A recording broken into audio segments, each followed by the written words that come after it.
because I think we all kind of misremember. Josh Allen, yeah, he showed flashes his first 2 years.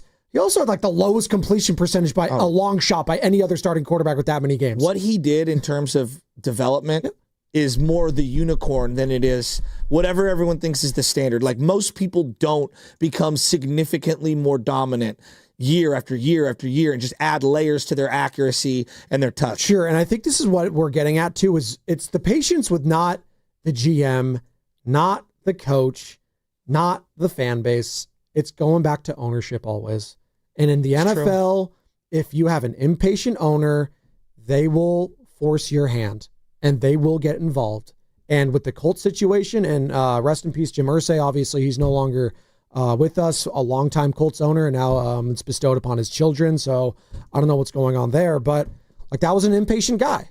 And, maybe they're paying for their sins when it comes to the handling of one Andrew Luck and having one of the greatest prospects and one of the greatest quarterbacks talents we've ever seen in the history of football and refusing to put offensive linemen around him. I just think it's an interesting conversation when it comes to developing quarterbacks because there is just no right formula that we've figured out yet. We like to think we can figure it out, but it's ever changing.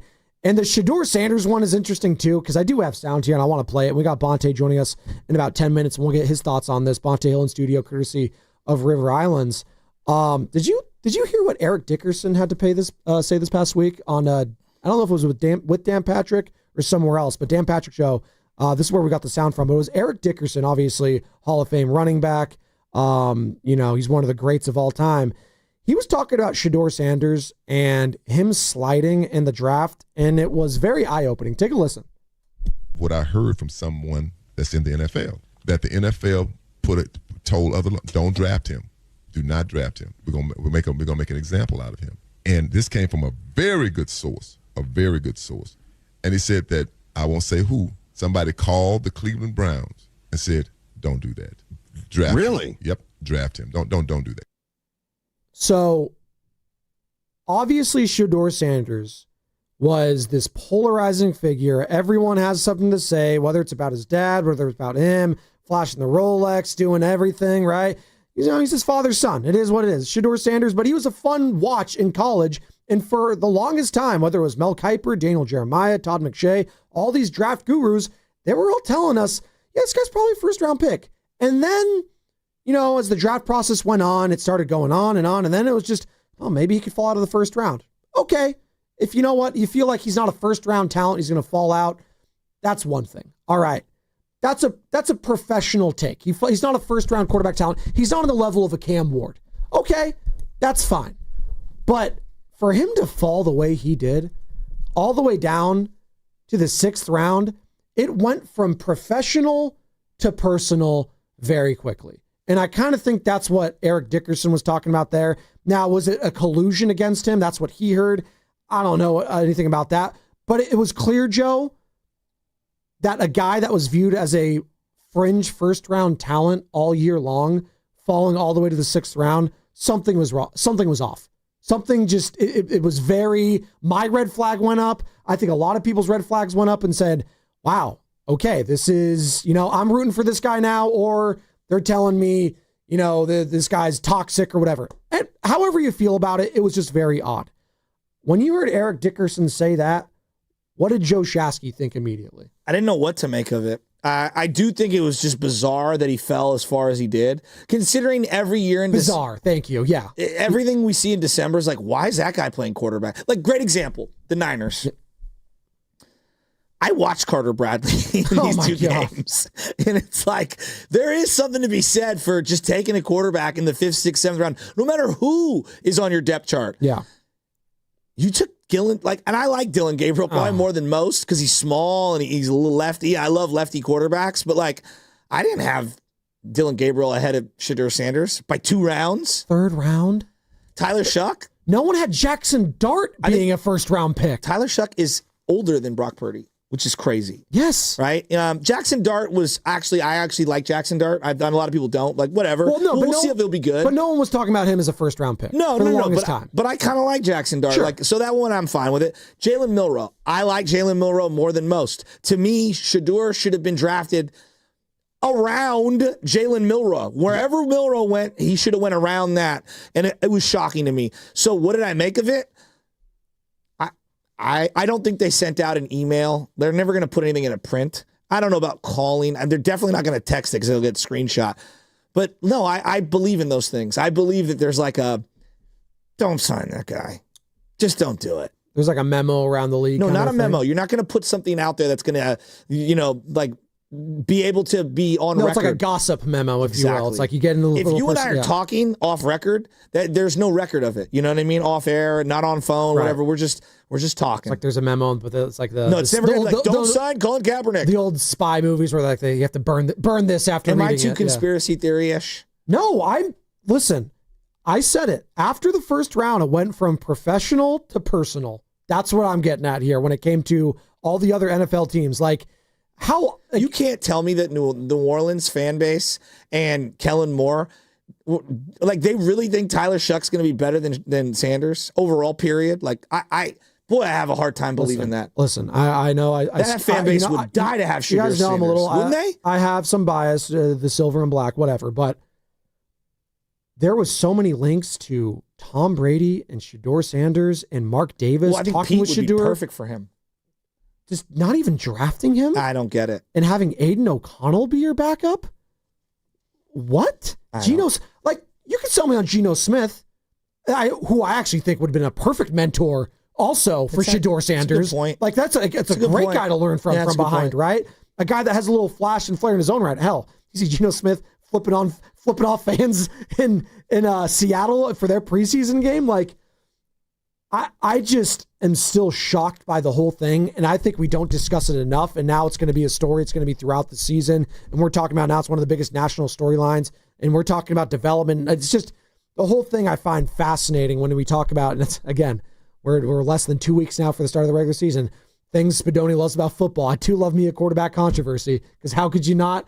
And there's going to be a lot of them this year, and the Shedeur aspect is going to be one of those storylines I'm going to be following, just like everyone's going to be following all season long. Joe, there's two positions in my estimation I draft every year. You want to know what they are? What are they? Running back and quarterback. There you go. And every single year. How many Niner fans were telling, like, we're just thinking to themselves, hey, 6th round, why are we drafting Shedeur? At that point, like, why not? When Mac Jones hurt his knee, the first thing I thought of was, this is why you can't have a Carter Bradley, and you can't do scholarships. No, I'm dead serious. I know.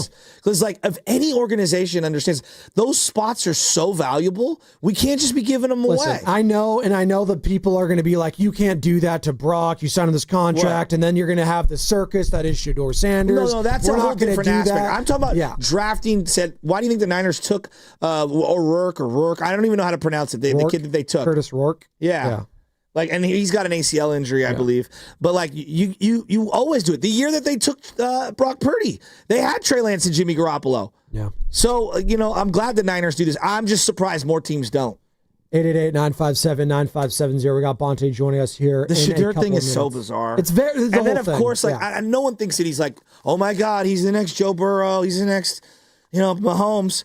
He could play.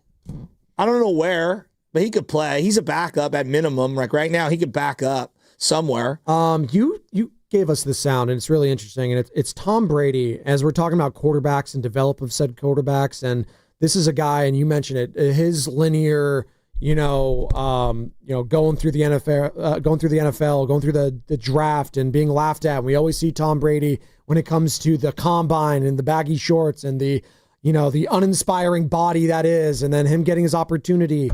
Tom Brady is definitely, the poster child for don't give up on a player, right?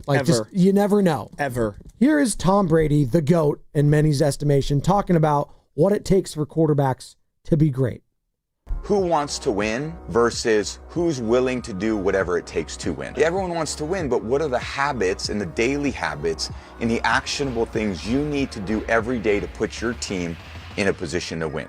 All of them can make tremendous plays. At some point, they need to take the next step and take, in my mind, more ownership of what they're doing in terms of the organizational level to do more things, to empower more people, to get more people on that train or that bus with you to head in the direction you want to go. So I just don't think as a quarterback you go and you punch the clock. I did my job. You know, I threw for 40 touchdowns. Why are we not winning? Yeah. Like, what are you doing in the offseason to help your defense? What are you doing to push the personnel department to get people doing the right thing? Are you involved in game planning? I mean, I used to do game plans. Sure. I used to walk in there and say, these are the things we're doing. Okay, I used to do my own walkthroughs. I used to, all right, guys, I don't coaches want to come. We're doing our walkthrough. Right. We're going to come up with our own signals because this is what I need to be on the field to be successful. I 100% agree with what he's saying. Now, you have to earn it, right? You have to, years of putting in the work and like, for example, Brock Purdy wasn't going to come in after 1 year and all of a sudden, like, I got to own this. I got to be on the game. But I do think over time, he should have his imprint on this, on the, like, hey, what do you like in a receiver, for example, down the line? Look, what are the traits that you're looking at? Because that's what we need to get you. What do you want in terms of the install this week versus this Green Bay front that you're going to face? Like, that is absolutely spot on. If you don't think the Warriors are doing that with Steph Curry, you're tripping, right? Oh, absolutely. And I think that with quarterback, it's absolutely the way you do it. I love Brady saying it out loud. 888-957-9570 is the number to get involved as you're listening to 95.7 The Game, KGNZ FM and HD1 San Francisco, an Odyssey Sports Station, and the home of the Golden State Wow, Warriors. you're very serious. And Valkyrie's always live on the Free Odyssey app, coming live from the Laughing Monk Studios. We have the man, the myth, the legend, the king, Bonte Hill joins us in studio, courtesy of River Islands, as all guests on 95.7 The Game appear on the River Islands guest line. Isn't it time for you to discover the islands? River Islands in Lathrop. They got no snare on your headphones? Well, Justin Verlander is 1-10. Oh, God. Justin Verlander, 1-10. What is your record on pre and post this year? 6-16. Oh, he's got six times. Hey, you know what? That's a good year. No, it's not a good year. 0-6 against the Padres. 0-6. Oh, no. Bonte. I'd rather be Laura Britt. Got swept by the Marlins. I'd rather be Carlos Ramirez. Lost a couple to the Pirates. Just down bad. Like, I don't have any anger anymore. It's just depression. Watching these guys throw the ball around every day. Just get guys filling the ball. Ramos, don't go home trying to get out of rise. Go to second. Machado gets the next. Just the fundamental baseball, which is why Bomel's going to be gone soon. Keep the force. Just, how many times has a comebacker hit the pitcher and they don't go home or even look at the runner and they try to go to second base and then throw it into left field? They're not a well-coached team. They're not a well-coached team. They're not. And, it's a lot of this is on the players, too. I go look at the players and the big money players, and they're not performing up to their level, but they're not situational. The other day, bases loaded. Tyler Fitzgerald works a walk, load the bases. Patrick Bailey comes up. I mean, just take a pitch, maybe two. He swings the first pitch, pops up to second base. Lazy fly. What was it, a lazy fly to shallow? It's just... Every single day there's something. Fly. And so it's kind of driving me crazy. Even when they won the game the other day, 4-3, Casey Schmidt committed 2 errors on one play. Oh, my God. I almost threw the remote at the TV. I felt like a Dallas Cowboy fan. Eat the ball right there. Why are you throwing that up the line? And they're lucky that Devers didn't get his shoulders separated because he stuck his arm out going up the line as the runner's coming in, and I go, bring it back, big boy. Bring that chicken wing back in. Listen, man, it's been a nightmare. It's been a nightmare, and I don't think I've ever experienced a season like this, Benoni. I swear to God. I mean, they're mathematically done, and it's the 22nd of August. It's been a week or two. They're cooked, but the way it's faded, the way they've nosedived, worst record in baseball since the All-Star break. Well, 60 games, they're basically the worst team in baseball winning percentage. Offensively terrible. Against left-handed pitcher. You're lefty, right, Bonte? 13-22 against lefties. I looked at all the numbers. The Dodgers, the Padres, they might be looking for Bonte Hill. Why not? And any time they play the Giants, just toss any lefty out there. LJ, if he's left-handed, they're inept. You just are left-handed. You can't touch them. You can't put your finger on it. You can't put your finger on it whatsoever. So it's been a problem. But you know what? I see a lot of people. You got the Giants mob on social media. Those clowns who want to come down Buster Posey's road, right? And let me just say, the people who are still dying on the hill of Farhan Zaidi, look what he left this organization. There's not a soul in that organization who thinks Farhan is a good person, let alone a good president of baseball operations. Dude had no social skills.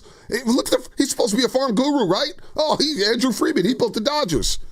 They came into the season with the 28th ranked farm system, and you see the depth now on display. But at least we don't have platooners. We have some pillars, Rafael Devers is a pillar.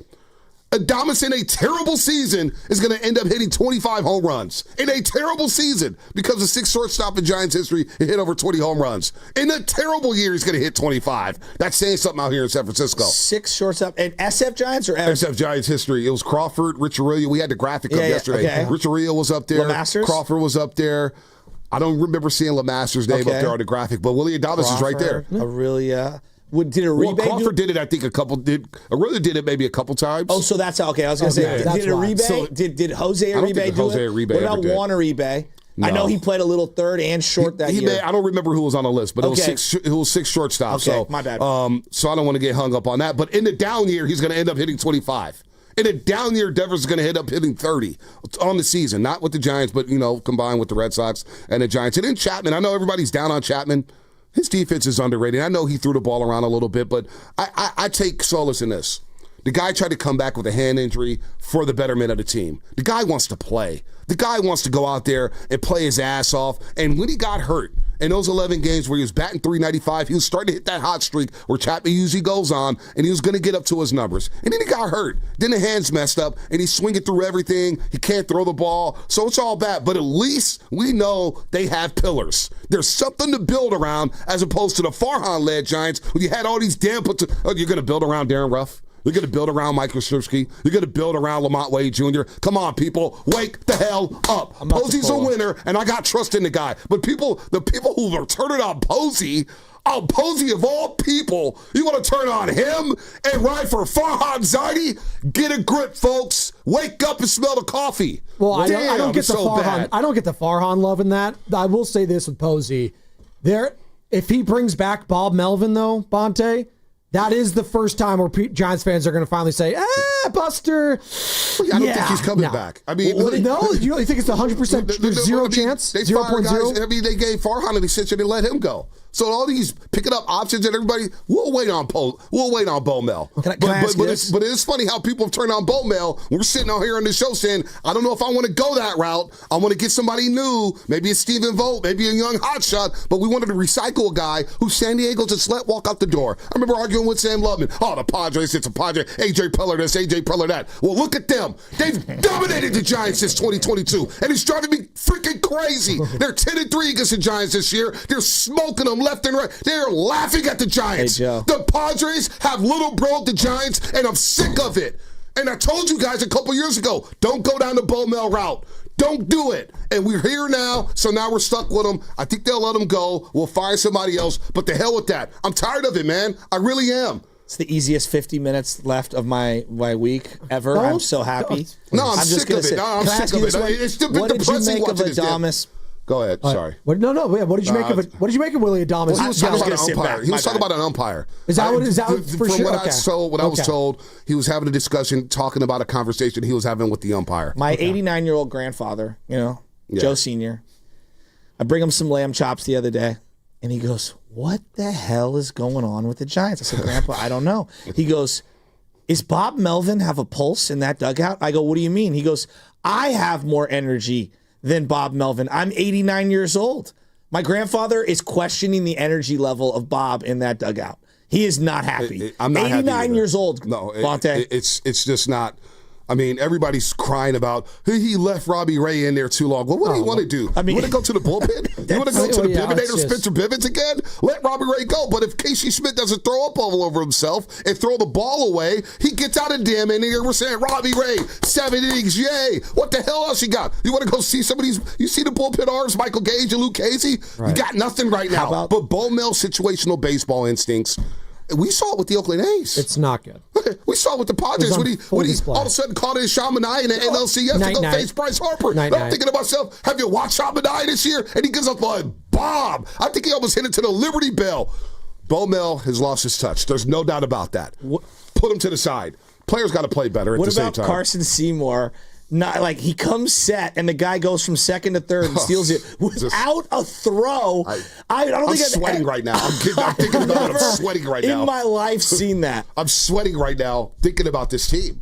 I swear to God, I'm sitting here watching it. I'm locked in. I'm telling you, because they got me back. And when I love hard. I love hard. That's why it's tough for me to love people, because I know when I love hard. And I fell back in love with this team. I did. All-star break. All right, you lost to the Dodgers going into the break on a Sunday afternoon. Tough game again. Patrick Bailey, get down the damn bunt. Let's go. Get the run on. You don't do it. Whatever. Fine, you'll be looking for a catcher next year. It's all good. Oh, another but I'm position. thinking, okay, you come out of the break, you're playing Toronto, you're playing Atlanta. Let's roll. And to come out of this All-Star break and play like this. And the fans are back. The fans are back, which is why you can't blow it up, Shasky. I heard your rant, and I disagreed wholeheartedly with the rant. You don't blow it up. You got pillars here. You got to have something to blow up. If you blow it up, the fans are not coming back. The bottom line's done. Blow up what, Ponte? What is blowing up? There's no. You said the pillars are you build Chapman, around that. You got Adames, something to build and around. Devers. You got something to build Those around. aren't pillars. Those are like popsicle sticks. No, come on. Don't disrespect Rafael Devers like that. Oh, Devers, batting what? A crisp 230? He's been awesome these last couple months. The guy's going to end up hitting 30 home runs. And he's got, you see the Jack yesterday? How many of those were the Boston Red Sox? Playing hurt. The guy's playing hurt. The guy's playing hurt, whatever. You would rather have Devers going into next year than not having Devers. Absolutely. Sure. Right? Would you rather not have Adames, or would you want Christian like there's a Wisely? legit foundation of this team right now. You can't build around those guys, Spadoni. Can you? You think so? That's the question right now. I don't know if you can. You can build around these guys. Boston got better getting rid of Devers. Well, we'll see. Well, they got hot. We'll see what they do in the playoffs. Brewers got better getting rid of Adames. They did. They had a good farm system. They had good pitching. The Brewers are fine. But we'll see what the Brewers do in the playoffs. Oh, well, the Brewers are going to be the Brewers in the playoffs because that's what they've always done. You could be great in the regular season. They just got swept by the Chicago Cubs, and the manager is flipping a bit because a reporter asked him a question, and Pat Murphy's panicking, and he's going off on reporters. So we'll see about the goddamn Brewers in the playoffs. Why do you hate the Brewers so much? No, I don't, but you keep talking here about, they got better. We'll see if they got better. They made the playoffs last year. They're going to make it again, but where are they going to go in the playoffs? They're going to go to the World Series? They'll lose to a team that's in your division probably, to the Dodgers or the Padres, who are also ahead of you like in the division. Like, I'm just telling you the facts right now. Those teams got rid of those players. They got some pieces to build around. You got the sloppy seconds, and it hasn't been very good. That's okay. That just is what it is. I'd rather be the Brewers. They got guys to build around, man. Like, I'm looking at the lineup. Devers is 28 right now. He's going to be 29, interim prime years. Adames is going to be 30. All right, Chapman's getting a little long in the tooth, but you know what? Everybody was ready to celebrate when he signed that extension because you had somebody here. So I'm cool with that. But you got something to build around, whereas opposed to Farhan, you had platooners. You didn't know where you were going. 1-year contracts with player options, 2-year contracts with player options. Who's batting what? Who's hitting 20 home runs? What are we doing here? At least I got something. And that's all I got right now. That's all I got. I mean, I'm down bad right now with the Giants. No, I hear you. But you got to have something. And they got something. And yet, here's the other thing, too. Bryce Eldridge. If he doesn't hit, if he doesn't pan out, that's going to be devastating. You need him. You need Bryce Eldridge. Bad. Did you see that? He's had 2 back-to-back left center field, just absolute missiles. The dude is a beast. I think he's going to be awesome. Right. I'm not worried about him. What does that say? He leads one strikeouts? Are you worried about him? Who, Bryce Eldridge? Yeah. No, I'm not worried about him because he does have power. And what they're saying is he's getting better and better and better. And I do want to, but if he hits and he comes back and you got Devers, Eldridge, Adames, Chapman, and Ramos on the cheap contract. I know everybody's down on Ramos. He's playing great too. He's having a hell of an August. Having a hell of an August. And he batted 280 in July. But I want to see more speed. No, I want agree. to lead off, and I want to see Did you what hear his face Fleming is. yesterday? No, what he said. Fleming goes, you know how many stolen bases Jung Hoo Lee's got this year? I'm like, he's got 11. He's got 9 or 8. 10. We were close. Okay, it was 10. Whatever. He goes, you know how many Juan Soto has? We looked it up. 20. Yeah, that's unacceptable. Juan Soto has 20 stolen bases? That's unacceptable. And you know what? In center field, too, there was a play yesterday. Christian Costa's running out in the outfield. His defense. He needs to. Kelly Leak, Bad News Bears. I got it. Start calling it. Take every ball. Something, man. Come on, Jung Hoo. All right? But he's playing well right now. He's batting, like you said, 338 in the month of August. So you got something. I got something to maybe build around, and I got some money to spend next season. So I do trust Buster Posey, but if Eldridge can hit and makes the lineup that much better, now you got to retool the bullpen. Well, that's you what get I was going to add. The pitching, too. Like, first and foremost, I mean, God bless Justin Verlander. The guy is just 1 in 10. It is what it is at this point. It wasn't good. It wasn't a good investment this season. Maybe you should have traded Robbie Ray. Like you don't trade Robbie Ray right now. I don't think you could do that. No, not now. But I think at the deadline, you that's the thing. I could look back. I don't know. You need pitching. It's at a premium. He's a lefty starter. He's pitching well. I don't have Wizenhunt. Everybody hyped him up. Do you believe in Wizenhunt to get I think Well, he's that's a couple part of the years away. conversation is the depth right now in your minor league So that's system. why I don't think kind of need I don't Robbie think we're Ray. going to see Birdsong. Birdsong, you see what he's doing in AAA right now? Not good. It's Nothing. not good. No. So I need Robbie They Ray. might shut him down. By the I way, need Robbie Ray. Bryce And then Elcher's poor Landon Root- 27 strikeouts for Bryce Elcher this month, by the way. I don't care about the strikes. Everybody I'm strikes just out. telling The whole you. league Yeah, strikes exactly. out. Giving you the facts. The Yankees have like 1,500 Giving you the strikeouts. facts. There's like 300 hitters in all of baseball. So I Yeah, don't, 6 or 7 six as of or- yesterday. Yeah. It's- The He fit right in with the Giants, is what I'm saying. 27 strikeouts. So there you go. Go ahead. He's trolling, man. I'm just giving you the trolling. facts. Landon Don't Root. let facts Look get in the at way of your Landon feelings. Root. Oh, okay. The There you ball go. hit back up the middle. He's trying to evade getting out of it. He's been one of the lone incredible stories this year. And the poor guy has his leg snapped. Do they know exactly we what don't know. Right now it's a knee sprain, was but brutal. you just hope that it's not an ACL. It was so bad. He didn't. He laid on the ground, and you could tell he was know. grabbing it. I was like, "Oh boy!" Yeah, I know. First, some people. I guess there's a lot of stairs in that dugout. they bring the going down to the cart, clubhouse yeah. in Petco Park. But the way Bo Bell was talking and you couldn't put any weight on it, sucked. It sucked. So you hope for the young man because he was one of the bright spots of the season. He was dealing before he got hurt. 888-957-9570. We got One of the few bright spots. We got Bonte. Oh yeah, you're the face. You're the Relax. face of the station. Bonte Hill in studio, courtesy You're of the face River of the Islands. By station the now, That's an way, ugly ass face. you You're want the to face of the station. you want to see all the I will hate watch. franchise. I don't know how many others out there hate watch. I'm a sick individual. Well, there's a lot of people that hate watch right now, and right now you're hate watching the Giants if you're still watching them. And by the way, does you that can mean? hate watch all the hosts if you want, and Bonte Hill maybe will be there too, because we have the Red and Gold Summit for 2025 approaching on Thursday, September 4th, and we're going to be live from King's Fish House at Westfield Valley Fair in Santa Clara. Willard and Dibs going to be live from 2 to 4, and then the summit with all the hosts will be from 4 to 6. Come on out and hang with us. We get you ready for the football season. Great food, great place, and your chance, again, to hang out with all the hosts. That's Thursday, September 4th, King's Fish House at Westfield Valley Fair in Santa Clara. Come out and get the season started with a bang and experience the ultimate in shopping, dining, and entertainment at Westfield Valley Fair, your game day destination. Catch all the games this season at King's Fish House, the go-to spot for the fans. Red and Gold King's Summit, Fish Bonte. House. You guys have fun. Are you going to go one-on-one with Poseidon? You can pull out your trident. And You guys expecting me to come down to San Jose? Santa Clara. Santa Clara? Yeah. What day is that? September 4th. Might be busy. Start of the it's going to be Eagles Cowboys that night. Does the yacht- It's Eagles Cowboys. Yeah. Does the yacht go that far? Eagles No, it's San Jose. Cowboys. It's a helicopter for that First one. game of the season. That's right. Thursday night. The Bonte I'm either copter. doing the Giants game or I'm watching that. I watch the summit on YouTube. With the rest Thank you. I watch it with the rest of the chat. Okay. Now I I'll can watch stop it by. with I the see you rest of the lurking every now and then in there. And I just got to talk some talk every now and then. I've been a little MIA. I'm trying to lead because the fans. You I gotta don't want to defend call out Posey. all the fans, but let me get this out of my system. Yeah, 'Cause I've been thinking there's a about it lot. Just keep going. The Remember, I'm Ramos off thing. all next The week, so Ramos I've been thing. mailing it in Well, since 6:03. I was gonna. Thanks. Appreciate that. I'm glad you let the listeners know that. Listen. Our boy Arturo, who's on Twitter, you know Arturo, he's from the city. the bull.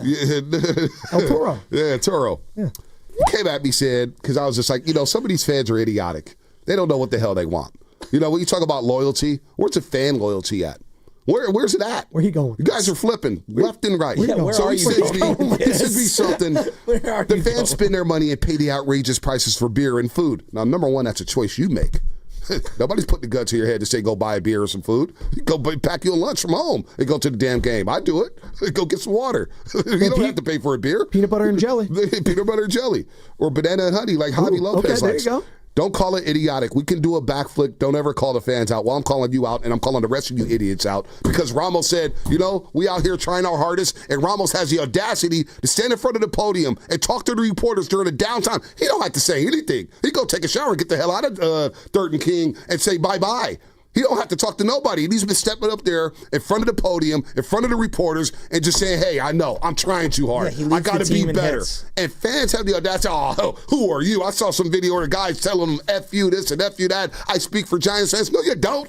You speak for yourself. You don't speak for me. You don't speak for Shasky. You don't speak for Lubman. You don't speak for half these people. So some of you fans need to just chill for a second, all right? It's going to be a long road back. Did we really expect this team to go to the playoffs coming into the season? They got off to a hot start. Yes. No, you didn't expect the Giants to be in the playoffs. No, fans did. Fans expected. Before the season. Yes, Before they the expected season, them to coming out compete of for a spring playoff training. spot. You are lying out of your mind. No. What fan expected the Giants in 2025 coming into the year to make the playoffs? Sam Waldman did. He's a fan. I mean, Orange come and black on. weekend. He wears Jung Hooley jerseys. Steven Risotto covers the team every day. It's the Jung Hooley hooded sleeve There was jersey. expectations. No, I wanted him to compete Correct. for a wild card spot. Nobody expected Meaningful that. baseball in September was the that's what we expectation. wanted. No, it But was the that's not expectation. playoffs. No, we didn't expect playoffs. And then the Devers They got move off to a hot happened. start, and No, they this is overachieved, and we all revisionist got history. gung-ho. This is revisionist No, it's history. not, but it's spring training. Nobody expected this team. What was the Giants fans, you walk post- down the street, go poll 10 Giants fans, and ask them if they expected to make the playoffs. I bet you 8 of them said, nah, they're not a Father's playoff team Day yet. 2025, what were I'm the not talking about expectations? Father's Day. I'm talking about before the season. Father's Day I'm talking about 2025. spring training. I'm not talking about Father's Day because I was thinking they were concerned on Father's Okay, Day when they thank traded you. for Devers. I was fired up and they were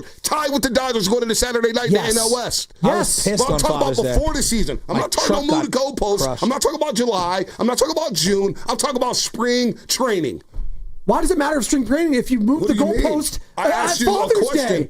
We're I'm going asking recent. you a question about the season. Coming into the season, what was the expectations of the God. Giants in spring training? That's all I'm asking. And you want to sit The up here and lie and say we expected to expectations go in changed, October? though, Bonte. Why? Okay. Things changed in a season. Expectations changed this season. That's why people are pissed.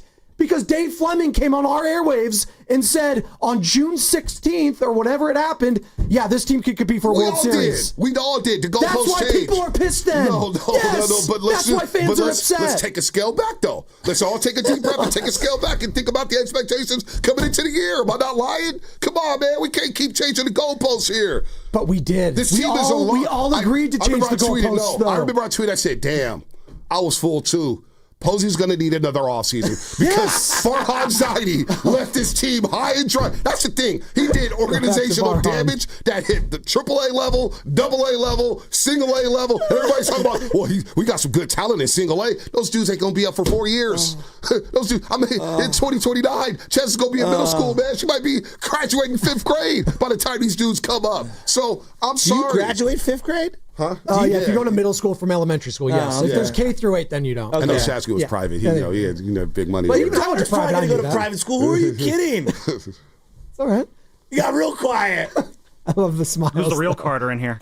Well, there's only one card. I just, the expectations, though, I think is what's the most frustrating part of this because post Devers, you got Rafi Devers. It's like this is the first massive move we've seen from the Giants in so long. Yeah, who made it? And then, no, it was Buster Posey. What's going on? It was Buster Posey. Buster Posey made I it. know. You should say that again for the people in the back who want to rip on Buster Posey. I'm sure. I'm fed up. The team is losing. Oh, my God. Football season. I don't know who's going to play wide receiver now for the 49ers. got Ricky Pearson. Now I'm You're starting good. to freak out about that. We got one wide receiver. Even Russell Gage Jr. sprained his damn Yeah, ACL. Sky Moore. After having a great run from 2010 to 2025 in the Bay Area. Now I'm just saying, damn, what's going on in the Bay Area? you guys know- Kaminga still is in Miami working out. I don't know who's going to he fill went out the from Warriors Cleveland to roster. Miami. Yeah, All I right. don't know who's going to fill out the Warriors roster. The Niners don't have a wide receiver right now. What is going on around? I'm losing my mind right now. all right? Valkyries, Mercury tonight. Big game, Bonte. We got to get a Huge win. game. We got to get the win. Hey, Sky Moore, the only Sky I recognize here in San Francisco. It's somebody,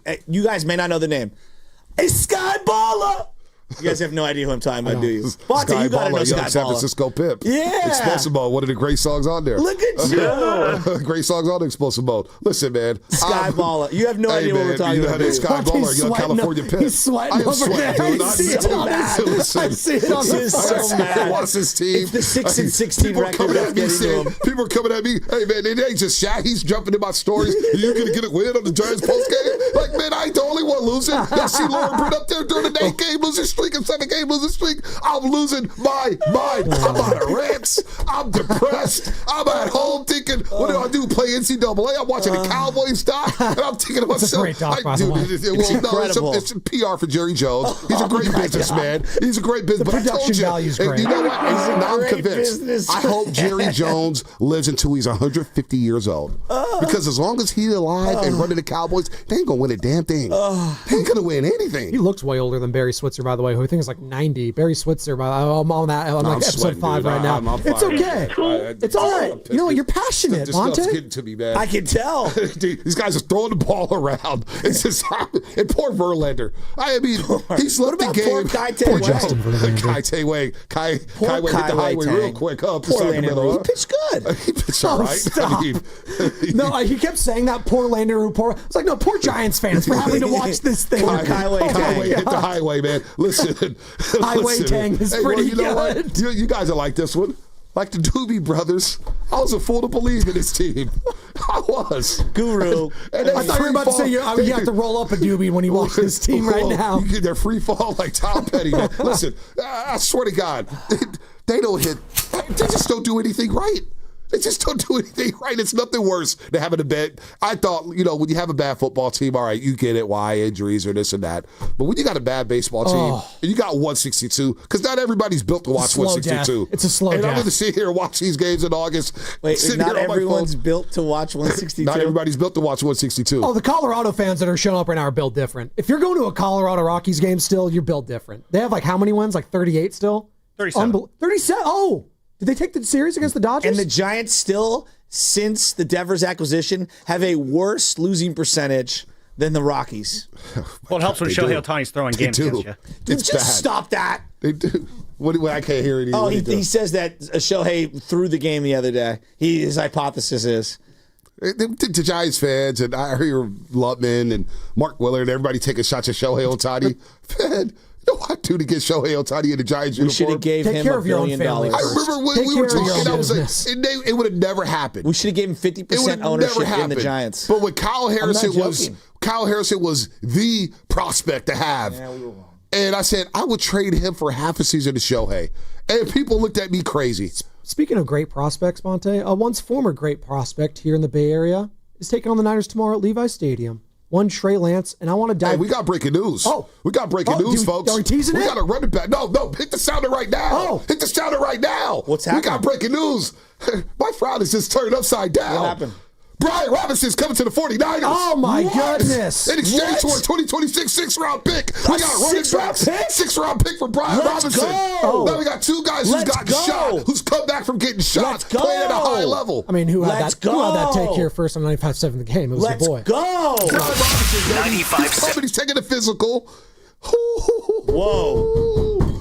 Right Line here. him up. Line him up. Mike Line him Garafolo. up. Mike Garafolo. Wake up, Spinoni. NFL Network. The Commanders have an agreement to foul. trade. Okay, I'm just. What are we doing? What? We're not breaking yet. We're going right now. Sit don't know Sit what we're back doing. down. I don't have headphones. I don't even know what's Sit going on. down. Sit down. Mike Garafolo, NFL Network. Sources to the insiders. The Commanders have an agreement to trade running back Brian Robinson to the 49ers pending a physical. San Francisco's backfield gets added punch while Robinson gets a fresh start alongside Christian McCaffrey in a run-heavy attack that will feed multiple backs. And yes, Diana Rossini, The Athletic, saying it's for a 6th round pick in 2026. Brian Robinson, running back insurance in the Bay. Wake up. Wake up, Niner fans. Wake up. Back in business, baby. We're back in business. 9570. We're going to discuss on the other side. It's going to be brought to you by Crystal Geyser Alpine Spring Water. What makes Crystal Geyser Alpine Spring Water different? We always bottle our Alpine Spring Water less than 1.5 miles from the spring source, and all our bottles are made with 50% recycled plastic from our own recycling plants. Crystal Geyser, bottled at the spring source. Ladies and gentlemen, it is the 2025 Red and Gold Summit, and it is happening on Thursday, September 4th, live from King's Fish House at Westfield Valley Fair in Santa Clara. Me and Dibs will be live from 2 to 4, and then the summit from 4 to 6. So Steiny and Goo and Shasky and Spadoni are all going to be there, and we invite you to come over for the hang. Are we really doing this? Your dream kitchen starts at Friedman's Appliance in Pleasant Hill. For a limited time, enjoy up to $4,000 in rebates on qualifying Bosch kitchen packages. Own the kitchen like a Bosch. Visit Friedman's Appliance in Pleasant Hill or online at friedmansappliance.com today. Gas prices climbing again? Rude. With 17 fuel-efficient Toyota hybrid models to choose from, you've got options. Get a great deal right now on the fuel-sipping 57 MPG 2025 Prius at Toyota's national sales event now through Labor Day. Plus, every new Toyota comes with Toyota Care, a 2-year no-cost maintenance plan. Get to your local dealer for Toyota's national sales event today. Toyota, let's go places. See your Toyota dealer for Toyota Care details and exclusions. Comcast Business High Five Hotline. What's the state of your excitement? I signed my business up for the 5-year price lock guarantee, and I can't stop high-fiving people. High five! Okay, deep breath. High five. You're in a good place. You signed your business up for 5 years of gig speed internet and advanced security, all on our ultra-reliable network. Gig speeds and advanced security? I'm so stoked. Yep, and you get it at a great rate that's locked in for 5 years. Woo! The high five is just your body's way of saying, I'm winning. So this is natural. High-fiving everyone you see in a state of business savings enthusiasm? Totally natural. Sweet! Thank you! Thank you! High five, everybody! High five! The Comcast Business 5-year price lock guarantee is back, but only for a limited time, so sign your business up today. High five! Comcast Business, powering possibilities. Ends 9/21/25 for new customers with qualifying bundle. Current customers may be eligible depending on services and area. Guaranteed rate applies to monthly service charge, excluding taxes and fees. Other restrictions apply. If you've started thinking about what to wear this fall, your timing is perfect because Macy's Fall Preview event has early deals on looks everyone will be wearing. Romantic dresses from BCBG and Avec Les Filles. Western-inspired boots and bags from Steve Madden, all 25% off. Plus, take 15 to 25% off fall beauty from Yves Saint Laurent, Estee Lauder, and Clinique. Don't wait. This fall preview won't be around for long. So come into Macy's today. Savings off regular and already reduced prices. Exclusions apply. Want to interact with the hosts but can't call? Text the Boxer and Gerson Work Injury Attorneys text line at 888-957-9570. Boxer and Gerson, Northern California's premier workers' compensation law firm, helping injured workers get their lives back for over 40 years. Do you owe $10,000 or more in credit card debt or personal loans? With credit card debt at all-time highs, Debt Relief Advocates is urgently notifying consumers of debt relief now being made available, designed to aid consumers with out-of-control credit card debt. Those who qualify and enroll for this relief program will only have to pay back a fraction of what they owe. This is not bankruptcy or a debt consolidation loan. This is a relief program that credit card companies would rather you not know about, as it ends your debt nightmare and saves you lots of money. Consumers owing at least $10,000 in credit card debt or personal loans can now take advantage of this debt relief as the cost of living skyrockets. Debt Relief Advocates has established a relief hotline for you to call to learn what debt reduction you may qualify for, so don't wait. For this free information, call the Relief Hotline at 800-390-1164. 800-390-1164. 800-390-1164. This is Larry Flick, owner of The Floor Store. Our Labor Day sale's on now, and it's big. Up to 50% off store-wide, 0% financing for 2 years, and we pay your sales tax. Go to floorstores.com for directions. The Floor Store, your Bay Area flooring authority. You ever try fixing your car and realize you're missing that one part? Yeah, been there. That's why eBay's my go-to. They've got millions of parts, guaranteed to fit. I'm talking brake pads for when yours have seen one too many miles of stop and go. Oil filters, because you don't mess around with your engine care. Even got this cold air intake on my watch list. I might just go for it. To keep the ride cool and your DIY streak hot. Find all the parts you need at prices you'll love. Guaranteed to fit every time. eBay. Things. People. Love. Eligible items only. Exclusions apply. Presenting a Gain Flings love story. Dear love of my life, we were on the 12B bus this morning when I caught a whiff. A scent so fresh, so life-changing, I had to find its source. Alas, I didn't know if you were the woman in the pink freshly washed cardigan or the retired mailman next to me, but I knew one of you was my soulmate. Ah, the scent of Gain Flings. Try Gain Flings with OxyBoost and Febreze. Paul's new drone startup just lost its most genius computer scientist. We just lost our best genius to some new genius who's got a genius new idea. I'm going to have to find a new genius, or two half geniuses, and fast. He needs a computer scientist that can keep his startup from falling down. I need Indeed. Indeed you do. When you sponsor a job on Indeed, it's easier for talented candidates to find it, which makes it easier for you to hire them. Visit Indeed.com/credit and get $75 towards your first sponsored job. Terms and conditions apply. Hi, I'm Patrick Willis, and welcome back to the Morning Roast. 95.7 The Game breaking news. All right, if you're just joining us, the breaking news in the NFL world is 49ers related. The Commanders have an agreement to trade running back Brian Robinson to the 49ers pending a physical, and it's going to be for a 2026 6th-round pick. Major insurance for one Christian McCaffrey and the 49ers running back group. As Bonte Hill's in studio with us right now, it's Joe Spadoni alongside Joe Shasky. And boys, let's get right down into it. A team with a lot of depth question marks, and maybe the ultimate question mark in football as everyone's doing their fantasy drafts right now is Christian McCaffrey. How healthy can this guy be all season long? Well, it's a hell of an insurance policy to have a guy like Brian Robinson Jr., who last year played in 14 games, 800 rushing yards, 8 touchdowns. It's a hell of a get for a 6th-round pick, boys. I think it's a great acquisition. Anybody that's watched the SEC knows who this guy is. That's number one. And then if you play fantasy, you know that he's a big time back in the sense of they needed like a physical bruiser, and I think he can be that type of a guy. I trusted no one behind CMC. And trading Jordan Mason, I thought was a head scratcher given the depth chart that I was looking at before the draft. And then after the draft, it's like, all right, well, we'll see with like Kiner and so. Those guys are all been hurt. And I guess Isaac Guerrero fumbled not once, not twice, 3 times yesterday. Story of training camp. Has it been? We were talking earlier this month. And I thought Guerrero, I disagree. We were doing the 49ers now, Matt Mayoka, Carlos Ramirez, and I, NBC Sports Bay Area. And I thought Guerrero was having a bad camp. And they differ. They say, oh, we think he looks really good. Every time I saw him, he was dropping the pass. He was fumbling. He just was running kind of, I'm not going to call him soft because I know you can't be soft playing football. I'm not going to say that. But I just, something's missing. Something's amiss. Brian Robinson, we know is a tough dude. All right, obviously everybody's going to bring up the fact that he got shot and Ricky Pearsall got shot. I'm just going play style on the field. Play style on the field. He's a physical, like you said. We watched him at Alabama. Underrated receiver.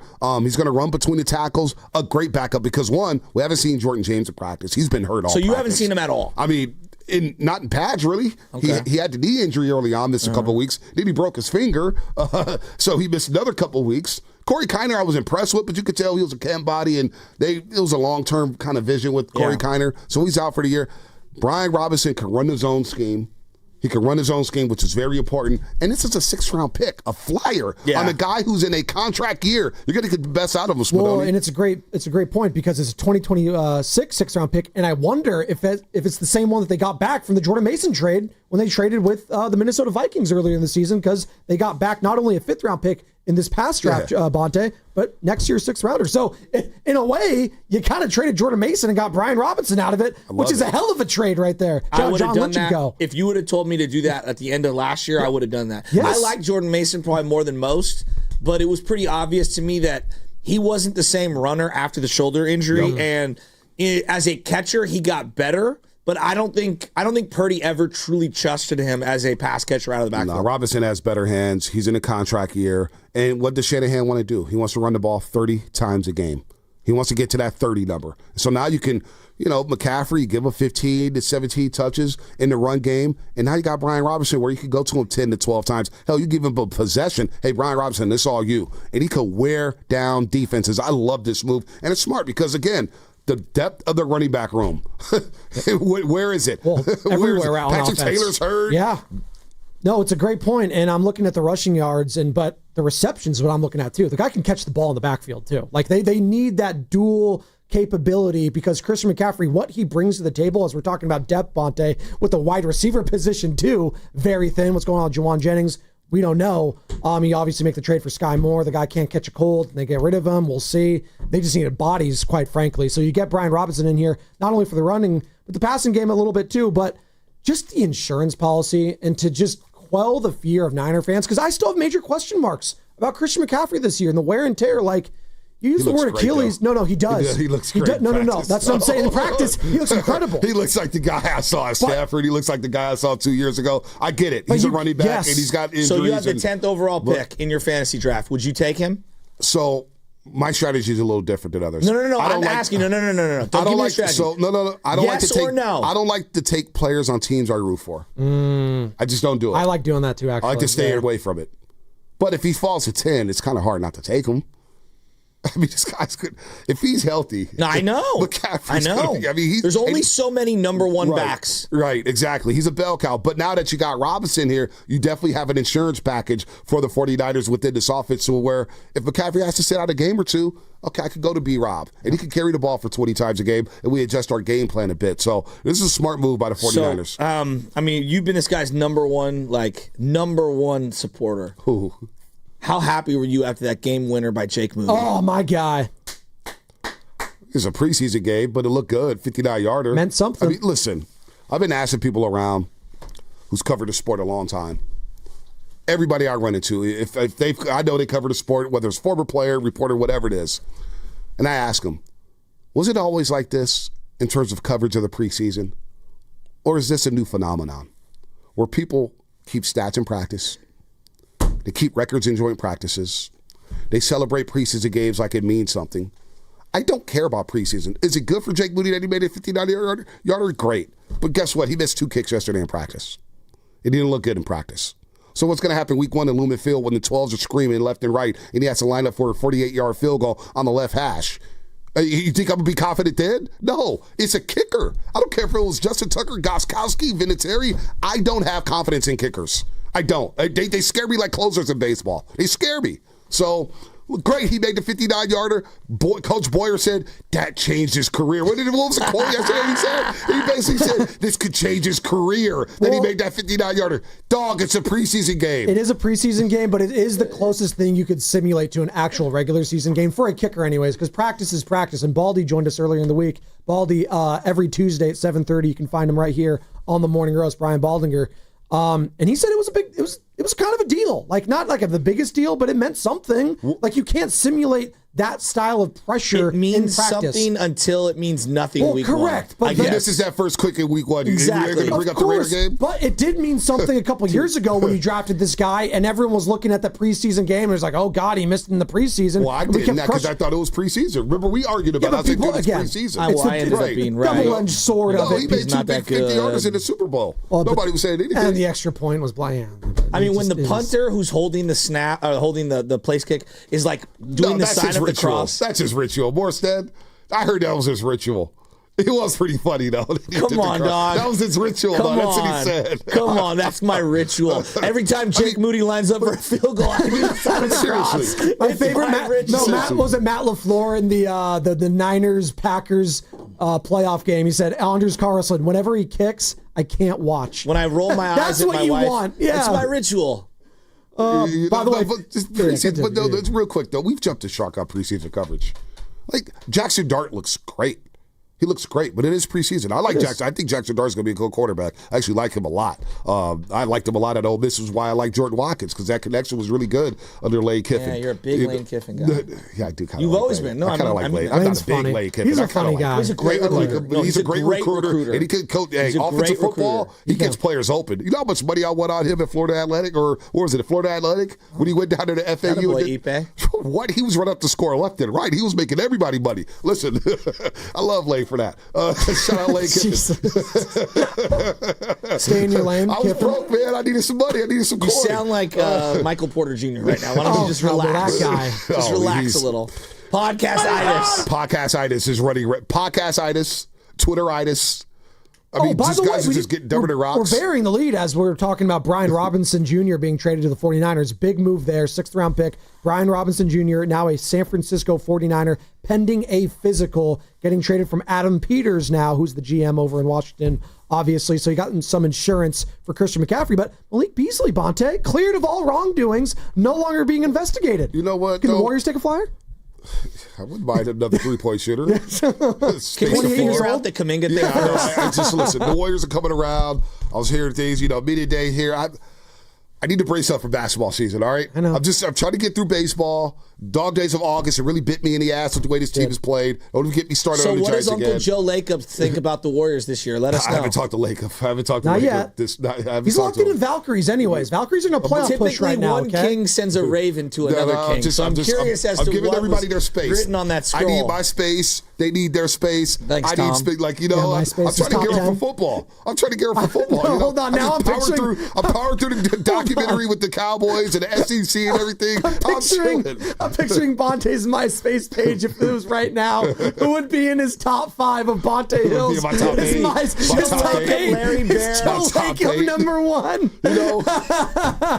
I don't know. Anna. No, hold on. Anna has to be number 1, right? Because Yeah, you can't get in trouble it'd there. probably be family. It'd be family. I just shut them up. Just put the family in the top 8. You have a burner account just for Lacob. This is my burner account. I've actually thought about building a Twitter burner account on Twitter because I want to tweet some of these people, just tell them how I really feel. But listen, I feel like going Gary Ratnich out there and just follow nobody on Twitter. What was it? He just follows nobody. Yeah, it's called Skip Hold Bayless. on. Instead of Bonte Hill, what would the burner be called? Monte. I'm not going to tell Bill? you. Monte? No, you had no idea. It would be like, Wall Street Hustler. Nah, that's too obvious. 789. That's too obvious. That's too obvious. That's a worldwide name now. You can't use that one. Oh God, we're talking about. We have jumped the shark. We're preaching. Come on, have we? I mean, we have. But I heard you guys real quick. I want to get this off because I heard you guys talk about Eric Dickerson. Yeah. I know I sound Collusion. great, don't I? No, you sound all right. Spinotti's been on fire, actually. He's stepped his game up a lot, man. He's coming into his own. That second-year leap, he's like, I can see it. It's coming. I agree. Like, me and Ricky Pearsall. Ricky Pearsall, stock high. Yep. But, there is collusion in the NFL. I don't know if it was collusion for Shedeur Sanders, but there has been. Like, I brought this up in the green room. Michael Sam. If Michael Sam hadn't come out the closet and said, I'm gay, he was the SEC Defensive Player of the Year. Yeah. If he had not done that, he's got to be a...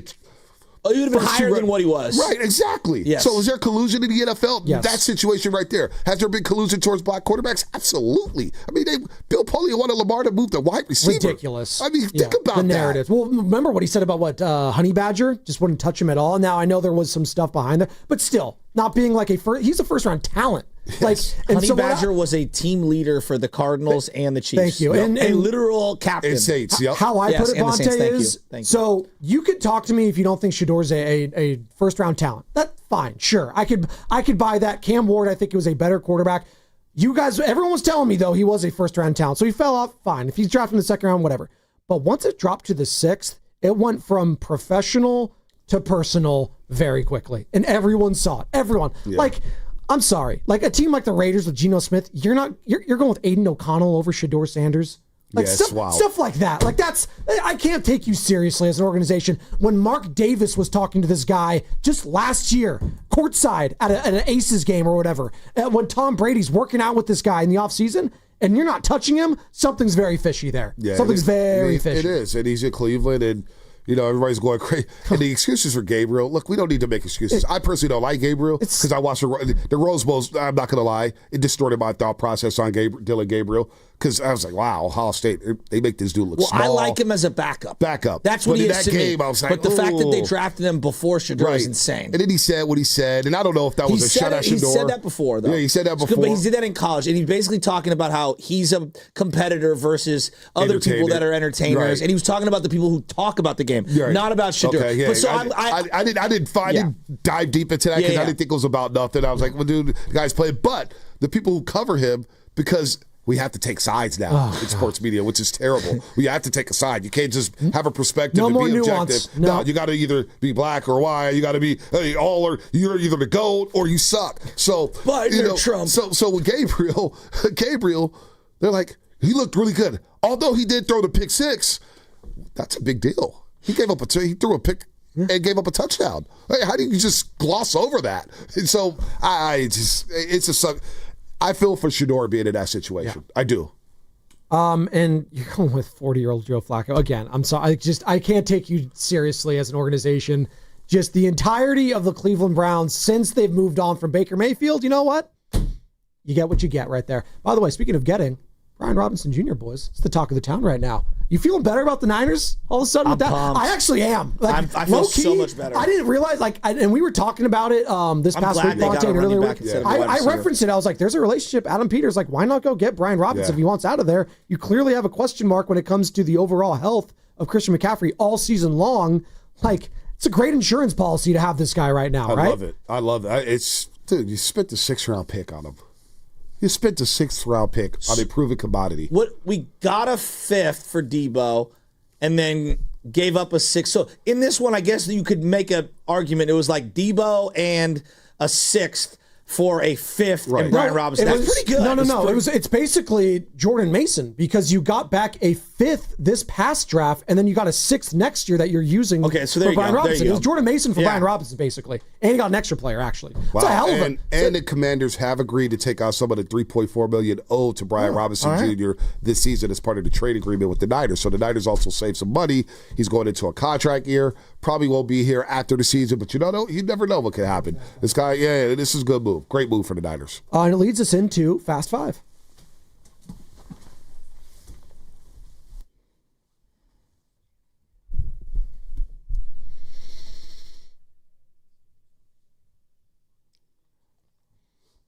Again, if you're just joining us, the latest breaking news coming out of the NFL is 49er related. The San Francisco 49ers have agreed to trade for Washington Commanders running back Brian Robinson Jr. for a 6th round pick. Of course, it's all depending on a physical. And shout out Carlos Correa. So we'll wait and see that, and then we'll be good. I'm feeling great about this. Not that it turns them into from 5 or 6, 7, 8 wins. It's not that much of a difference maker, but for a guy with major question marks in Christian McCaffrey, but the wear and tear of him, I feel a lot better about splitting this these touches up a little bit more, right? Going forward. Now, you want to be able to lean on your bell cow, but gives them an opportunity to be able to pivot if they love need to. the move. Yeah. Absolutely love the turn on your mic. Turn on your mic, Vonta. There you go. Sorry, my bad. I remember my first day in radio, too. Love the move. I can't hear you because I don't have headphones. Love it. Thanks for producing the show. Love it to me yesterday. You don't have to come in on a Friday. It's okay. It's all good. And I'm thinking, that's because this guy wants to host again. As you were standing in the elevator lobby, just stressing over having to come into work tomorrow. But it's all good. I'm just trying to help my guy out. Go ahead, Bonte. I don't even know what he said. It's fine. Just it's them arguing. He said, I'm great at radio. He did not say that at all. He said he loves the king and he wants to hear his tale. Who's the king? King of Wells? King of the Hill. You like that? Not me. They're back on Hulu, by the way. That's not me. Hank Hill. Back on? That was a good show. Good cartoon. Really good cartoon. Mike Judge. My final thought is this. Good luck, fellas.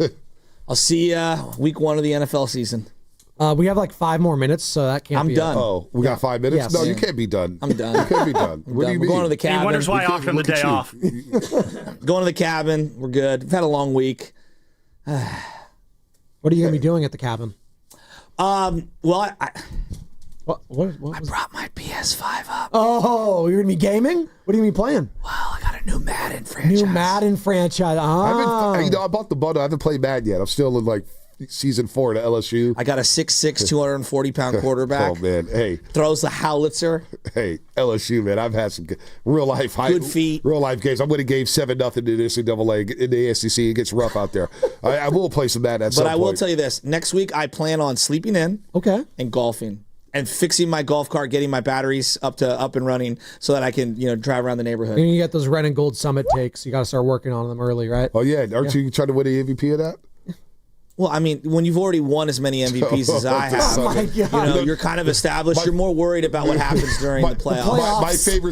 My favorite summit is Mark Willard. So, Bonte, let me get your take on this. And Shashky jumps right in. Well, let me tell you, Willard. It's like, man, you're Bonte. Oh, okay. Let me tell you something, brother. Oh, my God. I don't have to worry about getting cut off no more. No, listen. You like that? You like that? Hey, look, my final thought is this. I'm on vacation mode, bro. It's all good. My final thought is this. We're going to head into the season. And everybody's doom and gloom about the 49ers, and I get it. No, we're not. Now we're not, because Brian Robinson. Yep, there we go. You got to remember. We're back. 6 of the first 9 games are on the road. 6 of the first 9 games are on the road. Mm-hmm. It's going to be some turbulence. It's going to be a bumpy ride early Your boy on. Sam Darnold? Sam Darnold, we're going to cook his ass. Trust me. Don't do that again. No. Lock You it did that in. last year. Lock it You in. said the Niners were going to blow out Minnesota, and I said, nah, dude, I don't know about this game. This is tough, man. It's always tough to play in that place. But Darnold and that Seahawks offensive line, they are food, all right? 6 of the first 9 on the road. Get me to 5-4 at the 9 games. And then we're going to start cooking with hot grease. How was that burger dog at the Olympic Club last week? It wasn't bad. Oh, shout out to Wes, who I met. This guy Wes at the Olympic Club. Yeah, the homie. No. He's not a member there. He lives in Petaluma. Oh. He came down. It was his first outing after suffering a stroke earlier this season. and he recognized me. He goes, Bonte, he knew everything about the station, and we stayed in the Burger Dog line together, chopped it up, and I said, you know what, this one's on me. And it was a big moment for him. He was like, I'm out here by myself without my wife. Cool. First one, I'm out here golfing. He had his Oakmont hat on. Nice. And I said, I'm proud of you, man. And so shout out to Wes out there. He was a big fan of the station. I had a good time out there. Hung out with Carter, big old Carter's lovely wife, and spent a lot of money at the gift store. Can you settle something? Spadoni thinks that he can get a hit off of Boston Hegan, who's the boss's son, who's in high school pitcher, a lefty. 5 at-bats. Do you think he can get a hit? A base hit. A legit base hit. Come on, Bonte, be my teammate. The way Everyone's I saw you against- shot a basketball, I don't think so. It's not the same thing. Yeah, but I lasted a long time. I got to the championship. What are you talking about? You get lucky. Doesn't matter how it looks, Bonte. Does it work? Doesn't matter how it looks. Does it work? You guys got to stop. You, Lucas, Thank Lucas. you. I watched Lucas play basketball. I didn't say I could pitch 90 miles an hour like Lucas. No, Let's you said relax. you can get a hit off of a major leaguer, and I don't. That's. If I had 100 opportunities to do You're so. not getting a hit off of. Guru said he could beat Jordan Bell one-on-one in a basketball game, and he sounded ridiculous. I never said that. Yeah, but you said you could get a hit off a Major League baseball player. No, I said if I had 100 fastballs that I could put 3 of them in play. No, you can't. What's in play? I said between 90 and 100 miles an hour. If you give me 100 pitches, I could pick up the speed and do it. Let's go to Sarasco Baseball Academy right now. I don't think he's putting one in play. They're all getting fouled off. And that was at best. That was Fast 5, brought to you by Xfinity, introducing the 5-year price delusional around guarantee. here, man. One consistent internet price for the next 5 years guaranteed. It's Sports okay. Talk radio host. Bonte's making the list. We're not Major League Baseball Chasky's players. on the list. Bonte's on the list. We didn't make the big leagues. I'm finding out who my list of teammates are here at 95.7 The Game. Hey, Spadoni, you better bring it during the summit, man. It's your first summit. I think they want better bring it. I think they want me to host it. Evan and Guru are next. Brought to you by Fremont Bank. Here for you. Here for good. Yeah, let me stop. That's a good one, let me. We finally switched to T-Mobile because with them, we can be connected here and there. ¡Listos todos! Estas son las mañanas. Now we just need to harmonize. Switch today. Get 4 Samsung Galaxy S25 phones with Galaxy AI. Plus, get 4 lines for just $25 per line. Visit a store, T-Mobile.com, or call 1-800-T-Mobile. 1-800-T-Mobile. For well-qualified customers with autopay plus taxes and fees and $35 per line connection charge. Minimum 4 lines on plan. Contact us if canceling lines. Plus $5 per line without autopay. Debit or bank account required. Visit T-Mobile.com.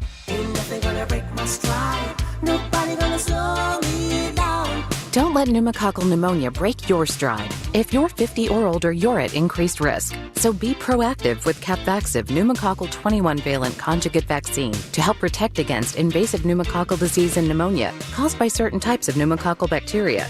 Capvaxive helps protect against the strains of bacteria that cause about 30% more IPD cases than any other pneumococcal conjugate vaccine in adults over 50, according to national-level CDC stats. Regional variations may exist. Don't get Capvaxive if you're allergic to the vaccine or its ingredients. Tell your doctor if you have a weakened immune system. Common side effects include injection site reactions, feeling tired, headache, muscle aches, and fever. Capvaxive does not protect against all strains. For more information, call 1-800-927-8888 or visit capvaxive.com. Ask your doctor or pharmacist about Capvaxive. Need help paying for your Merck vaccine? Visit merckhelps.com. Sponsored by Merck. Save on best of season produce at Whole Foods Market. Get organic yellow peaches or nectarines for $2.99 per pound with Prime through August 26th. Enjoy the sweetest and juiciest fruit of the summer. While supplies last, shop in-store or online. Terms apply. Greatness is here. All 830 of our famous footwear stores now carry Jordan brand. So it's easy to score Jordan brand footwear and accessories, from hats to backpacks to socks, for the full family at a store near you. Famous Footwear's in-store fit experts will help you find the perfect style and the perfect fit. Because every day is a chance to make it famous. Come in and shop Jordan brand footwear and accessories at your local Famous Footwear store today. This Labor Day weekend, we're celebrating Bob's Discount Furniture's 200th store milestone with the entire Bob's family across the country. For more than 30 years, we've believed everyone deserves the home they love. That's why we brought our everyday low prices on furniture, mattresses, and more to over 200 locations from coast to coast and counting. Not to mention free treats for the whole family in our cafes. Celebrate Bob's Discount Furniture's 200 store milestone this Labor Day weekend. Oh, my Bob! Are you curious about who offers the best deals on top-rated Samsung, LG, and Sony TVs? The answer is surprising. It's not online, and it's not the warehouse clubs. The best deals on top-rated TVs are at Video Only. Don't believe it? Then check out the trade-in deals at Video Only. How about $500 for your old TV? Try doing that online.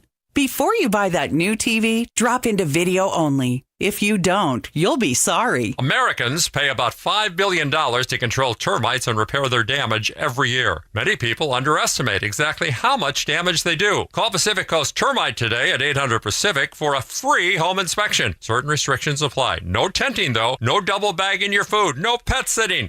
Mention KCBS and get 10% off termite treatments and a 2-year guarantee on their work. Call 800-PACIFIC. 800-PACIFIC or go to PacificCoastTermite.com. And we're back, live during a Flex Alert. Dialed in on the thermostat. Oh, we're pre-cooling before 4 p.m., folks. And that's the end of the third. Time to set it back to 78 from 4 to 9 p.m. Clutch move by the home team. What's the game plan from here on out? Laundry? Not today. Dishwasher? Sidelined. What a performance by Team California. The power truly is ours. During a Flex Alert, pre-cool, power down, and let's beat the heat together. Stand Up to Cancer's vehicle donation program makes it easy to turn your unwanted vehicle into funding to support innovative cancer research. This research leads to new treatments for patients right now. Donate your car today. Visit standuptocancer.org/cars to learn more. We get it. Attention spans just aren't what they used to be. Heads in social media and eyes on Netflix. But what do people do with their ears? Well, for one, they're listening to audio. Americans spend 4.4 hours with audio every day. Oh, and you want the proof? Well, you just sat through this ad that's now approaching 30 seconds. What could you say to a potential customer in 30 seconds? Let Odyssey put together a media plan tailor-made for your unique marketing needs. Advertise with Odyssey. Visit ads.odyssey.com. This is the story of the one. As a lineman, he does whatever it takes to keep the power on in his community. And he wants a partner like Grainger who does the same. Grainger offers the professional-grade products he needs, from voltage detectors to harnesses to hard hats, plus fast, dependable delivery, so he can rise to every challenge. Call 1-800-GRAINGER, click Grainger.com, or just stop by. Grainger, for the ones who get it done.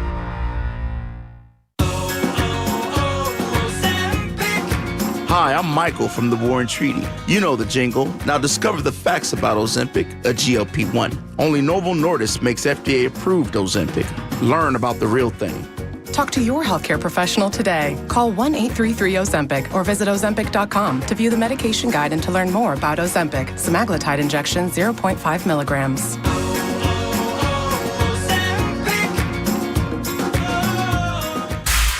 You're listening to 95.7 The Game, KGMZ-FM and HD1 San Francisco on Odyssey Sports Station and the home of the Golden State Warriors and Valkyries. Always live on the free Odyssey app and now coming to you live from the Laughing Monk Studios.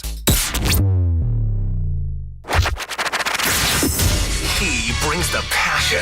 For what? I want to know now. I'm mentally invested. Don't tell me to pray and you don't say what for. He brings the perspective. Yeah, I think they both have great points. Get off me, text line. He's truly one of a kind. That is whack. Oh, my God. Oh. And he's doing a great job. I need you to man up and say what you really want to say. Diamond, you're doing a great job. And together, they are Steiny and Guru. Yeah. On 95.7 The Game. Oh, we got action on a Friday. We do, baby. We Not got a payday. action on a Friday. And I'm going to say this. We're going to get to the trade, but don't tell us Bonte don't miss us. Good Lord. I think you got it here literally 5 seconds ago. Just anger. The post-game presser. My dude. That's what happens to turn the commercial break. Don't tell us he don't miss us. No doubt about it. He misses it all. Yeah, we got our answer. Yes, AI. we do. Yep. Well, at least an answer to a backup running back. Brian Robinson Jr. is a San Francisco 49er. Good morning, everyone. Evan Giddings in for Matt Steinmetz. Last day with Guru, so we're going to have some fun here. Yes, sir. Not on a payday Friday, and but a after the feel-good show. Friday. Cafeteria, right? Yes, say sir. less. Say less. Now, Brian Robinson gets traded to the San Francisco 49ers from the Washington Commanders. We're going to catch up with JP Finley, who works in Washington, 106.7. Odyssey sister station. He's going to tell us at 11:45 all there is to know about Brian Robinson. But, Goo, when you saw that trade come down, 6th-round pick, goes from SF to Washington, happened less than 30 minutes ago. Where are you going? What are you feeling? Like I am 24/7 with you, Evan. I'm not around you that much. I'm being honest. The Niners have their Michael Jackson, and his name is C-Mac, McCaffrey, right? So I get what you want. You want to build the depth in regard to the running room, but you told Mason he wasn't good enough and you got rid of him, or there was no room on this team. Evan, what if I told you, I know Robinson can play, but what does this mean for McCaffrey? Tell me if I'm being scary and Niner fans. All I've been hearing is he's healthy and ready to go. So is he going to be load managed by Kyle S. the first time ever? So make that make sense, because I want to get excited about this move. But C-Mac is how this Niner offense is going to go and this season offensively. Yeah, I have my doubts, but Brian Robinson Jr. is what the Niners don't have at like a plethora of positions. Geico. Insurance. Man, that's look what at he my is. boy. That's what Brian Robinson Jr. is. Sign me up. Now, I do wonder. So he didn't play the last preseason game for Washington. It's his fourth season. Fourth-year running back, 3 years, almost 3,000 yards, 20 touchdowns, 635 touches. No 1,000-yard season, Z. I know I'm interrupting early. No, but in 41 games, he's been their 3-year starter. Yeah. So I was a little curious as to why Washington chose to move on from him. They got Eckler. They got a bunch of young guys. But this is undoubtedly a nice pickup for the Niners. It's just, and you said if this was your first reaction, I kind of understand. I'm trying.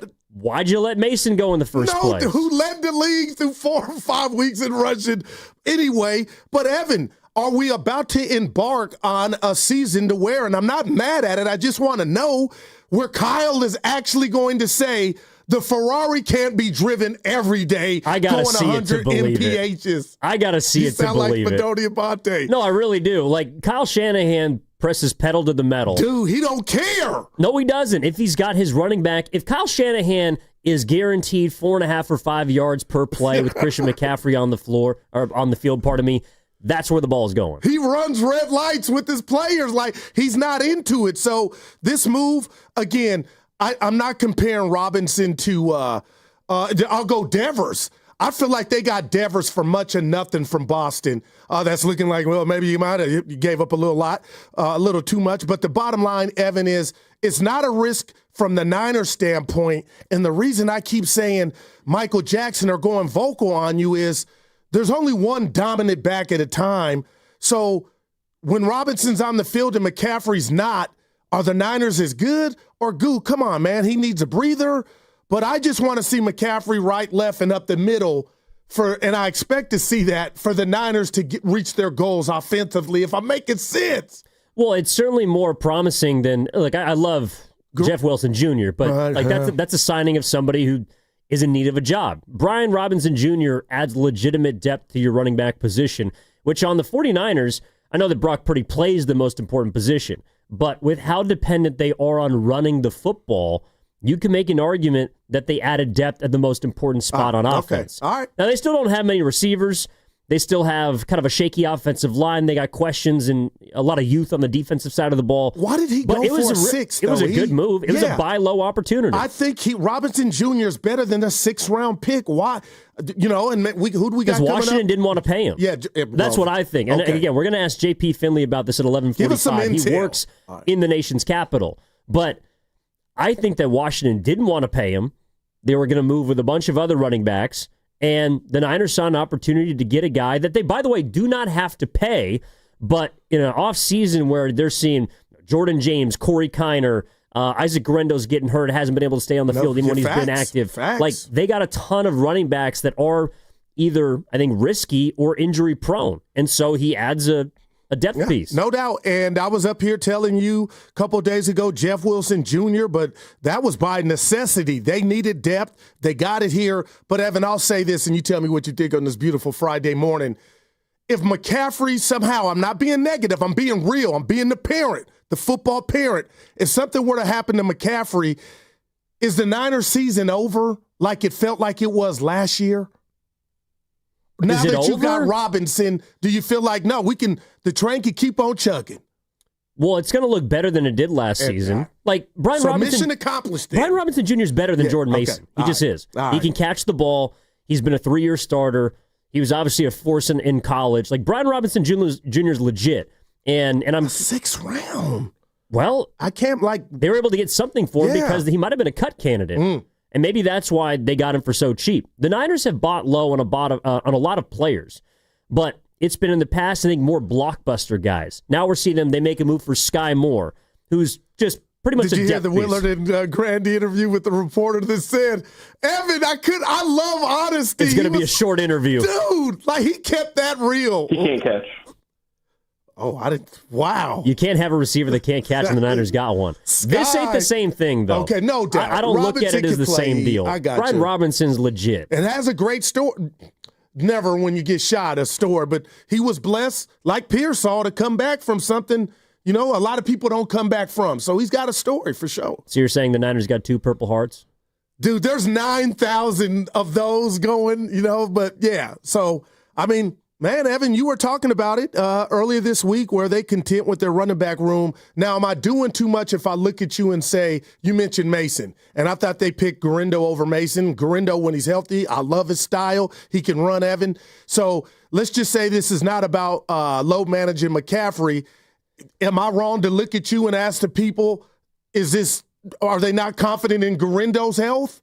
Well, this is something that, along with a whole host of subjects, horde of subjects, that you guys are going to discuss the 2025 Red and Gold Summit. It's on Thursday, September 4th, the 95-7 game Red and Gold Summit, live from King's Fish House at Westfield Valley Fair in Santa Clara. Willard Dibs will be live from 2 to 4, and then the summit with every single host at the station is from 4 to 6. So come on, hang out with us as we get you ready for football season. Yeah. Great food, great spot. Get your chance to hang out with all the hosts. That's Thursday, September 4th at King's Fish House at Westfield Valley Fair in Santa Clara. So come out and get the season started with a bang. As well, experience the ultimate in-shopping, dining, and entertainment at Westfield Valley Fair, your game day destination. Catch all the games this season at King's Fish House, the go-to spots for fans. I think it's a fair question. And the 510 is asking the same thing on the Boxer & Gerson Work Injury Attorneys text line. Tell me. Is it really just for depth, or are there still big questions about McCaffrey? My answer is yes. Wow. My answer is yes. And almost real quickie, you throwing me a lob, how could it not be, right? I'm seeing the literature, I'm seeing the words, I'm hearing people speak, but how can you naturally, until we see him get up, McCaffrey, that is, from pounding, say, and I know it looks good, he's 100% back. So I get this, and Duke can play, Robinson can play. Well, he's good. I mean, I just don't want to see him a lot, I guess, is what I'm saying to you. Well, he's been their best backup running back in recent memory, probably since Elijah Mitchell, but his issue is he couldn't stay on the field. The Niners have had issues with keeping their running backs upright. Mostert. The only one that's been legitimately healthy for a full season has been McCaffrey, and he followed up that season by dealing with calf and Achilles issues and eventually going down with a PCL. So I do wonder if Robinson, what he thinks of himself in regard to it getting funky in the nation's capital, will this role that he looks like he signed up for and he's content with, Evan, will it be enough for him? Enough for Brian? Yeah. Well, he doesn't really have a choice. Man. I mean, you're picking up a paycheck. And by the way, I think it was reported from NFL Network that Washington is going to be picking up a portion 3.5 of Brian Robinson Jr.'s $3.5 million contract. Change. Yeah, and look, he wants a new deal. He wants to get paid. Maybe the Niners figure out that he's someone they want to actually reward because Christian McCaffrey is towards the end. To me, having too much of a good thing is never bad. But I guess with what they did this offseason and now are trying to do now, it doesn't fly in the face of it, but it's interesting. It is, And I want to explore more on the other side of why they're doing this. Is it because it's a reaction to the injuries? Is it because there's something we don't know about with McCaffrey? Is it because you can just acquire a low-risk, high-reward type of talent? 888-957-9570 is the number. What's coming up on the game is brought to you by Fremont Bank. Here for you, here for good. That segment was brought to you by Valvoline Instant Oil Change. This Labor Day weekend, be road trip ready with Valvoline Instant Oil Change. No appointment needed. Stay in your car while they change your oil, as well as your tires, battery, and fluid. So before you head down the coast or over the Golden Gate, visit BarrierOilChange.com. Evan Giddings in for Matt Steinmetz with Daryl the Guru Johnson. Brian Robinson Jr. is a 49er. We're back after this. Ladies and gentlemen, it is the 2025 Red and Gold Summit, and it is happening on Thursday, September 4th, live from King's Fish House at Westfield Valley Fair in Santa Clara. Me and Dibs will be live from 2 to 4, and then the summit from 4 to 6. So Steiny and Goo and Shasky and Spadoni are all going to be there, and we invite you to come over for the hang. Are we really doing this? Your game day headquarters is here. Splash at Thrive City in the heart of San Francisco. They've got the largest LED screen in the Bay Area, immersive sound, and a private or semi-private spaces for your crew. Host your fantasy football draft or watch every NFL and college football game in style. With craft cocktails, elevated pub fare, and ice-cold beer on tap, not to mention golf simulators, pool, and shuffleboard. Fun for the whole family. College Saturdays kick off at 8:30, NFL at 9:30. Mention Willard and Dibs or 95.7 The Game to score an exclusive game day perk. Reserve your spot now at SplashSportsBar.com. When growth stalls from turnover, hiring gaps, or operational drag, My Outdesk steps in with elite global talent, fast. Trusted by over 8,500 businesses, they help mid-market and enterprise leaders scale smarter, cut costs, and lead with confidence. With a selection rate under 1%, My Outdesk delivers only top-tier professionals to power your team. They're ranked #1 by TechRadar and U.S. News & World Report, and they're just getting started. See how much you could save and how far you could go at myoutdesk.com. That's myoutdesk.com, where momentum meets results. A strong heart, a steady stride, a life full of milestones. El Camino Health is here for you. From advanced heart and vascular care that keeps you on beat, to expert orthopedic treatments that keep you moving, and innovative cancer care that fights alongside you, with expert care for women, men, and new moms, supporting you through every chapter of your health, because every life we touch is built on trust and compassion. El Camino Health, our strength, your health. For full details, including terms and conditions, visit unlock.com/legal. Call 1-888-780-6854 to speak with a representative today. Actor portrayal. Terms and conditions apply. Lisa, thanks for having me over. Your new kitchen is gorgeous. How'd you find the money to do it? We worked with this great company, Unlock. They help you unlock the future value of your home to get the cash you need today. So it's a home equity loan? No, it's not a loan at all. There's no monthly payments and no interest charges ever. And you can use the money however you want. We were able to redo our kitchen and pay off our credit card debt. Wow, Jack and I could really use this to finally pay off our old student loan debt. How do I get started? It's easy. Just give him a call or go to unlock.com. Call 1-888-780-6854 to unlock the value in your home and get up to $500,000 in cash with no monthly payments and no interest ever. Use the money for home improvements, to pay off debt, or to add to your retirement fund. It's up to you. Visit unlock.com. That's unlock.com, or call 1-888-780-6854 now to get started.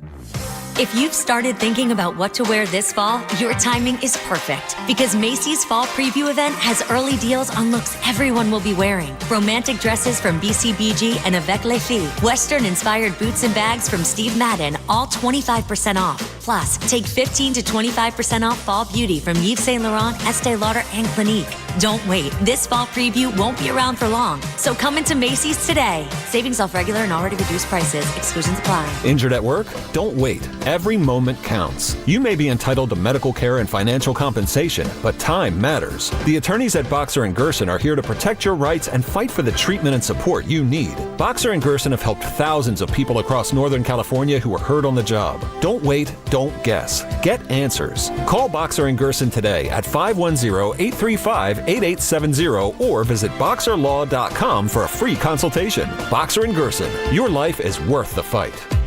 If you're 55 or older and into that whole saving money thing, T-Mobile has an exclusive phone and internet bundle just for you. Right now, get 2 unlimited phone lines plus 5G home internet for just $30 each per month with autopay, plus taxes and fees.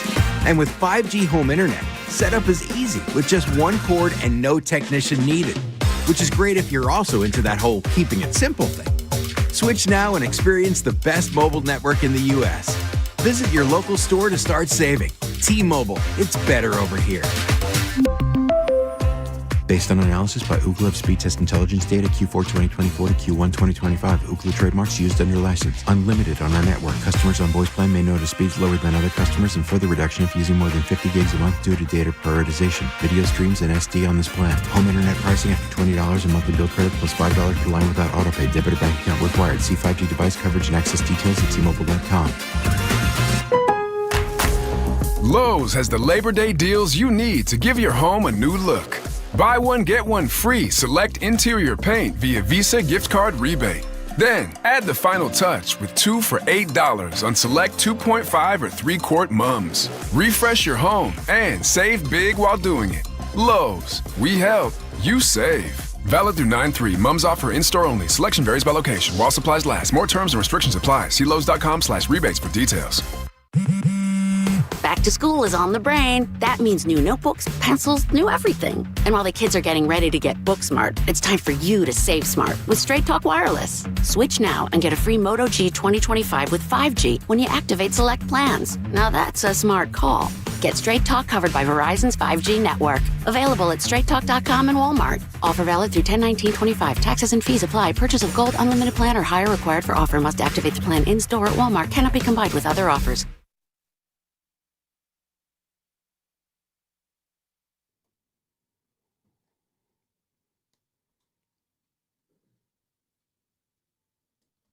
Now, back to Steiny and Guru on 95.7 The Game. All right, a lot going down here on a Friday. The San Francisco 49ers have traded for Brian Robinson Jr., Commanders running back, for a 6th-round pick. Mike Garafolo, NFL Network. We're talking about the impact of it. What does it signal? What does it mean? How does it help? And we're taking your calls on it at 888-957-9570. Getting it for Steinmetz with Guru. Look, there's no doubt, Gu, that this is good news for the Niners, and it's certainly to me more impactful than the deal they made yesterday or 2 days ago for Sky Moore. I got you, and you were scrapping to try to get something in regard to Sky Moore, and you know you're VIP as a listener, a P1, when Film on Mike has the host number, and he sent me a text, and he was like, Gu, now this gives the Niners and Kyle an opportunity to line up McCaffrey in the slot. You know, it had to be at the running back position, and Robinson could be on the field, so you can get them on the field together. So we know he can get in the lab, Kyle that is, and cook. But, man, they need him. And, Evan, I always say this, there's nothing better than talent but more talent, right? Well, and one thing it also does, like I remember a couple of years ago, we've always talked about how Deebo Samuel and Christian McCaffrey are kind of interchangeable pieces. It's one of the reasons why their offense hummed at such a high level. But this does allow Christian McCaffrey to perhaps do more Deebo Samuel things. And to Philmo Mike's point, yes, catch the ball out of the slot. Yeah. You can put him in motion. You can use him in a bit more, and I don't mean gadget as a derogatory term, but you can use him in more ways. My question is, I think it does make Christian McCaffrey perhaps more impactful. You could use him on the field at the same time. But it doesn't change the fact that CMC is still everything to this offense. No doubt. And you know what? The more I'm thinking about it and I'm hearing you talk, Evan, they're not bringing him here to be CMC. No. You know, we already got Michael Jackson. We just want you to be a part of it. And, Evan, you went over his numbers last year. 800 yards, 8 touchdowns, 4.3 a pop on the ground. Now, obviously, and this goes for McCaffrey too, the O-line's got to do their part and create them holes. But you're right. This is way better than Sky Moore, the move they made a couple days ago. Yeah, it's a good move more around the edges than anything else. Like I wouldn't consider this a blockbuster trade, in my opinion, but it's a buy low opportunity for the Niners at a position that they really had to get some more pieces in, because this entire running back room, even if you think that McCaffrey is 100%, just by virtue of his age, by virtue of the injuries he dealt with last year, there were a lot of questions around how many games you're going to get from all of these guys, because they had to go sign Jeff Wilson Jr. Yeah, and they're down to their 6th or 7th running back outside of Garendo. No doubt. And Evan, I know we're in the fantasy football league together, but let's say this trade would not have happened, and I came in this Friday morning and asked you, hey, what do you know about Brian Robinson Jr.? What would you have said? What would I have said? Yeah. Well, he's a load. Okay. Like he's a big boy. He ain't no punk. He's someone that I don't know if I would say that the Commanders haven't necessarily utilized, but he's a player that is a dual threat type of running back. He can catch the ball out of the backfield. He can run between the tackles. He was incredible at Alabama. But Brian Robinson, to me, is more of a sure thing. I don't think that he's a 1,500-yard rusher. Mm-hmm. He's not an all-pro type talent, in my opinion, but he's going to be on the field. I mean, the only time that he really hasn't has been when unfortunately, he got shot right before his rookie season. No doubt. And I'll say that to say, Evan, he's a lightweight threat. Had you asked me what I know about him, he can run. He is not McCaffrey, but again, he's not coming here to do that. And it's twofold now. If I'm up here and you sense the trepidation in my voice about McCaffrey and does this signal anything about his health, maybe it's not there. It's with Garindo and others. But now that you got him on this team, coming out your backfield or however Kyle decides to use him, I mean, this bodes well, especially with everything going on for week 1 in Seattle, though. They got better, Evan. How about that? They did get better. Okay. Yeah, right. And they got better for a 6th-round pick. That, man, cheap. That does matter. Flew over Kmart. 888-957-9570 is the number. What are you feeling about the Niners after hearing that they made a trade for Brian Robinson Jr.? Are you feeling up? Are you feeling about the same? How does it impact the way you're looking at this team and specifically the running back position? Let's go to Kay Bueno, who's in Oakland. Kay Bueno, what's up, man? How we doing? Happy Friday, fellas. You too. All right. I'm definitely feeling up on this, all right? Like, I think, no doubt about it, McCaffrey is still our horse, all right? No questions about that. He's still that dude. You mentioned, does this raise any kind of concerns about his health? What does it say? I think this just gives Kyle more to work with now. We're putting him on the field. You mentioned earlier, you can line up McCaffrey in the slot. You can put Robinson in the backfield now. He ain't no punk. He's a big dude. He can catch. He can do all the things that Shanahan loves from a running back, but McCaffrey's still our guy. I think the only thing this signals is that there's concern about the depth behind McCaffrey. Yeah. Love Garindo, but I'm not convinced that the dude could still be getting enough touches and stay healthy. I think Robinson gives us that insurance policy. He gives us that Geico that you were saying earlier. So he gives us that insurance. He gives the flexibility to Kyle to scheme up the kind of plays that we had when Debo was at his peak with us. And it's just extra. And look, we know the offense, your running backs are going to excel. He could take a dude who's a 4th stringer and turn him into a Pro Bowl caliber type of running back. Robinson, he's at that level that could be potentially like that. Again, McCaffrey's our dude, no doubt. But Robinson, that's just another tool now that Kyle could really use to expand the offense to keep McCaffrey on the field. And, we saw when McCaffrey's off the field when he's hurt, how much it really affects the whole offense. So I think this could also help take some load off of McCaffrey's shoulders a bit to know that we got someone like Robinson to put in. So it covers a lot of bases, I think. It can take a load off of the shoulders for McCaffrey if Shanahan wants to do that, but also it just expands the play options as well. Appreciate the call, Kay Bueno. Yeah, I'm with you. And I'll say this, Evan, my all-time, you've never asked me this, but my all-time top quarterback ever is Joe Montana. I'm a stand on that, and I love Brady and the others, but it's Joe Montana for me. I'm not saying Robinson or McCaffrey or Roger Craig. Well, McCaffrey might be better, but I think he is. But the bottom line is, what about when he checks down? Now you got another guy if he's out there. Mason wasn't the best at it, but I'm just saying, Evan, now if you think you're going to take what the defense gives you and Purdy's back there, you got another dude that you mentioned that could catch the ball out the backfield. And I'm looking at McCaffrey, 29 years old. Evan, if we add everything on the Carfax, maybe running back years, he's 31 or 32. But I am kind of curious to see everything that the great points everybody's making. Is this one of those? The goal or objective is we're going to just dial McCaffrey back just a notch or two. And I would totally get it, but my question then is, are you as good and scary offensively when you do that? And again, Robinson's not a bum. I don't think that it is. I'm going to have to see it to believe that Kyle Shanahan's going to dial back Christian McCaffrey. But you get the question or the thought. Yeah, but like you said, Christian McCaffrey is an unbelievably talented running back. When he's on the field, the Niners are just better. You saw it all last year. But the point that Kay Bueno is making about the depth to me is really where this matters. Like Sky Moore is a depth move for the wide receiver spot, but that doesn't move the needle for me. Even before our guy from KC came on with Willard and Grandy yesterday, I love it, and said he can't catch. But what this move does do for the 49ers to me is it gives them the most depth they've had at the running back position since 2019. If you look at the last 5 years of running back rooms, they've been top heavy. They've had a couple of down years. 1 year, they were so depleted, they really just had to turn Deebo Samuel into their running back. No doubt. But I'm going back to 2019 where you had Raheem Mostert, Matt Breida, and Tevin Coleman. Three-headed monster. That, to me, is the most depth they've had in the Kyle Shanahan era, and they clearly used it to run all the way to a Super Bowl appearance. Should have won. I got you. Agree to disagree. It's your last day. Brian Robinson Jr. behind Christian McCaffrey. If you want to slot Garendo in third, maybe it's Jeff Wilson Jr., whatever you want to put together, that now dynamic duo in the backfield, that gives them the most they've had there in many years. They do not have to be as dependent on McCaffrey. I'm going to need to see it to believe it. But the fact remains that the depth at that spot now, it's drastically different with the news we got today. No doubt. And I'll say this to that, Evan, because all week, and rightfully so, I believe the biggest concern going into week 1 against Seattle in this season for the Niners, this campaign, Evan, is the wide receiver room.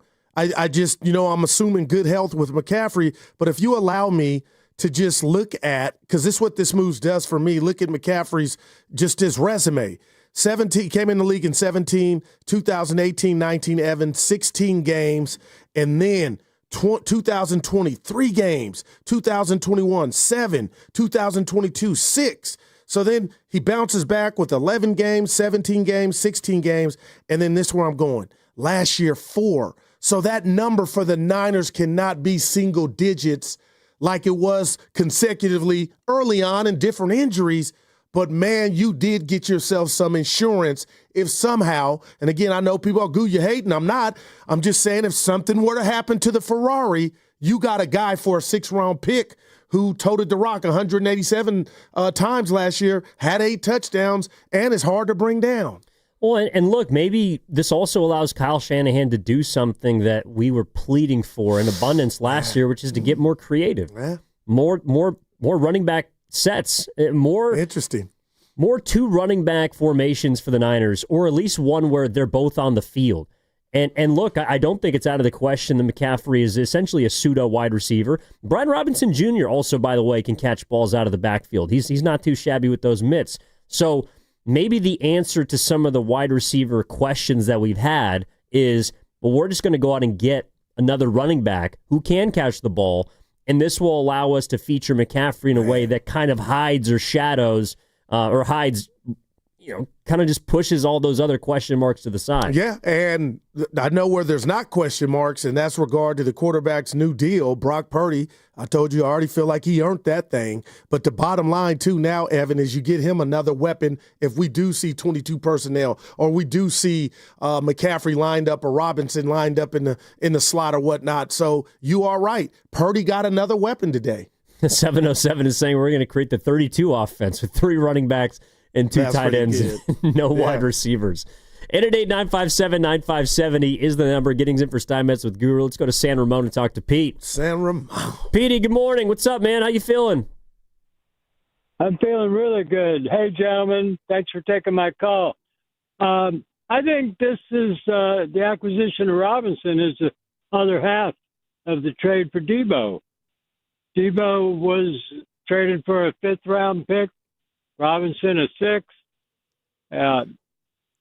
I think it's going to be kind of like, well, here you go. We'll see you in the Super Bowl. And besides that, Ricky Pearsall and Brian Robinson can talk story about getting shot. That's all I got. Yeah. Thanks. Appreciate it, Pete. Yeah. Yeah. I don't know how long that conversation is going to go. Right. No, I mean, they definitely could bond over being blessed. Yeah, Evan. Yeah. Well, 100%. Yeah. We'll see. Niners got the toughest team in the league. Yeah. And they gotten better since last time I saw you. And it popped. You jumped up. I go, what happened? You said Niners pulled off the deal. Well, it's positive news. Yeah, I mean, no doubt about it. Now, I do think that one of the reasons that everyone is quite excited is because there hasn't really been a ton of additions this offseason. Like, I would say Brian Robinson Jr., he's the biggest offseason acquisition they made behind. Well, if you want to put Robert Saleh there, that to me is the other guy. I like that, but I got you. Yeah. Actual player, though. Exactly. Yeah. They said goodbye to a ton of players. They have basically tried to lean more into their rookie storage and a lot of young players. I just can't wait till we get our guest on because, again, I'm just thinking about the Bay Area teams and how they've been the beneficiaries of relationships going sour or getting rotten. You think of how light the package, again, Evan, was for Devers. That's another story of the Giants. You think of Jimmy Butler, who never in a million years would have been available like he was unless they wouldn't have had Fallout City in Miami. And I'm looking at B. Robinson's resume, what you and I already knew about him, and the Niners basically get him for the football version of food stamps. He's not Jimmy Butler, though. Oh, no, I got, but he's a talent is what I'm saying. Like, there's no risk in this, E. No, there's not, but he's also a backup running back right now on your depth chart. Like that you needed. And I got, you know what? It's Friday. I hear what, I'm not putting them in that caliber, but they got talent for much of nothing. Well, yeah, but again, like Brian Robinson Jr. is a good talent. And we're gonna find out more about him with JP Finley. Right. JP Finley is coming up at 11:45. Works for 106 The Fan, 106.7 The Fan, an Odyssey sister station for us in Washington D.C. So he's going to let us know a little more about Brian Robinson, sort of what happened behind the scenes, and what led to effectively the Niners picking him up for a 6th-round pick. Yeah, but I also don't want to sit up here and make it sound like they just acquired Christian McCaffrey. Like, and I hope I'm not doing that. No, but I do think the energy is like the Niners are up. They're back. And they are in a sense. They got better.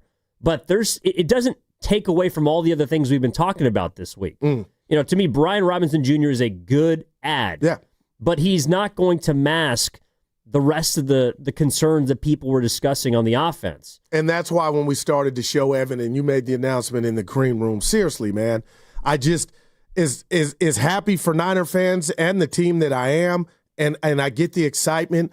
I just keep going to my guy, Thriller, Michael Jackson. Like, he's not going to have more impact than Christian McCaffrey, but you can understand and take a step back and say, okay, they needed more depth, but you know, again, he's not the lead per se, but the Geico thing that you mentioned, Evan, is spot on. It's 100% that. So we'll see how Kyle uses them, but I'm not going to sit up here in front. Even though it's good news, they got better, I do have questions. Is this a signal of things to come where we see less McCaffrey? Maybe he's not healthy as they've been letting on, or it's Garindo that's not as healthy as letting on. But the bottom line, he's a Niner. He can help. But it's going to be interesting, the Too Short question. The great rapper from Oakland is, get in where you fit in, and where does he fit, and what is something going on that we don't see yet that the games will reveal in regard to who's healthy and how healthy. Well, he fits in behind McCaffrey. To me, this is it's an admission that they didn't have anything behind CMC. And to be fair, you know, because Christian was hurt so much last year, Four games. Well, you're hoping that you're going to get 14 to 16 games out of him, but you don't know. And do you trust what you have behind him? I don't. And it's not because Garindo isn't talented, or, you know, it's because he's been banged up. Yeah. And the Niners also haven't been able to keep running backs on the field this entire preseason. And Evan, that's why you didn't scoff at it. I'm thinking of Steiny, but I just couldn't believe they got off of Jordan Mason. And again, you said they didn't want to pay him, Goo, and I get it. But I was like, man, wouldn't some of that money be to have, if you're Kyle or John, to sleep at night just about what you think you don't have behind McCaffrey? And I just thought Jordan Mason last year was a blessing in regard to how he held it down until McCaffrey was able to come back. But I got to move on. They have. He's in Minnesota. But the bottom line is this is an addition, an asset, and we'll see how it plays out. Well, yeah, if he's able to get on the field, I mean, he's not going to be your starting running back. No doubt. I just want to make that clear. Brian Robinson he's going to help the team, but he's not your starting running back. You know, I think the Niners have made some, and this is one of them, they've made some intelligent around the edges type of deals this offseason. They acquired Bryce Huff, who had a down year in Philly, but with Robert Saleh the prior year was one of the most efficient pass rushers in football. Right. You're hoping he can get back to that. But they also acquired now Brian Robinson Jr., who's someone that Washington didn't want to pay, and you're able to bring some depth in. Like, those are the kinds of moves that the Niners are now making as opposed to the blockbuster deals. That's all I'm trying to say is Brian Robinson, Bryce Huff, even if you want to throw Sky Moore, you can. I'm not. Well, these are moves that are ancillary. Like, they're not going to, in my Around the opinion, edges, completely change the shape of your team. They're good ads. But they're not going to dictate your season. And I love that. And I'll just double back and ask you, has your win total grown for where you thought the Niners, how many they could win with this acquisition, or it doesn't even impact that? Well, no, it makes you better, but Brian Robinson Jr. is not worth 2 wins. Yeah, right. I don't think. Maybe some people feel differently. Again, he's a good player, but I don't want to sit up here and act like they just traded again for Christian McCaffrey. I got you. And then the Niners have made big hay over the last few years, and during the season, in the offseason, making big splash kinds of moves. But I think this offseason was about resetting the books. And that's why also Brian Robinson Jr. might just be here for 1 year. Yeah. You know, the Niners may decide they don't want to pay No him. doubt. And you talked about it in 2019. Kyle's done it every way up under the sun. When he had the three-headed monster, everybody ate. And obviously it's not a three-headed monster here because it's led by McCaffrey, the great McCaffrey. But this is not new to Kyle in regard to distributions of the ball or the rock per se. And it starts with McCaffrey. 888-957-9570 Junior is the number. 888-957-9570 is the number.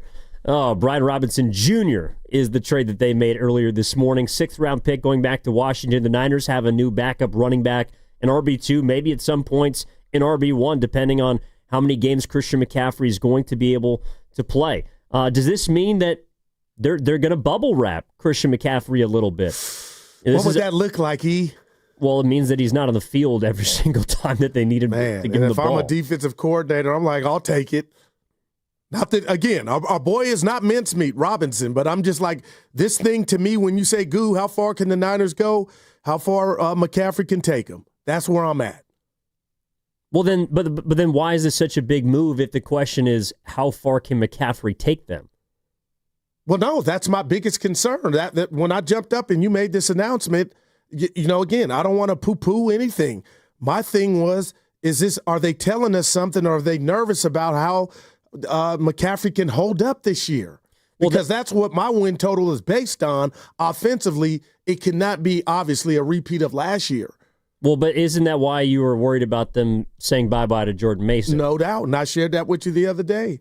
Yeah, but we saw when Jordan Mason was the running back. I think Brian Robinson Jr. is better than Jordan Mason. Right. He can catch the ball. I think he's a more accomplished running back at both the collegiate and the professional level. He's been a starter for 3 years. But when Christian McCaffrey was not on the field, this Niners offense looked completely different. You never lied. Specifically in the red zone. Yeah. So I think that Brian Robinson Jr. can help them there, but they are still very CMC dependent. In many ways, their season is going to be on the shoulders of 23. Yeah, and 13. Well, yeah, and look, he should help. He should help Brock Purdy too. You know, he's not going to change the offensive line. He's not going to change the lack of depth at the wide receiving spot.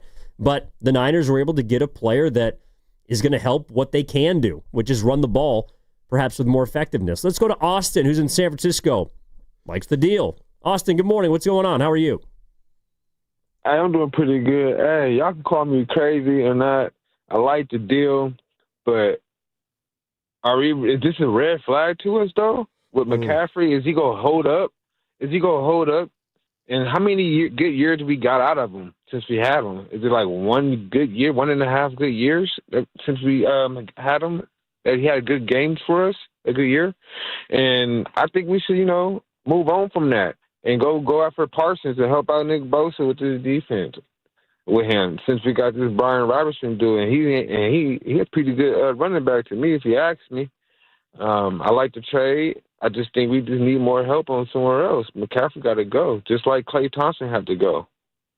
So. I'll let you handle. We love you, Austin. I'll let you handle that. Thanks for the call, Austin. Thanks for the call, Austin. I love. No, he did say something though that actually on this Friday. I kind of was thinking about. It's it's the idea of the star talent, and on the other side, I want to tell you how this trade is good, but how it also hits me from a broader perspective. All right. Evan Giddings in for Matt Steinmetz with Daryl the Guru Johnson. Coming up tonight at 7 o'clock. Let's go. The Valkyries take on the Phoenix Mercury. Just took an L to them a couple days ago. They got to get back on the winning track. You can hear the game right here on 95.7 The Game and on the Valkyries channel on the Odyssey app. Just download the app and search Valkyries Also, JP Finley, 106.7 The Fan in Washington. We're going to learn more about Brian Robinson from the Commander side of things, what he can bring to the San Francisco 49ers. 1 hour away at 11:45. That segment brought to you by Cache Creek Casino Resort. For 40 years, Cache Creek Casino Resort has redefined luxury. This summer, play for your chance to win a breathtaking 2025 Porsche. Luxury isn't just seen, it's felt. Cash in at Cache Creek Casino Resort.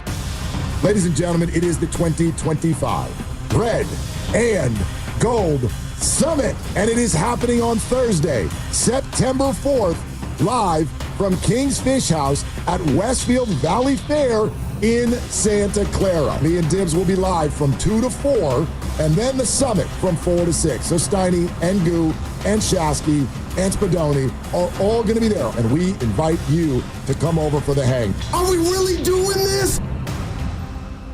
Are you interested in being an install or service technician?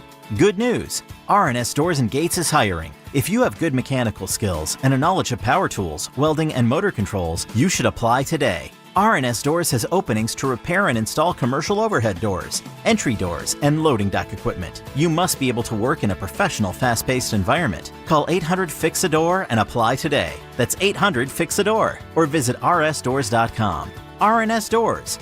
Look for the red truck. This Labor Day weekend, we're celebrating Bob's Discount Furniture's 200th store milestone with the entire Bob's family across the country. For more than 30 years, we've believed everyone deserves the home they love. That's why we brought our everyday low prices on furniture, mattresses, and more to over 200 locations from coast to coast and counting. Not to mention free treats for the whole family in our cafes. Celebrate Bob's Discount Furniture's 200 store milestone this Labor Day weekend. Oh, my Bob!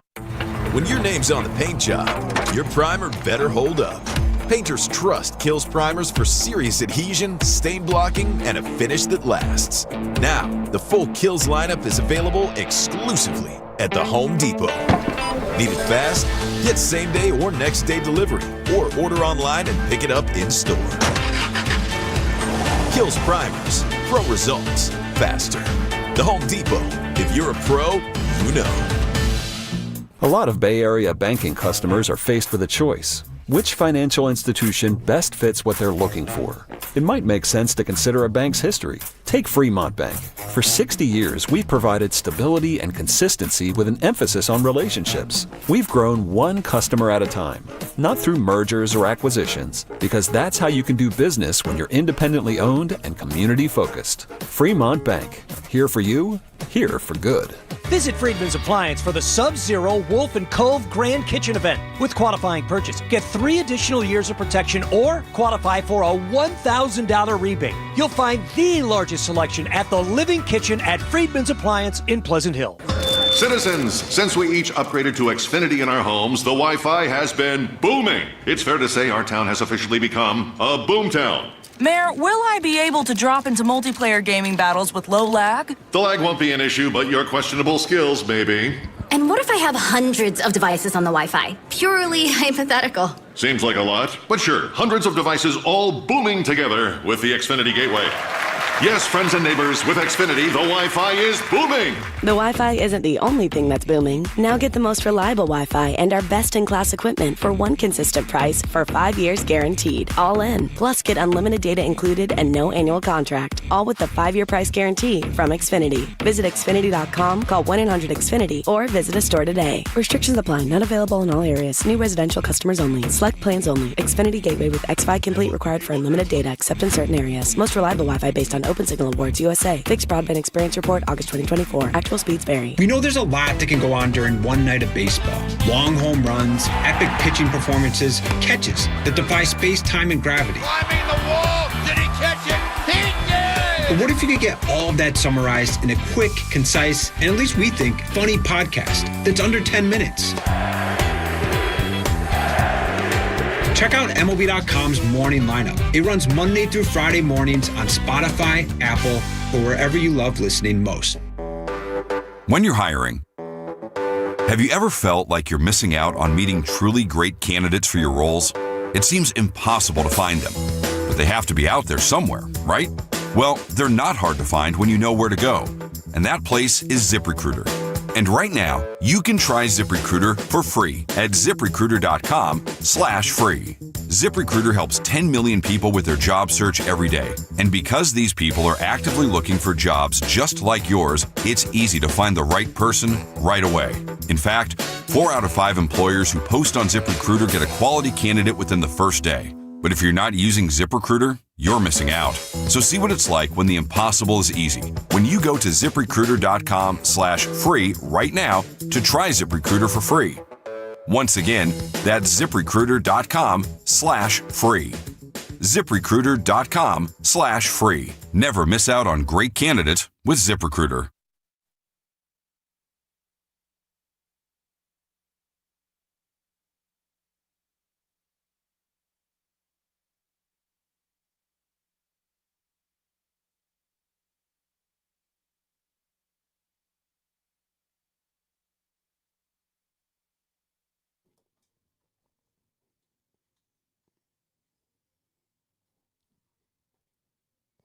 Now, back to Steiny and Guru on 95.7 The Game.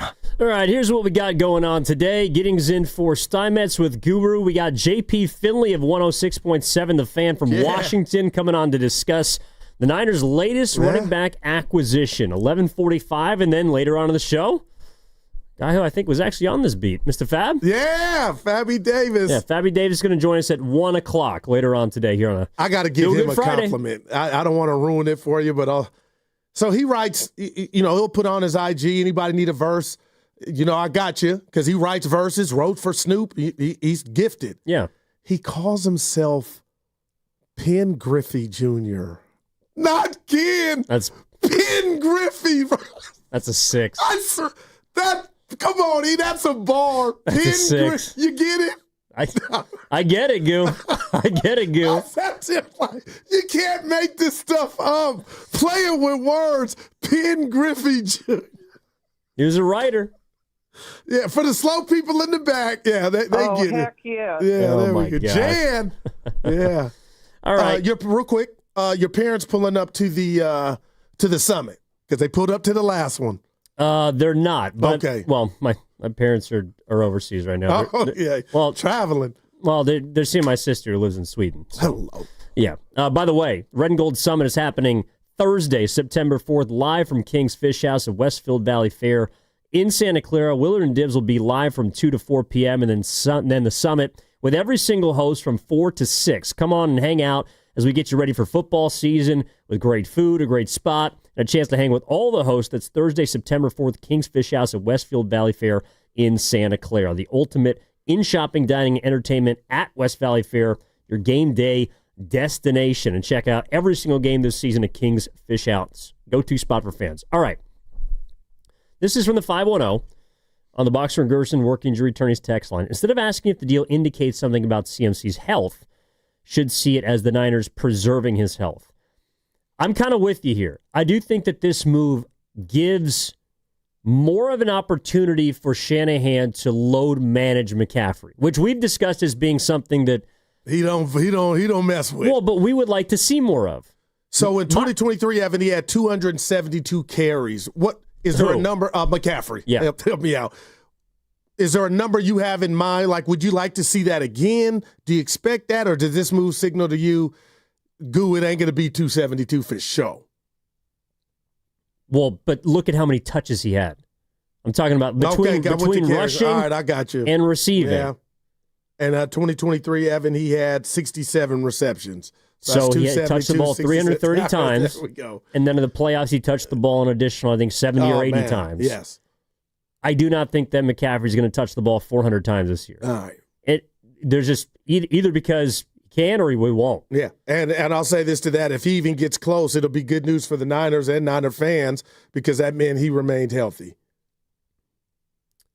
No, I think the only way he can stay healthy is if he doesn't touch the ball that much. All right, I'm mad at you. Like, those days to me are done. That's another reason why they acquired someone like Brian Robinson Jr. I think the move does signal that they're trying to have Christian take a step back. Like, they would like him to. Or they realize that because of an unforeseen injury, he may have to. That's interesting, man, because I got umpteen, and I know you do fantasy drafts coming up, Evan, and I'm going to give C-Mac the benefit of the doubt. I got him high on my board. CMC? Yeah. Well, it's Christian McCaffrey. Right. But I get what you're saying, and you might be right. And that's what this move may signal. Well, I think it also signals something else to me, and this is, if I can just be honest. So, look, it's a good move. The Niners only gave up a 6th-round pick to get up a depth piece at running back, a good depth piece, who can start, who can back up CMC, perhaps could also play on the field at the same time as Christian McCaffrey. There's a lot that this move allows Shanahan as his play caller to do. But what it also signals to me when I'm thinking about what the Niners have done and what they've done this offseason is they don't have a blockbuster mindset anymore. Like, in a way, when I heard they got a trade with the Washington Commanders. Oh, tell me where you went. A couple years ago, I think it would have been for someone like Terry McLaurin, who they need a wide receiver. Terry McLaurin's really good, but they're not in a position to do that now. Number one, because they got to get their books in order, or they did get their books in order. Number two, I don't think that they're a Terry McLaurin away from being a Super Bowl contender. But real quick, what if I told you that Terry McLaurin will be back week 6, hopefully, and Brandon Ayuk? Yeah, but he's coming off a catastrophic knee injury. You know, I don't think that BA is going to be BA until either very late this season or maybe 2026. Yeah, I've had those thoughts, but I guess what I was just looking at it from the financial standpoint, like you already went shopping and purchased your McLaurin. No, but I think that John Lynch and Kyle Shanahan, they've always thought big. Like Trent Williams, that's a massive trade. Yeah. Christian McCaffrey, no doubt, massive trade. They've found ways to go out and get big name players in the past, and I don't think that they're at that stage in the franchises anymore. Like, they're not in a spot where I think they can look at a Terry McLaurin. It doesn't make any sense for them right now. Got you. And I think in the past, so Trey Hendrickson is someone who's available.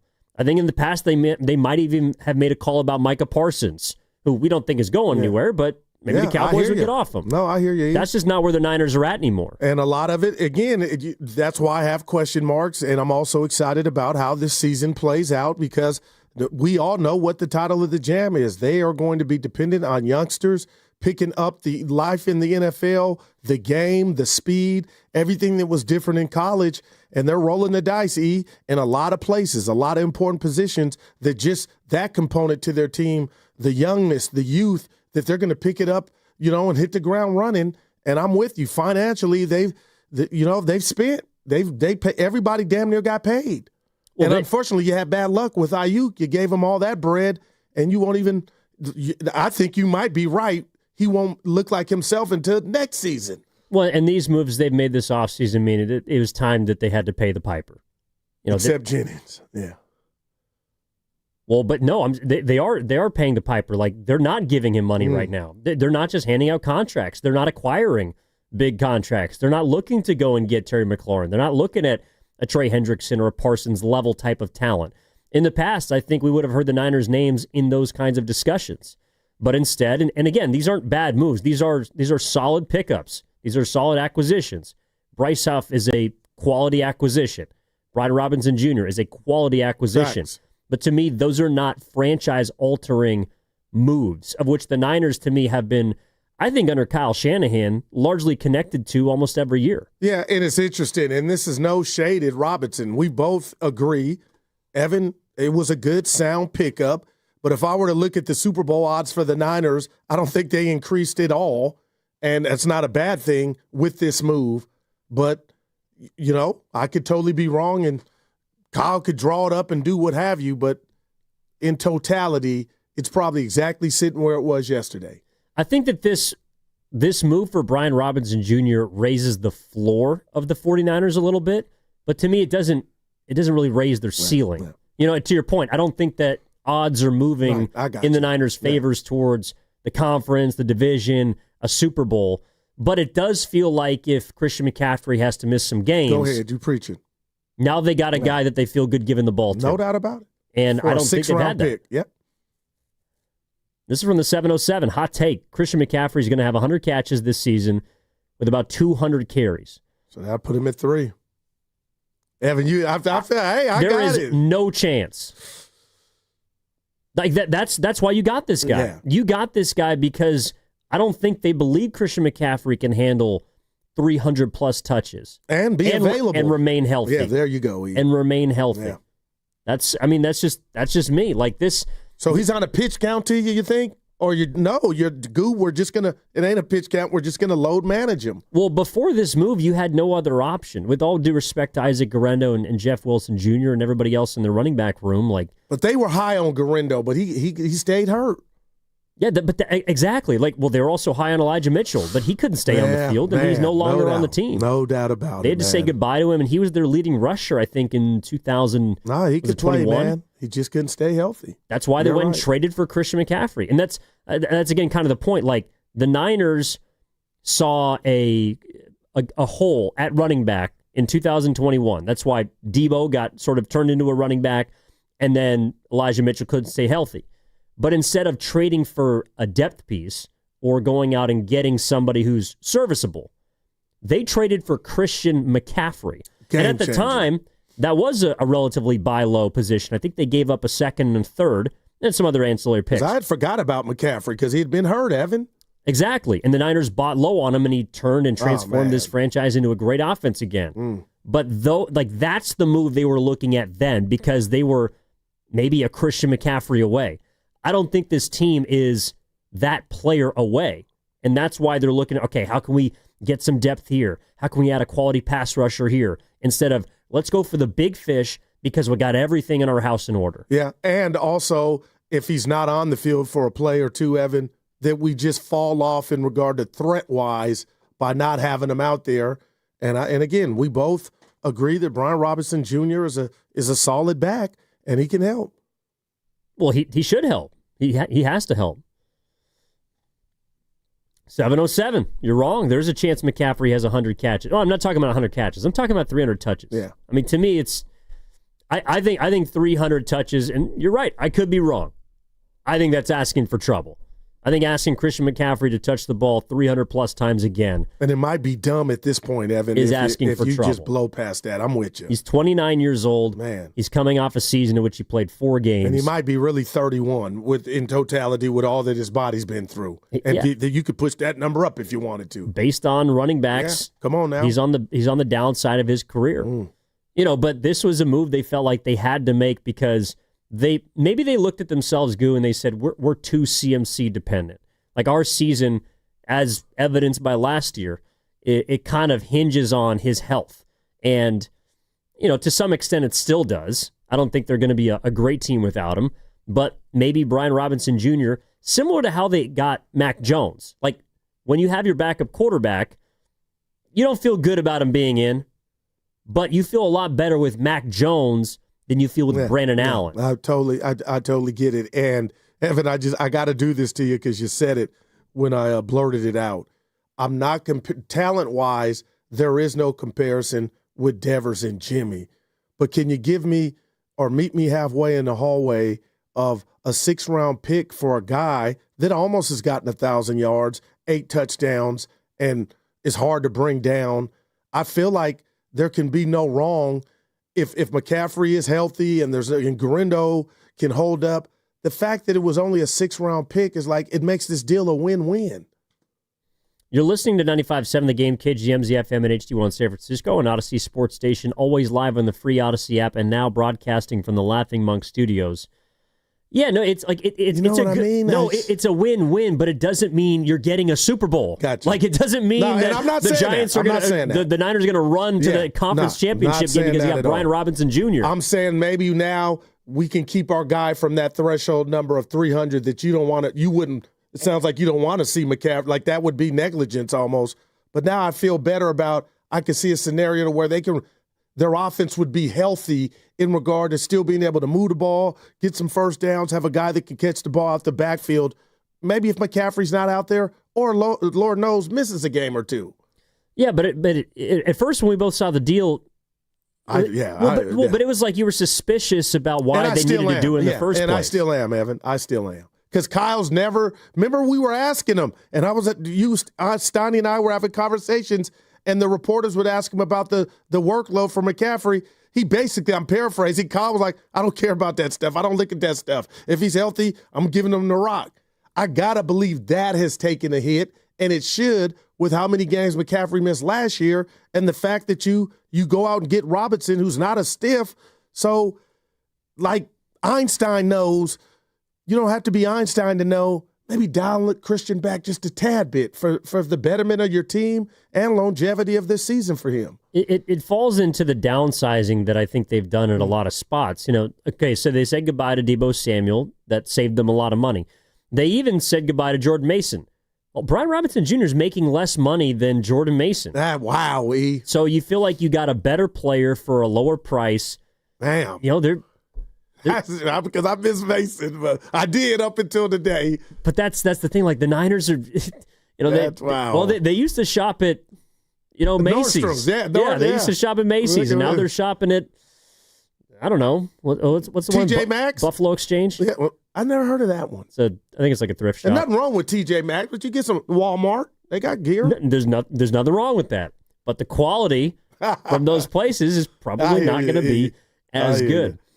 Dude, I can't believe Mason makes more than Robinson. Wow, I think he got it was like 2 for 10. Yeah, Minnesota said, hey. Robinson, well, and that's why he also probably wanted out. Robinson wants to get paid. And your boy Eckler basically is the lead back in the nation's capital. Yeah, and they paid him, I think, a decent amount. It was like 2 for 12. When and 2 healthy, for 14. he's a beast. Yeah, no, he is. When healthy, but their running back room is not predicated on one person. It's built on a host of heads. And the Niners, they are very much McCaffrey dependent. That's why, again, I feel like this is the most depth they've had at the running back position since 2019. But it's also because they've failed to either draft and develop a running back, or the biggest issue is they failed to keep him on the field. McCaffrey's run of health from 22, from the time they acquired him through the end of 23, is the longest that I can remember a running back staying upright in a Kyle Shanahan offense. He was everything, no doubt about it. And they almost got it done. So odds are someone's going down this year. They've already had a bunch of rookies that haven't been able to make it through camp. Just interesting, man. But I'm excited to see how Kyle puts it all in the pot and cooks it. 888-957-9570 is the number. What do you make of the move today from the 49ers? What are you making of their offseason so far, of what they've kind of tried to do? To me, they're scaling back. They're scaling back as far as their books, their talent. They're still able to get some nice players, but does Brian Robinson Jr. wholesale change the way you're looking at this team? To me, he changes the running back room, and he should help this offense. But I think it's also, like, they do need another wide receiver. I think they do need some offensive line help. Man. All that matters, man. It really does. I thought this was interesting earlier this week when it was reported that the Niners were looking to shop Jair Brown, who's a safety. Yeah. And maybe it's because they got too many guys that are competing for spot that is wide open. But it's almost like they're, a mile wide and an inch deep at a lot of positions. They have bodies, but quality depth.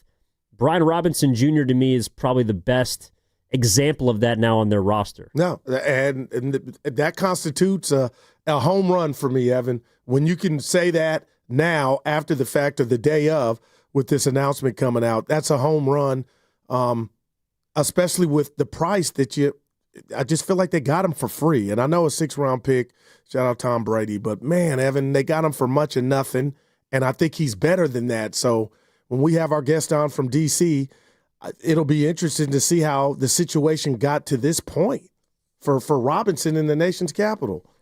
Well, I think it's just as simple as they didn't want to pay him. And running backs, at least on most teams, you're able to find serviceable ones. The Washington Commanders last year, they had Austin Eckler, obviously with Brian Robinson Jr., but Jeremy McNichols, I think they drafted another one who's been getting run. Yeah, they got Ja'Cory Krosky-Merritt from Arizona as their backup running back on the depth chart right now. And I'm like, okay, who? But okay, they feel like the show will keep on heading in the right direction. Well, and that's why unless you have one of the premier backs, which the Niners do, a lot of teams just get by having 2 or 3 guys and cycling them in and out. That's the way the Eagles were running their operation before Saquon got there. It's kind of funny. And then when they got that horse or that McCaffrey, look what happened last year. They got it done. Yeah, and this year that I think they're going to feel some of the impact of him just being a freaking horse the entire year. There's just not a ton of guys out there that are able to do that. So with a fantasy pick, you stand away from Barkley, would you advise? I know you don't want to give all your notes. Well, I wouldn't take him as high as he went last year. He was like the second or third running back off the board. It was the same reason why McCaffrey last year was a no-go for me, because he was coming off of a ridiculous season. And I drafted him first. But well, I think, to be fair, a lot of people did. Okay. I think a lot of people did. I feel a little better. Thanks, D.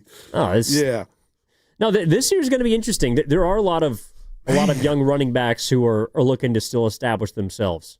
And Brian Robinson Jr., I think, was looking to do that in Washington, but they operate with a running back by committee. They also have a quarterback who runs quite a bit. I mean, I think Daniels, the man. Daniels led that team in rushing last year. I hadn't thought of that, E.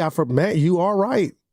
And maybe this was a byproduct of that. You are correct. Led the team. Well, do you think that the Niners now, with their running back room, are going to operate more by committee just because they traded today for Brian Robinson Jr.? Evan, you asked me, and my answer is no. Until I see it, I won't believe it. I believe, Kyle, you got the Geico, but that's if something happened to where McCaffrey couldn't go. But I feel like it's going to be McCaffrey-centric offense again with him catching it and running it. So if you said yes, I could totally understand that, but my core is just telling me this is not going to change Kyle's mindset in regard to ball distribution. I also wonder where... But you could be right. Well, no, I also wonder where Robinson fits in immediately. There was, I think it was Cam Inman of the Barrier News Group who was going through their running back chart, and I think he might have had Guerrero second, just because... And he did. I wrote it down. He had Guerrero second. Yeah, because Robinson hasn't had a ton of time, hasn't had any time so far to pick up the Niners system. And also, he's going to have to do that before week 1. Yeah. And does that mean that Guerrero is getting those second touches? Does it mean that Brian Robinson Jr. is going to be out on the field? I think there's... What's this mean for Jeff Wilson Jr.? Man. It means you're going to be on standby. Okay. No, they're not going to carry 4 or 5 running backs. I got you.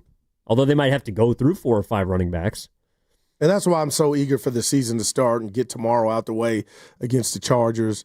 And then we get a chance to just sit down, lock in, and see what this team looks like and how this acquisition will play out and how they're going to use McCaffrey, what Purdy's going to do. Just a litany of questions that every team has, but we're in the Bay. And, Evan, I'm just excited football is back. And this announcement, when you popped up, it has me scratching my head as to, man, I'm happy for him, but does this really, to my core, does this signal that maybe somebody, and it could be McCaffrey, may not be as healthy as everybody's written and said and reported? Well, that's the thing, too, is we haven't seen ignore that. Any of him. We've gotten reports that he looks really good and that he, the explosiveness is, I think Matt Barrows came on with you guys a few weeks ago and said he looks like he's 2023 McCaffrey, but we still got to see him get through games. Remember McCaffrey himself last year at this juncture said, I'm ready, and missed the first 8. That's true. Remember That's that? I'll never forget that, Evan. He was like, and then you and I were at the Jet game walking the field. Yeah, and we were there on Monday night waiting for McCaffrey, and it was looking like he was going to play, and then all of a sudden we get, McCaffrey's out. Like he was... But he'll be back week 2. I think he was listed as, might have been questionable, but still. But you were people shocked expecting with me. him to play. Yeah, no doubt about it. And Evan, he didn't come right back either. That was a big, obviously you win, you go 6-11. Nobody saw that. But my gosh, to tell that, to say he was only going to play 4 games last year, I mean, how could anybody expect the Niners to stay afloat? Without CMC? Yeah, you know what I mean? Well, I think we also believe that team last year was a lot more talented than it turned out to be. And look, they broke down. I think we didn't understand a lot of what was happening behind the scenes. The Super Bowl hangover, so to speak, some of the fatigue from the last few years of deep postseason runs, guys clearly not being happy with their position in contracts. Charvarius Ward admitted that he'd had some trouble getting motivated. In fact, he said he wasn't motivated coming into that season. I think there is more motivation for this year's squad to prove that last year was just a fluke. But now my question is, well, how much talent do they have, and is that what's going to be the deciding factor? No doubt. And I know we're up against it, E, but I'll just say this. I always hated the Super Bowl hangover. I don't want to say excuse, but they definitely don't have that on their ledger this year after getting the rest that they got. But now it's the T word, and you just said it, talent. That's what it's about, and that's what wins games. We're going to talk to JP Finley coming up in about half an hour. He works for 106.7 The Fan in Washington. Going to get his thoughts on the trade that sends Brian Robinson Jr. from Washington to San Francisco in exchange for a 6th-round pick. Evan Giddings in for Matt Steinmetz, with Gerald the Guru Johnson. What's coming up in the game is brought to you by Fremont Bank. Here for you, here for good. That segment also sponsored by Honda of Vallejo. Interest rates as low as 0% APR long-term financing on your next new Honda. Honda of Vallejo's Labor Day sales event going on now. Low interest rates means lower monthly payments. HondaofVallejo.com. 0% APR and only 2025 per launch through AHFC. Super preferred credit. Not all buyers qualify. Ends 9/2/2025.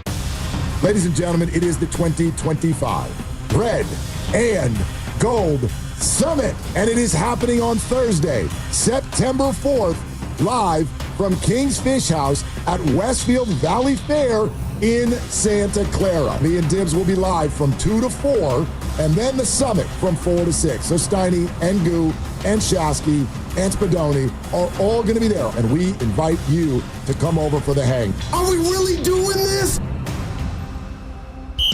Weekend brunch just got a major upgrade. Splash at Thrive City in San Francisco. Starting this September, enjoy college football Saturdays at 8:30 a.m. and NFL Sundays at 9:30 a.m. Paired with craft cocktails, elevated pub fare, and ice-cold beer. Bring the crew, settle into our view lounges, and watch the action on giant screens with immersive sound. Mention Willard and Dibs or 95.7 The Game for an exclusive game day perk. And make your brunch reservations now at splashsportsbar.com. Visit Friedman's Appliance in Pleasant Hill to see the full selection of Thermador appliances. Thermador provides a range of possibilities, from refrigeration to dishwashers or cooking with steam or convection. Come into Friedman's Appliance, and right now, you can receive up to 3 complimentary gifts with qualifying purchase. See all Thermador appliances displayed beautifully in live working vignettes at Friedman's Appliance in Pleasant Hill and at friedmansappliance.com. And we're back, live during a Flex Alert. Dialed in on the thermostat. Oh, we're pre-cooling before 4 p.m., folks. And that's the end of the third. Time to set it back to 78 from 4 to 9 p.m. Clutch move by the home team. What's the game plan from here on out? Laundry? Not today. Dishwasher? Sidelined. What a performance by Team California. The power truly is ours. During a Flex Alert, pre-cool, power down, and let's beat the heat together. Coach, the energy out there felt different. What changed for the team today? It was the new game day scratchers from the California Lottery. Players everything. Those games sent the team's energy through the roof. Are you saying it was the off-field play that made the difference on the field? Hey, a little play makes your day, and today, it made the game. That's all for now. Coach, one more question. Play the new Los Angeles Chargers, San Francisco 49ers, and Los Angeles Rams Scratchers from the California Lottery. A little play can make your day. Please play responsibly. Must be 18 years or older to purchase, play, or claim. If you've started thinking about what to wear this fall, your timing is perfect because Macy's Fall Preview event has early deals on looks everyone will be wearing. Romantic dresses from BCBG and Avec Les Filles. Western-inspired boots and bags from Steve Madden, all 25% off. Plus, take 15 to 25% off fall beauty from Yves Saint Laurent, Estee Lauder, and Clinique. Don't wait. This fall preview won't be around for long. So come into Macy's today. Savings off regular and already reduced prices. Exclusions apply. This is the story of the one. As a lineman, he does whatever it takes to keep the power on in his community. And he wants a partner like Grainger who does the same. Grainger offers the professional-grade products he needs, from voltage detectors to harnesses to hard hats, plus fast, dependable delivery, so he can rise to every challenge. Call 1-800-GRAINGER, click Grainger.com, or just stop by. Grainger, for the ones who get it done. A strong heart. A steady stride. A life full of milestones. El Camino Health is here for you. From advanced heart and vascular care that keeps you on beat, to expert orthopedic treatments that keep you moving, and innovative cancer care that fights alongside you. With expert care for women, men, and new moms. Supporting you through every chapter of your health, because every life we touch is built on trust and compassion. El Camino Health. Our strength, your health. Did you know that most people wait 6 or 7 years before they buy a new TV? That's a lot of time in front of one TV. So why not get one of the best sets for the next 7 years, like one of the top-rated Samsung, LG, or Sony models? Too expensive? What if you could get up to $1,000 trade-in for your old set? Who would do a stupid deal like this?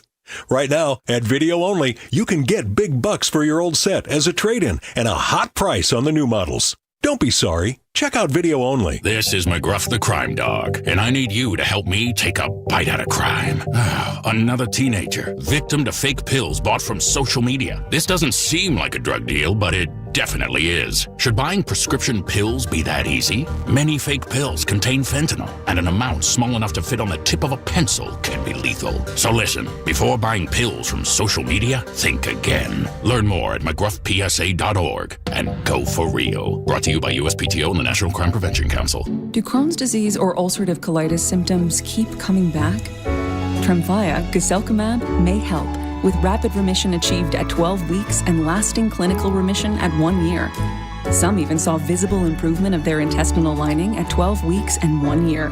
Tremfya is a prescription medicine used to treat adults with moderately to severely active Crohn's disease and adults with moderately to severely active ulcerative colitis. Serious allergic reactions and increased risk of infections and liver problems may occur. Before treatment, your doctor should check you for infections and tuberculosis.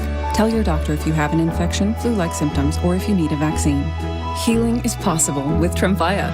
Approximately 3 out of 10 patients were in endoscopic remission at 1 year, based on areas visualized on colonoscopy, which may not represent the deeper bowel layer or entire GI tract. Individual results may vary. Ask your doctor about Tremfya today.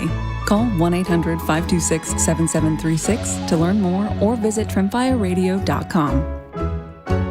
You know that Big Bargain detergent jug is 80% water, right? It doesn't clean as well. 80% water?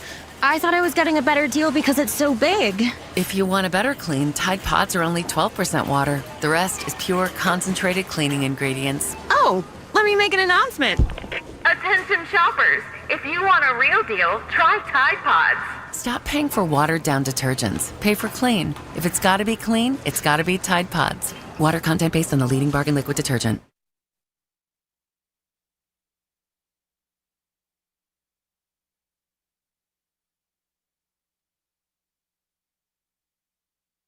Happy Friday, fellas. Yeah. He can't catch. Now, back to Steiny and Guru on 95.7 The Game. That was Sky Moore, not Brian Robinson Jr. Evan, what does that mean? He can't catch. It means exactly what it sounds like. He cannot catch. And the Chiefs needed receivers all day, every day. But, man, my man said, Evan can't catch. Well, there's a reason why when he was used by the Chiefs, it was kind of like jet sweeps or little handoffs out of the backfield, so he didn't have to catch the ball with two hands. All right. They had some. I mean, they need a wide receiver, and they traded him to the Niners. Yeah. But I think, look, he can return punts, and he can do a lot of stuff. Not sure if he can do it well. How about we'll see? Yeah. We'll see. We're not there yet. We'll see. What I do know is that Brian Robinson Jr., he does sort of, I think he represents stability. He comes over from Washington, 6th-round pick. We're going to talk to J.P. Finley about it in a half an hour. But does he bring, I guess, like a different level of excitement? Or is it just more, he's a good player, Washington didn't want him, and the Niners, like, are you more excited about the player or the deal that the Niners made? Because you've referenced the fact that they got him for nothing. But is it more about that than it is the player? It is. And, like, again, Evan, I got to be careful. I just feel like it's almost a version of football free. You got something. A guy that averaged 4.3 yards a pop got in the end zone 8 times last year.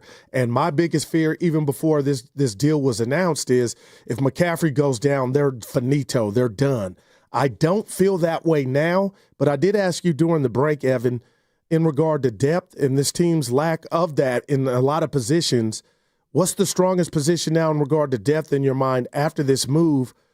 If Mac Jones wasn't hurt, I think I'd say quarterback, and I know people are going to come for me, but I do feel like now if something were to happen to Brock, Mac Jones could hold it down. But do you feel like this move has enhanced your thought or your mindset on how deep this running back room is now for the Niners, assuming Garindo's healthy? And you said it earlier with this 3-headed monster back in 19. Do you feel like that was the slam dunk and the biggest point of this deal? Well, that 2019 running back room was a three-headed monster because they were all complementary. Yeah, right. And they all could be horses if you needed them to be. Like Tevin Coleman was obviously more of a pass catcher than Raheem Mostert. Matt Breida was a speedster. Like they all had track speed in their own ways, the top two guys, and then Coleman was a little bit different. But none of them were lead backs. I got you. Like McCaffrey. No, and Raheem Mostert has gone on to be, I think, more of a lead back than the other two guys have. But the point is, there wasn't a dude. Christian McCaffrey's the dude for the 49ers. Brian Robinson Jr., in my mind, does not change that. But what he offers is insurance in case McCaffrey either gets hurt or needs to be load managed, so to speak, during a game. But to answer your original question, yeah, I would say quarterback is the position with the most depth. Yeah. And I think Mac Jones is going to be ready. He's going to be back soon. But everywhere else is still a question mark. Yeah, iffy. Yeah, like especially this D line. I just can't wait to see it. Well, we don't know what we're going to see. Doubt. I mean, can't wait to me is also a sign for I don't know. Yeah. But the thing that I was thinking about during the break in regards to the deal is the Niners. I said during the last segment that I think they're done being blockbuster. They're done with blockbuster trades. Gotcha. They've kind of moved into more of a Moneyball phase. Like if you think about, they traded Jordan Mason for a 5th-round pick, effectively. They used that pick to draft Marcus Siegel, who's in line to potentially be their starting safety week 1, or one of them. They don't pay Jordan Mason, who's making $5 million this year. And then they use a 6th-round pick to go and get a cheaper, maybe better version of a backup running back. Like, that's Moneyball. I think that's where the Niners are at. And I think it's an effect, yes, of the quarterback and how much they're going to have to pay him starting next season. But it's also an indication that they're not ready to start reinvesting a ton of money, I think, into a team that they don't know really which way they're going to go. Yeah, and I love that. And also, this could be a one and done, a Calipari 2, because your boy's going to be looking, Robinson, that is going to be looking for a new deal after this year. So you kind of wonder if he knocks it out the park, Evan, what does that change? But you talked about the change and them being frugal. If I'm a Niner fan, I'm not frustrated because Lynch and company have opened the wallet and guys have gotten paid out the yazoo. And now it comes kind of to a halt, and you mentioned the money ball element of this. So I am curious to how good this team is, how they look, and how big of a part Robinson is and his future, Evan, for that matter. If, what's he got to do for them to say, you know what, when the season's over, we want you back. Well, and then what will that number be? Yeah, I think that's another reason why I do like the move, because you have the option to try and retain him. All right. Let's say McCaffrey, God forbid, is a lot closer to the end than we think. Although he's still under contract. Yeah, I got to you. Yeah. You can try and bring back Brian Robinson, but to me, he's the 6th-round pick buys them a stopgap for the question marks about that position. The one thing that he's always been outside of the beginning of his rookie season, which wasn't his fault, he got shot. Yeah, he's been on the field. He's been healthy virtually. 14 games per season every year. And even his first season, he came back and still played 12 games his rookie year. So Brian Robinson Jr. to me is he's not a game-changing talent, but he raises the floor of that running back room, which to me was impossible to guess what you were going to get because of how many guys have been hurt or how many guys are injury prone. Yeah, and the word impossible sticks out to me, Evan, because I'm looking right now, and I know he's got to get up and running. Robinson is with everything that the Niners do offensively, but there's not a doubt in my mind, Evan, if I were doing the depth chart and assuming he picks it up fast, there's no way Robinson's not ahead of Garendo, right? Especially with the 3 years that he's put on tape and the accomplishments that he has. It's more than what Garendo's done. Yeah, I think he's a better player, but it might just take some time for him to learn the system. And so Garendo might be there week 1.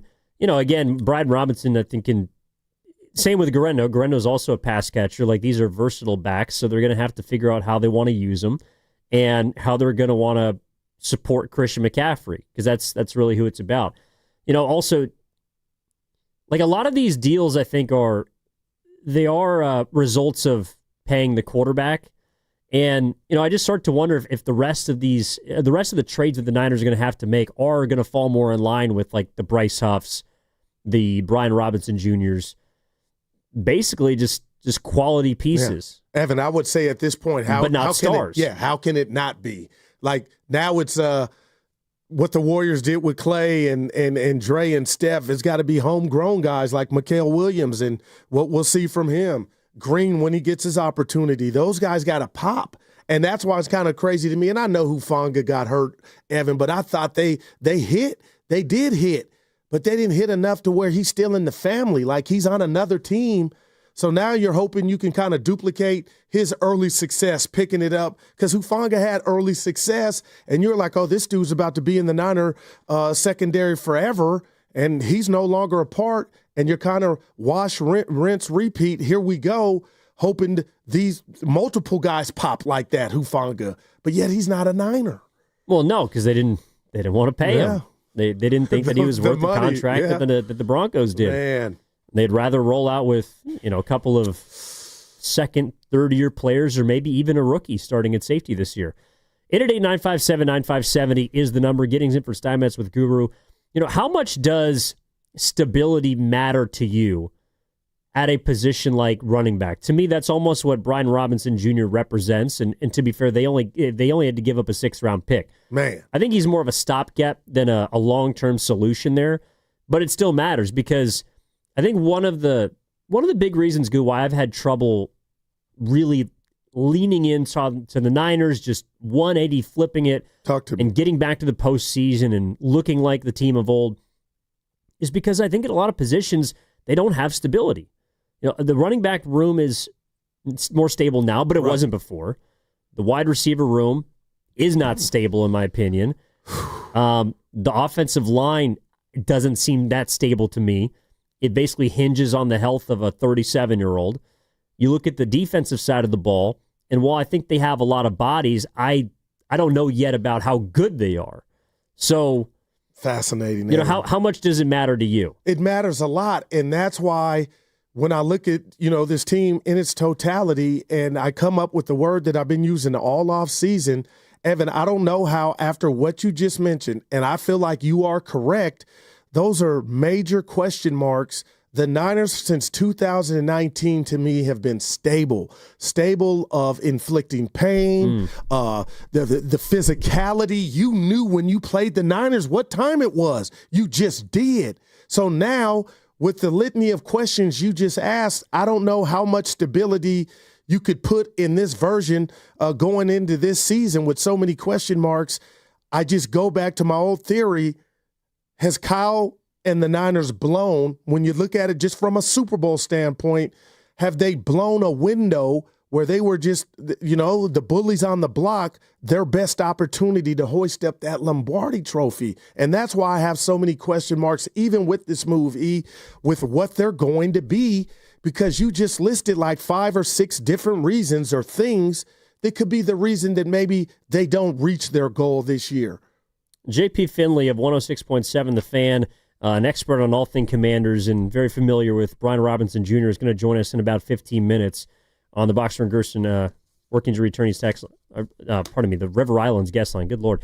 The thing about it, like, I don't look at it as if they blew anything, Goo, but I think you're fair if you say they didn't maximize it. And that's what I guess. That's what that means to me, because now, Evan, this is not the same team we thought that left Nevada when they lost the Super Bowl, but they would be right back. I assume that, and I don't think I'm by myself, but the bottom line is now I don't know what to assume, because now guys have gone on to different places, the money, finances, injuries. So that's why when you say maximize, I guess that's the ultimate cherry on the top of when you build something and you get to that final game where it's just you and one more team. That's the only thing that stands in the way of you hoisting up and getting the glory, the Denzel from what you built.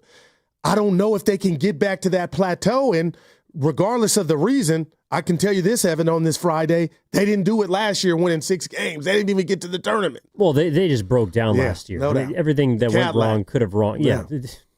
78 Seville. It's a 3. Yeah. But I mean, I guess when I look at those teams, though. But you knew, right? Well, you knew in the moment that this would, like, watching that 2023 team, and we had a chance to cover a lot of good ones. I did not think that was going to be the best that they had. That team was unbelievable. It's also why when we were in Las Vegas, put down some chicken on them. Yeah. And I lost. You did do that. I lost, but I thought that team, we knew that was going to be the best team that they'd have because they had a rookie contract that was literally the least valuable. And you're right. From quarterbacks in the league. Think about that. Great point, man. But isn't now, thanks, Bonte, but isn't now what is generally just NFL reality? When you pay a quarterback, you are very year to year. And that's why, Evan, I brought up, and you took it one step further in regard to the maximize word. You can sit and ponder if you're a Niner fan of, it wasn't always like this, and this still may be good and great. But, Evan, you are kind of going back to the lab trying to, do it a different way. And now your quarterback's got the bag when you had him. And one of the most attractive components to your team was you could spend, you're not paying top-tier quarterback money, so you had the luxury to go spend that money, bang, bang, bang, elsewhere. No, but they chose to spend top-tier quarterback money on Jimmy Garoppolo. I mean, they did. Yeah. At the time, it was the most expensive contract given to a quarterback.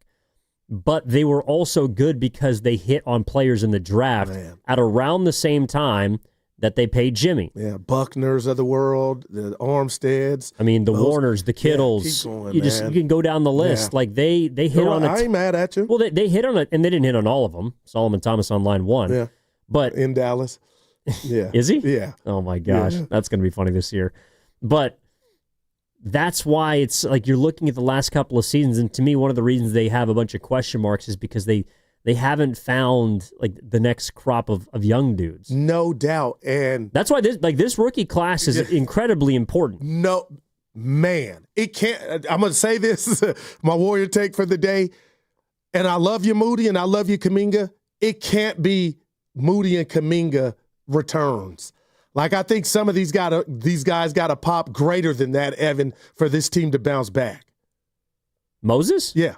I'm or Jake? Moody, Moses, Moody, and Kuminga. Oh. For where they were drafted, I feel like, that there was a little lot. They made contributions. I want JK back. But the bottom line, Evan, Kuminga has not panned out for the 7th pick in the draft.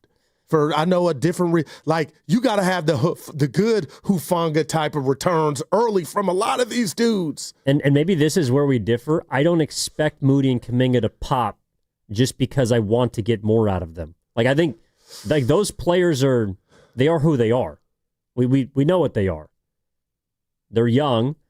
They have some skills, but they're not franchise-altering players. JK maybe has more of a chance to be than Moody is, but he's not. So just because you took him at those positions doesn't mean that now in year 4 or 5 they're going to just blossom. The Niners, I think, have a lot invested in an 11-man rookie class. Yeah, man. But after a year or two, if a Mykel Williams is not looking like a major talent, that doesn't mean that I just assume he's going to turn into one. So he could be Kinlaw, Yeah, he could be. Every year we thought it was going to be it, He also could be DeForest Buckner. Right. I don't know. Right. I mean, he hasn't been able to stay healthy so real far. Quickly, to that point, can't you understand, Niner fan just looking back, not feeling bad, but just having a kind of a good, just a feeling of what could have been if you look at it through the championship prism, where you played 2 of the biggest games, 2 Super Bowls, you went to 4 NFC championships, and you do imagine, okay, if naturally we got to start over, it happens.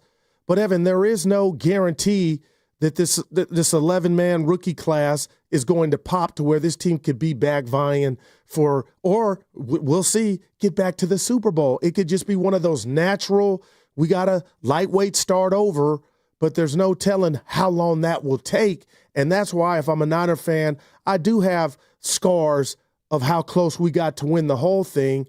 And then now, if we're hitting the reset, it could be 2, 3, 4, hopefully not, years of us trying to get that great again to where we can go back and get to that game. Yeah, but I don't know. Maybe I just don't look back at those years as being everything. Like, yeah, you want to win a Super Bowl and they didn't. Okay, so what are you going to do now to try and get back there? You can't just live in the past. Yeah, but no, and you're not. Obviously, that's why they have drafts. But the reality, Evan, is you were as close as hell, and it feels like right now, and I can't tell you with 100% conviction that I feel like I can tell Evan Giddings and family that the Niners are, they're a top 4 threat to go to the Super Bowl. I don't know. I feel confident that they're not. Now, Vegas feels like they are a top 4 they get favored to win the division in the NFC. Yeah. I don't see it that way. I don't think that they're the 3rd best team in the NFC. I don't. And I don't think Brian Robinson Jr. changes that for me, but he's a nice add. Yeah. And the Niners need those guys. They said goodbye to a lot of quality pieces this offseason, even if they weren't producing at the level they paid them for. Yeah, and another harsh reality, Evan, I'm looking at you and I'm just thinking like, you're not lying. You hadn't said anything wrong, and Niner fan doesn't want to hear this. But on the flip side of this thing could get funky or a tad bit uglier, Evan, I don't know how much time McCaffrey has, and hopefully it's 3 more years, and you talked about what he's on the books for, and I know he's worth it. But, Evan, if we get a repeat or just from a health standpoint, he can't get back to what he was in 2023, then think about where this franchise is at. Well, that's maybe also why they traded for Brian Robinson Jr., just in case McCaffrey Evan, look at you. is not the Offensive Player of the Year again. He was. Let's go to George, who's in Los Altos. George, what's going on, man? Good morning. How are you? I'm good. How are you? I haven't spoken to you, but I've spoken to Guru a number of times. Yes, sir. How you doing? I just want to good, brother, but I'm going to ramble now, okay? Yep. The 49ers should have 8 Lombardi trophies, okay? 8. The game where Harbaugh was the head coach, not Kyle. Colin Kaepernick was the quarterback. 1st and goal from the 9-yard line. They called 4 passing plays in a row, and we lost the Super Bowl by 4 points. Colin Kaepernick was the Patrick Mahomes of that era, for God's sakes. No one had ever seen something like that. And we call 4 passing plays? Come on. That was Greg Roman. That's one. Yep. Okay. Kyle, you might want to blame him for the first one that we lost because we were running the ball and averaging 7 yards a carry. He suddenly decides he's going to start throwing the ball. So, but the last one, you guys, Kyle didn't tell the right side of the offensive line to not know what the play was. If those 2 guys on the right side knew what the play was, they would have closed off to the left. We would not have to chuck one and settle for a field goal. So that's not on Kyle. And then finally, one team having this many injuries 2 years in a row, it just makes no statistical sense to me. It makes me wonder about our training staff and whether or not our trainers and our guys are getting our guys ready to play and making sure that they're taped up the right way and they're working out the right way to try to minimize these injuries. You're never going to avoid them all, but come on, boys. 2 years in a row, we've been decimated. So I just think maybe we ought to think about that as being one of the reasons. And that's all I got to say, brothers. So thanks for listening to me. I love it, and I'm going to jump in, Evan, because you've been holding it. I can tell he's been talking week. to you, Gil. Yeah, my man said 8, but he ain't lying. I'll say this. You've been channeling your inner Steiny all week. I know it, and you let it out a couple times. I had told you I saw it. But you were rubbing your face in anguish as he said that. But the guy is drunk. Yeah, Evan, I'm going to let you handle. My man said, Evan, he's not wrong. 8? No. 8. They could have won all 3 of those games. Is all that I'll just leave that there. I didn't say Steve Young. But had they won them, they would have 8. Niner fan used to say, when we go to the game, the big game, we win. Guru, and it was like that, Evan. I love that You stuff. often talk about my age. I wish I was, I have never known that area of San Francisco 49ers football. Win and in and win. Wow, that is wow. Never. You are right. Ever. You are right. Well, they're in a 3-game losing streak in the Super Bowl. 2 under Kyle, 1 under Jimmy, and you had the game. You had those 3 games. Oh my God! But dude, you look like Austin and San Jose. I didn't say it. The caller said it. But Evan, they catch a punt. Or Tart. You could went to a 9th Super Bowl had you caught the interception Stafford threw to you. They should have lost that year against the Packers. If Hufanga doesn't block a punt and get a touchdown, they lose in Green Bay. Like this is you could go down the list of things that could have, should have, and would have happened. And the Niners, you're right. They don't have 8, but they got a whole lot more Super Bowl rings than a lot of other teams. I got you. Let's talk to a guy on the other side, J.P. Finley, who knows as much as there is about Brian Robinson Jr. Get to know some more about this guy, the impact of the player, why Washington is also paying, I think, $1.3 million of his salary to move off of him. He works for 106.7 The Fan in Washington, our sister station out there in the nation's capital. Coming up tonight at 7 o'clock, the Valkyries take on the Phoenix Mercury, a game that they do really need. You can hear the game right here on 95.7 The Game and on the Valkyries channel on the Odyssey app. Just download the app and search Valkyries. That segment was brought to you by the California Office of Traffic Safety and Caltrans. Getting it for Steiny Guru back after this. Speeding is dangerous. To other drivers, to people walking or biking, speeding catches up with you. Tickets, crashes, or even worse, slow the fast down. Safe speeds save lives. Go safely, California. From the California Office of Traffic Safety and Caltrans.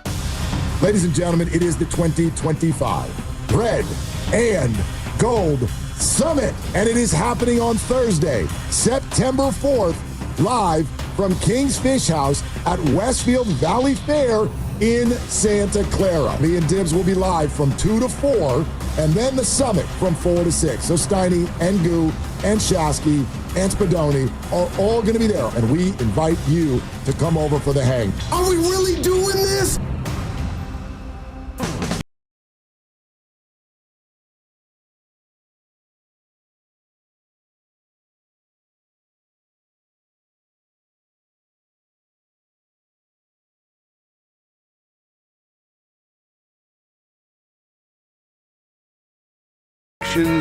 Texting Janine and shipping on us.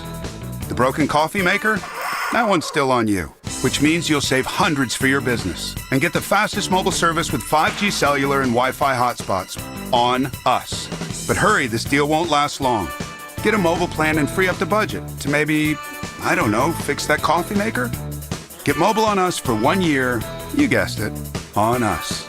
Comcast Business, powering possibilities. Ends 9/22/25. Restrictions apply. New mobile customers only with internet standard service or above. Limited to value of 1 unlimited intro-line apply via 12 monthly internet bill credits. 1 discount per account. Fastest mobile based on mobile Wi-Fi and cellular data in service areas. Ookla Speed Test Intelligence 2H24. Hey, it's Butcher Boy here for the one and only Ceremony Ford in Colma. And listen up, Tesla owners. It's time to make the switch. Right now, you can upgrade to a 2025 Mustang Mach-E Select for just $239 a month. Plus tax for 36 months, and it's only $19.99 due at signing. No trade-in required. And here's the kicker, 0% APR on every Mach-E in stock. We're talking over 100 to choose from. One of the largest inventories in Northern California. Plus, you get a $2,500 rebate, 2 years of complimentary maintenance, and the Ford Power Promise. That's a complimentary home charger with installation. Not a current EV owner? No problem. You still get the Ford Power Promise. But hurry, these offers end September 2nd. Don't wait. Don't overthink it. Ceremony Ford in Colma, your NorCal Mach-E headquarter. See dealer or ceremonyford.com for details. Losing weight shouldn't be a struggle, and with Jumpstart MD, it doesn't have to be. Your first month is just $99 when you join Jumpstart MD's medically supervised weight loss program today. Licensed clinicians create personalized plans, including GLP-1 medications. No insurance? No problem. Jumpstart MD has options to meet your individual needs. With 13 Bay Area locations and online visits, expert support is always within reach. Call 855-JUMPSTART or visit jumpstartmd.com to start transforming your health today. celebrating 40 years with extraordinary rewards. Since our humble beginnings, we've believed in setting the standard for luxury, entertainment, and hospitality. This year, we invite you to be part of a defining moment in our story. Join us as we celebrate 4 decades of excellence and experience the unparalleled luxury that has made us a legend. Indulge in the extraordinary. Be part of our legacy. Cash in at Cache Creek Casino Resort. Finding great candidates to hire can be like, well, trying to find a needle in a haystack. Sure, you can post your job to some job board, but then all you can do is hope the right person comes along, which is why you should try ZipRecruiter for free at ziprecruiter.com/free. ZipRecruiter doesn't depend on candidates finding you. Its powerful technology identifies people with the right experience and actively invites them to apply to your job. You get qualified candidates fast. So while other companies might deliver a lot of hay, ZipRecruiter finds you what you're looking for. The needle in the haystack. 4 out of 5 employers who post a job on ZipRecruiter get a quality candidate through the site within the first day. ZipRecruiter, the smartest way to hire. And right now, you can try ZipRecruiter for free. That's right, free. Just go to this exclusive web address, ziprecruiter.com/free. That's ziprecruiter.com/free. ZipRecruiter.com/free. This is the story of the one. As a lineman, he does whatever it takes to keep the power on in his community. And he wants a partner like Grainger who does the same. Grainger offers the professional-grade products he needs, from voltage detectors to harnesses to hard hats, plus fast, dependable delivery, so he can rise to every challenge. Call 1-800-GRAINGER, click Grainger.com, or just stop by. Grainger, for the ones who get it done. Your cold is coming! Your cold is coming! When you feel a cold coming, shorten it with Zicam, the #1 cold shortening brand. Oh no, not before my big trip. The big trip you've been planning is coming up, and so is your cold. But Zicam can shorten your cold and get you back to planning sooner. Thanks, Revere. We really should keep Zicam in the house. Shorten your cold with Zicam. Take it from America's most revered messenger. Shorten your cold at the first sign with cold shortening products from Zicam, the #1 cold shortening brand. Available in stores or see where to buy at Zicam.com. Some sun, some clouds for San Francisco, going up to 75. Weather brought to you by Staples. Have you heard? The Staples Easy button is back with even more easy. Press it for custom prints, shipping services, even passport photos. Staples. That was easy.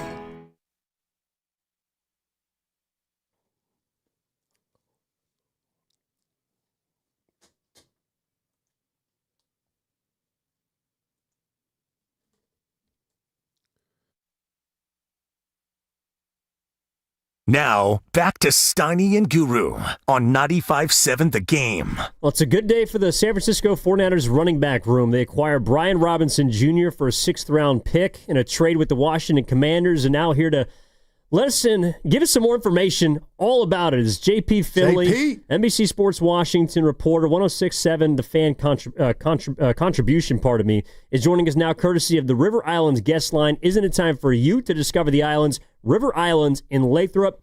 JP, thank you so much for joining us. How's it going? It's going good, man. You're bringing me in with Ice Cube. I feel very West Coast. Yeah, baby. Yeah, we got to bring you to the west side just a little bit, but obviously Brian Robinson is doing the same. He's coming out west, traded earlier today. You know, when you got the news, did it necessarily come as a surprise just because Brian Robinson, you know, I don't know if it's money has been at the crux of the issue with Washington, didn't play in the preseason, had the meeting with Dan Quinn. Were you surprised to see him traded today, and were the Niners a team that you thought would be a fit for him? Not a surprise at this point. There had been some speculation about if B-Rob's roster spot was pretty secure starting maybe the middle of last week. And so the Commanders had their second preseason game was Monday night against the Bengals. And Jaden Daniels played in that game. Debo played in that game. Like a lot of the veterans, that was their only real work of the preseason. And when they said Robinson was not going to play, at that point I knew it was over for him in Washington. I do think there was a matter of if you could get a trade for him or if they would just release him. But when they didn't play him, to me, it's like, all right, they're shopping him. They don't want him to get dinged up in this game. And I just thought it became pretty obvious at that point.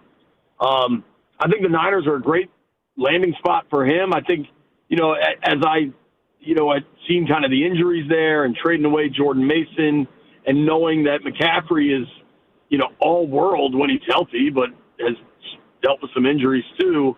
I thought it would make a lot of sense. Clearly, with Adam Peters running the show in Washington, coming from San Fran, and they already completed a trade earlier this year for Debo, I figured that would at least be one place they talk with. So not a surprise at this point, but 2 weeks ago, I think maybe like 16 days ago, we were in New England watching joint practices between the Commanders and the Patriots, and B-Rob was running with the ones. Like, it was Jaden Daniels, Laramie Tunsil, Debo, Ertz. Like, it was the first-team Washington offense against the first-team New England defense, and it was Brian Robinson getting those carries. And he looked great. So, like, if you had told me this was happening 3 weeks ago, I would have been legit blown away. Washington, some things have kind of changed there. They got a seventh-round rookie, Ja'Cory Krosky-Merritt. He goes by Bill. He is at a really good camp. I think he has impressed them. I think that's a big factor in trading away B-Rob. They also have a back, Chris Rodriguez, who has been in Washington, was drafted by Rivera, but they cut him last year, brought him back to the practice squad. He got some playing time last year. Rodriguez looks way better this training camp. I think he shed some weight, more muscular, and it has looked just way faster, way more explosive. And I think those two things, coupled with, all right, we know we're not going to re-sign B-Rob, maybe we can flip him for something right now, is kind of how you land here. Yeah, JP, my partner, he reminded me that the great Jaden Daniels with an incredible rookie year led, the Commanders in rushing. And I'm thinking to myself, and I thought B-Rob could play, but is this a byproduct of that? Because I want to ask you, JP, how good is B-Rob at the running back position? He's a really good number two. I think being the backup to McCaffrey will really be a good role for him. I know how well Kyle schemes it up. And I think he's really good in short yardage and goal line situations. He's a big physical back, like 5'11", 210. He's 6'1", probably 230. So he's a good back. He's not a great back. Like, he's not gonna push CMC workload. You know what I mean? And I think there's a lot to kind of. I 6th-round pick for San Fran. I think they're. I'm sorry, JP. We're kind of losing the contract. What? Sorry, dude. You guys have me now? Yeah. We got you. If you're ever in DC, there's a dead spot next to the Lincoln Memorial for cell service. There you go. There you go. Take it up with Lincoln. Sorry about that. No. You're all good. He's good. He's not great, but he's certainly good. Mm-hmm. JP Finley joining us courtesy of the River Islands guest line, NBC Sports Washington, 106.7 The Fan, out in the nation's capital. With Brian Robinson Jr., I think a lot of people are looking at this as a quality depth acquisition for the San Francisco 49ers. But do you think that this is a player that could also play on the field at the same time as Christian McCaffrey? And what kind of skill set does he offer in addition to just being able to run between the tackles? I think he's a better pass catcher than he gets credit for. Last year they brought in Austin Eckler, and he kind of took over that role in Washington. But if you go back 2 seasons, he caught, I want to say, like 30 passes out of the backfield and was pretty good in the screen game. Had a really nice catch and run against the Seahawks 2 seasons ago. He's been in his 3 years in Washington, he had 3 different OCs. So it's like there's been no continuity to his game. I do think offensive line play has been some kind of questionable in Washington. So I think it's possible he can give you more. I know that at times last year the staff got a little frustrated by what they thought was maybe leaving yards on the field, kind of a lack of explosiveness. And you will see sometimes, I think it's really hard to do, but I think really good running backs are patient and will let holes develop. And that's not always kind of his mindset. He is just a super aggressive, downhill, violent player.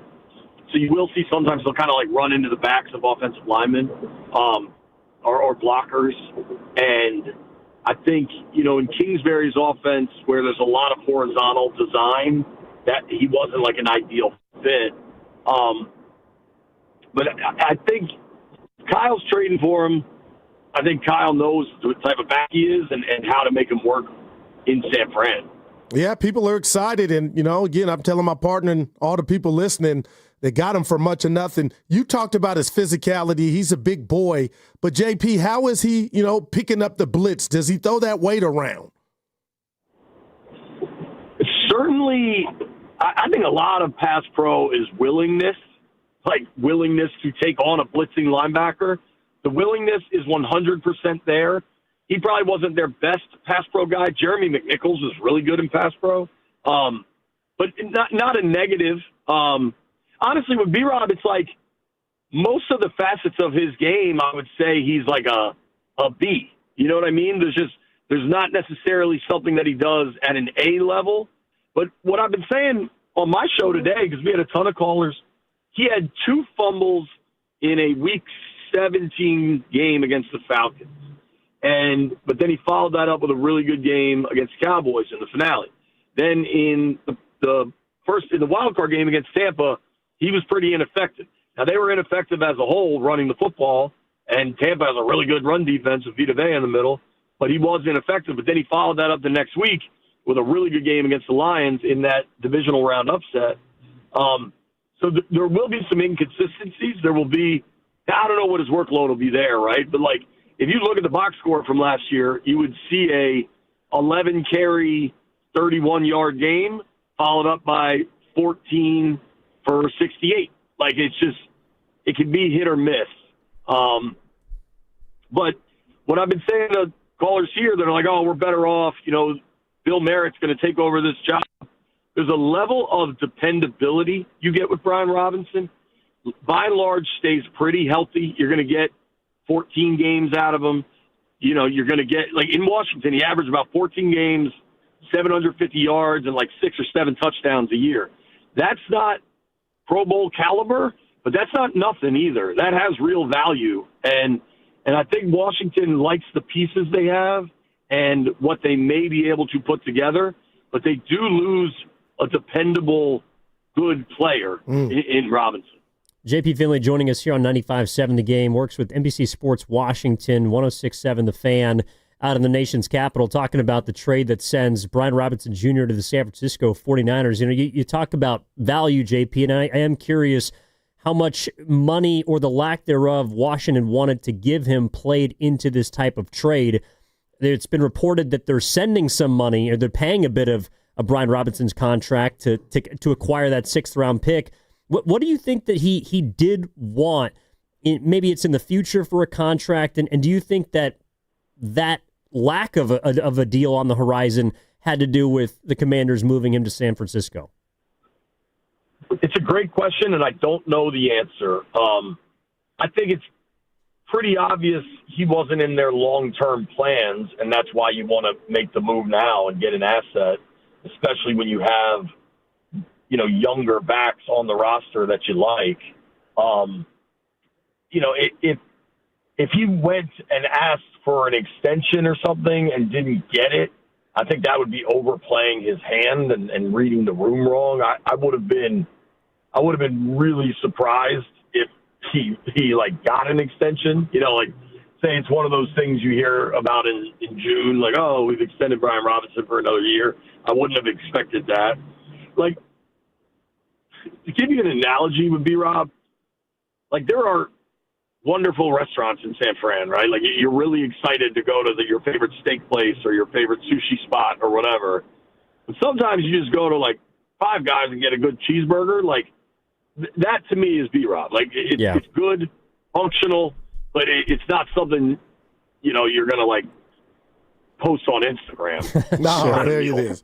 I got you. Hey, JP, we'll get you out of here on this one. I'm curious. Last year didn't go as well for the Niners, obviously, after almost winning the Super Bowl against the Chiefs in Vegas. Brock Purdy got his deal. You're in the nation's capital. Obviously, we're on the West Coast.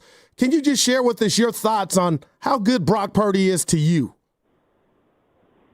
I think he's good. I've found that really interesting to kind of just get to watch from afar. I didn't think the Niners had a choice in paying him, because if you don't, then what? You're starting over at the position when it looks like you found a guy.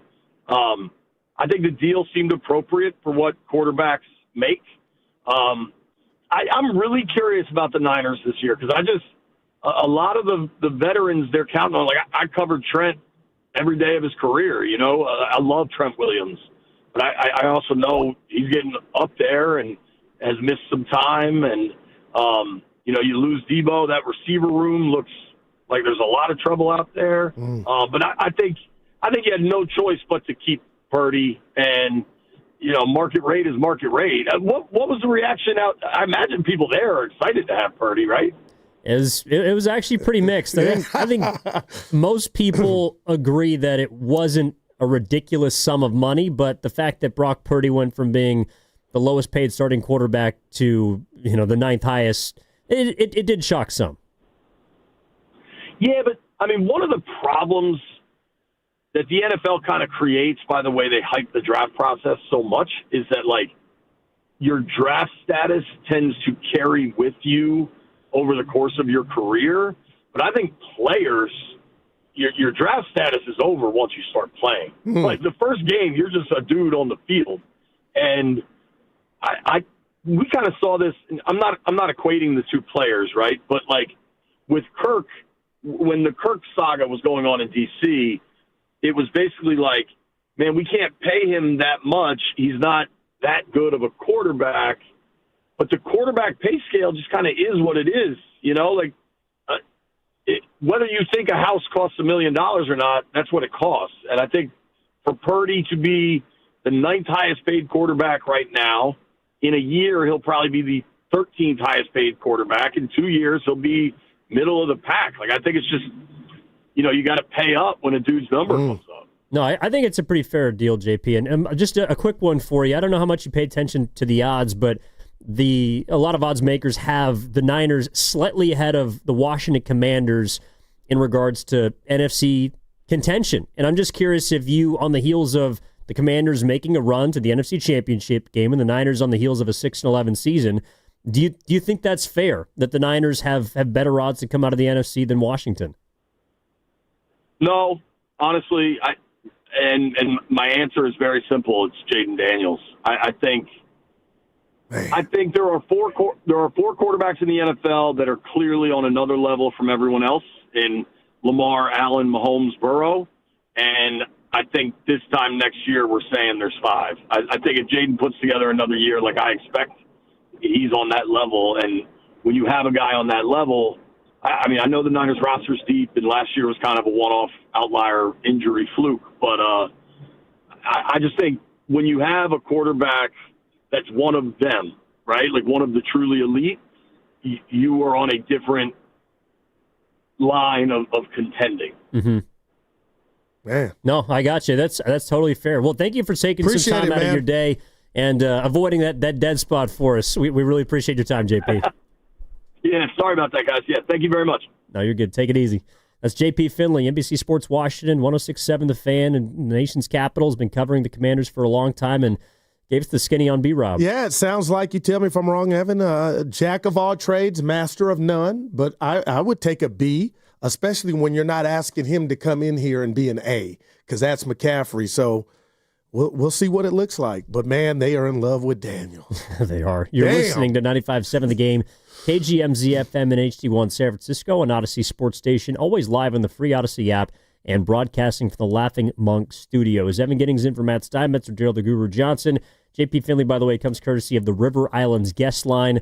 We'll have Mr. Fab coming up in about an hour also on the River Islands guest line. He said something about Washington that I do think it's fair to wonder, like, how much Brian Robinson fit into their long-term plans. And I think because of how much money the Niners now have invested in Purdy, they do have to be careful about which players they factor into their long-term plans. And I think that they kind of told us last year and then this offseason who does and who doesn't. Yeah, and Evan, I'll say to that point, you kind of said it early on to start the show, it's kind of year to year. And according to, how good he is this year in this Niner system and what he means to the team, obviously is going to go a long way on what happens with his future here, possibly as a Niner.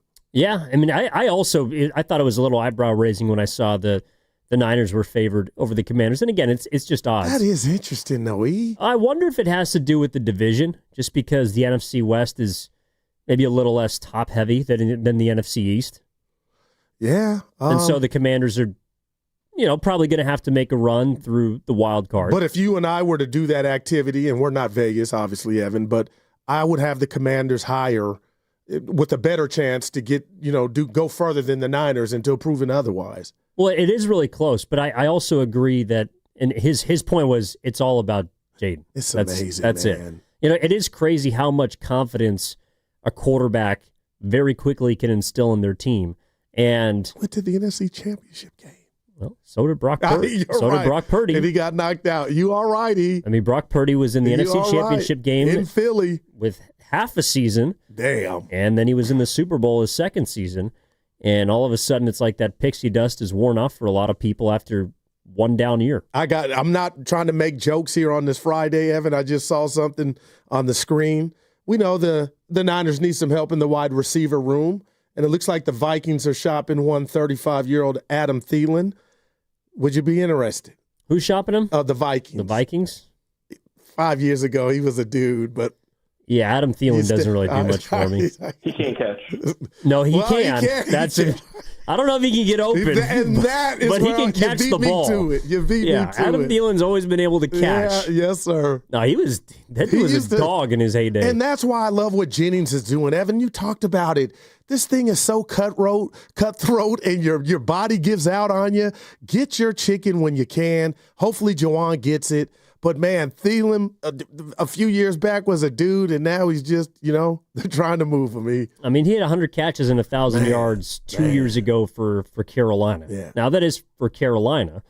But, I don't know. In Minnesota, he was a dude. Oh, yeah. No, he was a two-time Pro Bowler. He's an All-Pro. And I'm looking at 2017. Man. Yeah, that's 8 years ago. That is 8 years ago. Where were you 8 years ago? You were 22. 23, Jordan. 8 years ago. Actually, I was in Minnesota. I also was in Minnesota. Doing play-by-play. Oh, yeah, I got you. Been broadcasting in the Twin Cities. My man. St. Paul, Minnesota. Yeah. Yep, Adam Thielen was the man there for a long time because he's a local guy. Yeah, but no way they take a flyer on him. Well, they took a flyer on Sky Moore. Yeah. Just saying. Hey, no, dude, that's incredible. What if he's a Pro Bowler? Man, Evan, I get you, man. That interview was great with Willard and Grady. Oh my God, my boy kept it real. Like he said, I told the producer, maybe you don't want to have me on. I ain't got much on him. Well, he stinks, dude. People are calling him Skyless. Now that's another 8. I know, but it's disrespectful. The guy is a professional athlete. He was a second-round pick. Skyless. I'm rooting for you, baby. That's from our YouTube channel. All right, that's pretty damn good. It is pretty good, man. But he could pick up the blitz. He's a big body. I'm going back to Robinson. So we'll see. Look like he can hold it down when he's out there. He's 6'1", 230. I think what made me feel the best about listening to the way J.P. Finley described him is he's dependable. And to be fair, that's not something the Niners have had a whole lot of, is dependable guys that are going to be on the field for 14 to 16 games every single season. And that goes towards your best player, too. Outside that's of Fred a little Warner. scary. Yes, sir. Yeah, there's not many guys you can just pencil, especially, I would say, for running back specifically. Those guys just get worn down so fast, especially when Kyle Shanahan's calling plays. Yeah, no doubt. And I'll say this to that. Just think if you're B-Rob, that's his nickname. He is sticking with me. I guess they were getting ready to play New England, and he was working out with the ones. I'm thinking after that day or practice or game, he's driving home like, I'm good. I got it. And now you're on the West Coast. Yay. Well, that's Ice Cube. Yeah, I know. Neither did JP. Good Lord. I think that Brian Robinson is a guy that I'm not judging how, I guess it may have ended in Washington. I don't think that's because of how he's playing. Yeah, and I don't think that's fair. I do think it had to do more with money than anything else. And that's why they had a year left to kind of use him up and say, all right, night. Well, yeah, but he didn't. He wanted his chicken. So Jimmy Butler. Yeah, but when you get traded, he can't walk into. I guess he could technically walk into San Francisco and say I want a new contract, but they don't have to give him one. Mm-hmm. All right. What's coming up in the game is brought to you by Fremont Bank. Here for you, here for good. That segment also brought to you by Frontier Ford. Mock Elise specials are on, and Tesla owners score even more at Frontier Ford. Lease a 2025 Mach E Select for just $239 a month, plus tax, $1,999 at signing, and save even more with your Tesla offer ends September 2nd at Frontier Ford in Santa Clara. We got Mr. Fab coming up in about 45 minutes. Looking forward to chatting with him. Big thank you to JP Finley, all courtesy of the River Islands guest line. Gettings in for Steinmetz with Guru. We're back after this on 95.7 The Game.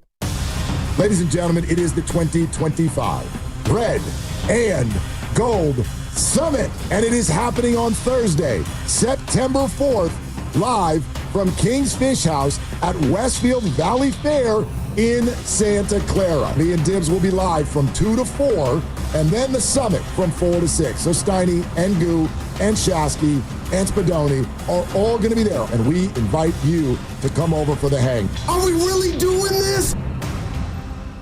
Take your fantasy football draft to the next level with 95.7 The Game and Splash at Thrive City in San Francisco. You and 14 friends could score your own private view lounge, the best seat in the house for game day energy, 2 full hours of draft time with complimentary Wi-Fi, power for your laptops, a loaded draft day food station with non-alcoholic drinks, plus a dedicated server, all a $1,500 value. And here's the kicker. Willard and Dibs will be broadcasting live that night, then hanging out with you and your guests after the show. Listen this week for your chance to win, and join us Tuesday, August 26th. Get details at 957thegame.com. And we're back, live during a Flex Alert. Dialed in on the thermostat. Oh, we're pre-cooling before 4 p.m., folks. And that's the end of the third. Time to set it back to 78 from 4 to 9 p.m. Clutch move by the home team. What's the game plan from here on out? Laundry? Not today. Dishwasher? Sidelined. What a performance by Team California. The power truly is ours. During a Flex Alert, pre-cool, power down, and let's beat the heat together. Coach, the energy out there felt different. What changed for the team today? It was the new game day scratchers from the California Lottery. Players everything. Those games sent the team's energy through the roof. Are you saying it was the off-field play that made the difference on the field? Hey, a little play makes your day, and today, it made the game. That's all for now. Coach, one more question. Play the new Los Angeles Chargers, San Francisco 49ers, and Los Angeles Rams Scratchers from the California Lottery. A little play can make your day. Please play responsibly. Must be 18 years or older to purchase, play, or claim. Change is always happening. It's part of life. And when it comes to music, change is all around us. Songs are rewritten. Classics are remixed. Bands and artists come and go. Even our taste in music changes.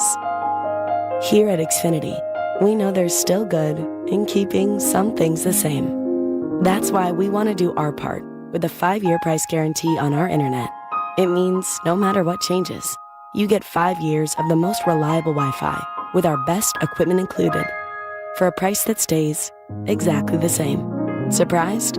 Life is full of them. One internet price, 5 years, guaranteed. Learn more at xfinity.com/deals. Restrictions apply. New residential customers only. Taxes and fees extra and subject to change. Most reliable Wi-Fi based on Open Signal Awards USA. Fixed Broadband Experience Report, August 2024.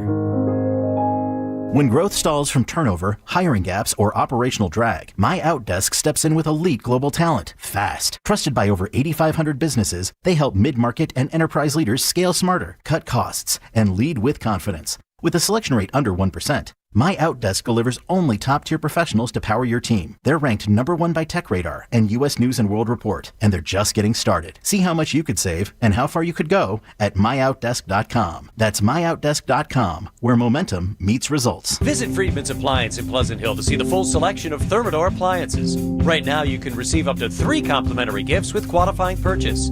See all Thermador appliances displayed beautifully in live working vignettes at Friedman's Appliance and at friedmansappliance.com. 95.7 The Game congratulates Cars for Kids on 30 years of turning car donations into supporting children. Cars for Kids has helped more than 100,000 kids nationwide. Donate your used car today at carsforkids.org and join over 1 million proud donors making a real difference. Oh no.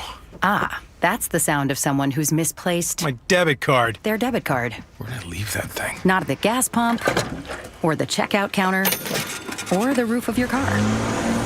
Now, if he has the Chase mobile app, he can use Card Lock. Wait, I could just lock my card. Yep, just a few tippy taps on his phone, and that sound? That's peace of mind from Chase. Chase mobile app is available for select mobile devices. Message and data rates may apply. JP Morgan Chase Bank N.A. member FDIC. Lowe's knows that no matter your paint project, saving is at the top of your list. That's why when you shop today, you can buy one, get one free. Select Valspar and HGTV Home by Sherwin-Williams. One coat coverage interior paints via rebate.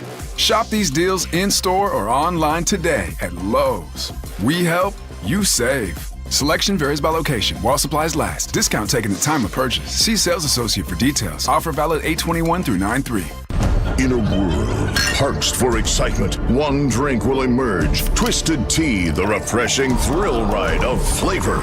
Recreating its classic role as the hard iced tea that goes down smooth. Twisted Tea doesn't just taste like real iced tea, it's made with real brewed tea and a 5% kick of alcohol. Taste the adventure with Twisted Tea Hard Iced Tea. Keep it twisted. Twisted Tea Brewing Company, Cincinnati, Ohio. Please drink responsibly. Some things can steal your sunshine. Ugh, I just got my hair done. Sorry, the cooler's broken. Anyone see my flip-flops? Anyone? But COVID-19 can steal a lot more. I just took a COVID test. Ugh. Prescription medications for COVID exist. If you test positive this summer, ask your doctor if they're right for you. Visit PfizerForAll.com/COVID-19 to learn more. Sponsored by Pfizer.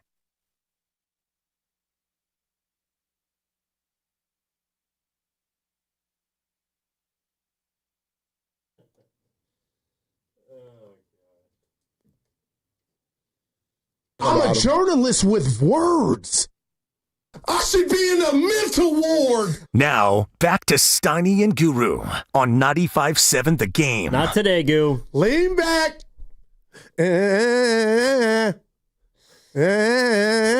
This was on one.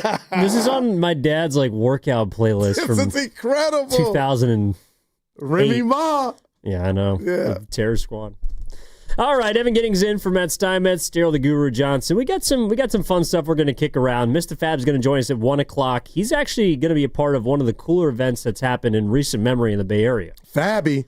Bay FC, local women's soccer squad, they are on pace right now, on the brink of history. I don't know if you saw this. I think it's the biggest Bay Area sports story right now, sans Brian Robinson Jr. Honestly, it's bigger.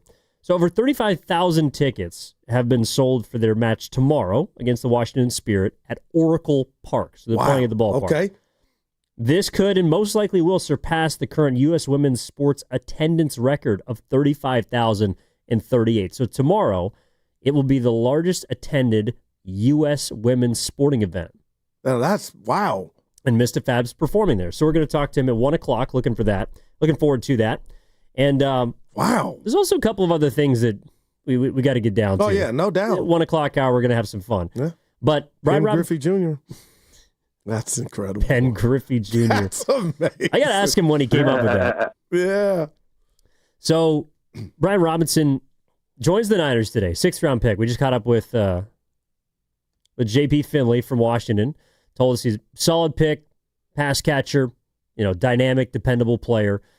Is going to be a solid RB2 for the Niners. I think it's the most depth they've had in that running back room since 2019. All right. This was Trent Williams yesterday talking about Christian McCaffrey. And I want to get your reaction to how he's talking about CMC. And this is obviously before they made the trade. So this was Trent Williams at the podium yesterday. Christian looks fantastic. He looks like Offensive Player of the Year, Christian. So that's really, really refreshing to see, knowing that, what he had to deal with last year, just a little nicks and knacks and, not being able to do what he loved. To see him out there this year, 100% healthy, treating every play like it's his last, playing with his hair on fire. It really motivates the guys when you got a generational talent like that brings it to work and to practice every day. I love it. I don't doubt it, but the proof is in the pudding.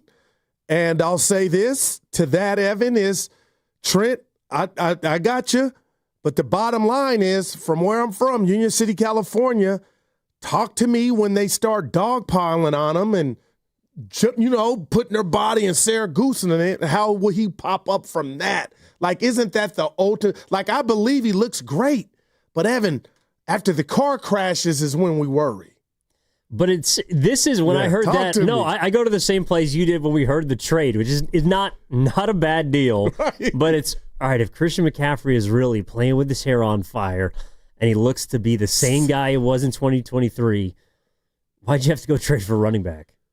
And this could be, you always need depth, but this could be, forget McCaffrey. What if the Ferrari is ready, but Garindo's not ready? So now, and he was supposed to be the number 2 or your number 2. So this could be a byproduct of maybe Garindo is showing them something to where they might be a tad bit nervous. But I'm with you. And I'm also, just scratching my head as to he's not coming in here because he's not a Jimmy Butler or a McCaffrey. That's Robinson Jr.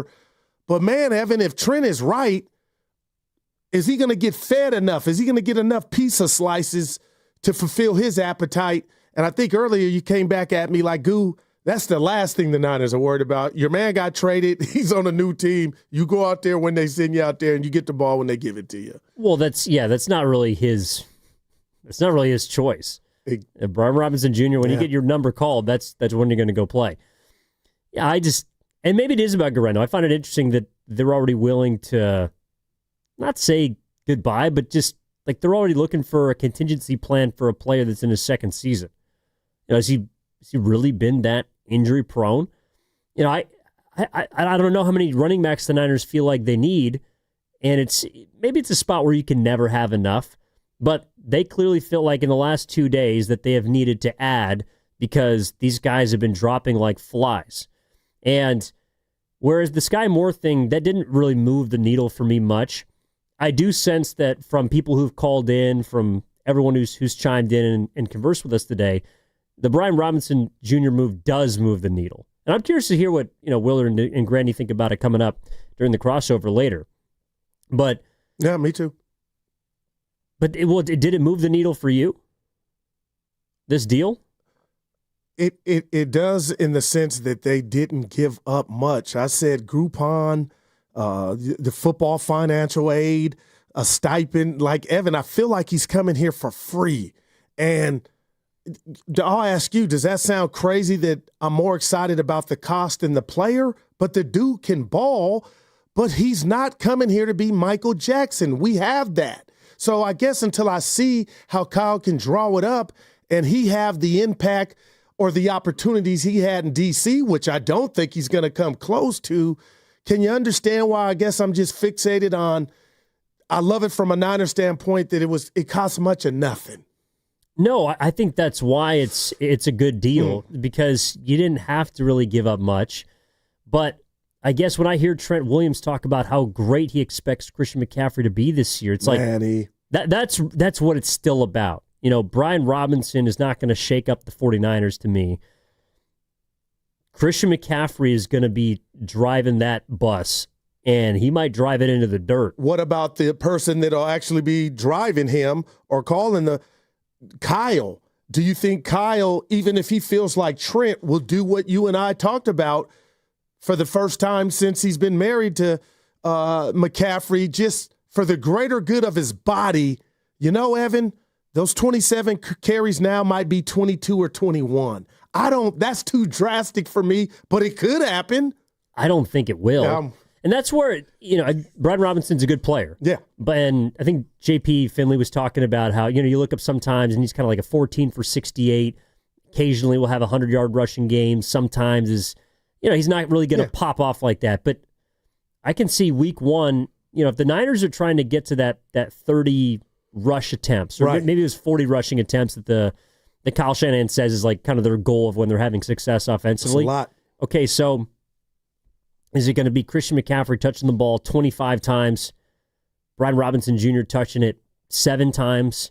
Like how does it look? Yeah. When you're thinking about cutting up the pie and who you're handing out slices to, to me, the fattest slice is automatically in the hands of number 23. And so is Brian Robinson here to help much, or is he here just to be a backup? Because he's never been a backup before. Now, he's split carries with guys in Washington, but he's pretty much been their starter for 3 years. Yeah, and how he was splitting up carries, Evan, he was getting fed. He was getting some slices. So splitting up carries here in the Bay might be, a tad bit different than that. But I am excited also, too, that McCaffrey may be able to line up outside, and then Robinson's in the backfield, and Evan, that could be a way to get him on the field more. But what if, shout out Sky, but what if that's the only way he's going to get out there? Then I don't think that meets Robinson's junior appetite of, man, I was being used and utilized more in the nation's capital. This ain't it. But I guess what you're looking and telling me, and I agree, Evan, you can't play that card here because you just got traded. Yeah, I mean, I think he's still going to be disgruntled. I don't think he's going to be happy with the lack of touches he's getting. This is from the 520 in the Boxer Gerson work injury attorneys text line. B-Rob is a different type of back than what we have.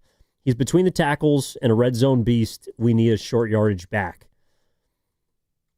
I think Christian McCaffrey is your every situation back. Man. He is. He just is. Brian Robinson he's like the same size. I think Patrick Taylor was kind of like the big bruising back that they kept on their roster last year, and obviously he hurt his shoulder, and he's out on season-ending IR. And let's be real quick, Evan. That's why B-Rob is here, right? What? Because of injuries? Yes. Yeah. Yeah. Well, they could also, to your point, only have to give up a 6th-round pick for him. And the Redskins, the Commanders, good Lord. You're not the only one that did that. Yeah, I know. Yeah, maybe that's why the boss is rubbing off on me. Oh. The Commanders are paying. Dude. The Commanders are paying to get off of him. Yeah. Or they basically paid for a better pick. Mm-hmm. But I don't look at it like Brian Robinson Jr. is going to be, the red zone back or the third and short back. Like Christian McCaffrey is still the dude that you give the ball to no matter what situation it is. Yeah, and let me just ask you this. I'm on your couch at your doctor office, Evan. Do you have a problem if I think we really won't see the benefit of this move being made for the Niners, and I hate to say this and go here, until McCaffrey were to get hurt? Then I think you could be like, oh my gosh, this was the greatest Geico. But Evan, right now I'm just having a hard time seeing him really have an imprint or changing the outcome of games if McCaffrey's like Trent Williams says he is, ready to go, playing with his hair on fire and all systems a go. No, he's a great buffer. He is a great backup plan. He is great insurance, I think. He's better than certainly what they had before. All right. But, I guess, the Niners to me are not a completely different team by making this trade. I think they're better and certainly moves the needle more for Sky more than me. But I honestly wouldn't be surprised if they still try and maybe make a trade here or there before the season starts. Maybe a wide receiver. Maybe it could be an Adam Thielen if you don't think Juwan Jennings is going to be up and ready for week 1. I'm with you. I'm totally with you. 888-957-9570 is the number. Let's go to Mike, who's in Alameda. Mike, what's going on, man? Good afternoon. Happy Friday. Oh, thank you. Thank you. Happy Friday to you fellas, too. You guys are doing a great job. Thanks, man. Awesome show. No problem. I was going to say, first, the Niners need a new – I wish the Niners had the old-school kicker Ray Wersching instead of Jake Moody. That would be pretty sweet. We'd be a lot more confident. But I was going to say my big story was we used to go watch Ken Griffey Jr. over here at the Oakland Coliseum. There was about 20 of us from Alameda. It was somebody's birthday, so everyone was really intoxicated at the game. And we were in right field, with center field, basically center right field in the bleachers. Nobody there, just us, about 15 of us, watching Ken Griffey Jr., just having fun, having a good old time. And then there was a pitching change, and him and Buhner were talking to each other. And then we were just like, oh, we got to get Griffey's attention. We got to get him to, wave to us or something, because he wouldn't wave to us or acknowledge us. So we started saying, Griffey loves Buhner. Buhner loves Griffey. We said about 25 times, as if we weren't using the word love. And then they both turned around to us and they gave us the bird, and we just thought it was the greatest thing. And Ken Griffey Jr. is the greatest. And hopefully he remembers that story when he's on the show. Do you remember those idiots at Oakland Coliseum yelling at you guys? And he was the best. So you guys have a good show. And fire Buster Posey. Yeah, thanks, Mike. Yeah, running a lot of material there. Thanks, Mike. Jay Buhner. I think he also misheard the story. We're talking about Ken Griffey Jr. It was Penn We're Griffey talking about Jr. Penn Griffey Jr. We're talking about Fabby Davis Jr. Yeah, Mr. Fab's joining us at 1 o'clock. But thanks for Carlos thanks for Guido nothing. on the YouTube chat came for me, Evan, and I'm Why? such in a good mood. You are in a good mood. Yeah, he goes, Guru, what are you talking about? I said, no, the best Geico, and I believe insurance will be from this move. Is if something were to happen to McCaffrey, I believe, obviously, that Brian Robinson Jr.'s role will be bigger, and I think he could handle it. Obviously, it wouldn't be McCaffrey-like, but that's how I see this move if something like that to where unfortunately happened to McCaffrey. That's all I was saying. And I'm not saying he's not going to play if McCaffrey is healthy, but, man, to be that bell cow or that dude, then I think we see a different different side of this move, but nobody's mad at it.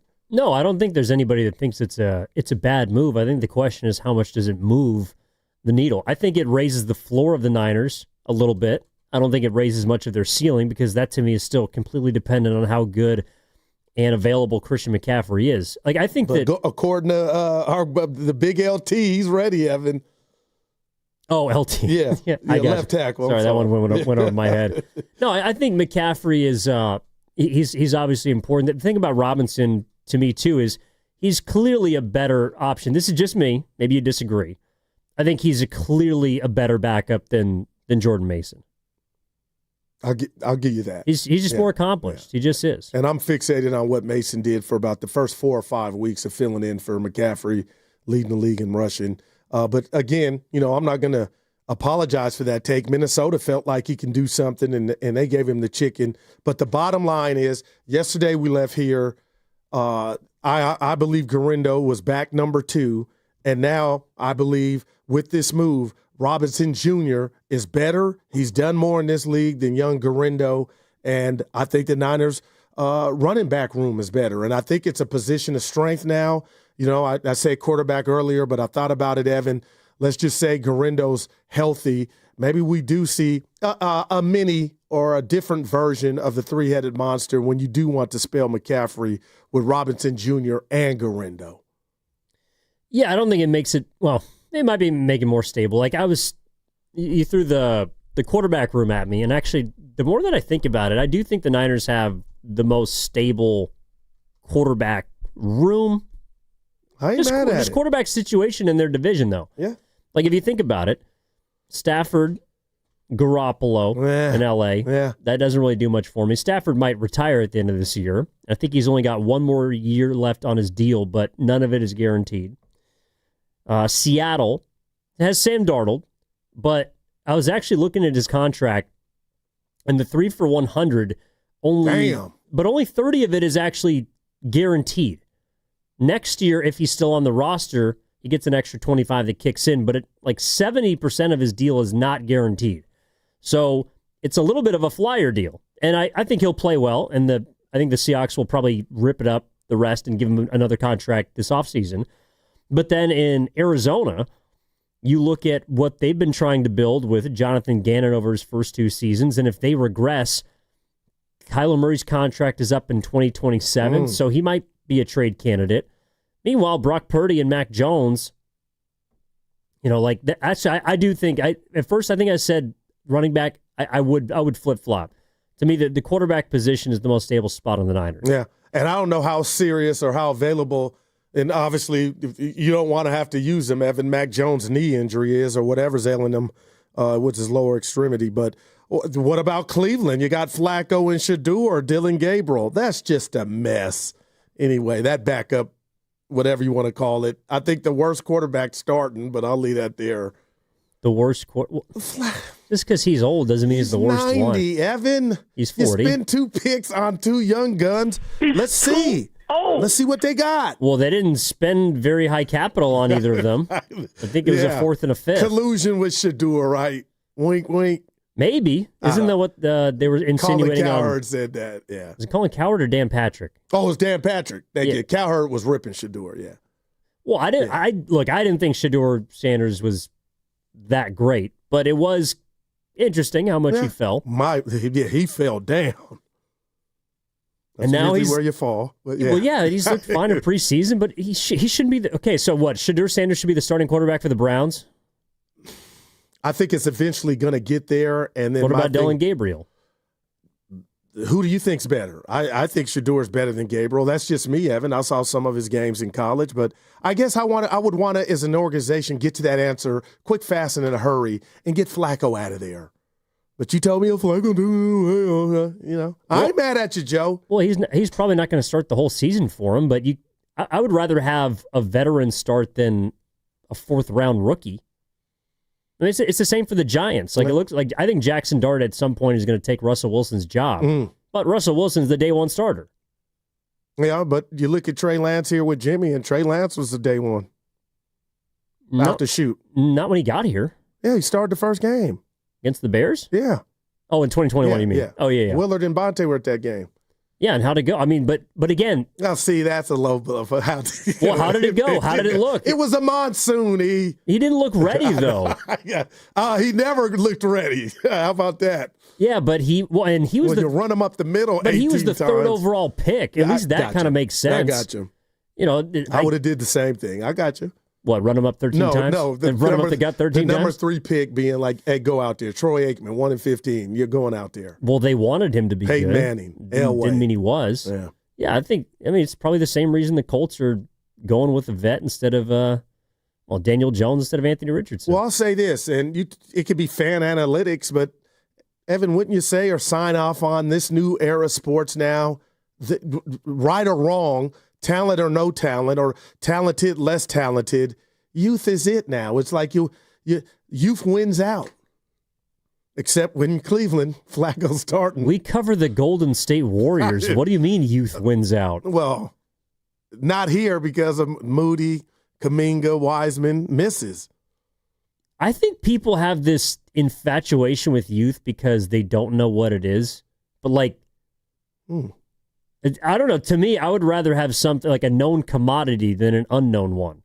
And maybe it's just a personal preference. Yeah, and you're almost speaking for me. But with that, I guess it's dependent on how much you spend. If it's a top draft pick, Evan, I want to throw him to the wolves so we can find out. And maybe that person's career is better off from taking the hits early, learning, and then being better coming back from it. Well, you could also stunt their growth. And maybe they need some time to become a professional, learn the system, do a lot of things, take necessary steps until they get their opportunity to shine. Plus, Shedeur Sanders and Dylan Gabriel are not top picks. I got you. I mean, I didn't think Shedeur Sanders was a first round talent.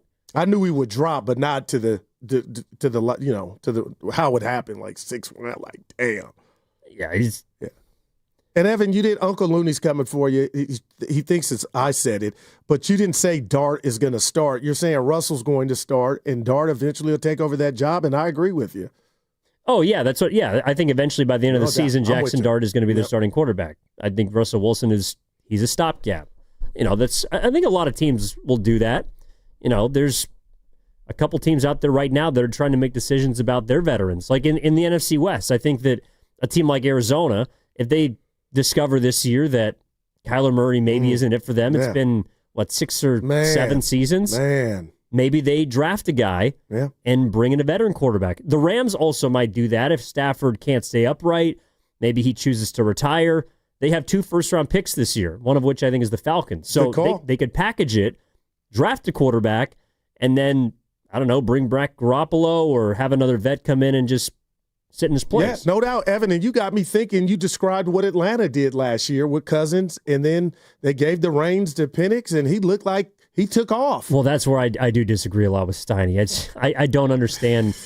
I understand a placeholder, but a 4-year, $160 million placeholder. We didn't talk about the financials, but that's pretty expensive. You could have used that for toilet paper. I just think that everyone sees, like we were talking with JP Finley from Washington earlier, and you can check out that interview on the Odyssey app. We're talking to him about Jaden Daniels, and everyone sees that and is like, that's what I want. But there's one of those. There's one of those guys. Man. And they don't come along that often, I don't think. But C.J. Stroud, who's no bum and has skins on the wall. Yeah, he's good. But he took a step back last year, I believe, just from a personal standpoint. But I should have jumped in and said, what about RG3 when he was Rookie of the Year and took the Commanders to the – Well, at the time they were the other name. Okay, I give you that. Yeah. You know what I mean? But how did that end up? It didn't end up pretty. Well, that's because he got hurt. It wasn't because he wasn't good. But Daniels looks like he's just got the answers to the test. It can't be this easy. He also won a lot of really close games last year, and some people believe that's going to come back to bite him. All right. 888-957-9570 is the number. All right, that football conversation was brought to you by Paramount Plus. You can't count on much these days, but you can always count on Sundays with the NFL on CBS and Paramount Plus. Watch your local NFL games live every Sunday on CBS as well as Paramount Plus all season long. So visit ParamountPlus.com/NFL to get started today. Gettings in for Steinmetz with Daryl the Guru Johnson. We got Mr. Fag coming up in just about 15 minutes. Fabby Davis Jr., he's performing this weekend at Oracle Park for Bay FC. We're going to talk about that and much more with him. Big Barry sports fan. He's got takes he wants to get off. That segment was brought to you by Ceremony Ford. We're back after this. Butcher Boy here. Hey, Tesla owners, it's time to trade in the hoodie for a jersey. Get into a Mustang Mach-E at Ceremony Ford Colma for $239 a month, plus $2,500 rebate, 0% APR, and a free home charger installer. Over 100 in stock. Offer ends September 2nd. CeremonyFord.com. Ladies and gentlemen, it is the 2025 Red and Gold Summit, and it is happening on Thursday, September 4th, live from King's Fish House at Westfield Valley Fair in Santa Clara. Me and Dibs will be live from 2 to 4, and then the summit from 4 to 6. So Steiny and Goo and Shasky and Spadoni are all going to be there, and we invite you to come over for the hang. Are we really doing this? We finally switched to T-Mobile because with them, we could be connected here and there. Let's watch a movie. And we have Netflix included to enjoy our favorite shows and movies. ¿Qué tal esta? Bacanísima, pero ya la vi. Now the hard part is getting them to agree on a movie. Switch today and get the new Samsung Galaxy S25 Plus with Galaxy AI, all on the best network in the U.S. Visit a store, T-Mobile.com, or call 1-800-T-Mobile. 1-800-T-Mobile. Best mobile network in the U.S. based on analysis by Ookla. Speed Test Intelligence Data 1H 2025. Let's go! You're still glowing, flirting, grooving. You've still got it. But your immune system weakens as you age, making it harder to fight flu, pneumococcal pneumonia, RSV, and COVID-19. Vaccines are a key part of any health routine and help strengthen your immune response. Ask your doctor or pharmacist which vaccines you need. Schedule in minutes at vaxassist.com. Sponsored by Pfizer. This is the story of the one. As a safety manager at a manufacturing plant, he does everything he can to keep his coworkers safe. From finding ways to reduce risks to keeping safety supplies in stock. And for that, he relies on Grainger. Grainger offers a broad range of quality products and next-day delivery, so he can always play it safe. Call 1-800-GRAINGER, click Grainger.com, or just stop by. Grainger, for the ones who get it done. Greatness is here. All 830 of our famous footwear stores now carry Jordan brand. So it's easy to score Jordan brand footwear and accessories, from hats to backpacks to socks, for the full family at a store near you. Famous Footwear's in-store fit experts will help you find the perfect style and the perfect fit. Because every day is a chance to make it famous. Come in and shop Jordan brand footwear and accessories at your local Famous Footwear store today. This Labor Day weekend, we're celebrating Bob's Discount Furniture's 200th store milestone with the entire Bob's family across the country. For more than 30 years, we've believed everyone deserves the home they love. That's why we brought our everyday low prices on furniture, mattresses, and more to over 200 locations from coast to coast and counting. Not to mention free treats for the whole family in our cafes. Celebrate Bob's Discount Furniture's 200th store milestone this Labor Day weekend. Oh, my Bob! Attention! Have you racked up $10,000 or more in credit card debt? Are you barely getting by making minimum payments? With credit card debt reaching all-time highs, National Debt Relief is notifying consumers about significant debt relief options currently being made available to help those with overwhelming credit card debt. These options may reduce a large portion of credit card debt for those who qualify. You don't need to declare bankruptcy or take out a consolidation loan, and you may only have to pay back a fraction of what you owe, even if you have bad credit.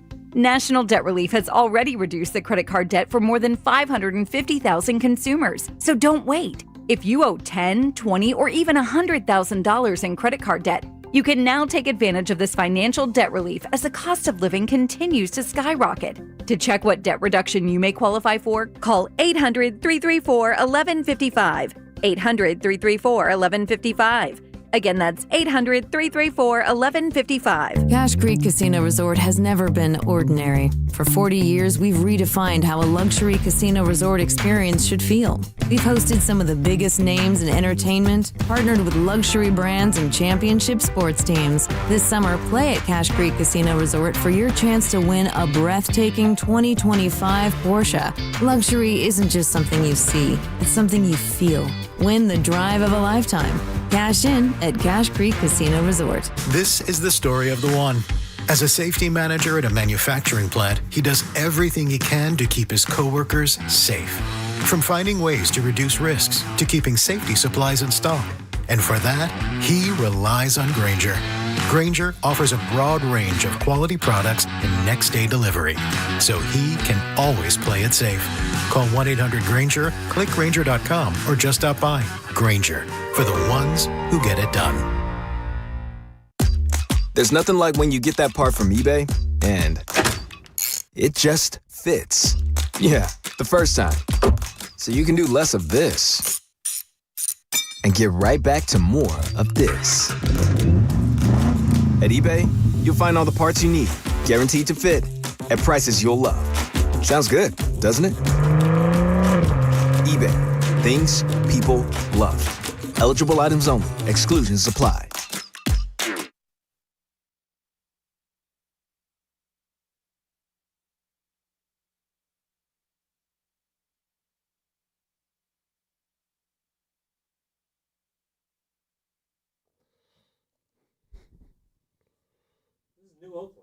Now, back to Steiny and Guru on 95.7 The Game.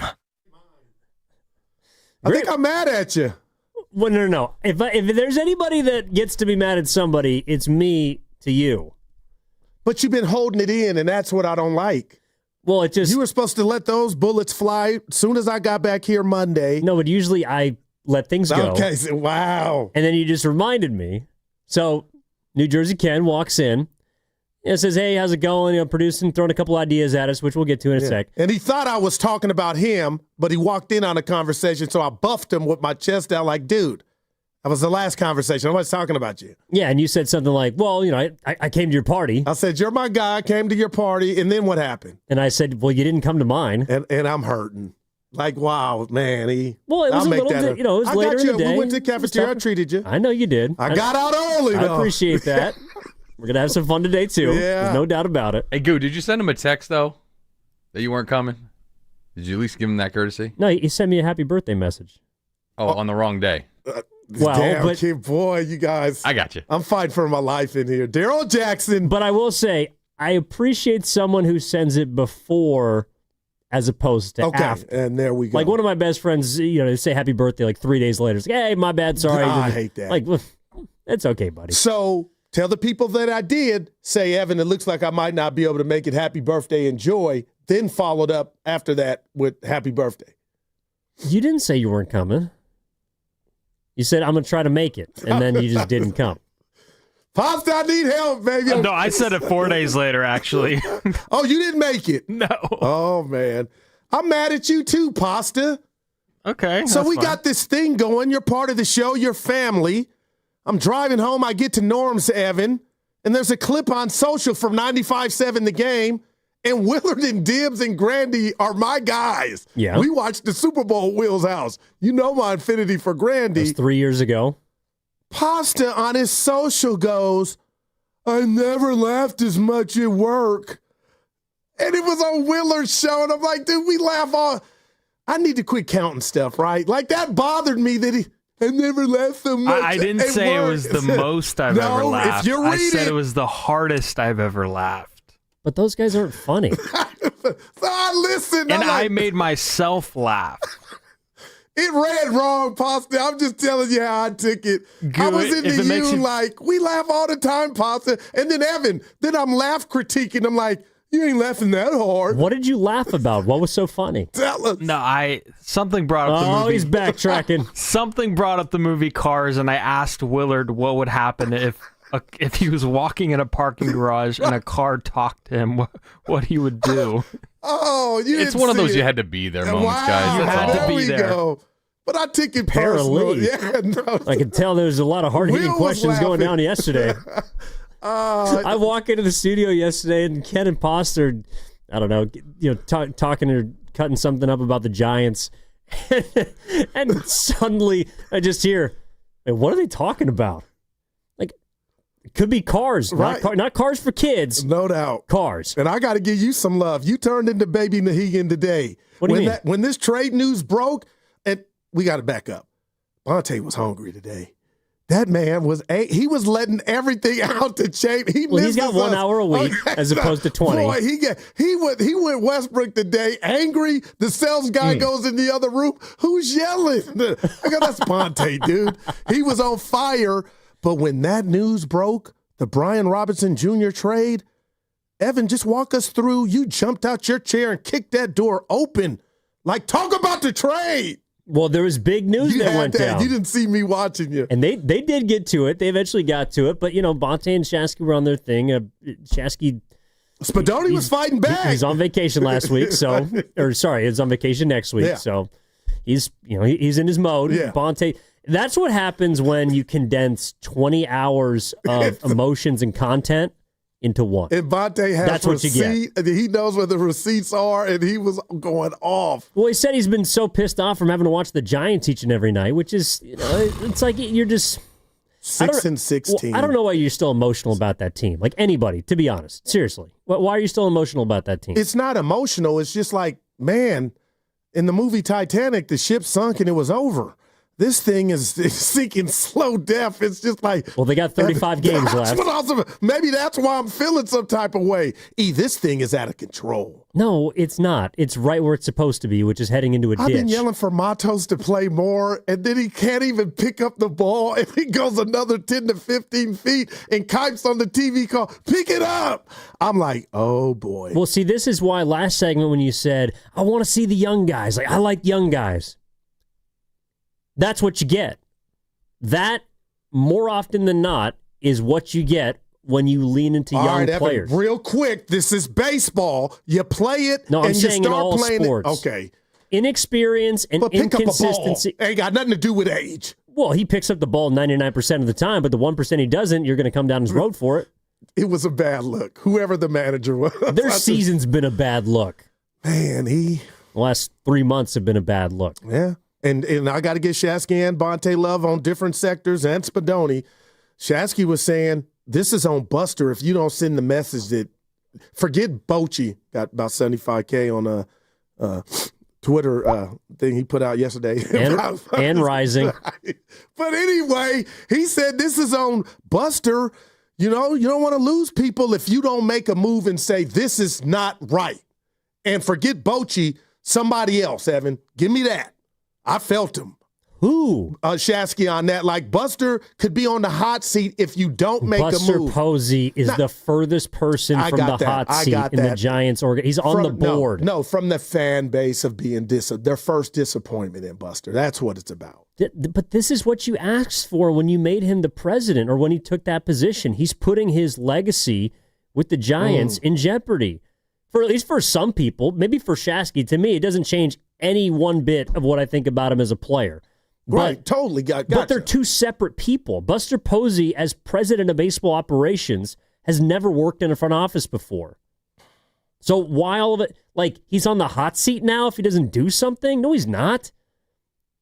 People shouldn't have expected him to be a great president of baseball ops just because he's Buster Posey. Well, he went and made players say yes and come here and put on this uniform and not talk about the taxes in the ballpark. And for whatever reason, the chef in the kitchen the stew is not good. Okay, so if he made a good trade, which everybody at the time, and I think most people still feel like no doubt. you didn't give up anything for Devers. Right. You got Adames to take some money. Let's go. So why are we out on him after 1 year?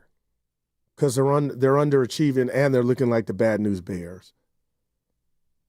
Schmidt's throw. But the majority of this team is not built by him. Yeah. Now, the moves that he's made haven't necessarily worked out, but, I mean, see, like, how much patience do people not have? Damn me. I'm just being honest. This team's better than what they're and you're playing. out on Buster Posey? And see, now you're taking it out of context. It was just like, in Buster, and I'm part of it, in Buster we believe, and he knows what a successful winning World Series manager looks like 3 times over, although it was the same guy who now has 4. I'm just saying, Evan, at some point, I get what you're saying. It's on the players. But what we've talked about and Adames and whatever was going on there, and Melvin, like, man, I don't want to hear that. Leave the ump alone if it was that. It just looks like, man, maybe this team is ripe for a new voice. Because let me tell you what's not going to happen. Adames ain't going anywhere. Chapman ain't going anywhere. And Devers is not going anywhere. So you're not going to just re-gut the whole thing. And I think this team is better than it's playing. And this thing, they're in Milwaukee tonight. Like this, I see you Monday. So why would they beat a team that's won 15 of 18 games? I don't know. To me, it's like I've been skeptical about Posey just because of the lack of experience in that position. And you've been honest about it. Yeah, but I'm going to give him more than 1 year before I'm out on him. And I hope I'm not taking Shasky's words out of context. It's just like enough is enough, and I'm hoping Buster looks at this managerial part of this and doesn't just give it a pass and say, oh, it's not on Melvin. I think a lot of this is on Melvin. I think they've taken on his personality, which is just, can I dare say, vanilla, Evan? Well, they're just not very good. I don't know if it's vanilla or, I mean. They're very better than they're very bad. That's how I feel. Well, Evan, try to decipher that. But I'm not buying that. I'm still holding this team accountable from when the Devers trade happened to what they've done since. And that's where I think the record, just let the record play. Okay, fine. Go get another manager. Ah! Ain't going to be Bruce Bochy. Why I asked you this yesterday. I'm dead serious. Like, why would he take this job? If it's as bad as it looks from the outside, and that's why would he take this job? And I guess that's why we're having this convo, E. And I know you're going to have some points, and I hope you think I have some valid ones, E. I don't think it's as bad as you think it is. That's what I'm saying. That's why Bruce might be like, we've been watching a different baseball team then. I swear to God. We've been watching a different baseball team if you don't think that it's this bad.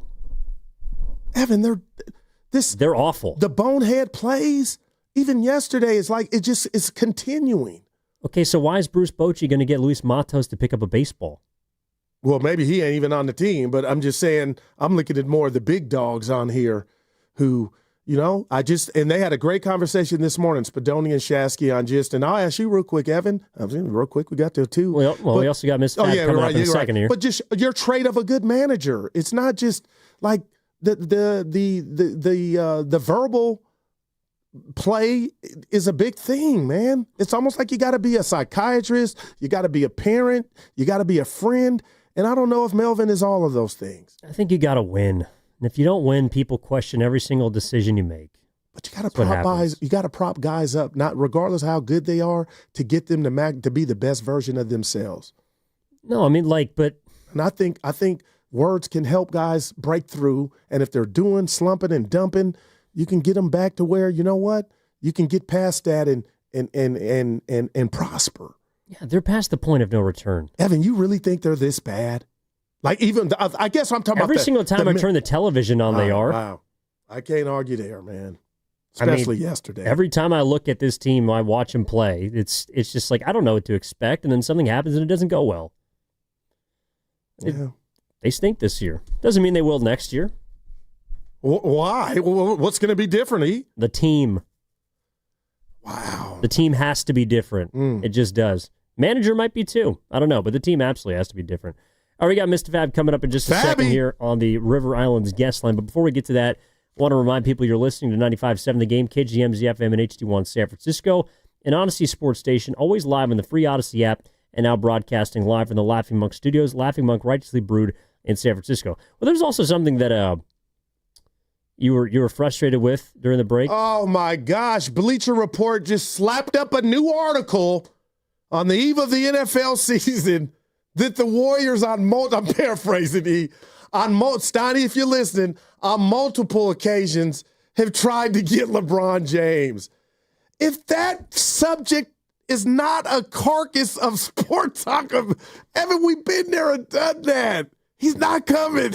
So this was from Jake Fisher's latest piece with the Stein line, and there's a bunch of Kuminga stuff in there too. Right. But the report you're talking about is that the Warriors, it was like if they get Kuminga to sign the deal that's on the table, then they might be able to go after LeBron James, who they've been trying to court in some way, shape, or form to pair with Curry for the last 18 months.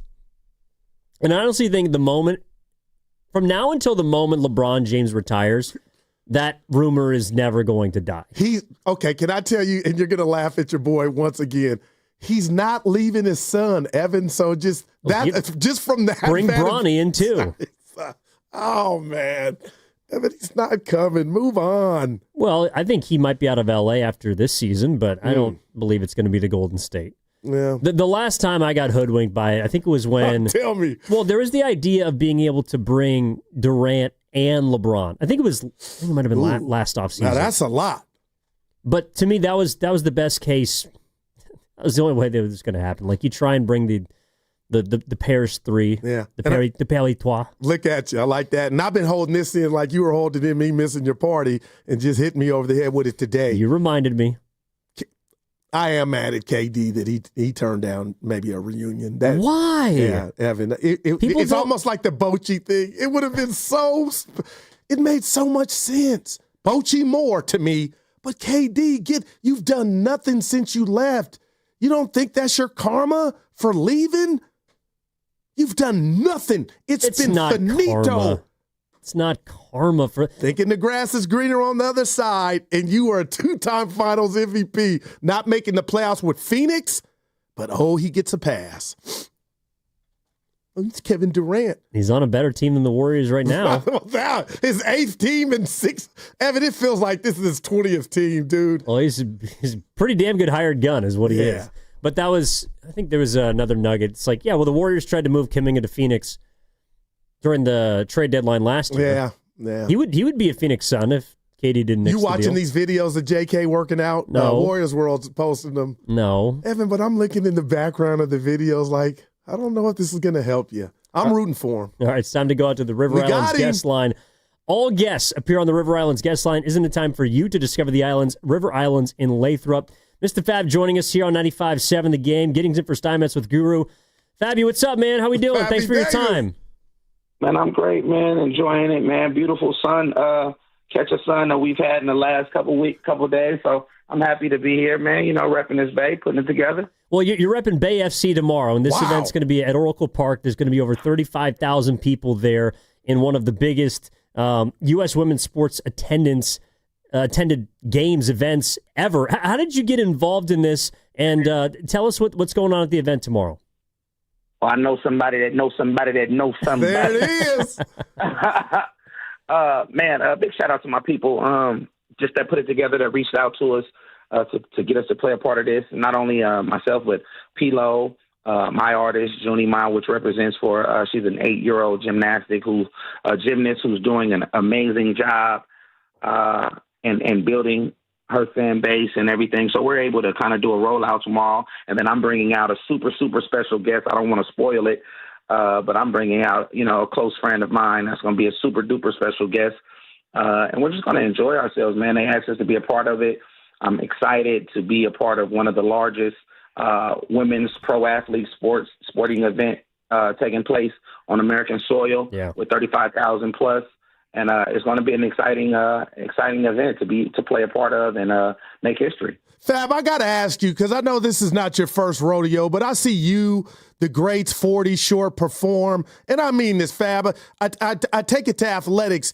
Like, do you get nervous before the performance, or is that, Goo? Come on now. I would be a liar to say I don't get nervous in certain. You know what's so funny? I don't really get nervous about the big crowds. I'm more nervous about smaller crowds. Like when I do like my open mics, I do my open mics on Music Mondays at Desi's, or poetry nights or speaking engagements for smaller crowds. I'm more nervous there just based off the fact that I know they're going to hang on every word.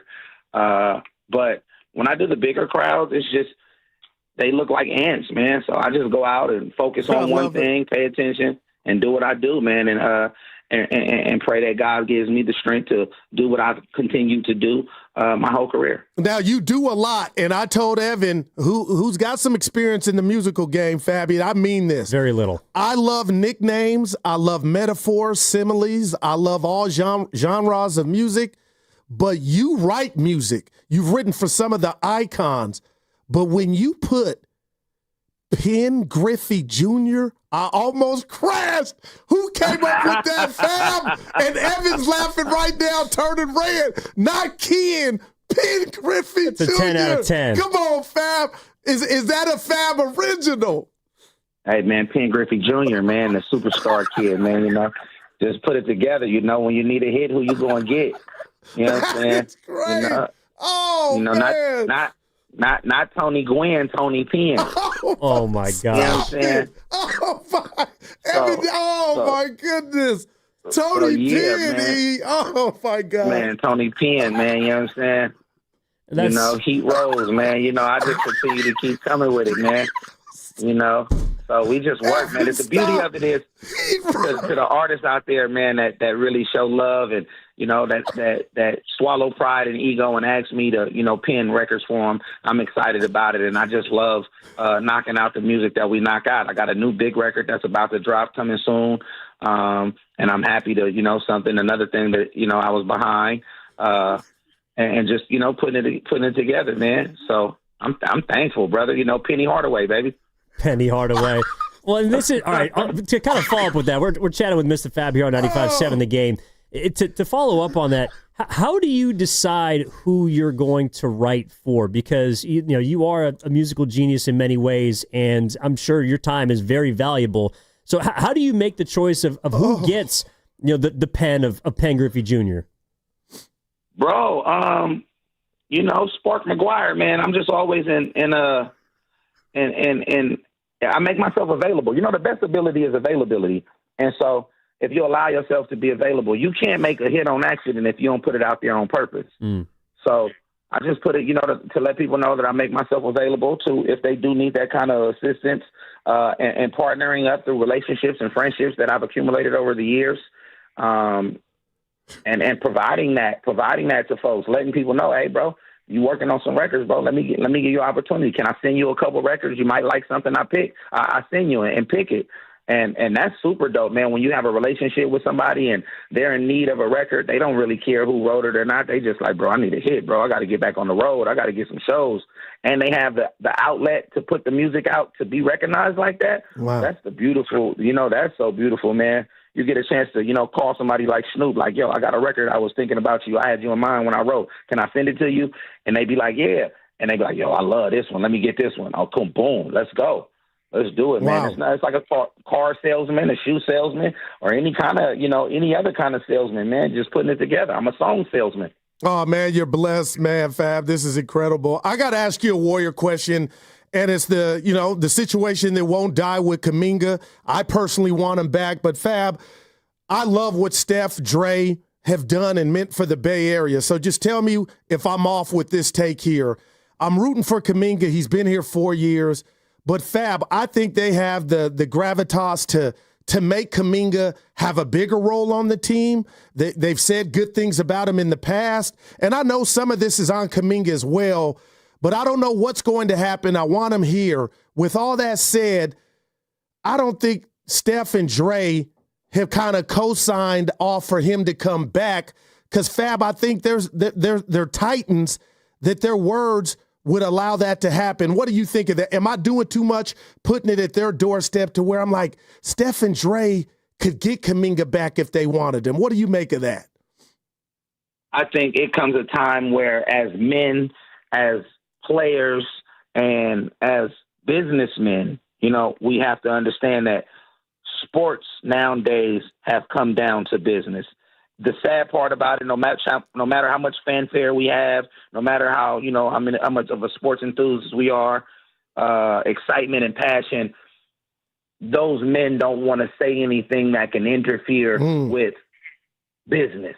I feel like the fans, the NBA, the Warriors, whoever else in any associations, departments should stop making Kuminga the bad guy. Let's not frame it as he's being a bad guy or he's being a jerk by not wanting to sign a low-end deal. This is a business. Let that man go get the max contract that he feel like he rightfully deserves. I hope that he doesn't Latrell Sprewell himself. I hope that he goes out and he gets something. He's shown that he can be a contender and a potential NBA star. I love the upside to that guy. I would love to have him in a Warriors uniform. But what better to see another young man be successful and following their dreams, going to go get a contract that they're deserving of, that they're willing to work for, and that they're trying to lobby for. So I think, to answer your question, I think Dre and Steph, I feel like they're being silent, not just because they don't want to interfere with it, but they like, man, it's a business. And we don't want nobody to get in the middle of our business. So let us handle out our contract. If he comes back to be a Warrior, I'm pretty sure they'll be fully supportive of him being a great teammate and going out trying to figure out how they can compete again to get back into the contentions of being a champion again. But other than that, they're sitting back, allowing his team to make the best decision for him. And it's unfair that the rest of the league is going to try to make it seem like Kuminga's a bad guy when we've watched him be personally exiled from a lineup from just, whatever it may be. We don't understand the business. We don't understand what's going on or the intricacies of their situation. I just hope that he makes a decision that is and fits him and his family, man, financially. I got you. We're talking to Mr. Fab here on 95.7 The Game. And, sort of on the heels of that, I know that the end of the Warriors season came to, somewhat of a skidding halt due to injury.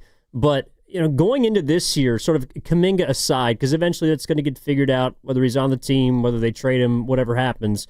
Does it change much your level of optimism going into this year? It seems like Al Horford's going to be a part of the squad. DeAnthony Melton, GP2 will be back by all accounts. How are you feeling about the Warriors as we're, about a month and a half away from training camp heading into 2026-27 and 25-26? I've been a Warriors fan as far as I can remember. I've been their supporter when we only won 10 games. I've been their supporter when we won 73 games. I'll continue to support the Warriors organization and the franchise. I've had my heart broke by the Warriors. I've had my heart illuminated by the Warriors. I bleed, I breathe, sleep, sneak. The name on the back, on the front of the jersey. So whoever's name is on the back of the jersey is just a bonus. It's an extra. Do I want to hope that we can assemble a team that, puts us back into the talks of the best team in the league? Yeah. But whatever happened. But we also have to be mindful of this. We've been spoiled. Rarely do you find an organization that gets a chance to say we've been to the finals as many times as we have. We've brought four rings to the Bay Area and to the Dub Nation in a decade, which is, preposterous for most franchises. There are some that have none. We've been spoiled. And as sad as this next statement is, we have to prepare for what's next. Deli Bowl may only have a few more years left to play. He's accomplished everything. Draymond may only have a couple more years to play. And we have to start looking at what's next for the Warriors as a team. Wow. What's next as a franchise. And sadly as that is, but the rebuilding process has to start now. But would I love to go make a run while we still have Deli Bo and Dre and Jimmy and whoever else? Of course. Mm-hmm. I would love to see, can we squeeze one more out? Can we get Deli tied with Kobe? Can we go for the 5? You know what I'm saying? Can we do it? Man, I think that's every sports franchise's dream and every fan's dream that we can go out and go do that. It's just tough right now. The market is tough. Certain players are protected. As much as I wanted Damian Lillard to come here and play, it was sad to see him go back to Portland, but I understood it. Dame's not a big market type guy. He wants to just go where he can go play with his passion. He's done that since college. Even at AAU, he's done that. So, you know, I would love to go get the Greek Freak, but, you know, it's crazy, man. If I was a GM, it's hard for Dunleavy to make a decision because no matter what he does, it won't be good enough unless he goes and get the top players, which is practically kind of impossible right now. It's hard partnering up with you know, this team that we have. So let's just see, man. Let's wait and see. None of us know. One thing that I've learned is we don't know. I hated Bob Myers for cutting Monte Ellis. You know, I hated that at the one time. But what did I know? Who did I know that we'd have the second coming of Christ and threes is Christ? So you feel me? I do, Fab. That's incredible, man. He's on fire, Evan. I don't know what this. It's like 6 of them I've written down. But Fab, listen, I got to do this to you. I was born in Oak Knoll Hospital in Oakland, raised in Union City, California. I'm from the Bay soil, and I got to tell you, I went to a Valkyrie game, and I've never been more proud of where I'm from and how that thing is turned into a club, the environment, and then on top of that, the players just busting their ass every game, and they're on the cusp of the playoffs. Just talk to us through the Fabby Davis prism of what you've seen from the Valkyries. Yo, it's amazing how they hit the league by storm, man. You know what I'm saying? Watching what they've done, the hype behind it, to watch those ladies go out there and perform at the level that they're performing. And as you say, they're on the precipice of peaking into and freaking into the playoffs, man. Which is going to be amazing, man, to watch them out there. You know, Kate Martin is playing crazy, Tiffany Hayes and Burton.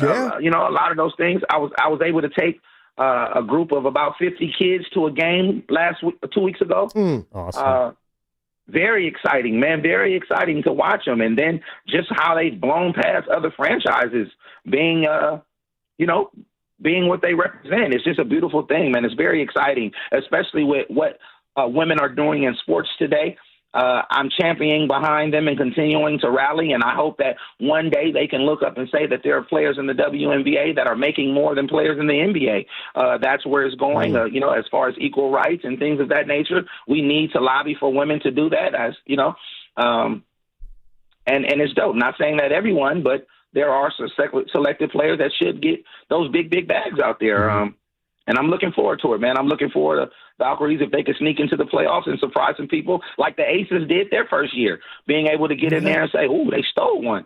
Well, we're looking forward to the event that, of course, you're helping to put together tomorrow with Bay FC, being a part of a major milestone for the visibility of women's professional sports in not just the region, but in the country. So thank you for taking time out for us, and much continued success. That's real, Fab. Thanks, man. Man, big shout out to all the girl dads out there that are supporting their daughters and standing firm with them and whatever it is that they choose to do. And that's all I am, man. I just love to see the evolution of it. I was a mama's boy, and I understand the power that a woman has. Everybody on earth has gone through a woman. So, you know, we must continue to keep standing by them and supporting. Big shout out to the Bay FC game tomorrow, and I hope you guys come out to watch history in the making. And once again, to my brothers, I love you guys forever. Yeah, man, you the man. I'm Fabby getting Davis. the Desi shit. I'm going to bring Evan with me with Steiny. Thanks, we Fab. coming. Yeah, he's the man. Hey, Fabby Phelps with the pen. Love y'all. Oh, Take it easy. All right. Dude. Yeah, Had about boy. 25 ready. Penny off the Hardaway. rip. Penny Evan, Hardaway. That's great. What he said, Spark McGuire? Dude, stop it, man. Off the top. It's That's what he pretty does. good. He's a good dude, It's and what he he gives does. back, Evan. Yeah, and again, Mr. Fab is going to be a part of, it's branded as the show, but he, Pilo, a lot of other local artists. Sounds like Mr. Fab also has one that he's revealing new tomorrow. We're going to be at the Bay FC event at Oracle Park. Washington Spirit is who they're playing, but right now, the attendance record for U.S. women's sporting events in the U.S. is 35,038. Wow. They've already sold 35,000 tickets. So they're going to break that. It's going to be a monumental event that they're putting together. Yeah, So- that's incredible. Also, to his point about the Valkyries. Evan, it's real. Well, I read something today that made me feel this way. The Valkyries they might be the best thing that's happened to the WNBA in the last quarter century. Because what happened is this weekend, the single season attendance record fell after 23 years. Wow. There's 13 franchises. This year they've welcomed more than 2.5 million fans over 226 games, besting the 0-2 record, which with 16 teams across 256 games. The Valkyries have sold out every single game this year at Chase Center. Man. And are a big reason why, again, a 23-year record of a single-season attendance has fallen with a 30-game gap between the two. Wow, Evan, that I did not know that. It's exciting, and we got it right here, and they got a game tonight against Phoenix. You can hear right here on 95.7 The Game. But real quick, Evan, let me ask you this to Fabby's point, and I know you, Steiny, and I have had a real conversation about this at the restaurant, at the cafeteria. To Fabby's point, Evan, and I know there's so many particulars in play and many forces out there, but how soon do you think the pay for the WNBA players, obviously it's not going to get to NBA, but when will it grow? Because they are something, and I just feel like, when I watch the game, I try to forget about it, but man, do you think there's any, momentum going to where they could actually be getting an increase in pay?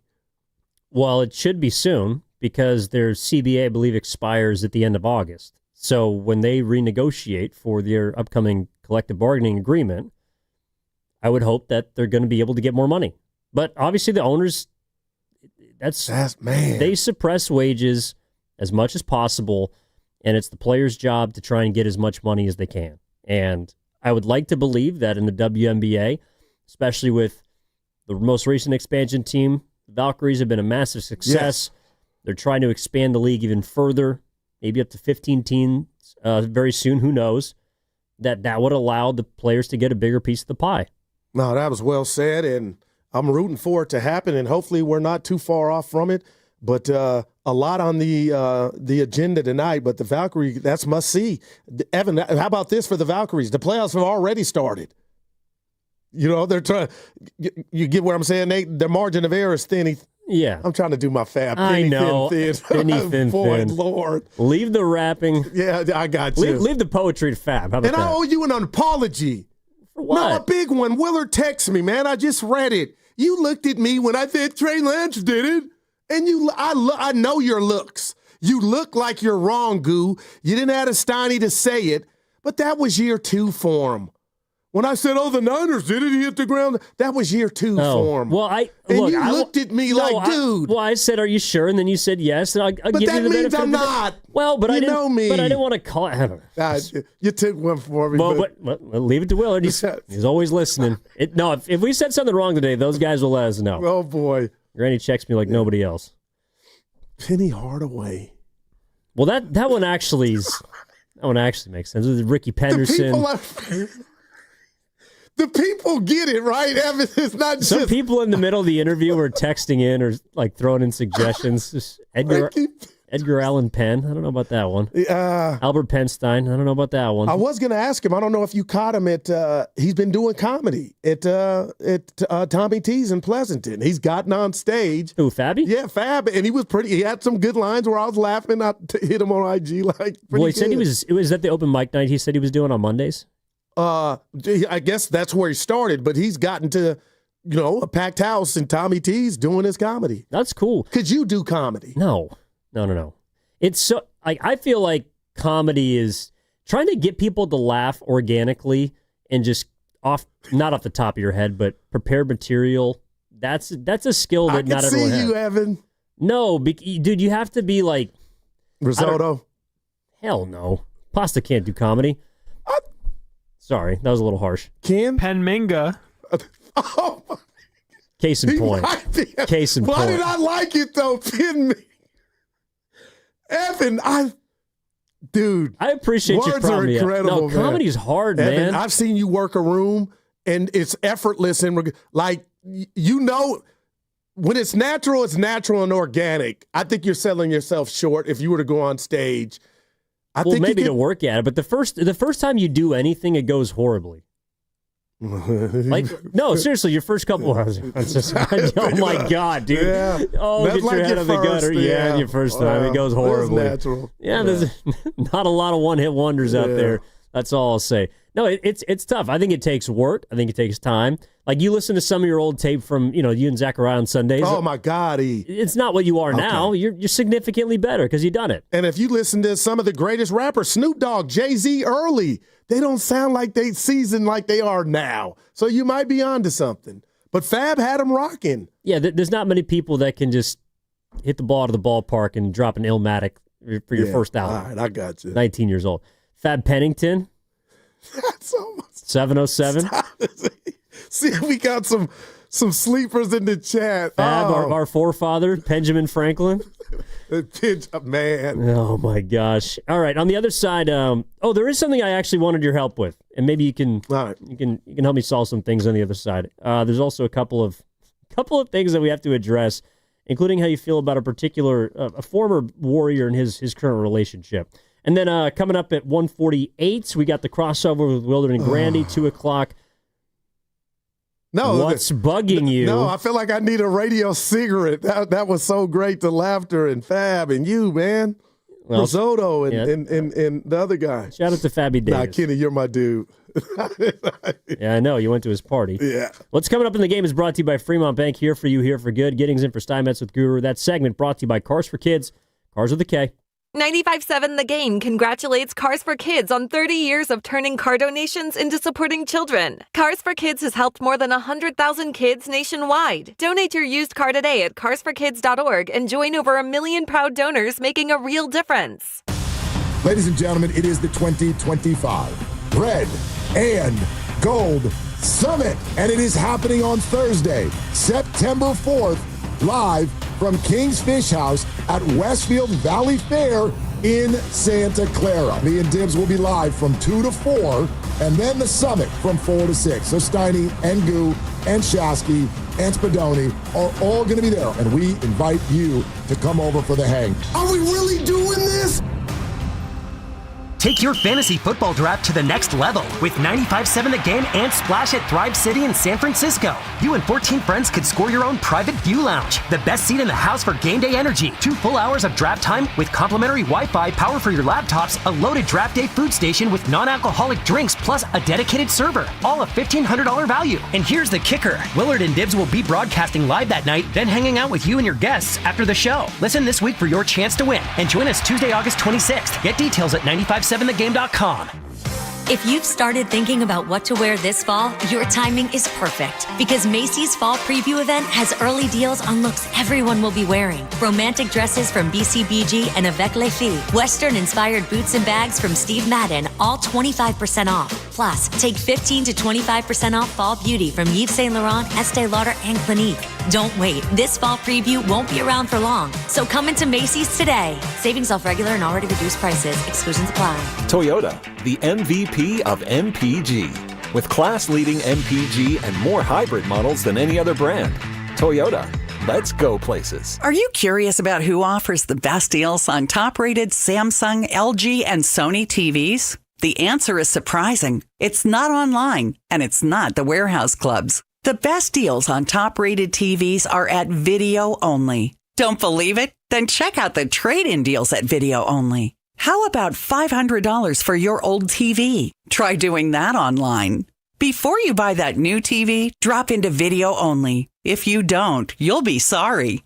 Is your house more trouble than it's worth? Dealing with endless repairs or difficult tenants? Inherited a house and unsure what to do next? At John Buys Bay Area Houses, we make selling your house simple. Sell as is without any fees, commissions, or hassles. Start fresh. Don't let your house hold you back. Call 510-800-JOHN or search online for John Buys Bay Area Houses to get a fair cash offer today. Start fresh with John Buys Bay Area Houses. Star One makes home loans simple. Dream big, start small. At Star One Credit Union, everything we do is in your best interest, which is why we offer low down payment options with flexible terms that put you first. Your dedicated Star One loan advisor will facilitate a fast approval for a quick close. We also offer special benefits for first-time home buyers and jumbo loans up to $5 million at the same competitive rate. Apply today. Star1.org. Star One Credit Union, in your best interest. Federally insured by NCUA, Equal Housing Opportunity. This is the story of the one. As a safety manager at a manufacturing plant, he does everything he can to keep his coworkers safe. From finding ways to reduce risks to keeping safety supplies in stock. And for that, he relies on Grainger. Grainger offers a broad range of quality products and next-day delivery, so he can always play it safe. Call 1-800-GRAINGER, click Grainger.com, or just stop by. Grainger, for the ones who get it done. 1-877 Cars for Kids. KARS Cars for Kids. 1-877 Cars for Kids. Donate your car today. 1-877 Cars for Kids. Donate your car today. Ready to get rid of that old car? Donate it to Cars for Kids. Call 1-877-CARS-FOR-KIDS to reach a friendly live agent. Donation's super easy, and your car can be picked up as soon as tomorrow. Call us now, 1-877-CARS-FOR-KIDS. That's Cars with a K to donate your car today. 1-877 Cars for Kids. KARS Cars for Kids. 1-877 Cars for Kids. Donate your car today. Did you know you can donate real estate too? Go to carsforkids.org. That's carsforkids.org. This is McGruff the Crime Dog, and I need you to help me take a bite out of crime. Another teenager, victim to fake pills bought from social media. This doesn't seem like a drug deal, but it definitely is. Should buying prescription pills be that easy? Many fake pills contain fentanyl, and an amount small enough to fit on the tip of a pencil can be lethal. So listen, before buying pills from social media, think again. Learn more at McGruffPSA.org and go for real. Brought to you by USPTO and the National Crime Prevention Council. If you're 55 or older and into that whole saving money thing, T-Mobile has an exclusive phone and internet bundle just for you. Right now, get 2 unlimited phone lines plus 5G home internet for just $30 each per month with autopay, plus taxes and fees. And with 5G home internet, setup is easy with just one cord and no technician needed, which is great if you're also into that whole keeping it simple thing. Switch now and experience the best mobile network in the U.S. Visit your local store to start saving. T-Mobile, it's better over here. Based on analysis by Ookla of speed test intelligence data Q4 2024 to Q1 2025. Ookla trademarks used under license. Unlimited on our network. Customers on voice plan may notice speeds lower than other customers and further reduction if using more than 50 gigs a month due to data prioritization. Video streams and SD on this plan. Home internet pricing after $20 a monthly bill credit plus $5 per line without autopay. Debit or bank account required. See 5G device coverage and access details at T-Mobile.com.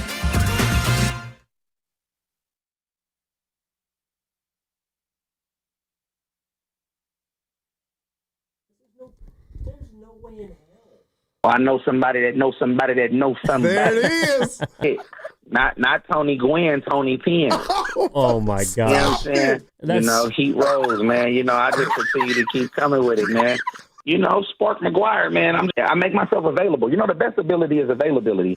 Not Tony Gwynn, Tony Penn. Now, back to Steiny and Guru on 95.7 The Game. Evan Heat Rose. Rest in peace to Pete Rose. Not Tony Gwynn, Tony Penn. That's an original. Oh, I love it, man. You can't fake that. No doubt You just about can't. it, E. Some have it, some don't. And that, of course, is the incomparable Mr. Fat. I just looked at my phone, a new Bible verse for our own Carter Chickering. Get better. He's happy about the trade. I'm pissed at Carter. Dude, let's just say he's happy about the addition of one Brian Carter Robinson made us Jr. almost all walk the plank. Man. Last couple days. Yeah. Oh, well, yeah, Carter's trying to break down the numbers and the money. I see you working, Brian Big Robinson C. Jr. Yeah, you're playing Moneyball. All right. Oh, man. Let me know when the big boy he's shows. an idiot. Oh, he's not an idiot, but we love him. Man. We love him. We got the boys coming up in a little bit for the crossover. Yep. What's bugging you at 2 o'clock? You got one? Yeah. Oh, look at him. Yeah, Let loose. I actually do. One thing that we didn't get to this week, because we got a couple minutes here, I'm going to need your help with something Anything but cash, I got you, baby. I know. Something having to do with kind of a relationship. I'll ask you for your opinion in a second. I got you. You told me earlier this week you'd had enough of Clay and Meg the Stallion. Listen, Clay is my dude. I love the new cut with the waist swimming, and I like Meg. Not Spray Thompson. But I don't need to see the chicken and spaghetti plate. Like, I got it. She made him catfish. Oh, catfish. whatever it is, Evan, just, okay, take a play off. You guys are happy. Euphoria. Great show on HBO that got canceled. But stop. Evan, it's too much. Just admit it's too much. He's in love, man. They're not Let him Michelle be. and Barack or Captain and Tennille. No, and they're not Jay and Bay, but they're don't ever break pretty up. big. I mean, my gosh, Evan. Well, it's going to happen eventually. I just question everything. I'm like, it's just on my timeline too much. But everyone knows it's not going to last. It's kind of Clay's Now MO. that's negative coming from you. Seriously, this thing might be headed to vows. Who do you think I am? Yeah, this might be headed to vows.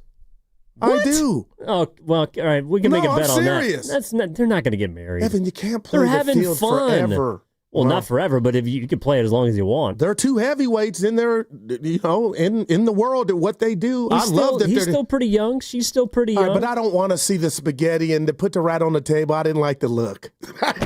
Brought to you by Echo. I'm a spaghetti snob. Well, he was faking it. He said it was, I mean, he didn't, I'm just being honest. When I read Clay saying, oh, it's the best spaghetti and catfish I ever had, it's like, okay, buddy. Maybe that's what sent me over. Stop it. Yeah, Bob.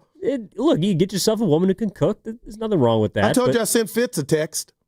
Bob? Yeah, Monday morning. About what? Said he did a great job on the Niners. Well, yeah, he did. Yep. He does them every single year. Yeah. What is going on here? Preseason on the radio. He responded to. That's when you know you're a real one. Oh, Fitzy? Yeah. My man. He's a part of the show. Yep. All right, real quick. We got I'm not hating on love. No, you're not hating on love, but maybe you can help me with some of mine, or lack thereof. I do it a lot. Seriously, you and Steiny. Love? No, just relationships. Not just men. I got a lot. Unprompted, or do you insert yourself into these situations? No, I listen, and then I go Dr. Daryl on you. Okay. Yeah. Let me talk to the love guru for 1 sec. Let's go. So last night, I'm at an establishment in Oakland, there to see a couple friends, and I walk into the bar, and there was a woman who I used to date, semi in love with. That was our spot. So every single time I walk in the bar, I'm kind of like, what if she's around? So I walk into the bar, and there she is. She's standing at the end of the bar, enjoying a beverage. I got to ask, company or solo? Not with a man. Okay. So, kind of. I walk up and I say, I know I haven't seen you here in a while, but haven't talked a whole lot last couple of years. Just want to say I hope you're doing well, and I feel like I had to come up and say hi. And she kind of, I'm doing all right, and that's it. And then we'd be on our separate way. Like, did I handle that wrong? No, you did it. I love the acknowledgement, but you should have had some fun with it. But it didn't end amicably. And maybe because your material didn't, open up other, vessels to... We're at our spot. Two great minds think alike. You could have did all that. Evan, I would have played into what are you doing at our spot? Like, you thinking about me, huh? I would have went fab at Tommy T's and had some comedy with it. She would have chuckled. And she had to be loose having a beverage, just ready to have a conversation. No, but I love that you went up and acknowledged it. So I was supposed to buy her a drink or talk to her and try to insert a little bit more? Yeah. See, I feel like she'd... And if you had a good hair day, she was looking for space. She didn't expect me to walk into that bar. And that's why it should have lasted a bit longer. Evan, she wasn't like, oh, I hope this guy, you dated. So, Yeah, but I didn't need to tell her about my life. And no, that's too much. No, but you should have just, this is our spot. You thinking about me, huh? Just went that way about it. That probably would have kept you around. Well, it was our spot, but I was going to meet someone else. So that's also, there's a little kind of awkwardness to it. I'm not really there for you, but I'm glad you're still at the same spot doing your thing. I give you a 70 on 1 to 10. A 9 could have kept you there. You give Risotto, 9s really easily, and so I feel like he's not very happy with me on this one. Evan, I can see how it ended kind of. All right, see you later. All right. Yeah. Well, there's your notes from the love guru. How was she looking? Same as just She was looking pretty good. Did you say that? No. No. I should have used Steph Curry's pickup line. That's a 5 from the 415. No doubt. The chef. Young Berg. Yeah. Hey. I thought it was a little corny at first, but then I found out there was corny levels. Is not always bad. Sometimes it can get you in. Well, it can, but first impressions are a big thing. Now, I didn't know that there was levels to it, so it was actually a much better pickup line than I thought at first. I'm talking about Steph. Did you really I said, what you doing at our spot? Well, I'm not calling it our spot. I would have. She would have No, if anything, it's more of her spot. I was intrusive. Look at you. It was kind of nice, though. You thinking about her? Well, I am now. I've been there. I told you could help me out with this today, and I don't know if you did. I feel like you kind of put me down. No, if it happens again, you know now to just comedy that's how you can get to someone's heart. Yeah, but I'm not trying to get to her heart. I tried to, and it didn't work. Remind her of the good times without reminding her of the good times. Yeah. Just put a smile on her face. That's all we try to do. Well, right? I needed to let her know that I was winning, and that's really all that matters. I just thinking about you. Hope you're doing well. I'm going to be on my way. Were you hoping for a text maybe an hour later, half hour? Because I've been there where you look at the phone like, oh. I wasn't looking for a text. That would have been, honestly, a little weird. Or right on time. No, but I'm not expecting people to be thinking about me, Goo. If they do, they do. But you organically ran into her, and that's why the thought would be, he or she, but you both on each other's mind. Could have got a text. Hey, good to see you. Yeah, but I'm not the star of her movie. I'm like an extra, and I probably just came in some random scene and crashed the party. Yeah, I'm not Denzel. I'm trying to think of a. What would no-name Fabby actor. say? You're worthless. Ezel. This is where we should have talked to Fabby about this. He could would have have helped told us you, out. no doubt. All right, coming up next, we got the crossover with Willard and Dibs. Grandy in for Dibs here. We also got what's bugging you coming up at 2 o'clock. Hey, reminder that the Red and Gold Summit is happening on Thursday, September 4th, live from King's Fish House at Westfield Valley Fair in Santa Clara. Willard and Dibs will be live from 2 to 4. Everyone else will be there from 4 to 6. Shasky, Spadoni, Steiny, Guru. Come hang out with us so we get you ready for football season. Great food, great place. Your chance to hang with all the hosts. That's Thursday, September 4th, King's Fish House at Westfield Valley Fair in Santa Clara. Come out and get the season started with a bang. All right, what's coming up next in the game is brought to you by Fremont Bank, here for you, here for good. And also sponsored by Valvoline Instant Oil Change. This Labor Day weekend, be road trip ready with Valvoline Instant Oil Change. No appointment needed. Stay in your car while they change your oil and check your tires, battery, and fluid. So before you head down the coast or over the Golden Gate, visit BarriaOilChange.com. Ladies and gentlemen, it is the 2025 Red and Gold Summit, and it is happening on Thursday, September 4th, live from King's Fish House at Westfield Valley Fair in Santa Clara. Me and Dibs will be live from 2 to 4, and then the summit from 4 to 6. So Steiny and Goo and Shasky and Spadoni are all going to be there, and we invite you to come over for the hang. Are we really doing this? Good guys, 38th West Coast National, the crown jewel of hot rodding. Having it all this weekend at the Alameda County Fairgrounds in Pleasanton. Over 3,500 of the country's coolest hot rods, muscle cars, and trick trucks. A huge swap meet, a vendor's midway. Check out the Pinstripers Brush Bash. Enjoy the free family fun zone, live music, and so much more. All this weekend at the Alameda County Fairgrounds. Details at good-guys.com. Come into Friedman's Appliance in Pleasant Hill and see an amazing selection of Sub-Zero, Wolf, and Cove appliances live and on display in one of the largest living kitchens in the country. And save with Full Suite Savings Event. With qualifying purchase, get 3 additional years of protection or qualify for a $1,000 rebate. For the largest selection of Sub-Zero, Wolf, and Cove appliances, visit the Living Kitchen at Friedman's Appliance in Pleasant Hill or at friedmansappliance.com. Comcast Business High Five Hotline. What's the state of your excitement? I signed my business up for the 5-year price lock guarantee, and I can't stop high-fiving people. High five! Okay, deep breath. You're in a good place. You signed your business up for 5 years of gig speed internet and advanced security, all on our ultra-reliable network. Gig speeds and advanced security? I'm so stoked! Yep, and you get it at a great rate that's locked in for 5 years. Woo! The high five is just your body's way of saying, I'm winning. So this is natural. High-fiving everyone you see in a state of business savings enthusiasm? Totally natural. Sweet! Thank you! High five, everybody! High five! The Comcast Business 5-year price lock guarantee is back, but only for a limited time, so sign your business up today. High five! Comcast Business, powering possibilities. Ends 9/21/25 for new customers with qualifying bundle. Current customers may be eligible depending on services and area. Guaranteed rate applies to monthly service charge, excluding taxes and fees. Other restrictions apply. Want to interact with the hosts but can't call? Text the Boxer and Gerson Work Injury Attorneys text line at 888-957-9570. Boxer and Gerson, Northern California's premier workers' compensation law firm, helping injured workers get their lives back for over 40 years. There's a party at your house, but some are uninvited. Yeah, it's bugs. You've got ants, spiders, maybe a mouse or two. It's a full-blown shindig. But don't let these party crashers ruin your good time. Visit atgopestcontrol.com and let them show those pests the door permanently.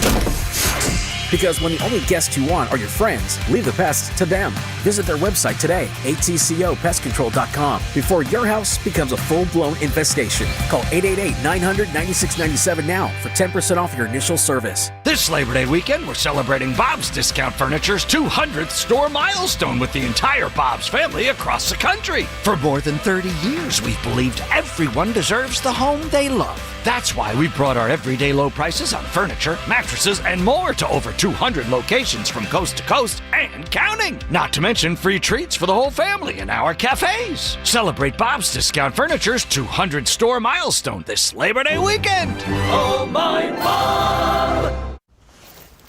Oh, no. Ah, that's the sound of someone who's misplaced My debit card. their debit card. Where'd I leave that thing? Not at the gas pump, or the checkout counter, or the roof of your car. Now, if he has the Chase mobile app, he can use Card Lock. Wait, I could just lock my card. Yep, just a few tippy taps on his phone, and that sound? That's peace of mind from Chase. Chase mobile app is available for select mobile devices. Message and data rates may apply. JP Morgan Chase Bank N.A. member FDIC. Febreze. Fabric Talk. Hello, my love. I am your living room carpet. I see everything. I feel everything. After a while, I smell like everything, including Sir Pickles, who you snuggle with while binging that dating show you can't stop watching. So, how about we freshen things up with Febreze fabric spray? Oh, and a big spray for my pals, couch and ottoman. Ah, yes, refreshing. Breathe happy, Febreze. La la la la la. Your cold is coming. Your cold is coming. When you feel a cold coming, shorten it with Zicam, the #1 cold shortening brand. Oh, no, not before my big trip. The big trip you've been planning is coming up, and so is your cold. But Zicam can shorten your cold and get you back to planning sooner. Thanks, Revere. We really should keep Zicam in the house. Shorten your cold with Zicam. Take it from America's most revered messenger. Shorten your cold at the first sign with cold shortening products from Zicam, the #1 cold shortening brand. Available in stores or see where to buy at Zicam.com. It's time to find out who was in the zone. Presented by AutoZone. Nobody in baseball's been hotter than Milwaukee. As they've been cruising through their latest stretch of the season, they've managed to pull away from their division rival Chicago over the last 15 games and hold a commanding divisional lead going into the last month of games. Will they be able to maintain the pace? Or could a divisional battle be brewing? In the Zone is brought to you by AutoZone. Get in the zone. AutoZone.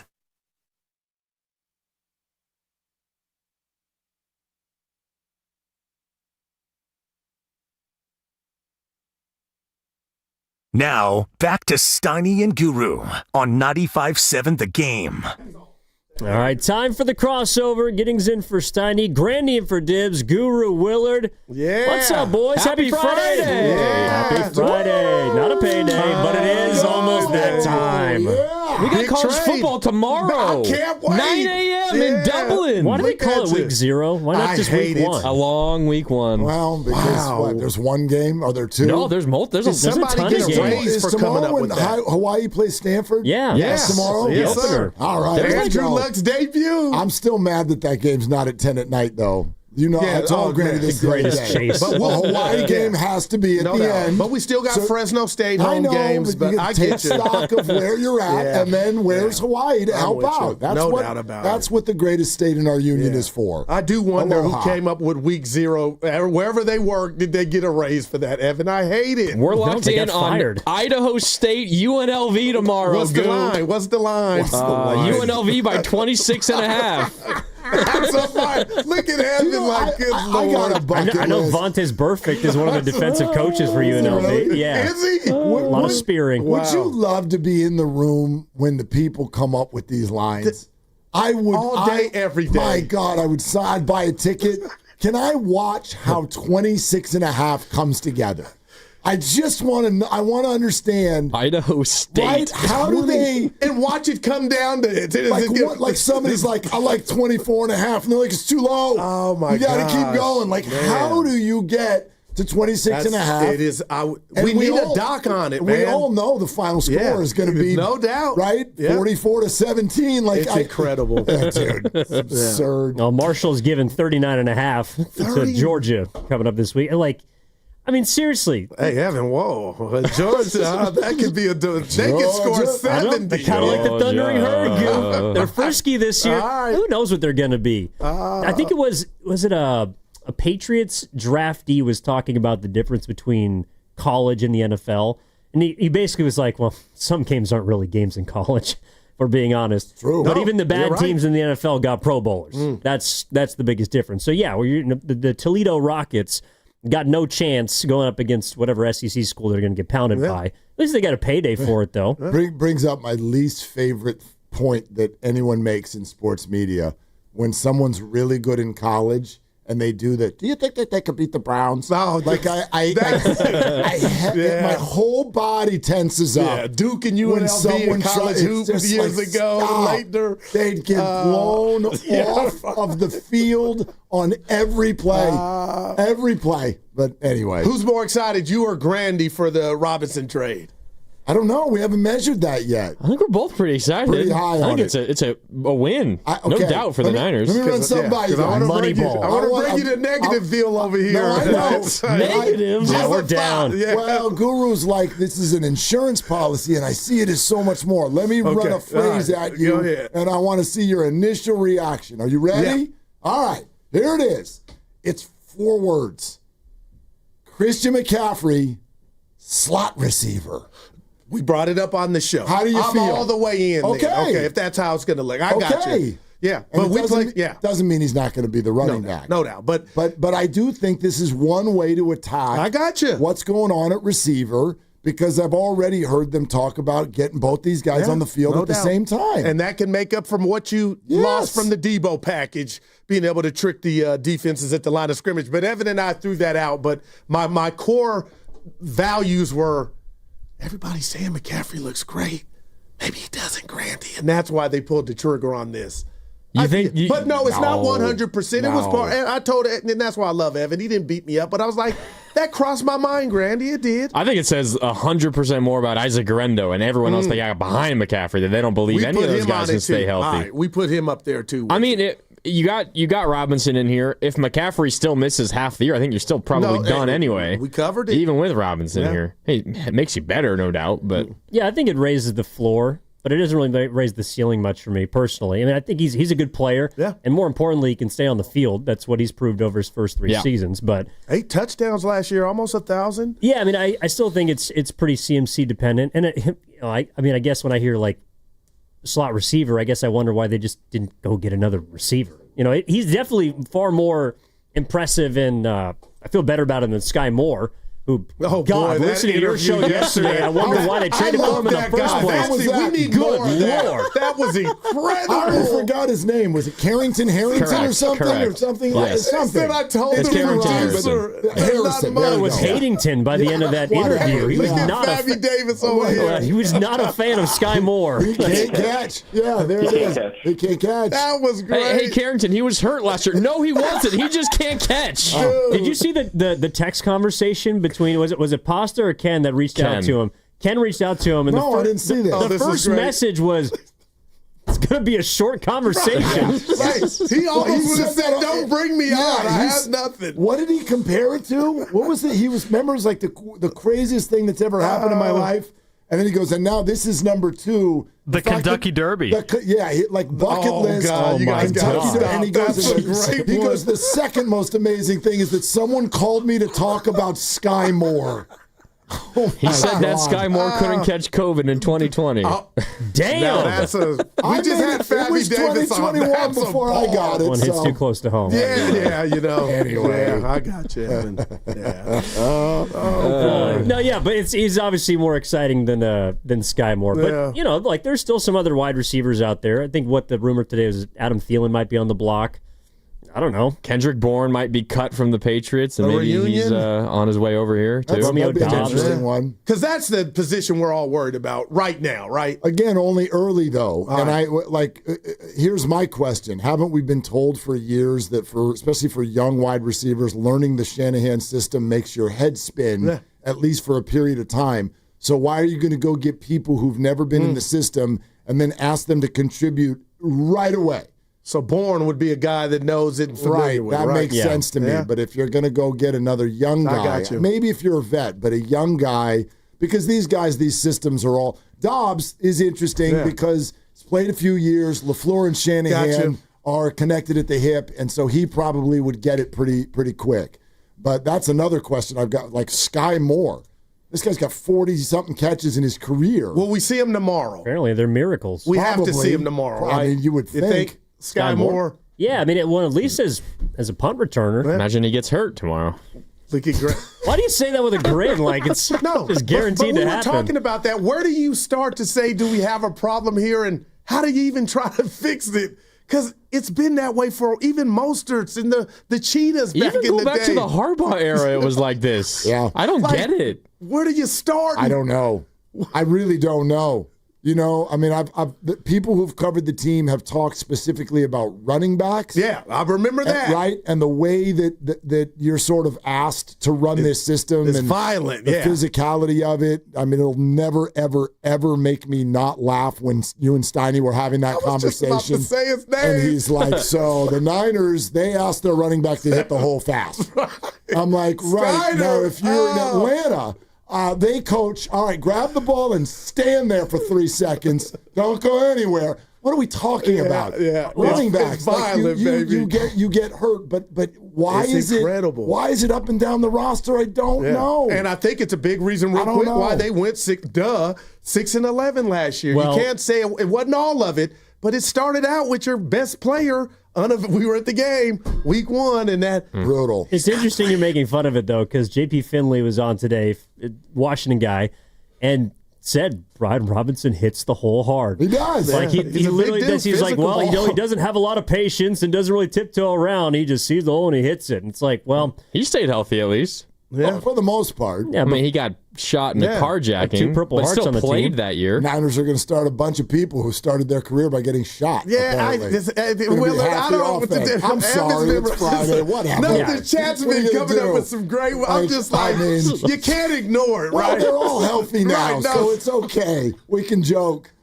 Yeah, is it too soon? It's not too soon. Someone called in and said they can connect over that, and I was like, they're not going to talk about that ever again. Still, after Brian Robinson got shot, before he began his rookie year, and then whenever he came back, like week 3, week 4, it was soon. And he comes out the tunnel to Many Men by 50 Cent. That's still one of the most amazing moments I've seen on a football field. Now, Grandy. Amazing. Ricky Pearsall should have taken a note out of the book. He should have. He should have. Yeah, no, it's a good move. I think. Look, this is the deepest running back room they've had, I think, since 2019. But I don't know what that's.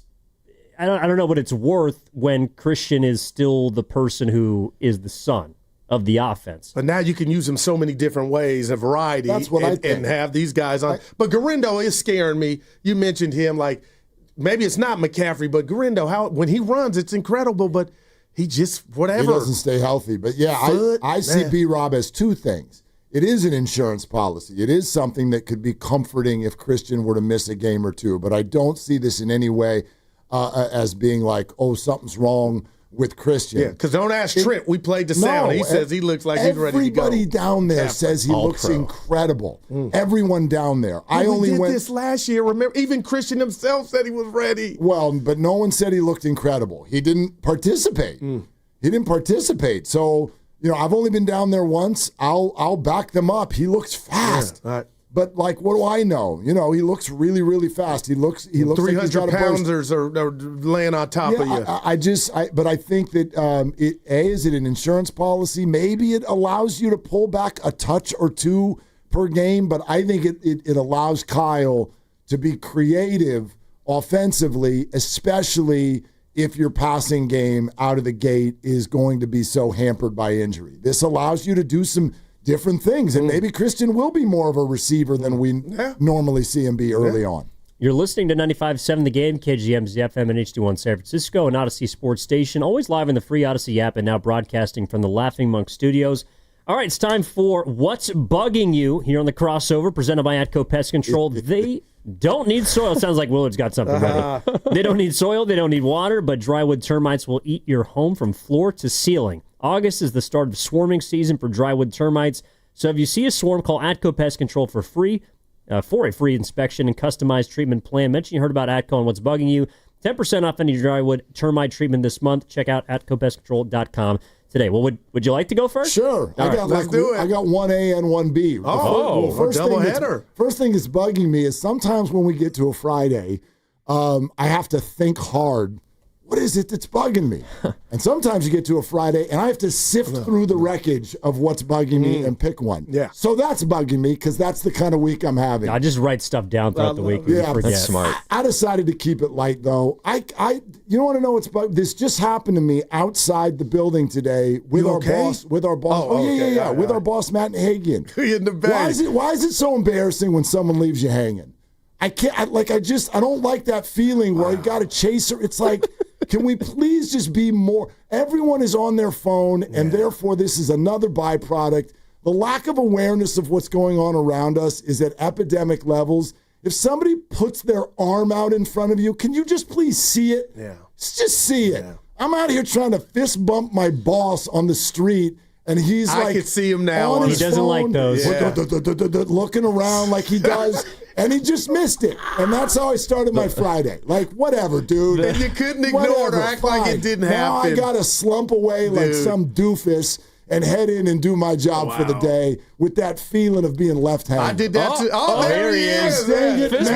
Will you look and see what's going on around That's pretty good. Crying out loud. The thing that gets me with him every once in a while, and it's not just him, it's a lot of people. He'll walk into a room with earbuds on. You don't know he's on a phone call, and he'll start talking. Do it all the time. And I think he's talking to me, so I turn around and say, "Hey, what's up?" And he's like, "Oh, I'm not talking to you." Dude, this guy's on Zoom more than people were in COVID. What the hell is going on in there? Who are you talking to? That's pretty good. And by the way, who are you not talking to? I'm going to out Matt right now. All you people out there that are on Zoom with him, he's not listening. He's got his earbuds in, and he makes it look like he's listening, but you go on mute, start talking to other people. My God, so distracting. And I got the biggest scar. Evan and I were at Chase, and we had the rookies. We interviewed the rookies. Oh, yeah. And I put the big head. Oh. I still haven't gotten over it. Who was that? It wasn't Tui. It was Richard. It hurts. The Australian. And the other they caught it on Australian. camera. No. But there's one more. Armstrong? Taron Armstrong. Taron Armstrong. And they had it on camera. You get left hanging by people who haven't even played a game in the league. Well, but he came back and dapped you up after, right? Yeah, because Ritter told him about it. Yeah. It's the second time it's happened to me this week, and I can't even remember the first because I've repressed it. Well, for the boss, Nux is a currency. Like, there's someone in the office who wants Nux all the time, and the boss he's very reluctant to do it. So he might have just been knucked out today, to be honest. Maybe. That's pretty good.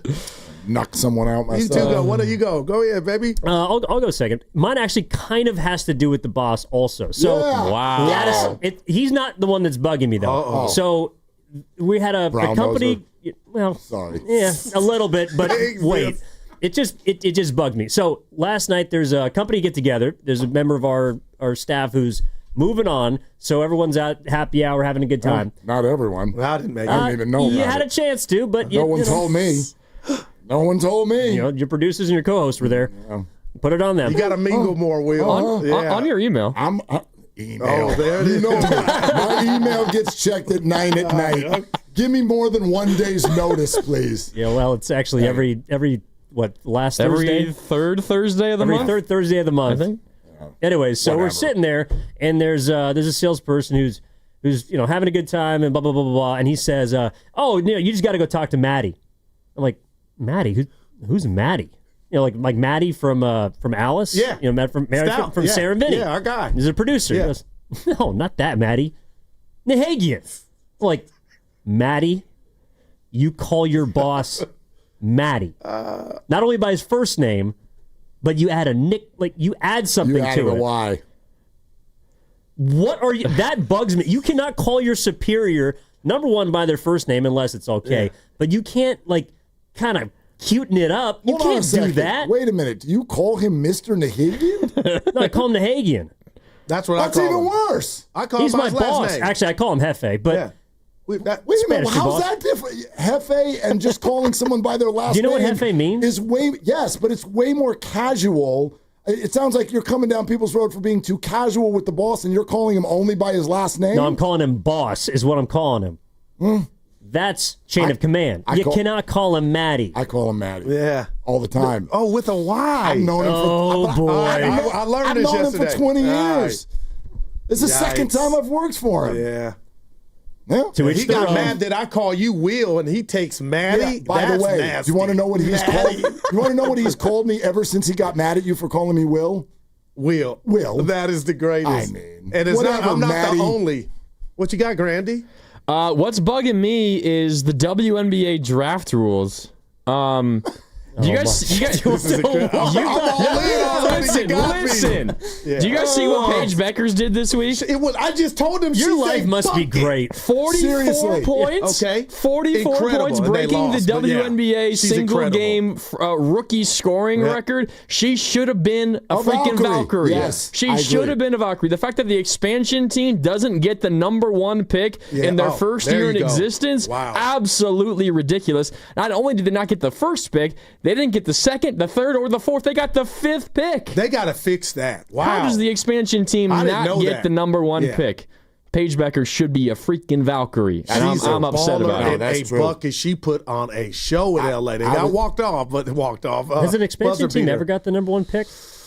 Probably. Barking up they haven't had an expansion team in a while. How often is the WNBA expanded? It hadn't for a while. This was the first year they've had a new team for a long time.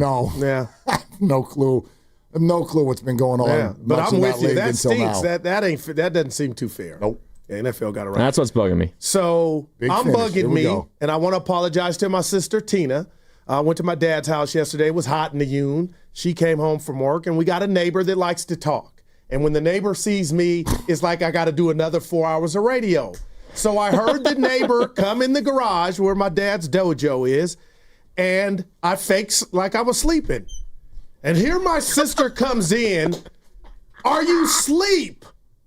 If my eyes are closed, I'm asleep. Why are you asking out loud? And she knew I was faking, but are you asleep? And then I just came immediately out of the fake sleep and yelled at her.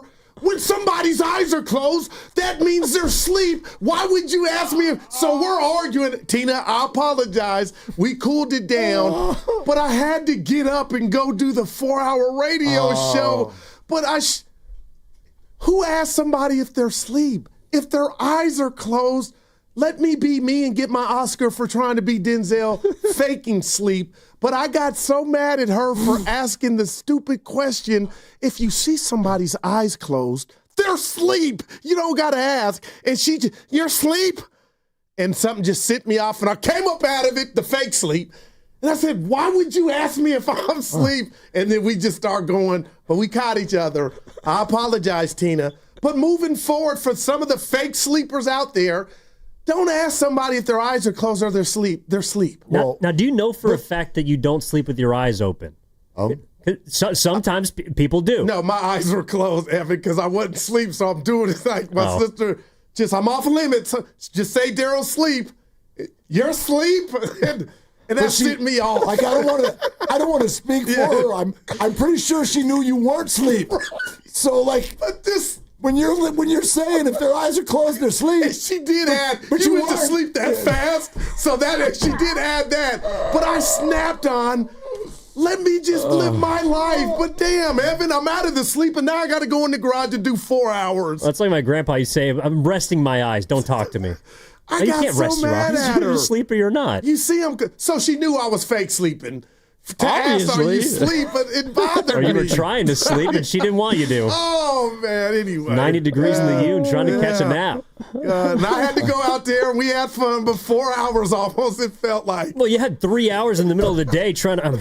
Sorry. Oh, boy. I had the cops do that to me one time. Oh. Yeah. Ask if you were asleep? Well, so oh, boy. Not quite like that. So, you ever. okay, in high school, you ever having, or college, whatever, house party, and then the police come, right? In the Union, baby. Yeah, that's going to be the end of that. And if you're not 21 and everybody runs, like normally everybody runs, right? Which I'm like, at a certain point, that looks kind of guilty. And so the house party happened to be at one of my really good friends' houses. So as soon as we saw the police coming, I ran and jumped into a bed, and I did fake sleep. Yeah, right. Like, I'm not even a part of this party. I'm just asleep in this room. No, he didn't ask you. Well, the bed happened to be right up against a front window that looks to the outside. So when they came into the room and the flashlights, I did the best Denzel I could. Officer, what's going on? And they're like, what are you doing in here? And I'm like, I was asleep. They're like, we were just outside 11 seconds ago, and no one was in this bed. Now you're in this bed, and you're dead asleep? Boy. And I'm like, I don't know what you're talking about. You took it to the end. And that's why you run. Exactly. They can't catch you back door. Next time, run. The guy is drunk. Thank you. And there he goes. Oh, man. Anyway. Your parents let you have house parties? What's that? Your parents let you have house parties? No, like I'm pretty sure the parents weren't there. That's why you had a house party. But like it wasn't my house. Oh, and, okay. And my buddy's parents and him, they're from England. And people have very different ideas about underage drinking in Europe. Oh, wow. Well, it's not underage. These parents probably didn't just know there was a house party. They probably supplied the alcohol. Man. And I'm not kidding. Not kidding at all. To each their own. Yeah. Oh, man. Yeah. All right, well. Yeah, that probably just put a bow on it, right? Week with you, no, man. Yeah, no doubt, Goop. Well, Steiny's going to be back next week. Coming up next here on the game. Any Brady guests for you? Dibs? Willard? We do. First of all, Grant Paulson, who does radio in D.C., is going to come on. So we're going to get B-Rob, Debo, all of that. 3:15. And then Adam Rank of NFL Network. Oh, sweet. Adam's going to be on at 4:15. He's a buddy. He's awesome. He's fun. You got any fantasy questions you want us to ask Adam Rank? Fantasy draft, like a lot of people I have took drafts. McCaffrey first last year. So I didn't tell a lot of people. Do you think this knocks Christian down in the drafts? No, I'm just wondering, did last year knock him down? Like how much confidence do you have? Like I can't relive that. I mean, that's one of the questions I want to ask him is, does Brian Robinson... Evan looked at me like, I don't think I'm drafting him to number one. McCaffrey? Who, McCaffrey? Yeah, definitely. Not number one. No one's Top 10, though, probably. Maybe. Okay. Yeah. Might go round 2. Yeah. It's kind of a tricky year for fantasy, honestly. Like looking at some of the projections. I like it. Because Mahomes is done. But I think that this is one of the years where no matter what your pick is, you're all right. All right, wow. You're all right. You know what I mean? Like, I don't think there's these, like, two guys that are set apart from everybody else. I think that you like if you got number 1, cool. If you got number 12, let's ride. Like there's I'm down on Dallas, but Dak with Pickens and CD, I'm tearing all my notes. I'm sharing all my Dak notes. first round, dude. Come on. And again, no running game. Well, you got to pass it. I mean, no choice. Yeah. All right. Well, that's what's coming up next. Keep it locked right here on 95.7 The Game. Are they the smartest show in the Bay Area? You guys are an intellectual feast for the smart sports fan in the Bay Area. Wow. You're pretty much the smartest guys on the radio. I agree. Good Lord, how big is your ego? Are they the funniest show in the Bay Area? Give it a laugh. Come on. You're a funny guy. Come on. Give me a laugh. You are funny, dude. Hit that S again. Are they the coolest show in the Bay Area? And no white boys. They're cool. That's what people are saying. You guys are phenomenal. This is one of the most perfect ways that I could end my day, getting the chance to talk to Mr. Mark and Dan, you know? We'll let you be the judge. Oh. All I know is it's a couple of Bay Area boys talking sports. I know nothing. Thanks. It's Willard and Dibs on 95.7 The Game. Hey! Okay, this is a complete stream of consciousness. Evan is about to close the door, but I'm going to talk about him. Have you ever left somewhere without your phone? E-Dog almost walked out of here without your phone, and something has happened in the last handful of years where that's the most embarrassing thing. It's like leaving the house without underwear. How the hell do you walk away without the thing that is attached to all of us? I don't think recently I've ever left the building or left my house or left anything without my phone, but I'll do the thing where I leave my bedroom and my phone is in my bedroom and I'm in the living room and I sit down on my couch and I'm like, oh, I got to get back up and go get my phone. All the way to the other room. But like leave home without it? No, I don't do that. This was a number of years ago, but I had finished a show at Fox back when I still lived in L.A. and was doing the show on site there. And I drove, is about like with traffic, because L.A. is just awful, like it's at least a 30, maybe 40-minute drive to get home. And I got a good solid 32 minutes of the way home. And you realize. Before I realized that I didn't have my phone. So I had to turn around because I'm like, well, it's a weekend show. Like, I'm not going to go without it for a week. No, you can't survive. I got to turn around and go all the way back and fight the Sepulveda Pass in order to get this phone. And then you get back in the room and find out that they've been doing radio for an hour and a half, and probably 45 minutes of it was about dummies who leave without their phone. So because they're sitting there with my phone, they're like, how long so is it going to take? I take it you weren't listening to the station on your drive home. I know. I'm like, I'm talked out. Let's turn on music. I'm a dumbass. Yeah. Like, they're like, how long is it going to take this schmuck to get back here? And at that time in L.A., there's probably traffic going both ways. So it's not like it was rush hour one way. There's never not. And this is, again, and it's a weekend show, and the traffic is brutal. I can't even go down there anymore. It's the worst. I lived there for 20 years, and when I drive down there for the holidays or whatever to see family, my kids will tell you, my whole body tightens up like you would not believe the second we cross, like, whatever freeway it is, and you're like, it's 11 o'clock on a Saturday, and we're in a parking lot.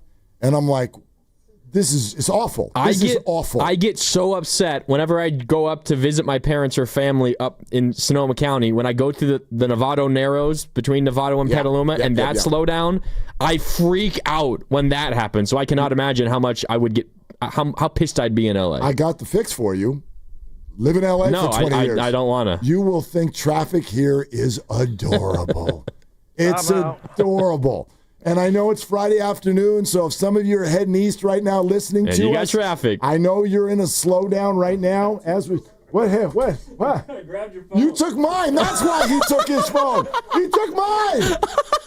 And here I am. I didn't even know it, so I'm an idiot too. I didn't even know you took my phone. There's no chance that just happened. Oh my God. Yeah. Anyway, he's an idiot. If you're, thanks, Boach. Anyway, if you're heading east right now, I don't know if this helps you because you are in slow going right now as we speak. But yes, your traffic's adorable. It's worse. It's worse other places. I remember in the late '90s when I went up to Boise for 2 summers to do minor league baseball, and in Idaho they hate California.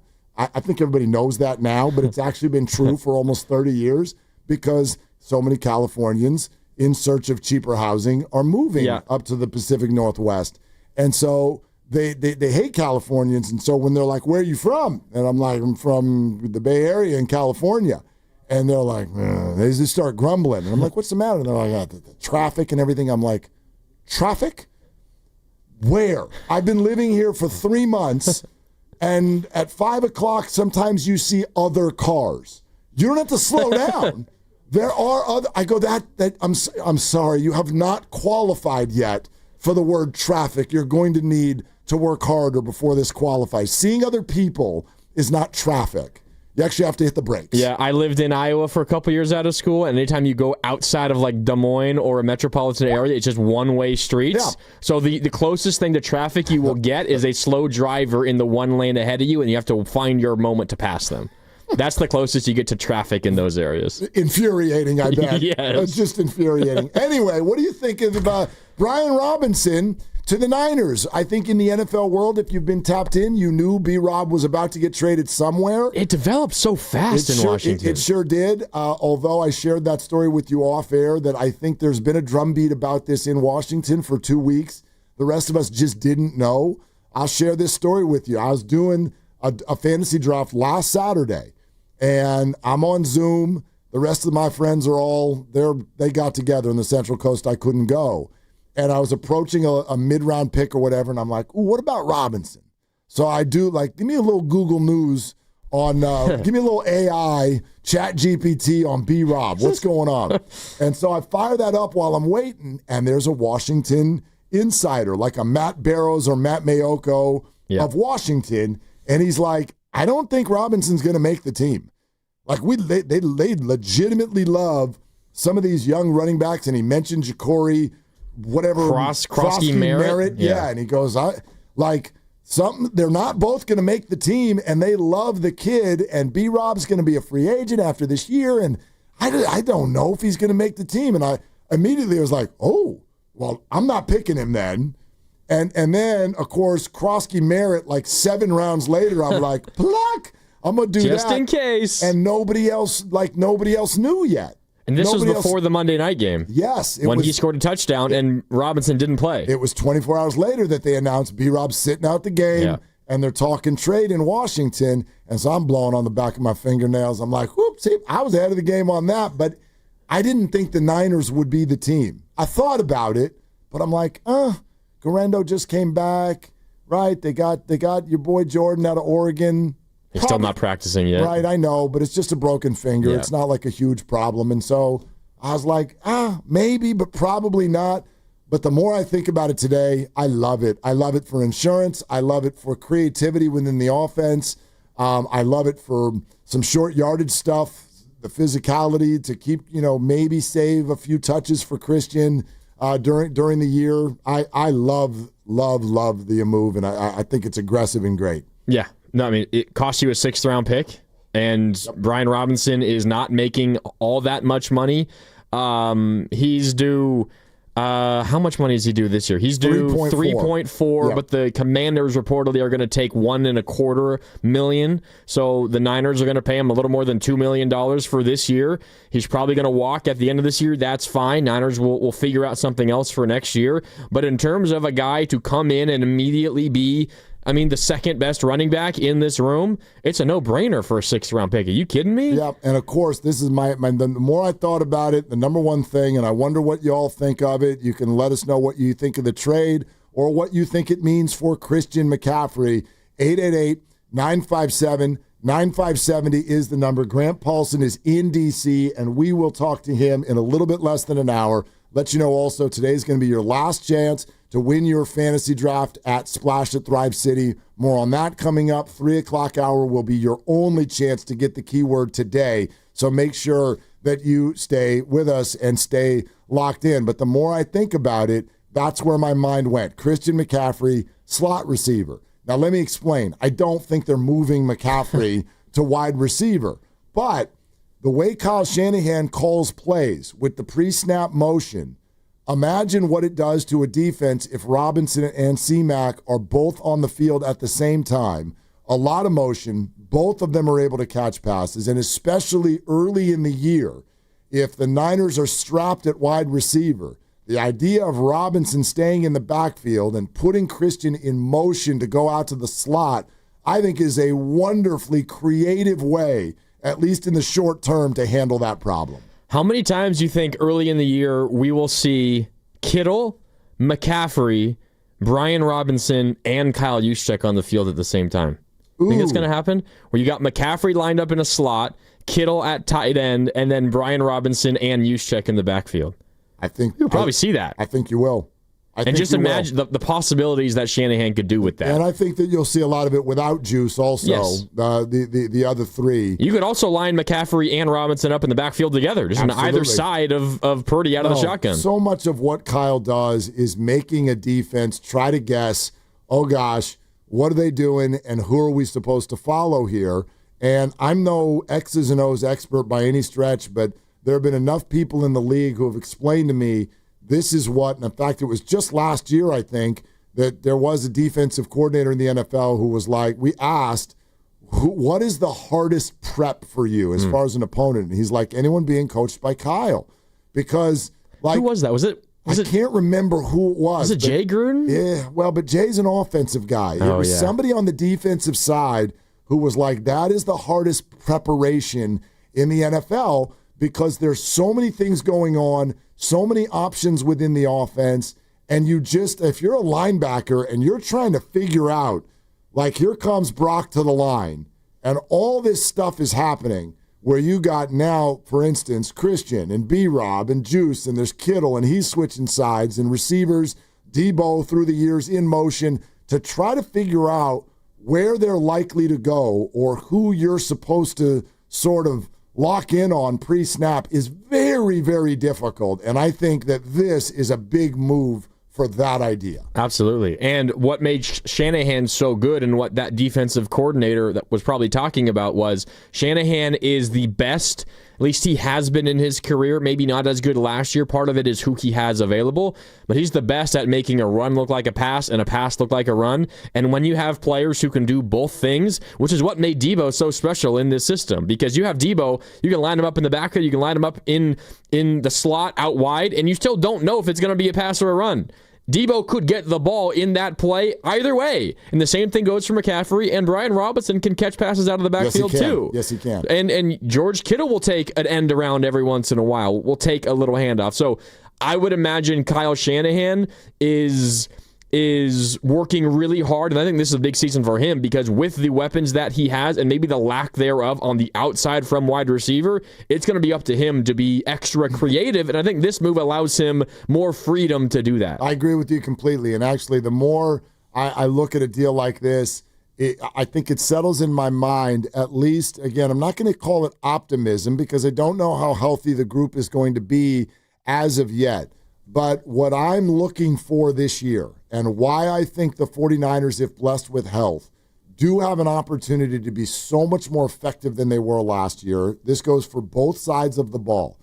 The word that I heard repeatedly when they were going 6-11 on defense was vanilla, and on offense was predictable. Deebo Samuel suddenly looked predictable.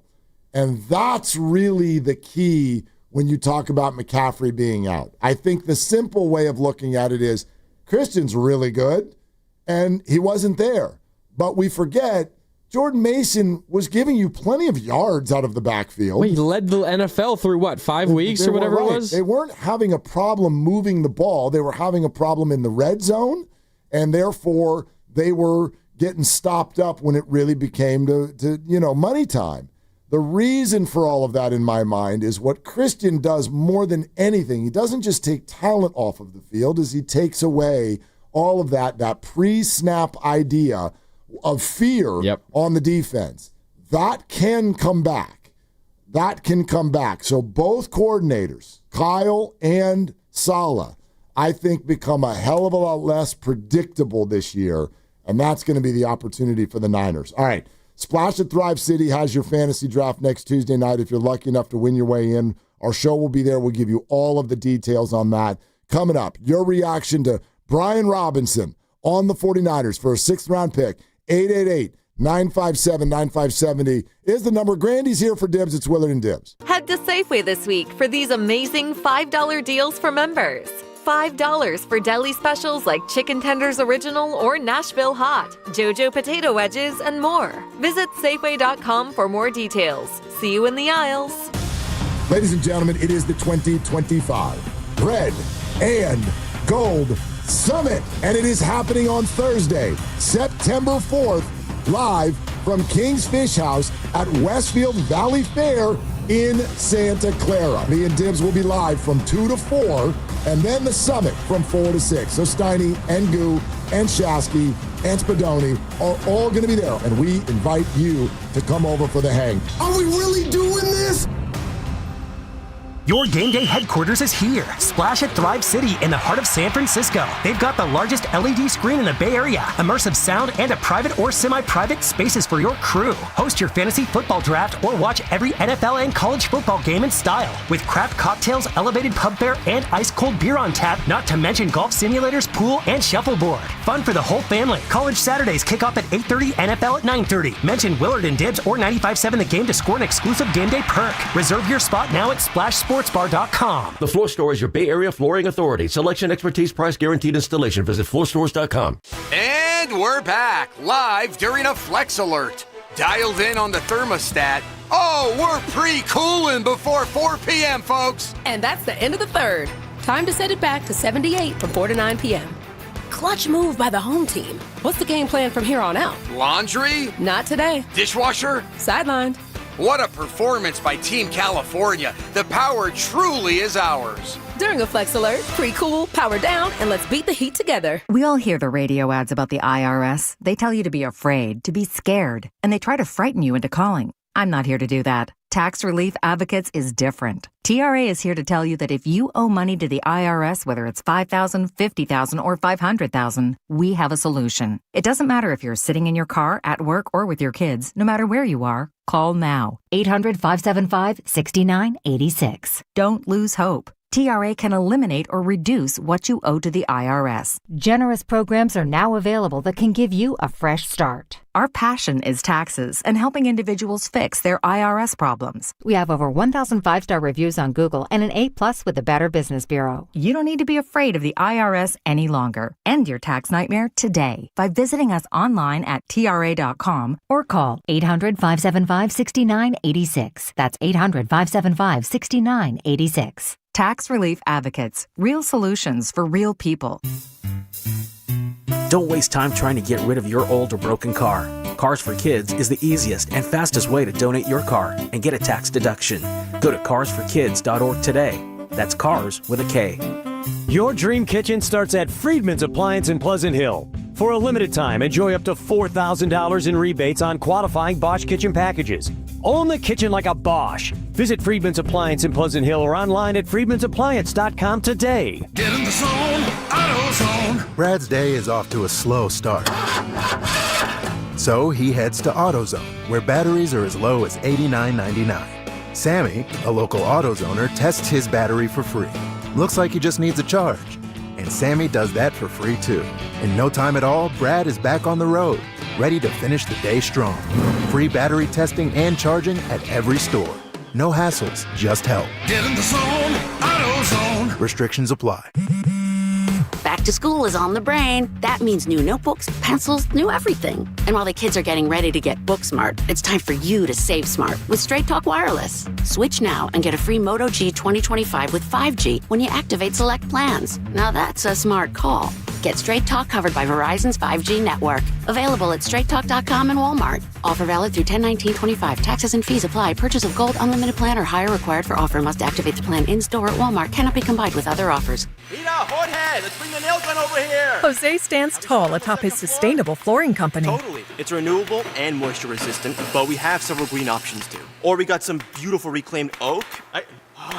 But floored by his success, he needs to hire more installers. I need Indeed. Indeed you do. When you sponsor a job on Indeed, it's easier for talented candidates to find it, which makes it easier for you to hire them. Visit Indeed.com/credit and get $75 towards your first sponsored job. Terms and conditions apply. This Labor Day weekend, we're celebrating Bob's Discount Furniture's 200th store milestone with the entire Bob's family across the country. For more than 30 years, we've believed everyone deserves the home they love. That's why we brought our everyday low prices on furniture, mattresses, and more to over 200 locations from coast to coast and counting. Not to mention free treats for the whole family in our cafes. Celebrate Bob's Discount Furniture's 200 store milestone this Labor Day weekend. Oh, my Bob!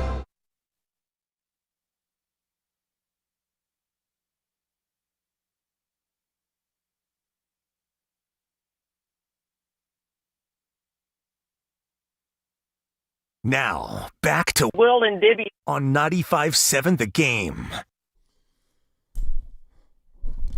I mean, the Sky Moore acquisition is just like whatever. This is way more than whatever. This resonates a whole lot Way more. Yeah, you're right. But if I'm going to combine the two, I also dig like the perspective of the 49ers. There's a message in all of this. They're not going to take what's been happening, some injuries here and there. They're not going to take it lightly. They're not going to use it as an excuse, I don't think. You still hear a lot of people out there who are like, the Niners won't tell you, but it's actually a rebuild year. Like it's a reshuffle. I just don't think they're going to mentally approach it that way. It may end up that way, but I don't think that's what they're thinking. And what they've done is they've set up a whole lot of cap space for themselves. And yes, they want to keep as much as possible to roll over to next year when Brock Purdy's deal kicks in. But they do have some flexibility to attack problems.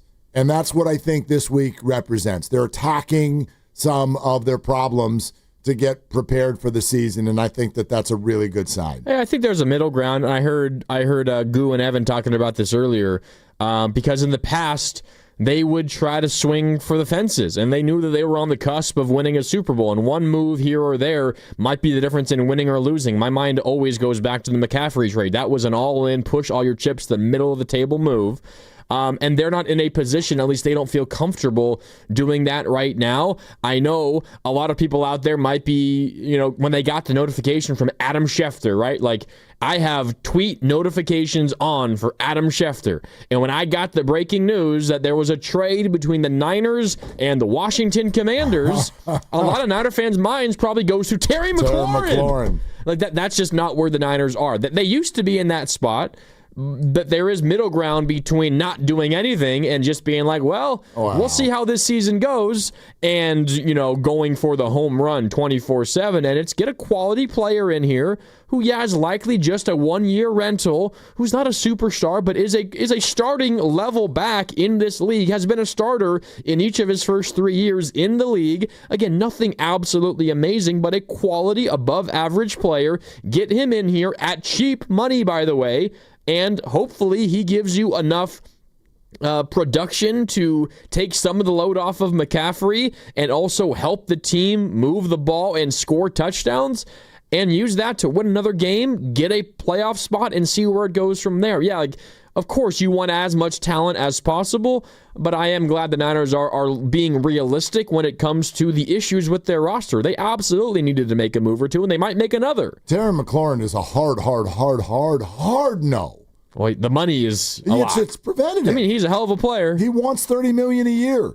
Can you imagine how laughable a wide receiver room would be that has $30 million on Terry, $30 million on Brandon, and another first-round receiver who in another 2 years is also going to need a deal? Like, if you wanted an expensive receiver, you know who you could have had who's on the Commanders? His name is Deebo Samuel. True. You could have just kept him. I mean, Terry's better than Deebo now, in my opinion. He is now. They're different. But I agree with you, though. They were never taking on that kind of money. No, they can't do it. It's why the Trey Hendrickson drama in Cincinnati has never meant anything to the Niners either. Well, yeah, agreed. It's a different position, but the money is similar. Yeah, exactly. They can't. They can't take on that money. It's not the right time to do that. I don't think. When you just drafted a bunch of defensive linemen, and as far as the wide receiver room, like, that's way too much to ask. And so Terry would have come here and just been even more ticked off.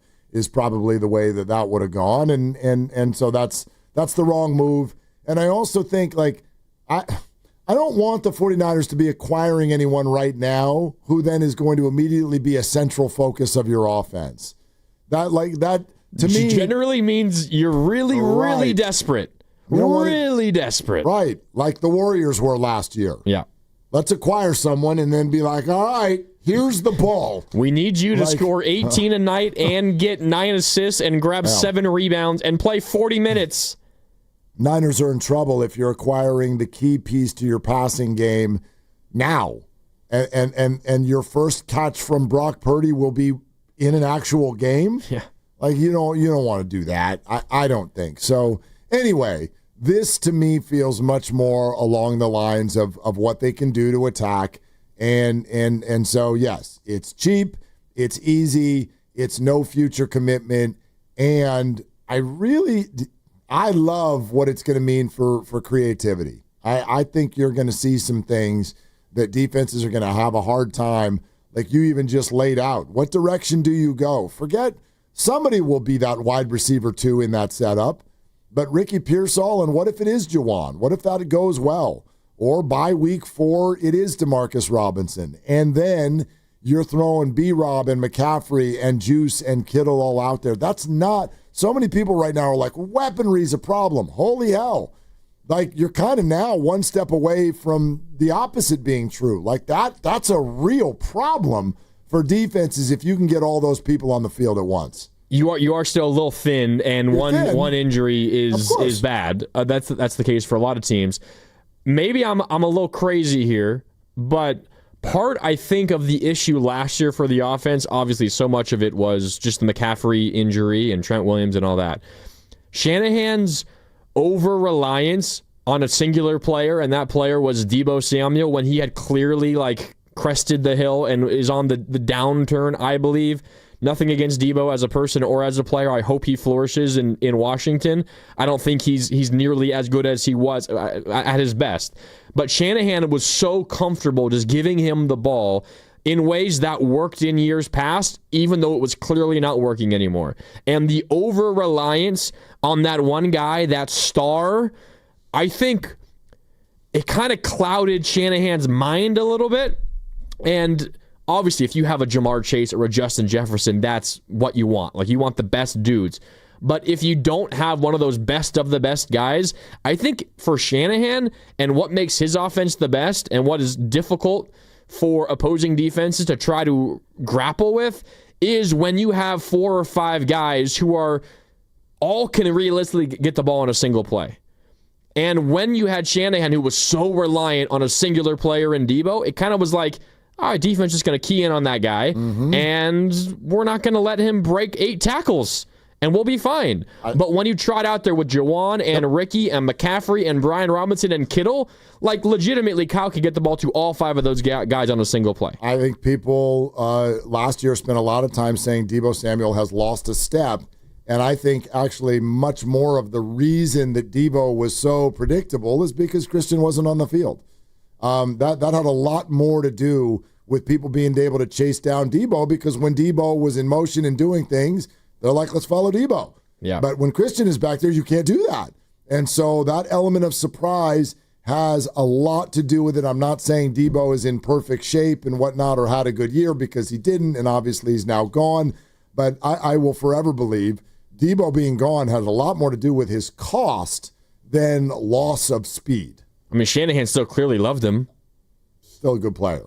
He's still a good player. I thought he loved him to the point that it was hurting the offense, because all that he felt comfortable turning to was giving him the ball when clearly it wasn't working anymore. Right. But again, I think that came down to the options that you were presenting to defense. That's part of it, for sure. And you just didn't have nearly as many. Okay, a few things for you to hear. And again, we're taking your calls right now, 888-957-9570. Your reaction to the trade. Brian Robinson, the leading running back in Washington for the last 3 years. He's always at about 750 to 800 yards because he's not a full-time bell cow, but been a productive runner who carries at over 4 yards a carry for his career. He is now a member of the Niners in exchange for a 6th-round pick next year. J.P. Finlay, who does radio on 106.7 The Fan in D.C. with Brian Mitchell, former player for Washington, joined earlier today. We'll have some of his reaction in a moment. But I promised that we would let everybody know exactly what's going on.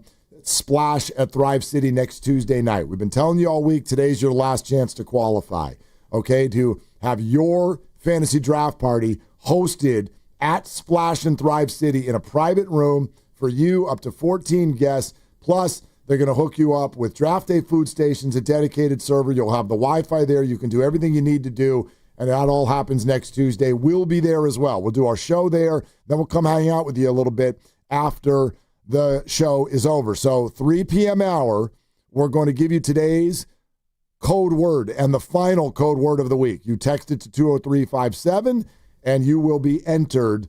And you can only do it once a day. So do it one time, and then hopefully we'll have the winner to unveil by the time the show ends today. This is all at Splash at Thrive City, and thank you very much to them for putting this together. Excited to see what happens next Tuesday night. All right, here's Finlay on the pros and cons of Brian Robinson. Honestly, with B-Rob, it's like most of the facets of his game, I would say he's like a B. You know what I mean? There's not necessarily something that he does at an A level. He had 2 fumbles in a Week 17 game against the Falcons. But then he followed that up with a really good game against the Cowboys in the finale. Then in the wild card game against Tampa, he was pretty ineffective. Now, they were ineffective as a whole running the football, and Tampa has a really good run defense with Vita Vea in the middle, but he was ineffective. But then he followed that up the next week with a really good game against the Lions in that divisional round upset. So there will be some inconsistencies. There will be – I don't know what his workload will be there, right? But, if you look at the box score from last year, you would see a 11-carry, 31-yard game.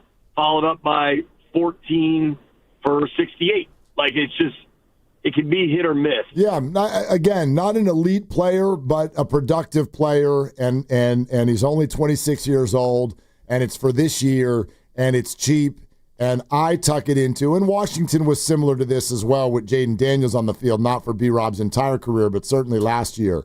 I think Robinson can especially be really effective if he's out there on the field with McCaffrey, with Kittle. How are you guarding Brian Robinson when those other guys are out there on the field? That's where I think he could excel. Yeah, and listening to JP there talk about B-Rob, what's going through my mind the whole time he's talking about how B-Rob isn't an A player at anything, but he's solid across the board. What comes to mind for me during that whole sound clip is just sounds like an awesome backup.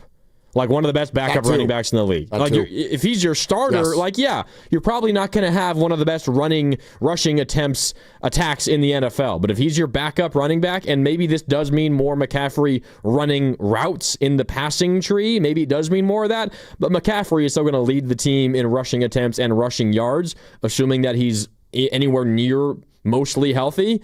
As a backup running back, he's great. He's like, you compare McCaffrey and Brian Robinson to Jahmyr Gibbs and David Montgomery. Like, those are two of the best duo running backs in the NFL. Like, this is legitimately one of the best 1 and 2 rushing attacks in the NFL. I love the comp right there because David Montgomery is just so, boring because he's standing next to Jahmyr Gibbs.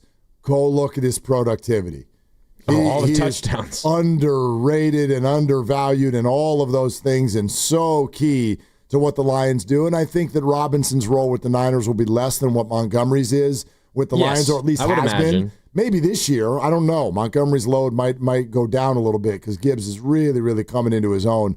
But that's a great comp, which is that you've got one sort of flashy, all over the field, explosive break an game breaker. 80-yard touchdown. Right. And then you have something else that's a little bit more reliable for a change of pace, or can you get him on the field at the same time and really cause problems for the defense? And more like short yardage, red zone, goal line stuff. I mean, if you're looking for the fantasy implication, like Brian Robinson will take some touchdowns from McCaffrey. Like he'll probably get some goal line carries. Yeah, I mean, this is a 230-pound back. He's a big guy. Yeah, he's not small. So anyway, and then the other thing that I hear from a lot of people, I don't know where you are on this, Grandy, like I see this as not at all a red flag about something with Christian's health. I know how hard it is for people to believe, and maybe I'm the one who's being schnookered, but I think Christian is absolutely fine. Is there a piece of this somewhere on the list of an insurance policy? Absolutely. Is there maybe a piece of this where it's like, hey, a couple less carries for Christian, or if he needs, on a Thursday night, do we need to give him a week off or whatever, and we can go a different way? I think all of those things are true. I do hear from some people that it's like this sort of signals to them something ain't right with Christian. And I'm a big believer in the idea. I think pro sports teams are great at this. Under promise, over deliver. It's why when anyone is hurt, you'll never hear a coach be like, oh yeah, they're going to be out there that Sunday.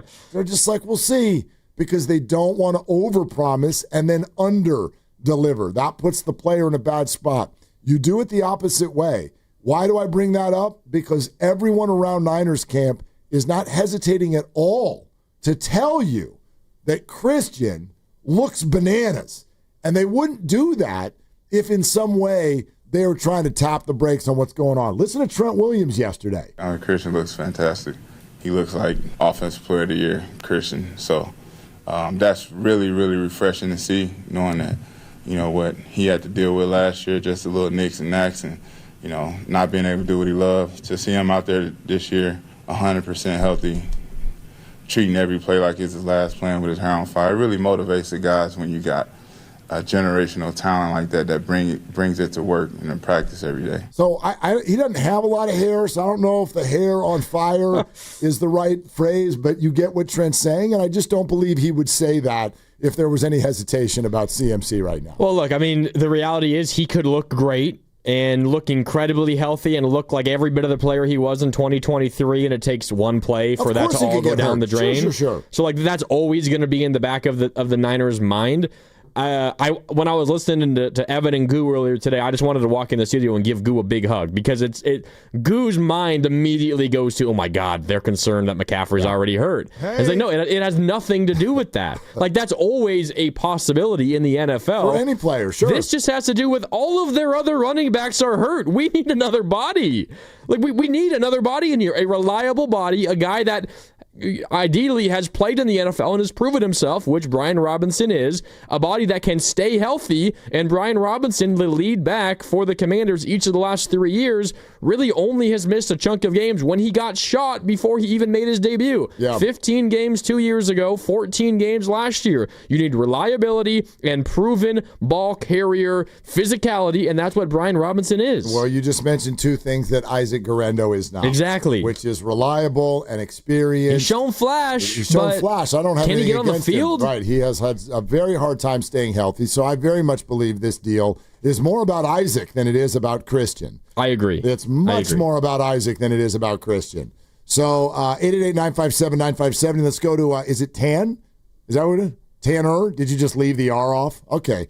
All right. So now I'll call you K for the rest of the day. We're leaving people's last. Okay, Tanner. Hi, Tanner. Thank you for calling. What's up? So with the acquisition of Robinson, the question is, hey, are we getting an ROI from a receiving standpoint? So I got to look at it as McCaffrey's RB1. There's a split back opportunity. Now, in the last 2 to 3 years, the Niners are second in the league, 9.1 plays per game out of split back.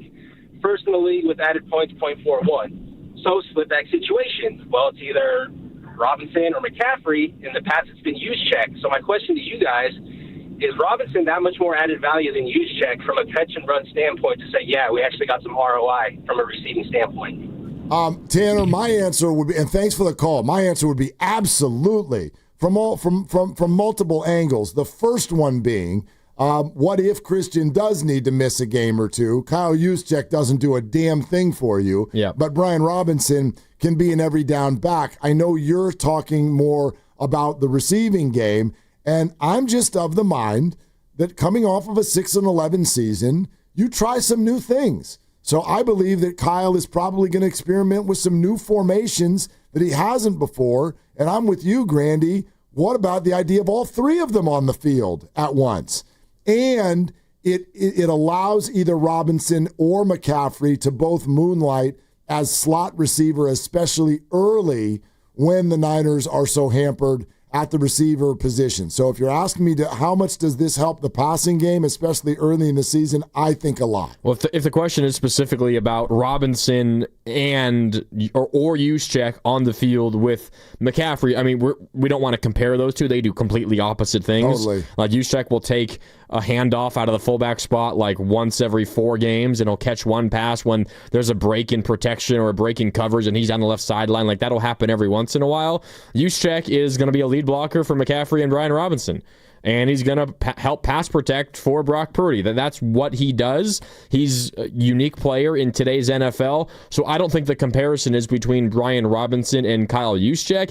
It's more so what Brian Robinson unlocks the other players, what he allows the other players to do offensively. And in terms of just another threat, yeah, he's miles ahead of Juszczyk, but Robinson does not do the other things that Juszczyk does. They're entirely different players, but you just add another tool to Shanahan's tool belt, and generally when you do that, he's going to find ways to make it work, at least make it work better than it would have without it. So I just see it as another tool. That's it. And I know this isn't a perfect response to what Tanner's asking, but Robinson 2 years ago had 368 receiving yards in the season. That's more than Juice has ever had in a season in his career. Probably by a mile. And well, actually, he has gone over 300. Wow, that's surprising to me. Twice in his career, 3 times. Juice has done this, but Juice is this is an all-level fullback and maybe one of the most athletic fullbacks who's ever lived, and therefore he can receive really well. But even that said, he doesn't receive at the level that Robinson does, and I am already just addicted to the idea of if I'm a linebacker, again, this to me is about the linebacker position on the other side of the ball. If I'm a linebacker and I got Brock Purdy back there and I'm McCaffrey's in the backfield, Robinson's in the backfield, Kittle is on there, Pearsall's on there, maybe Juice is back there too, and McCaffrey goes in motion. What do you do, hotshot? What do you do? That's what goes through my mind. Let me add an extra layer. So they come out of the huddle and they head to the offensive line. Purdy's out of the shotgun. He's got McCaffrey on his left hip, Robinson on his right, Kittle on the left side of the formation, Pearsall split out wide left.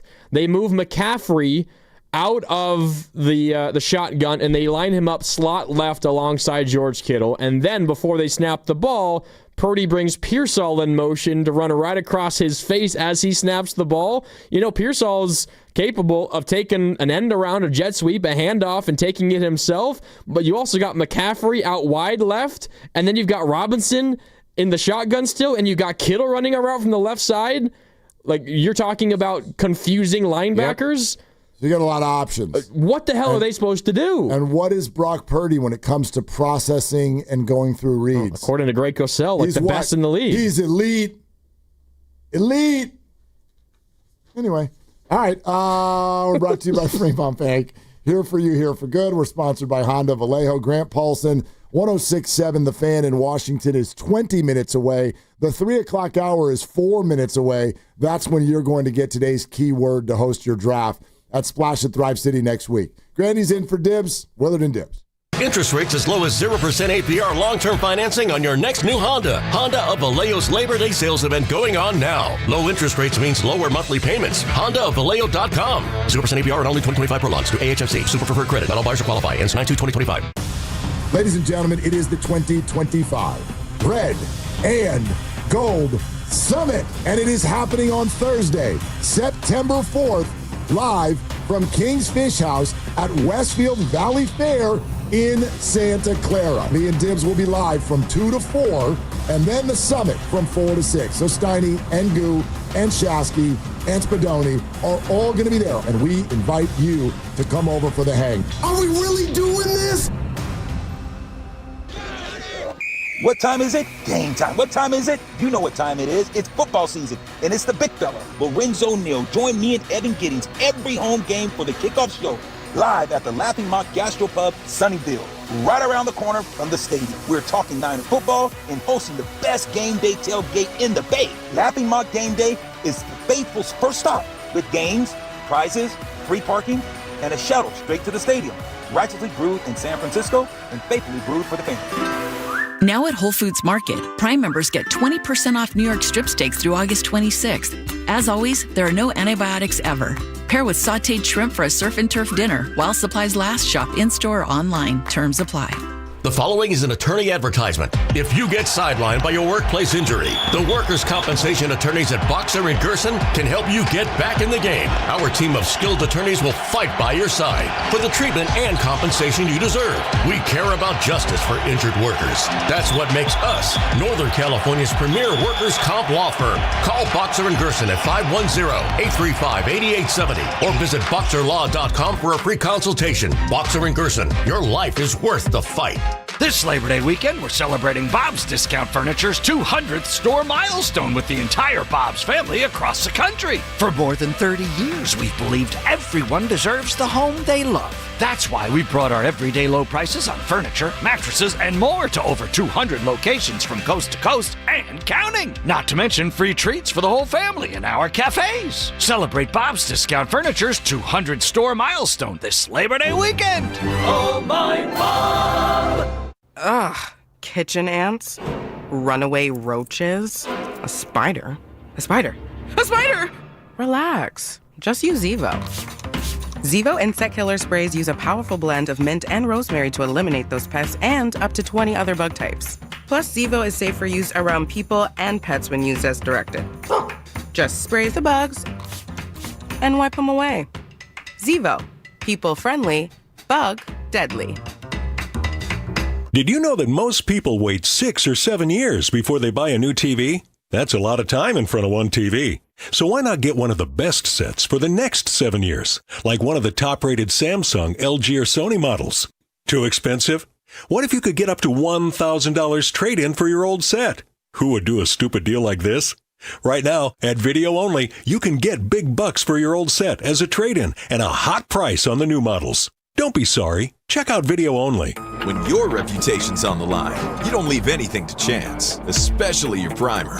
Painters trust Kills primers for a smooth start, strong adhesion, and serious stain-blocking power. And now, the full Kills lineup is available exclusively at the Home Depot. Need it fast? Get same-day or next-day delivery, or order online and pick up in-store. Kills primers. Pro results, faster. The Home Depot. If you're a pro, you know. Join 95.7 The Game personalities at Harding Park September 5th for a day of golf with the Pettinelli Financial Partners 10th Annual Tournament to Support Autism Society's San Francisco Bay Area. Committed to providing resources and activities for local families touched by autism. Sponsored in part by Atco Pest Control. This event needs your help. Have your company co-sponsor, volunteer, or provide in-kind auction items like vacation homes or sports tickets. For details on how you can help, search 10th Annual Pettinelli Golf, September 5th at Harding Park. Today, we're constantly taking photos and videos to remember our favorite moments. But what about those captured before the smartphone? What about the memories tucked away on aging VHS tapes, film reels, or in fading photos? These cherished memories are fading away with time, vulnerable to threats like heat, moisture, and mold. But fear not, there's a solution to safeguard your legacy. Hi, I'm Adam. And I'm Nick. Together we founded Legacy Box over a decade ago with one mission, to bring your memories into the 21st century. It's time to bid farewell to old tapes you can't watch and faded photos. Legacy Box transforms them into digital treasures, ready to share with a click. Just like magic, your shoebox of memories is now safely stored in the cloud or on a thumb drive. Over 1 million families have trusted Legacy Box, so you can rest assured your priceless moments are in good hands. Don't let your childhood fade away on old tapes. It's time to digitize those priceless moments. Fast forward into the digital age. Visit legacybox.com/value and unlock 50% off your order. That's legacybox.com/value. If you've started thinking about what to wear this fall, your timing is perfect because Macy's Fall Preview event has early deals on looks everyone will be wearing. Romantic dresses from BCBG and Avec Les Filles, Western-inspired boots and bags from Steve Madden, all 25% off. Plus, take 15 to 25% off fall beauty from Yves Saint Laurent, Estee Lauder, and Clinique. Don't wait. This fall preview won't be around for long. So come into Macy's today. Savings off regular and already reduced prices. Exclusions apply. Well, we did it, y'all. We finally got the McDonald's snack wrap back on the menu. We broke the internet with our pleas, and now this iconic snack has returned for just $2.99. No, you're not imagining this. I'll repeat, the snack wrap is back at McDonald's for $2.99. Enjoy the taste of victory while you sink your teeth in a crispy chicken wrapped in a soft tortilla, because you deserve it. We fought. McDonald's listened. Now, it's our move. Ba-da-ba-ba-ba. Prices and participation may vary. Cannot be combined with any other offer or combo meal. You're listening to 95.7 The Game, KGMZ-FM and HD1 San Francisco on Odyssey Sports Station and the home of the Golden State Warriors and Valkyries. Always live on the free Odyssey app and now coming to you live from the Laughing Monk Studios.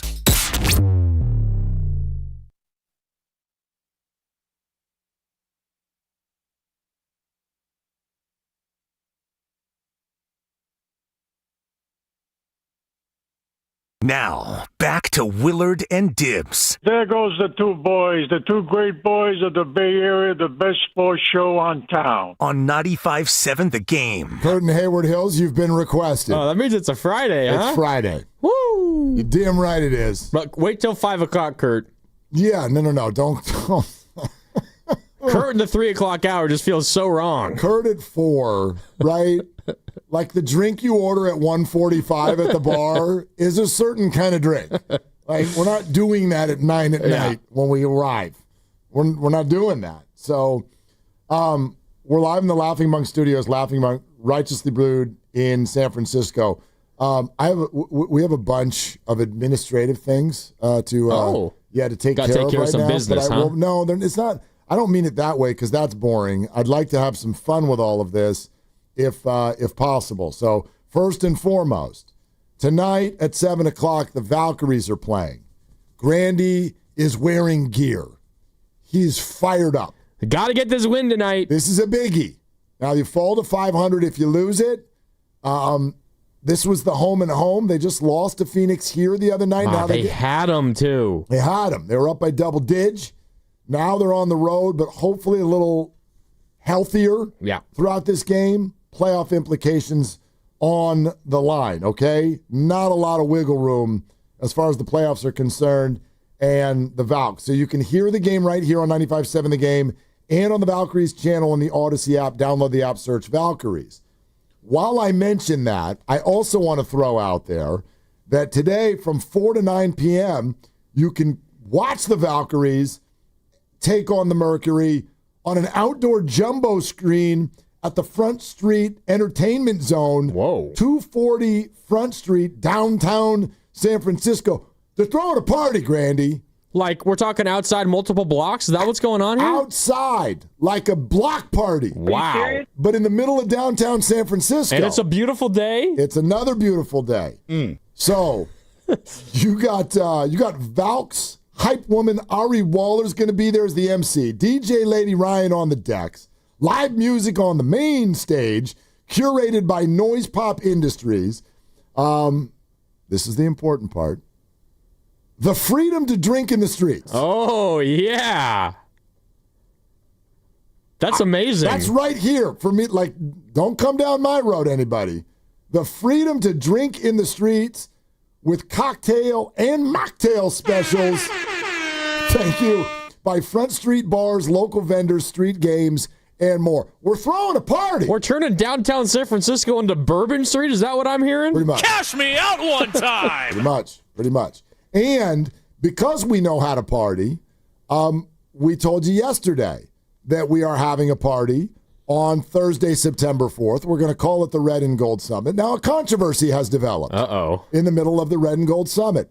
And there's nothing we can do about this because that I don't want to call it an ad, but that sort of read segment, whatever, that is now running on the station all day long. To promote the event. Apparently, there are some people around the Bay Area who have taken exception to the fact. Why? Because what I said was King's Fish House at Westfield Valley Fair in Santa Clara.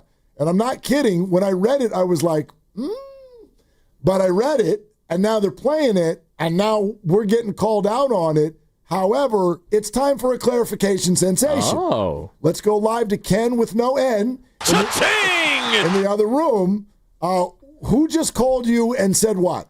Well, we just had a nice caller who was asking about the summit, but the real question she said was, is it in San Jose or is it in Santa Clara? And I did some digging, and I see that the Westfield Valley Fair on Google says that it's in Santa Clara.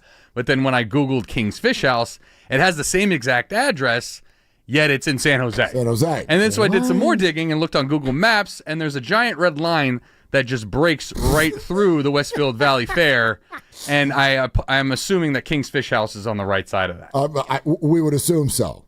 So it's great investigative work back there. When people are like, isn't Westfield Valley Fair in San Jose, Willard? Yes, it is. Wait, but isn't it in Santa Clara? But you said Santa Clara. Yes. It is. I did. And it is. It is. At least partially. It is the Lake Tahoe of malls. It is in both. Both. So the answer is it in San Jose or Santa Clara? Yes.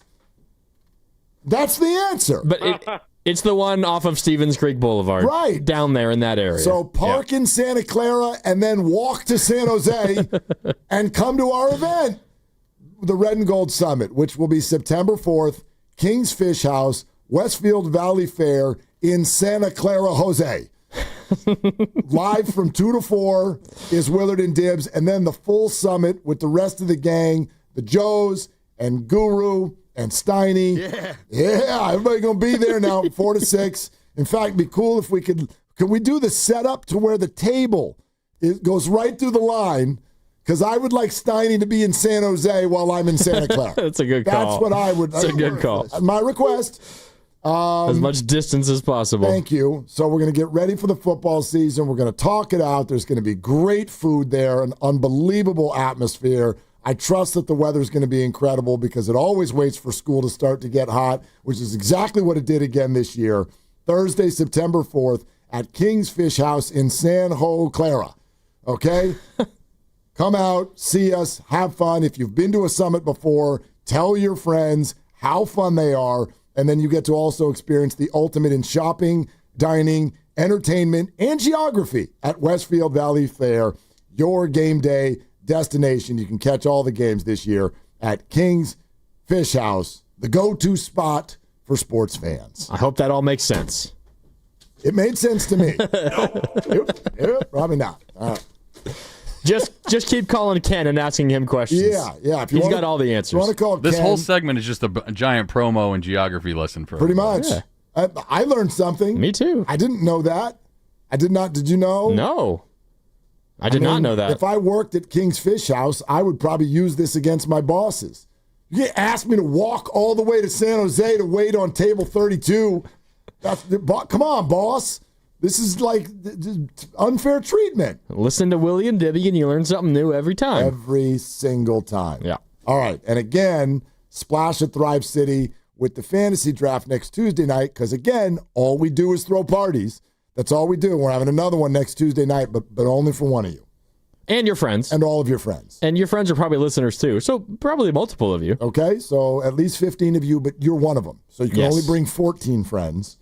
And your chance to win Splash at Thrive City Fantasy Draft, food, a server, Wi-Fi, and Willie and Dibby. And it's next segment. So within the next, call it 25 minutes, we will give you today's code word. But I'm going to be up front with everybody right now. Today, because it's Friday, we're only giving it out in the 3 o'clock hour. Oh, so you got to stay locked in. You got to be here right now. Don't like, I got to go get a snack and then I'll come back in 4 o'clock and I'll do it again. No, we're closing up shop and going home early because it's a Friday. And that's the way you do it in the corporate world. You ain't got to go home, but you can't stay here. Yeah. Exactly. For the contest, that is. And then Grant Paulson, 106.7 The Fan in Washington, is going to join us here in like 5 minutes. And I look forward to that because I actually we can split this up. Like, I do want to know about Brian Robinson. I want to know about Debo. Debo looked pretty good in the preseason game on Monday. And I have fantasy trickle down selfish questions to ask too. Who is getting the ball now in Washington? You just traded your lead back. I just want to ask from the beginning, and I know it's kind of been coming the last couple of weeks, what led to this? Because it's not as if... I mean, is it just as simple as Brian Robinson wanting a deal that the Commanders weren't comfortable giving him? I don't think he was going to hold out or anything like that. He's been there. I think that they are truly they've got a rook who's a late round pick, very late, like I think of 6th or 7th, super cheap, and they love him. And I don't think he's going to be an every down back either. They've got a lot of different people. They got Eckler. They've got Chris Rodriguez. They've got people there. They got Jeremy McNichols, I think. But whatever. That's like if Eckler and when Eckler gets hurt again. But it seems weird, a team that coming off of an NFC Championship game appearance, and most people thought that was the year before the year, gets rid of who most people would think is their best running back. Well, and actually their best running back is also their quarterback. True. So you've got that, and he's going to be a free agent at season's end. I don't think he was demanding anything, but... yeah, it got to a point where it's like having him on the in a way, I don't know that this is, and we could ask Grant this is a little bit of a favor to Brian. Because if he's going into the final year of his deal and they were truly going to use someone else, that really lowers his value and becomes just kind of like, I don't know, it's just dead weight around the locker room. Yeah, so it's interesting. I'm curious to pick his brain. All right, Grant Paulson, 106.7 The Fan, is going to join us. Coming up next, we'll get answers to all these questions. Grandy's in for Dibs. We're sponsored by Valvoline Instant Oil Change. This Labor Day weekend, be road trip ready with Valvoline Instant Oil Change. No appointment needed. Stay in your car while they change your oil and check your tires, battery, and fluids. Before you head down the coast or over the Golden Gate, visit BayAreaOilChange.com. This is Willard and Dibs. Ladies and gentlemen, it is the 2025 Red and Gold Summit, and it is happening on Thursday, September 4th, live from King's Fish House at Westfield Valley Fair in Santa Clara. Me and Dibs will be live from 2 to 4, and then the summit from 4 to 6. So Steiny and Goo and Shasky and Spadoni are all going to be there, and we invite you to come over for the hang. Are we really doing this? All guests on 95.7 The Game appear on the River Islands guest line. Warriors head coach Steve Kerr now joining us on the River Islands guest line. Joining us right now on the River Islands guest line, none other than Steph Curry. River Islands in Lathrop combines new home neighborhoods with lakes, parks, and trails. All new charter schools, a waterfront restaurant, and all the elements to make the good life your life. Isn't it time for you to discover the islands? We finally switched to T-Mobile because with them, we can be connected here and there. Let's watch a movie. And we have Netflix included to enjoy our favorite shows and movies. ¿Qué tal está? Bacanísima, pero ya la vi. Now the hard part is getting them to agree on a movie. Switch today and get the new Samsung Galaxy S25 Plus with Galaxy AI, all on the best network in the U.S. Visit a store, T-Mobile.com, or call 1-800-T-Mobile. 1-800-T-Mobile. Best mobile network in the U.S. based on analysis by Ookla. Speed Test Intelligence Data 1H 2025. Come into Friedman's Appliance in Pleasant Hill and see an amazing selection of Sub-Zero, Wolf, and Cove appliances live and on display in one of the largest living kitchens in the country. And save with Full Suite Savings Event. With qualifying purchase, get 3 additional years of protection or qualify for a $1,000 rebate. For the largest selection of Sub-Zero, Wolf, and Cove appliances, visit the Living Kitchen at Friedman's Appliance in Pleasant Hill or at friedmansappliance.com. Brought to you by Stevens Creek Subaru. Custom order your next Subaru at StevensCreekSubaru.com. This is Chris Dolan. And I'm Vanessa Deniston, senior attorney from the Dolan Law Firm. Chris, what's with all these out-of-town personal injury firms coming into the Bay Area with these catchy jingles and funny names? Unlike the Dolan Law Firm, most of these firms are from out of state or in L.A. The Dolan Law Firm is headquartered right here in San Francisco, going on 30 years. We live here, we work here, we win here. The Dolan Law Firm. We're the best lawyers we hope you'll never need. DolanLawFirm.com. What makes Crystal Geyser Alpine Spring Water different? We always bottle our Alpine Spring Water less than 1.5 miles from the spring source, and all our bottles are made with 50% recycled plastic from our own recycling plants. Crystal Geyser, bottled at the spring source. Be sure to tune in to the Morning Roast on 95.7 The Game, following every Golden State Valkyries game, when Joe Spadoni and Joe Shasky name the strongest player of the game from the night before. Brought to you by El Camino Health. Our strength, your health. Let's go! You're still glowing, flirting, grooving. You've still got it. But your immune system weakens as you age, making it harder to fight flu, pneumococcal pneumonia, RSV, and COVID-19. Vaccines are a key part of any health routine and help strengthen your immune response. Ask your doctor or pharmacist which vaccines you need. Schedule in minutes at vaxassist.com. Sponsored by Pfizer. Your cold is coming. Your cold is coming. When you feel a cold coming, shorten it with Zicam, the #1 cold shortening brand. Oh, no, not before my big trip. The big trip you've been planning is coming up, and so is your cold. But Zicam can shorten your cold and get you back to planning sooner. Thanks, Revere. We really should keep Zicam in the house. Shorten your cold with Zicam. Take it from America's most revered messenger. Shorten your cold at the first sign with cold shortening products from Zicam, the #1 cold shortening brand. Available in stores or see where to buy at Zicam.com. This is the story of the one. As a safety manager at a manufacturing plant, he does everything he can to keep his coworkers safe. From finding ways to reduce risks to keeping safety supplies in stock. And for that, he relies on Grainger. Grainger offers a broad range of quality products and next-day delivery, so he can always play it safe. Call 1-800-GRAINGER, click Grainger.com, or just stop by. Grainger, for the ones who get it done. That's the sound of James adding long-lasting Gain scent boosters to his laundry this morning. Several hours later, James sniffs the irresistible scent of Gain on his shirt. Gain. Several hours later, James has even caught the attention of his mother-in-law, and she never gives him attention. Ooh, you smell amazing, James. Oh, thanks, Mom. I love you too. I never said that. Add Gain scent boosters to your laundry. Add joy to your day.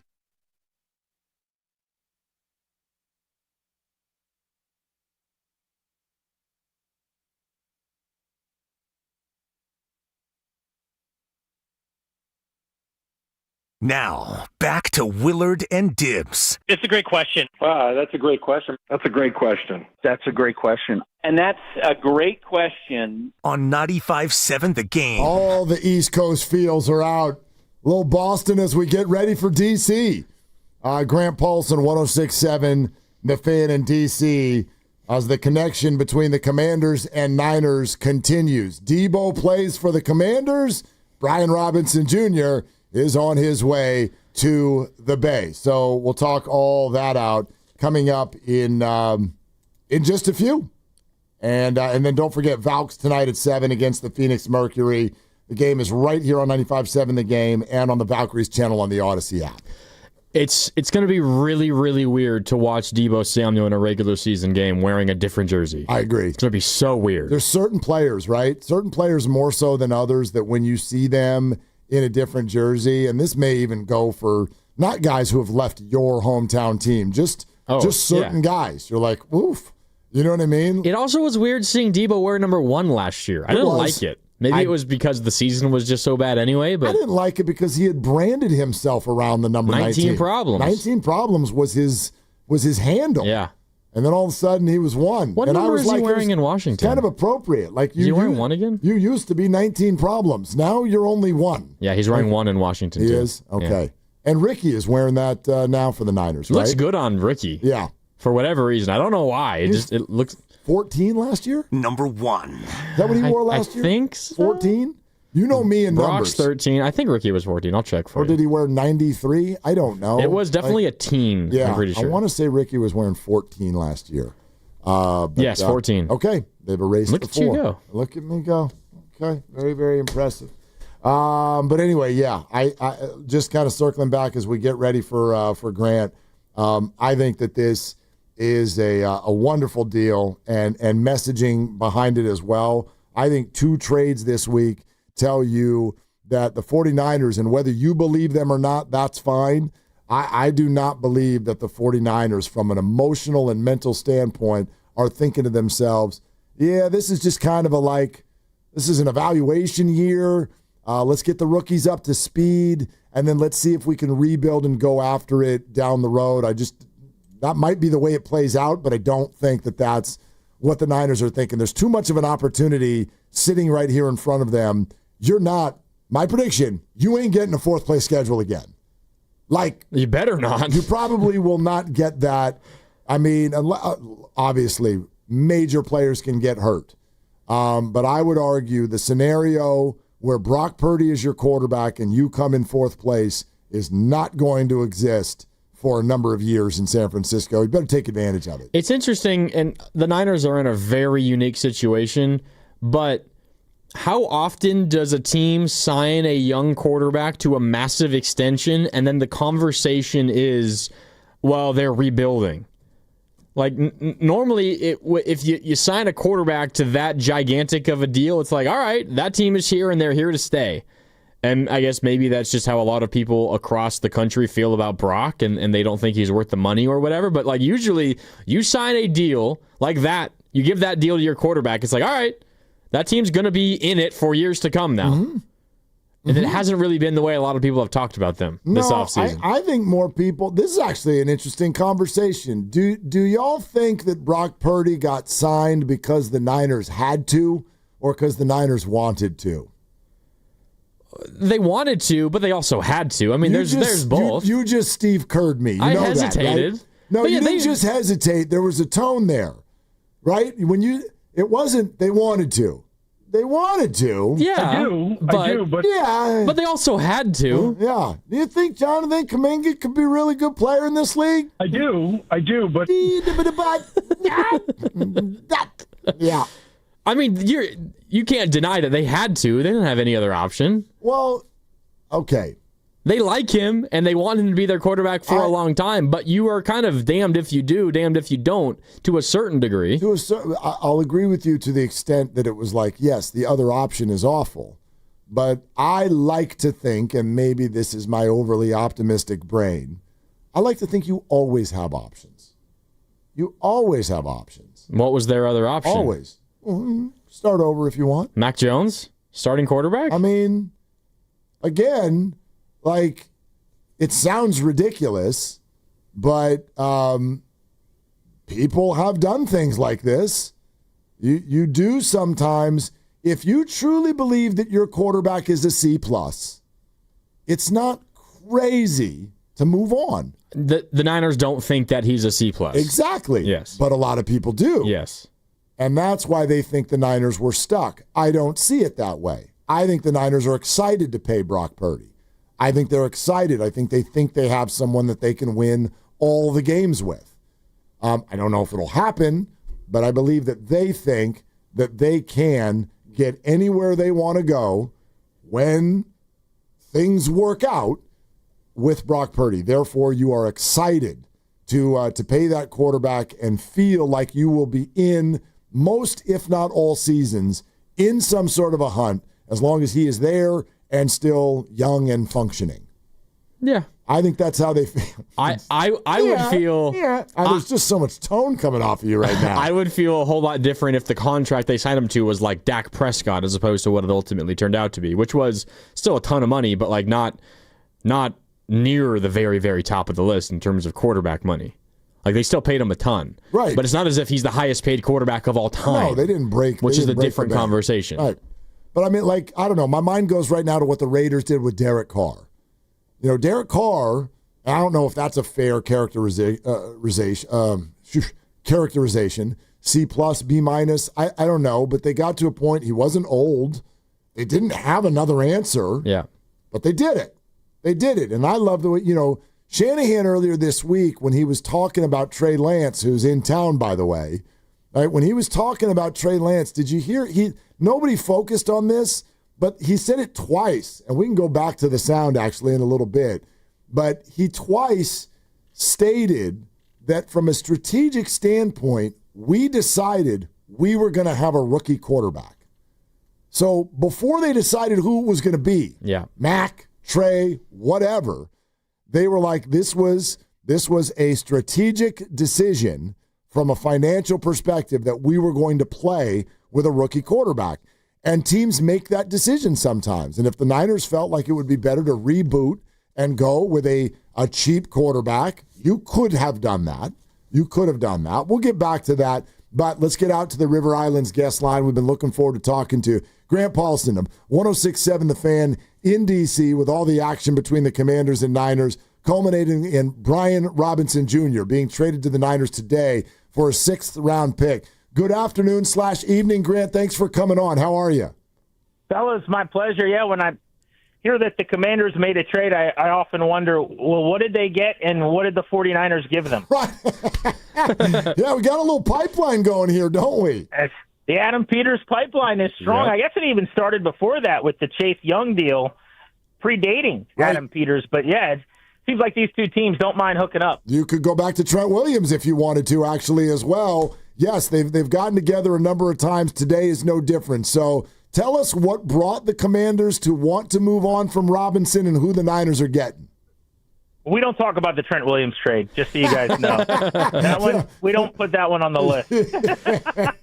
Fair enough. Look, the Brian Robinson trade was, frankly, a deal that I think makes sense from both perspectives. Washington was going to release the player if they couldn't trade him. And the idea that they got a 6th-round pick is being viewed as a significant win today in town. It also tells me that there was a market. I was told that there were multiple teams that were interested in him. I don't know how many reached out, but we have heard from national reports that the Saints and Browns are among the teams that have been calling on running backs. I think it would make sense if the Dolphins were also curious with what's going on with Devin Achane. So by giving up a 6, it tells you that the 49ers probably felt like there's a good chance other teams, perhaps in front of them in the waiver wire claiming process, would have had their chance at Robinson, and they wanted an additive insurance policy, right? But Robinson himself, the story is pretty fascinating here. He had just fallen out of favor. He was not this regime's guy. He was drafted by the previous regime. They inherited him last year. He was their first and second down rusher with Austin Eckler on third downs and pass-catching situations. And there were multiple times throughout the year, I think, where they would continue to try to shape a role that worked for him. He wasn't a great fit for Cliff Kingsbury. He's a fine player. He is a hard runner. He's a thumper. He's an effective goal line carrier.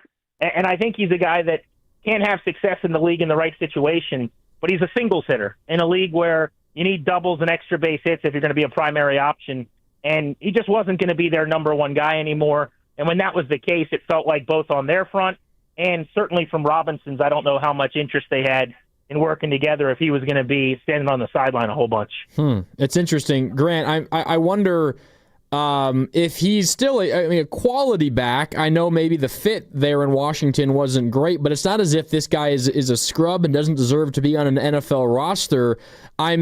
So do you think it's just specifically fit and maybe what the coaching staff wants out of their running backs as opposed to this guy not being a quality back anymore? Because, he's been the lead back for all 3 years that he's been in the NFL, and you guys, the Commanders, were going to cut him. That seems kind of difficult to believe for me. Yeah, so it's twofold, right? I think to start, the role for him would be to be a secondary option in short yardage, and-to-one situations, goal line scenarios. I think if he's a guy getting 200 carries in a season, everything around him has to be really good for that to turn into 1,000 yards. Like, this is not a guy that's going to average 5 yards per carry. He's not a guy that has great vision, in my opinion, or makes people miss. He's a thumper. If you look at some of the deep analytics, and Washington's gone much deeper into data, thank God, with this new front office and with some of the research and development that they've built out in office with. If you look at just like DVOA for last season on their roster, of their 4 running backs, he was distantly fourth. Basically it was like 32%, 27%, 15% with their 3 guys, and then Robinson was minus 4%. If you look at like rushing yards over expected, right, what's blocked and what do you get? He was a guy in the league that was routinely not in the top 20 or 25. In fact, since he came into the league, he ranks 89th, I believe it is, in percentage of carries that turned into 10 or more yards. Now, that's not a stat that's just about him, right? I don't want to suggest that it is. It's not like they've been a dominant run-blocking team. Some of that is scheme and what you're trying to accomplish. But he hits singles. There is not a home run in the bat. And occasionally he could run into a double if everything's blocked up well. But they wanted explosiveness. They wanted some twitch at the second level. They wanted some make you miss in the open field, and that's not him. And I don't know that they would have drafted like his skill set in a world where they were taking, a back in his draft. But the bottom line is when you're not their guy, when they take a guy in the 7th round, they had like a 4th round grade on, and they have another player a lot like him who's cheaper and younger, and Chris Rodriguez. He was just the odd man out. And I don't know. Again, if you sign a guy like Brian Robinson and bring him in, and that player knows when they're coming in, like their role is going to be minimal, it's probably not a problem. But when you go to a guy for 3 years who's done nothing wrong necessarily, and you say, hey, now you're going to stand around a bunch, and there might be weeks where you're not active, that just wasn't going to go over well. And I get the sense that that's how we got to a point where Dan Quinn's addressing the team to say he's not with us anymore the day before a preseason game last week. Grant Paulson, 106.7 The Fan in D.C., is with us here on Willard and Dibs. Grandy in for Dibs on 95.7 The Game. So, Grant, how does it grab you from a strategic standpoint, the idea of Christian McCaffrey and Brian Robinson in a backfield together and the problems that would present to a defense? Oh, I like it. I like the pairing. I like the tandem. First of all, a running back in the Shanahan scheme grabs me pretty well. Like, I don't care who it is or, what the name is necessarily. I covered Mike for 4 years here when he was in Washington with Kyle as the offensive coordinator and play caller, the zone blocking scheme for years. Generally, they get the best out of backs. If you would have told me, a couple days ago that Kyle would be ultra interested in Brian Robinson, I would have been a little surprised because I don't think of him as just like your prototypical zone rusher. But I will say, if I remember correctly, didn't Kyle draft or wasn't he involved in putting Carlos Hyde over for a little while? I think it's kind of that type of back. So maybe he would factor that into, the type of running back that he likes. But I just think if you pair him with McCaffrey, I think you get a really nice 1-2 punch. And I think Robinson spelling him brings a completely different element, a powerful punch that he can pack. Again, I think in short yardage, I don't know how they've done in terms of having a sledgehammer to pick up those short yardage, critical downs and distances, but I think he can do that. And I also think on the goal line, not that they need that with McCaffrey's abilities, but I think he can really help them. The way I view it more so than that, though, is I think he's just insurance. Like if something's going to or will happen to McCaffrey, I think he's part of a committee that would help replace him. And I don't know that you're going to get somebody much better than him that gets released in the next several days when you look at his track record. Again, here people were down on him just because he doesn't allow for explosives or big plays. But there's certainly a role for a guy like this in the league, and a 6th-round pick makes a lot of sense to me. Yeah, I agree. And as a backup running back, it makes a lot of sense as well. I'm curious now what this means for the Commanders' backfield, and I know we got a lot of listeners who are probably getting ready to do fantasy drafts, and this becomes a big question around the league. I mean, you mentioned Austin Eckler, and for those of us that watched the Monday night preseason game, we saw Ja'Cory Krosky-Merritt have a nice game. How do you think the Washington backfield is going to turn out now without Brian Robinson? You misspoke. You meant Walter Payton when you said Ja'Cory Krosky-Merritt, right? That's right. Yeah. I mean, people are so steamed up for Bill, as they call him, Ja'Cory Krosky-Merritt. Like, the hype train has left the station in a big way. I guess I'm part of the problem. I was out there at training camp and was blown away and really impressed, because you just don't expect a 7th-round pick to be the best back in camp, and he was. And so I think he's going to heavily factor into the first and second down workload as the year goes on. But it's not like it's going to be him solely right away. I would be very surprised. Chris Rodriguez, who I mentioned, is a power back. He's Robinson-like with a little more speed, in my opinion. He was the guy that ripped off a 40-yard run you may have seen on national TV on Monday Night Football and got the first carry of the game kind of post-Robinson. He's going to be in the mix, especially down around the goal line. So that's a guy that was worth snagging late in the fantasy draft as well. I don't think they're going to have a built-in 1 and 2 on the depth chart, right? I think Eckler's the one guy that has the obvious carved-out role, third downs, pass-catching situations, 2-minute, 4-minute offense, end of halves. He'll be out there. He'll occasionally get work first and second, but they're trying to avoid as much of that as they can to just keep him healthy and on the field. Durability issues at his age, concussion problems last year. So Merritt, when it is called for, when the best situation in the matchup against the defense is some burst, some speed, is probably the guy.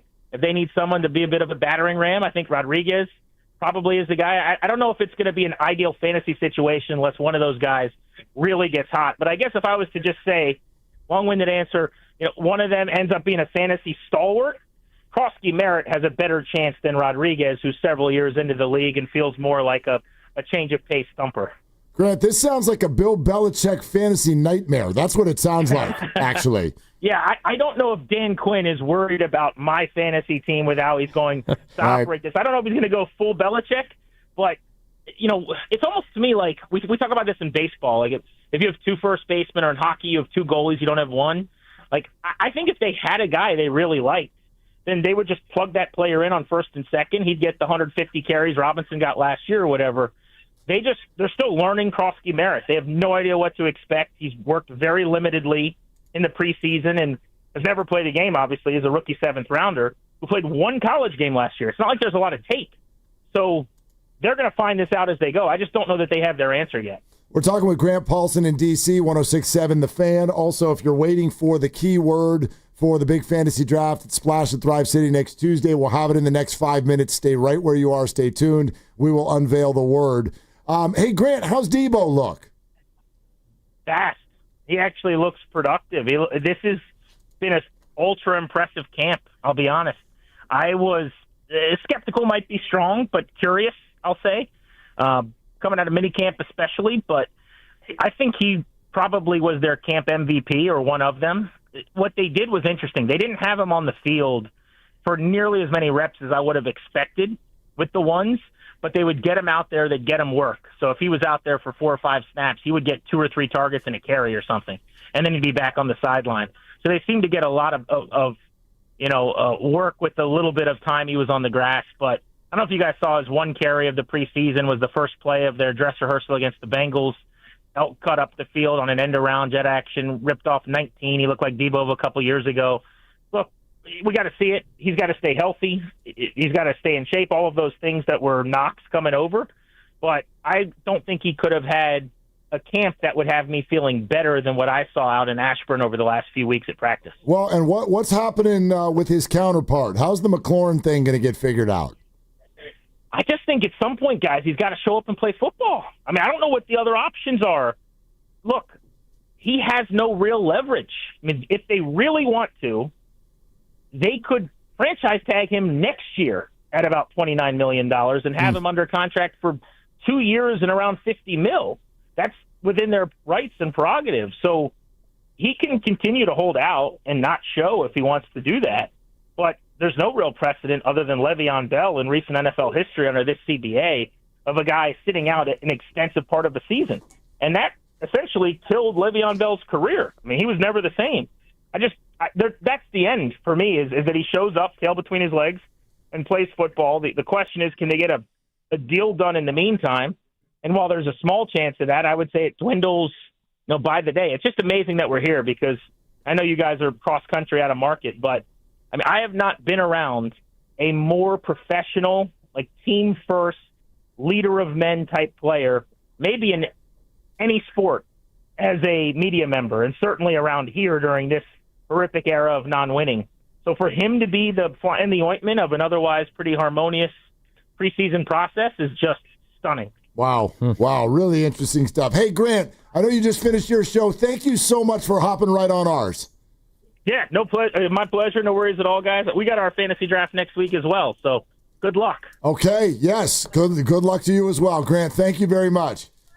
See ya. All right, Grant Paulson. Grant. Yeah, 106.7 The Fan in Washington, D.C. Interesting. Debo looks fast. He's been the star of camp. Yeah. Camp MVP. I like these quick-hitting answers these guys are giving us from other camps. How's Debo look? Fast. What do you think of Sky Moore? Can't catch. All right. Those are good descriptions, and they're very, very efficient. Speaking of fantasy football, you got something, don't you? 95.7 The Game and Splash at Thrive City are giving you a chance to host your fantasy draft party in a private room for you and up to 14 guests. Not so private that Willie and Dibby won't be let in. We're going to come in there and mess with you for sure, but they are going to hook you up with food, a dedicated server. The Wi-Fi is taken care of. Your draft party is going to be awesome at Splash at Thrive City next Tuesday, August 26th. All you need to do, or your fifth chance, is to text today's keyword to 20357. Simple. Text this word to 20357, and you will be entered for today. And today's word is party.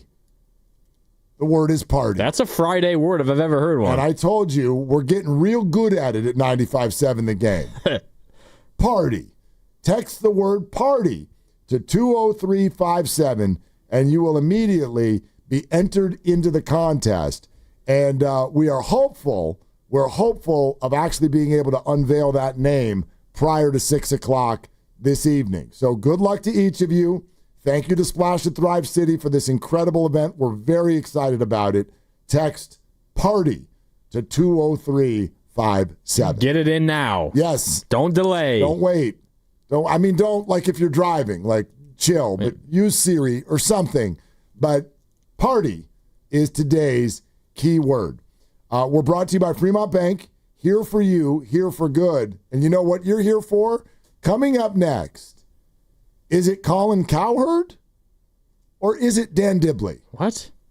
We'll explain. That's next on 95.7 The Game. Yeah, Dan Dibley here for Fremont Bank, which, as you know by now, it's my bank, and it has been for more than 6 years. And I love this bank because it's a family-owned bank with the family-owned feel. They started back in 1964, and when they did that, it was just one branch, but now they have 21 branches. So if you go around in your Bay Area, you're going to find a Fremont Bank branch, and you're going to see it, and you're going to think, you know what? I want that full-service banking with no compromises, and you should. It's not a big box bank. It's a good local bank, and when you deposit your money with Fremont Bank, they reinvest it locally into businesses, philanthropy, home ownership, all the good stuff that makes our Bay Area the best area in all of the country, and that's why you should be a Fremont Bank customer. The money stays here. It's local. It's not a big box bank. It's a good, solid local bank, and we talk about Fremont Bank, and you know that they're here for you and here for good.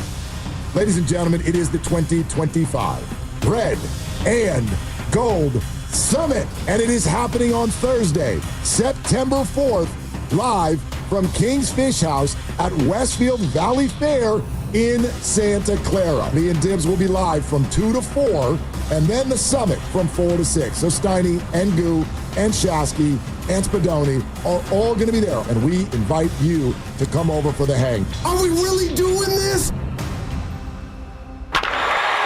Step up to the plate and save lives with Stanford Blood Center.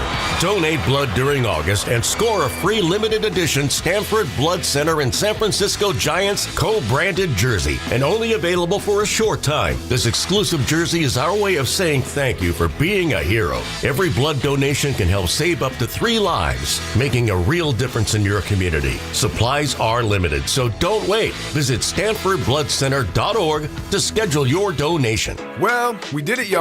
We finally got the McDonald's snack wrap back on the menu. We broke the internet with our pleas, and now this iconic snack has returned for just $2.99. No, you're not imagining this. I'll repeat, the snack wrap is back at McDonald's for $2.99. Enjoy the taste of victory while you sink your teeth in the crispy chicken wrapped in a soft tortilla, because you deserve it. We fought. McDonald's listened. Now, it's our move. Ba-da-ba-ba-ba. Prices and participation may vary. Cannot be combined with any other offer or combo meal.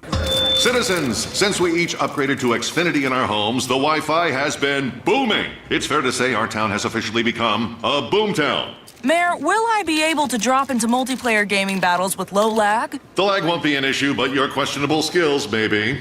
And what if I have hundreds of devices on the Wi-Fi? Purely hypothetical. Seems like a lot, but sure, hundreds of devices all booming together with the Xfinity Gateway.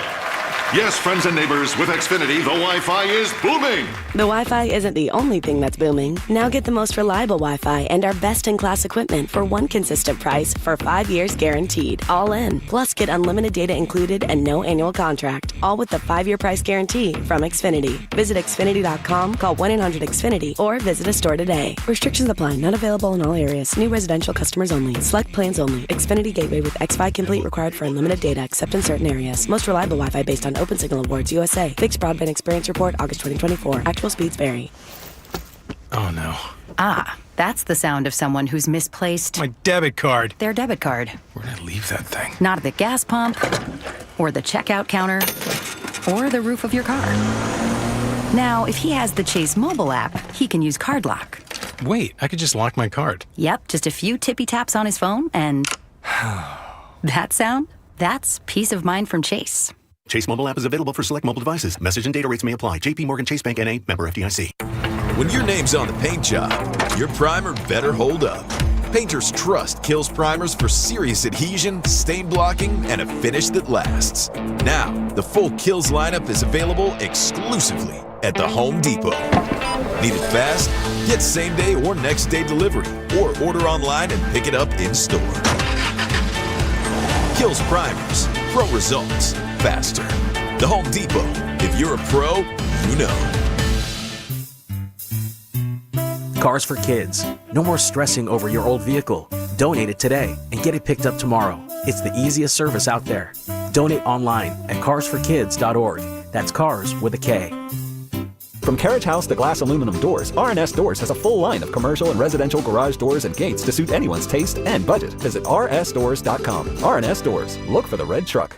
Hey, what's up, flies? This is David Spade. Dana Carvey. Look, I know we never actually left, but I'll just say it. We are back with another season of Fly on the Wall. Every episode, including ones with guests, will now be on video. Every Thursday, you'll hear us and see us chatting with big-name celebrities. And every Monday, you're stuck with just me and Dana. We react to news, what's trending, viral clips. Follow and listen to Fly on the Wall everywhere you get your podcasts. I'm Kiara Palazzolo, VP of Digital Marketing for the American Management Association, a company focused on the management training skills needed to enhance the careers of business professionals. We did our research when it came to the best companies for website development and chose AmericanEagle.com. And we couldn't be happier. AmericanEagle.com worked closely with us to understand the front and back end requirements needed to launch an e-commerce website that could handle the complexities of running thousands of seminars nationwide. Our robust new website and improved SEO saw immediate increases in site traffic and web revenue. If you're in need of managerial effectiveness and success, visit our website at amanet.org. If you're in need of a website that provides an unparalleled consumer experience, I highly recommend AmericanEagle.com. Transform your business today.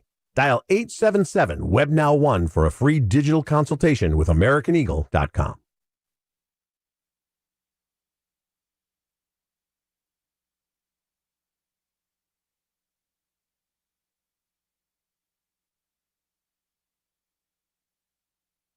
Now, back to Willard and Dibs. What was on the menu? 7 steaks?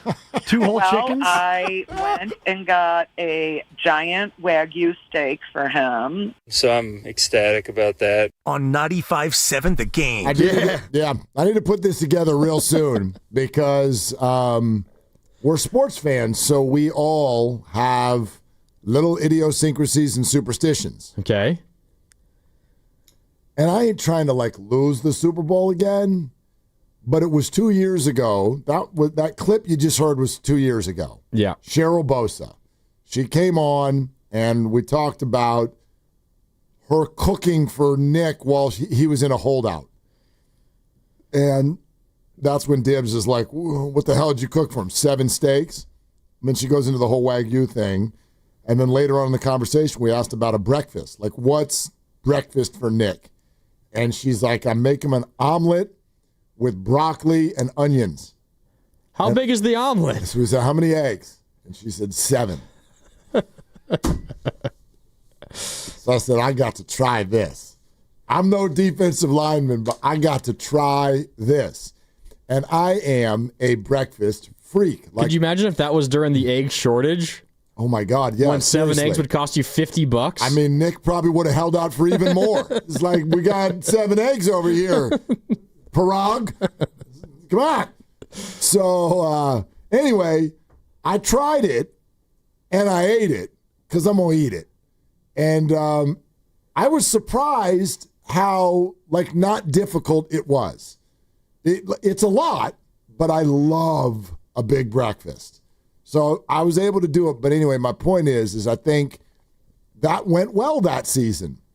The Niners went to the Super Bowl. Yeah, it was all in all a very positive season. Last year, I did not do anything breakfast-wise Niner-related. This year, I believe we should try to get Cheryl Bosa on either next week or the week after, get her breakfast suggestion, and then I will cook it, film it, eat it, and post it.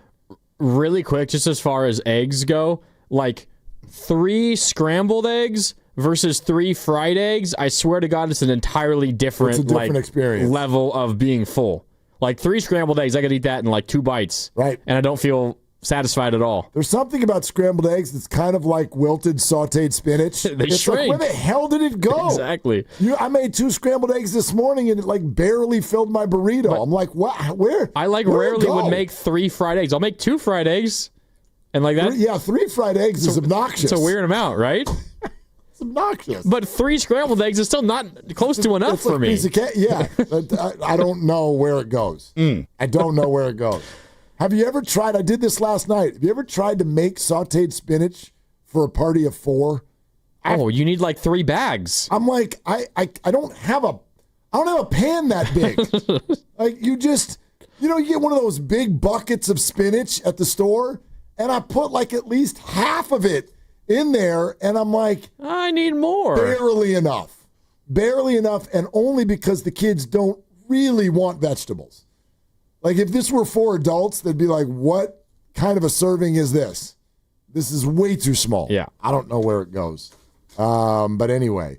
So. Do you want to give out the keyword one more time? Oh, I do.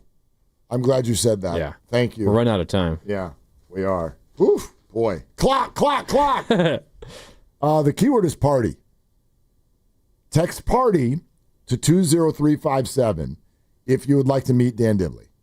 Okay? Text party. That's the major draw here. Yeah. You could do a fantasy draft and there'll be free food and an employee of Splash at Thrive City that's dedicated to only you.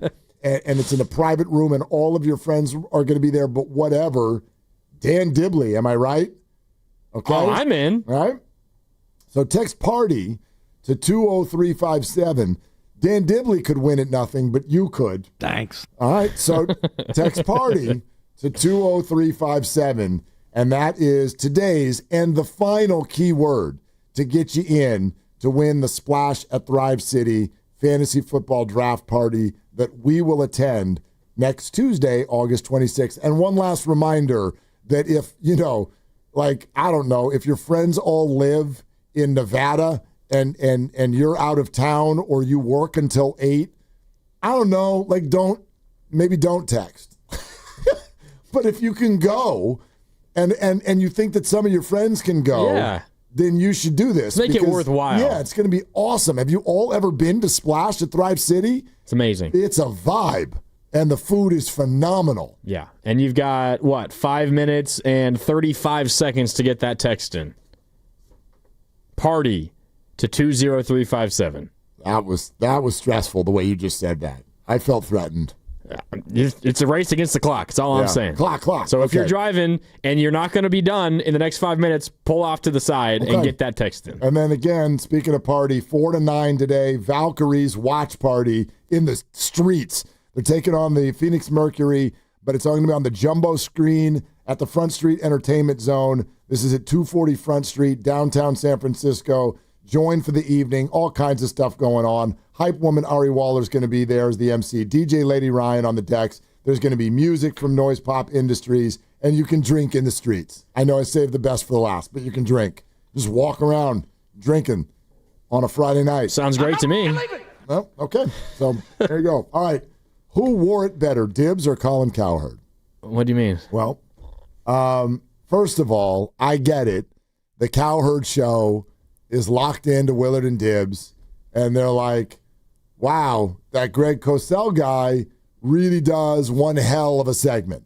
It's one hell of an interview. Maybe we should get him on. Oh. So take notes, Colin. Cosell comes to Willie and Dibby, and in fact does it every week. Cowherd gets jealous. Cosell starts talking up Purdy. Cowherd goes, let me see if I can talk him down off of his fancy Purdy take. And then you'll see how it goes. Let's start with our own brethren.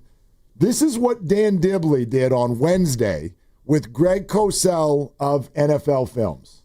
You looked at the tape from Brock Purdy thoroughly last year. Thoroughly, yeah. Super thoroughly, actually. I didn't want to undersell just how thoroughly your deep dive was. But when you reflect on his year last year, what are some of the takeaways that you have in areas where he needs to be a little bit better to get back to where he was 2 years ago? You know, it's funny you say that. I during the season, I can't watch, 250 dropbacks in a row of a quarterback. I have to each week watch games, as many as I can. But in the off season, I can watch 250 dropbacks over a 2 or 3 day period. And I got to tell you, I came away thinking that Purdy's really good. Now, I thought there were times he left the pocket too soon, and I thought that was one of the things that at times, he struggled with last year. But overall, I mean, to me, as a post-snap operator, in other words, when the ball's snapped and it's in his hands, I think he's an outstanding post-snap operator. He sees the field intuitively. I think he's an elite processor. I think he creates timing and anticipation throws based on his immediate understanding of what he sees, and that allows him to throw with precise timing. I came away after watching everything about him that he's a really, really good quarterback who truly understands how to play the position at the NFL level. Now, that's some high-quality radio, don't you think? Oh, it was great. Okay. Dibs came at him and kind of complimented him. It's a very friendly exchange. And then Cosell made some noises. Like, and then right? And then he launched into a whole, like, as it turns out, they went 6-11, but I just want to let you know Brock Purdy is awesome.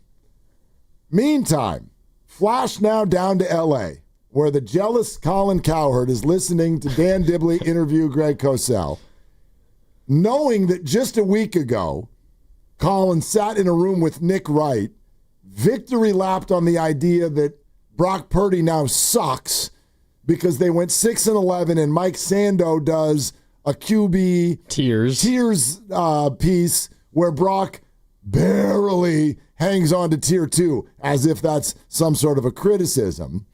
And so then they do this whole segment about, boy, those Brock Purdy fans are sure quiet. But then they catch word of Greg Cosell on Willard and Dibs. And Cosell's like, well, actually, I watched Brock Purdy. I didn't get involved in some silly radio debate. I watched Brock Purdy. And I came away with, he's awesome. And so Colin goes to his people, and he says, we're going to need to get this Greg Cosell guy on. And I want you to focus on the question, because the question is like 7 minutes long. Would you like to hear someone lead the witness? Watch someone try to lead the witness and then have the witness not bite, from the Colin Cowherd Show with Greg Cosell. Brock Purdy, when the roster was younger, healthier, less brittle, was a really, really good quarterback. Last year, roster gets beat up. He's 1-6 against playoff teams. Right now, in camp, their wide receiving core is in complete shambles, and they open up against a pretty lively, athletic Seattle defense up in the Northwest. That's a tough opener. So when you looked at film last year of Purdy going 1-6 down the stretch against playoff teams, was it that he couldn't make certain throws? Was it that the yards after catch were limited? Like 1-6 from Purdy kind of jumps out at you when you look at his early success. Now, without Christian McCaffrey, it's a different offense. But what did the film say about Purdy last year when he had to start games with a patchwork group around him? Well, it's funny you mentioned Purdy, because last week I watched 250 dropbacks of Purdy over a 2-day period.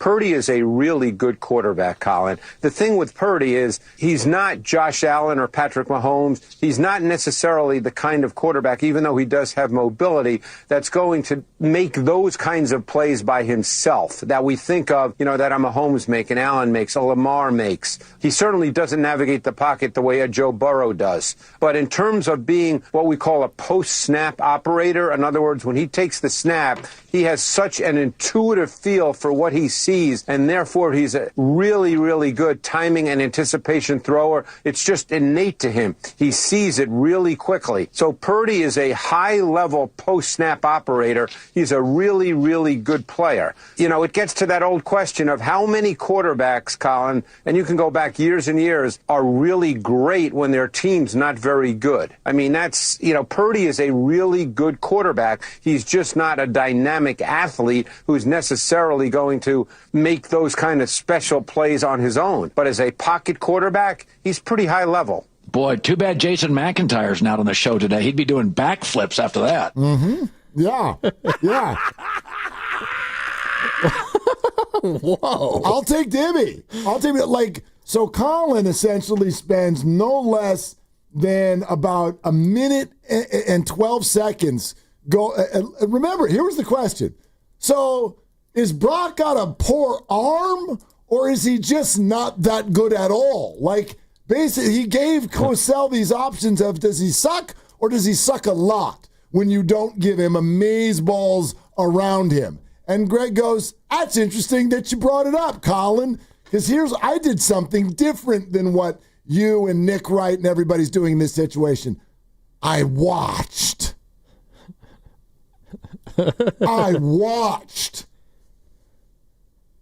And then decided that he's really good. I love that Greg Cosell's answer doesn't change based on the environment that he's in. It's the exact same answer. I was keeping track of the phrases that he used. He began to answer Dibs' question by saying, "It's funny you say that." He began to answer Colin's question by saying, "It's funny you mentioned Purdy." Super funny. He said post-snap operator no fewer than 12 times in those two clips. He said multiple times he's a really, really good quarterback and a really, really good player. The number of times he said anticipation and understands what he sees, it was the same exact answer, and it was completely different questions. I love that Greg Cosell isn't swayed by who's asking the question. He just tells it how it is. That's what I'm saying. They tried to lead the witness, and the witness was like, nah. Here's what I saw. I was there. This made me feel like my cousin Vinny. I was there.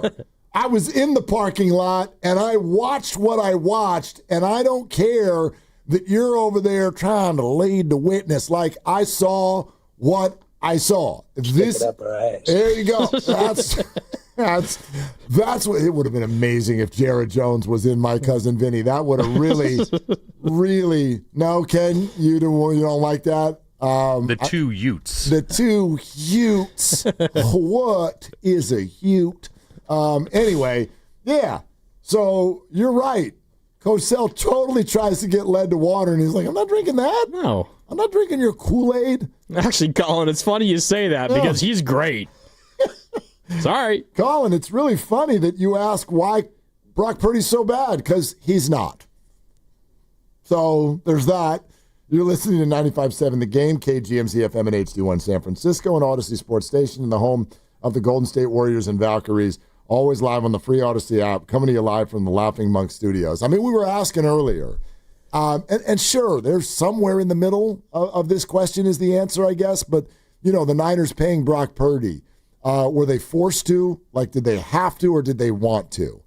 And you kind of were like, they want to, you know, which is on some level a correct answer. I don't think that on some level. Yeah, well, I mean, it's not like you jump out of your pants to go sign anyone for over $50 million, unless it truly is Josh Allen or Jaden Daniels Joe or someone Burrow, where you're just like losing your mind over it. But I mean, take this kind of an idea to, I don't know, how about anybody who's ever proposed to anybody or anybody who's ever been in any sort of a serious relationship? And I know that's not totally fair because a serious relationship is born out of falling in love with someone and then it gets blind, and it's not like you're sitting there like they do on TV, like The Bachelor, where you actually have a bunch of people in front of you and you're like, I'll select. Like, that's not how we live the life. But whoever this is, if you decide there's a real solid future there, strong, happy, productive, wonderful future there, dude, you go put the ring on that. You go do that with excitement. And it does not need to be the best looking person that you've ever seen in your life. Yeah, but I'm just telling you, part of the motivation is so you don't die alone. Well, that's one way to look at it. I mean, yeah, well, look. You do it. You're not going to propose to somebody a ring or a contract if you don't love them to a certain degree, but you're also doing it because, well, I'd rather be with somebody than not. I don't know, man. You've never done this before. I have not done it before. Don't worry, I do it all the time. Anyway, point is that like, you should be really, really excited about it. I think they were. And by the way, advice from someone who shouldn't be giving it, if in theory you are doing it out of fear, if then you shouldn't be doing it. You shouldn't do it. But that's a little bit in this Purdy Niners example is all I'm saying. How many women have you known in your world who are like, I'm going to do this because I want to have a baby? Not because I'm excited about it, but because I'm running out of time and I would like to have children. And I don't love those percentages. Yeah. I don't love any percentages when it comes to this subject, as it turns out. But do you know what I mean? Like, you don't, in a perfect world, you don't want to be driven by that. And I don't think that the 49ers were being driven by fear when it comes to this deal. They were being driven by fear of, if we don't have this guy, then who are we going to have? But that's part of the reason why. I mean, part of the fear is, I would rather have this guy than not. Yes. And that's a compliment to Brock more than anything else. But there is the fear in the back of your mind, even if I'm certain that this guy isn't one of the 5 best quarterbacks on the face of the earth, I'd still rather have him than not. I mean, I guess there's always some fear in the back of your mind. Like, you can't be certain of anything. It's no different than any first-round draft pick, right? Like, You've decided that this person is going to be really good, and almost half of the teams and half of the picks are wrong. So, sure, that's what I mean. On some level, the 49ers had to be like, this is a lot of money. We got to rework some things. We're going to have to let some people go. Are we super sure? I'm sure that they've had that conversation multiple times. And they probably felt that way for a couple of years now. Yeah, but I largely think that it was more driven by excitement.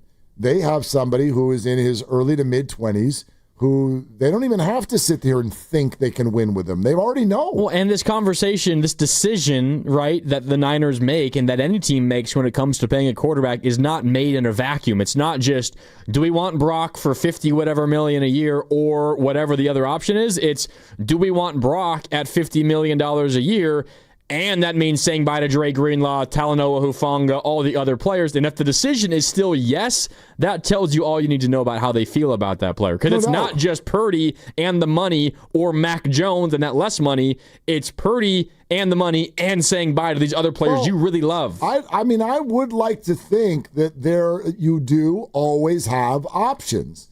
And I thought that this was a ludicrous idea, but not everybody did. You could have gone and get Sam Darnold for cheaper. You could have. Yeah, you could have. You're allowed to. You know what I mean? Well, like somebody in a year from now is going to sign Mac Jones, and he's probably going to be their starting quarterback next year. You think? Probably. That's what happened to Sam Darnold. He was the backup with the Niners, did not play, signed, not a big deal, but got a chance to be a starter. Well, he was going to be a backup. Yeah, he wasn't going to be a starter, though. He was going to compete. He was going to be a stopgap. We weren't sure if he was going to play or not. And then J.J. McCarthy got hurt. You draft someone 7th overall. But we have a little more evidence of this sort of thing working out, at least in the short term, for a team now. We do. I would imagine Mac Jones will be signed somewhere with at least the chance to win a starting job in camp. I would argue that depends on what happens with him this year. What if he doesn't play? Well, Darnold didn't play. He got one game, and he lost it. Meaningless game in terms of wins and losses. But yeah, he got that one game at the very end of the regular season. You're right. Right. And again, was signed to probably, like most guys, J.J. McCarthy with Minnesota, I would bet their plan was we're going to stick Sam out there for a month and a half. Although, speaking of Mac Jones, and appreciate the 916 on the Boxer and Gersten Working Injury Attorneys text line, Mac actually signed a 2-year deal with the Niners. Yeah, but is it guaranteed? You know what I mean? Like, the Niners could move on from him. A little more than half was guaranteed at signing. I don't know how much is guaranteed this year versus next. I think remember now, Mac Jones already was a backup. Mac Jones was in Jacksonville and contracted to be a backup. I think that's where Mac is right now, and I would argue he probably stays there until he gets an opportunity to show someone otherwise. You know, he's already had a chance to start, and it didn't look very good. I don't think he was in the greatest spot. But I think a pathway for teams that are kind of in the middle and that have a decent team but need a quarterback, yet don't have maybe a super high draft pick or don't have a young guy that they really want to give a chance to yet. The market for those teams are previously highly drafted quarterbacks that have kind of flamed out and have had a couple years out of the spotlight and see if they're good suddenly now. It's possible. Baker Mayfield, Geno Smith, Sam Darnold. Yeah, Geno Smith, that was a wild one. Everybody thought that career was done. Yeah. All right, coming up tonight at 7, it's the Valkyries and the Phoenix Mercury. Playoff implications everywhere. They are currently the 7 seed, but it's tight. The game is right here on 95.7 The Game and the Valkyries channel on the Odyssey app. You download the app, you search Valkyries. We're also sponsored by Cars for Kids, Cars with a K. Adam Rank, NFL Network. This is NFL analysis and beyond, fantasy as well. He's a total expert. Yes, he once said the Niners would go 3-13, and they ended up in the Super Bowl. Okay, Adam is a ton of fun, and he is going to join us next. Grandy is in for Dibs on Willard and Dibs. 95.7 The Game congratulates Cars for Kids on 30 years of changing lives. Over 1 million cars donated. More than 100,000 kids helped. Be part of the legacy. Donate your car today at carsforkids.org and join over 1 million satisfied donors. Ladies and gentlemen, it is the 2025 Red and Gold Summit, and it is happening on Thursday, September 4th, live from King's Fish House at Westfield Valley Fair in Santa Clara. Me and Dibs will be live from 2 to 4, and then the summit from 4 to 6. So Steiny and Goo and Shasky and Spadoni are all going to be there, and we invite you to come over for the hang. Are we really doing this?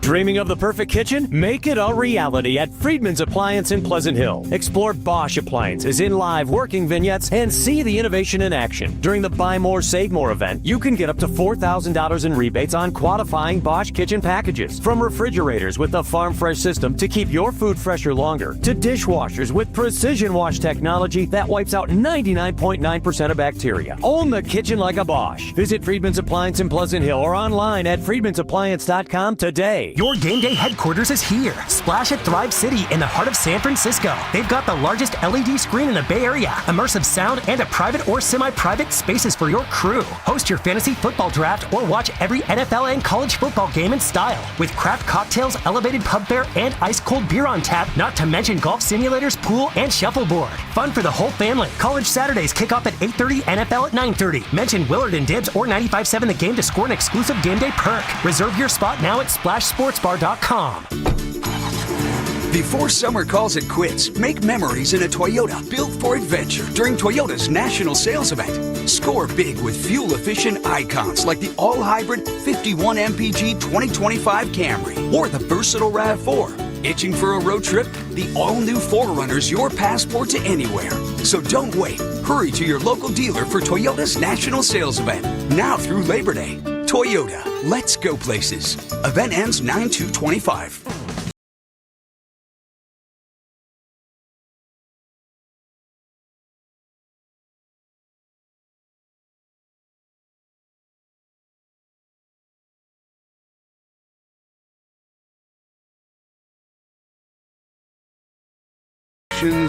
Texting Janine and shipping on us. The broken coffee maker? That one's still on you, which means you'll save hundreds for your business and get the fastest mobile service with 5G cellular and Wi-Fi hotspots on us.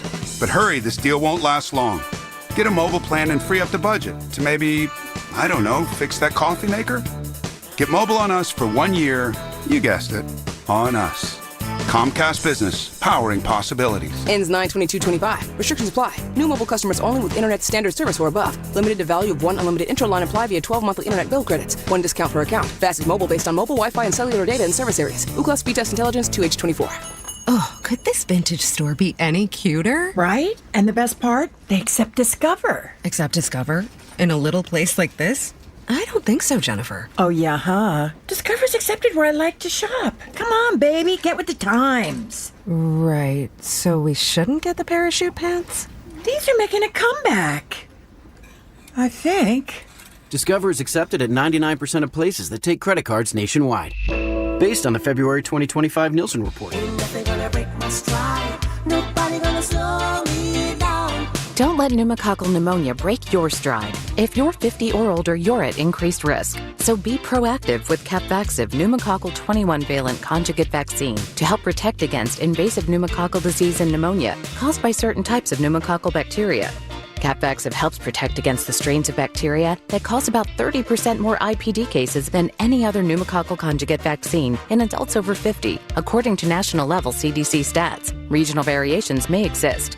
Don't get Capvaxive if you're allergic to the vaccine or its ingredients. Tell your doctor if you have a weakened immune system. Common side effects include injection site reactions, feeling tired, headache, muscle aches, and fever. Capvaxive does not protect against all strains. For more information, call 1-800-927-8888 or visit capvaxive.com. Ask your doctor or pharmacist about Capvaxive. Need help paying for your Merck vaccine? Visit merckhelps.com. Sponsored by Merck. Visit Friedman's Appliance for the Sub-Zero Wolf and Cove Grand Kitchen event. With qualifying purchase, get 3 additional years of protection or qualify for a $1,000 rebate. You'll find the largest selection at the Living Kitchen at Friedman's Appliance in Pleasant Hill. I'm Bob Burke, founder and chairman of Burke America Parts Group, a family of brands that includes RepairClinic.com, an appliance and HVAC parts solution company that's grown into an international brand. Before AmericanEagle.com, we partially launched a new technology platform developed by another firm. American Eagle helped take our technology to a whole new level with digital marketing, software development, and business insights into our key markets, appliances, HVAC, and outdoor power equipment, and did so both on time and on budget. AmericanEagle.com has the resources, experience, and talent needed to produce solutions. Our new technology platform, developed by AmericanEagle.com, has produced tremendous results with higher traffic, conversion, engagement, and online revenue. If you have any home repairs you need to take care of, check us out at RepairClinic.com. If you need a world-class website or technology project, then I would highly recommend AmericanEagle.com. Call AmericanEagle.com at 773-NETWORK. That's AmericanEagle.com, 773-NETWORK. In San Francisco, it's 64 degrees and mostly cloudy. Weather brought to you by Staples. Have you heard? The Staples Easy button is back with even more easy. Press it for custom prints, shipping services, even passport photos. Staples. That was easy.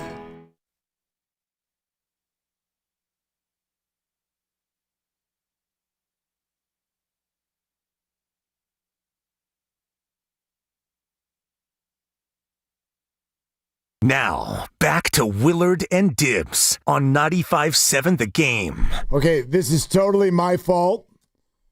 Risotto, we're going to see how quick draw McGraw you can be. But as you fade out of this music, you're going to need to give my man Adam Rank Remedy by Black Crowes. Because he does a better interview if you give him Remedy by Black Crowes. He can do the interview on this music or any music, but he does a better interview with Remedy by Black Crowes on the River Islands guest line. Adam Rank, NFL Network. Am I right or am I right? Oh, yeah. See, now you got me up off my feet, and I'm sitting here dancing, doing a little swaying right here, getting ready to go and get the energy going here on a Friday afternoon. This is my theme song. This is it. Much like when, when Edge's music hits, you think you know me. Boom, everybody knows who's coming out. When you hear Remedy on the Mark Willard Show, then you know who is about to join the show. Well, and Rank, do you if you ever have an in-person draft, and by the way, say hi to Mark Grandy. He's here too. He's in for my partner Dibs. But do you play that when you go up to make your selection in round 3 if you ever do an in-person draft?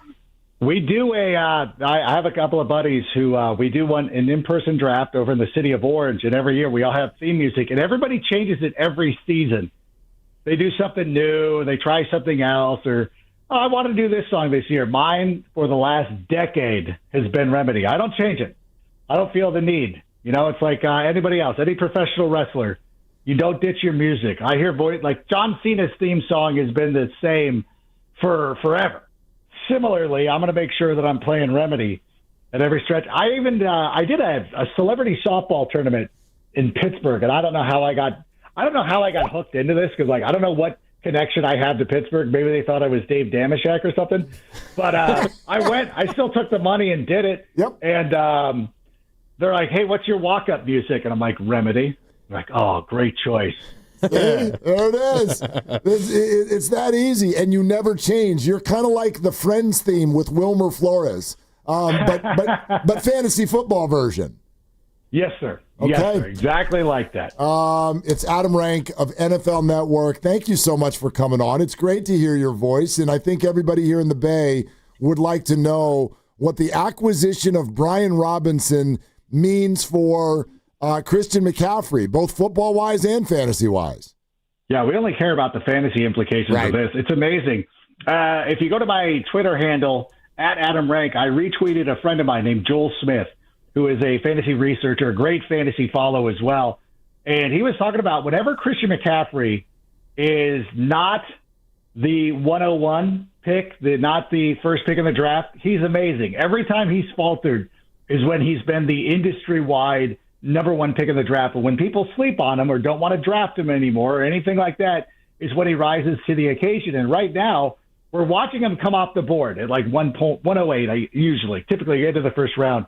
Now, with Brian Robinson Jr., you have a bona fide backup that we know can play in the NFL. He's a good running back. He really is. And we know if something, and we hope it doesn't, because we want Christian McCaffrey to succeed, we want him to be the guy.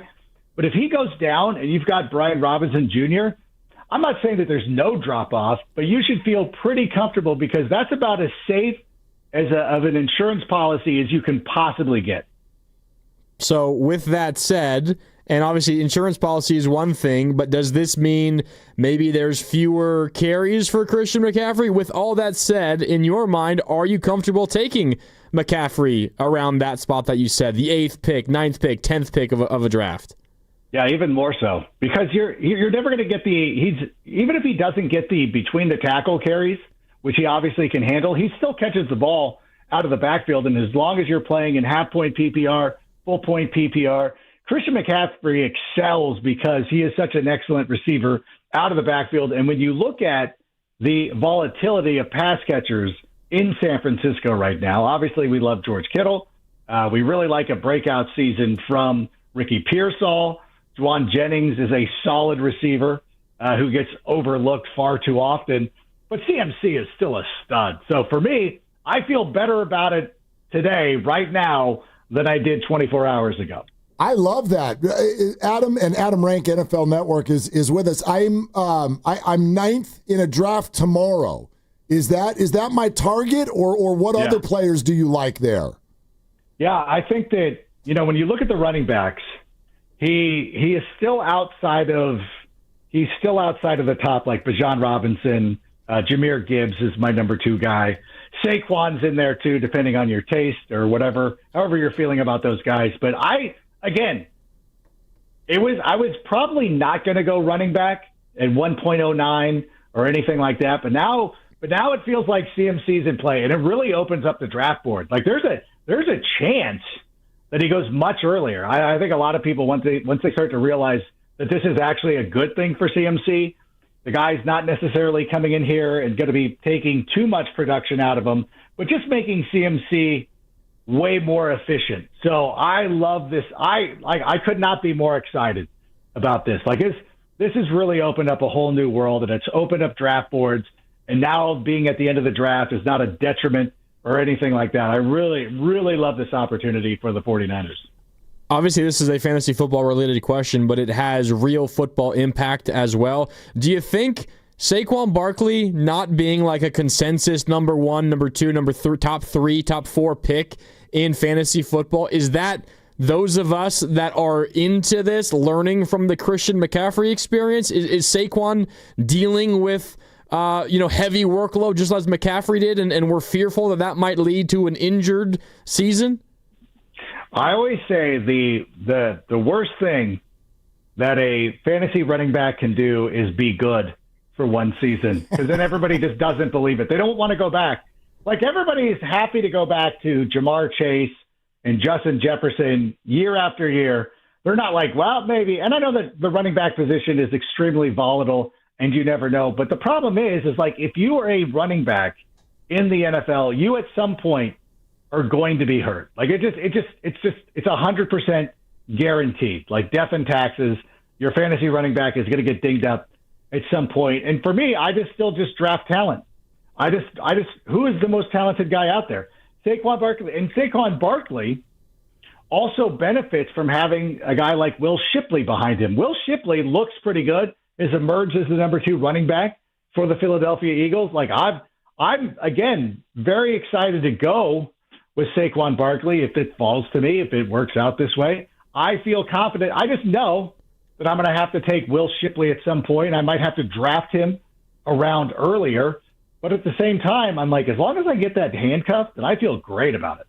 Adam Rank, NFL Network, is with us here on Willard and Dibs with Grandy in for Dibs, NFL.com as well, of course. All right, Adam, I know, guys like you're just doing drafts like all month long. Who do you keep ending up with on your team? What's funny is we were talking about this today on one of the shows I appear. I don't know. I do so many. It's fun. No, it's fun. I love time. I really love this time of year because it's the most exciting time. You do this. I'm on Cameo. Like, I'm just churning out content. I feel guilty. If I take 5 minutes to eat popcorn, I always feel guilty. Like, I could have done a Cameo right now. What am I doing?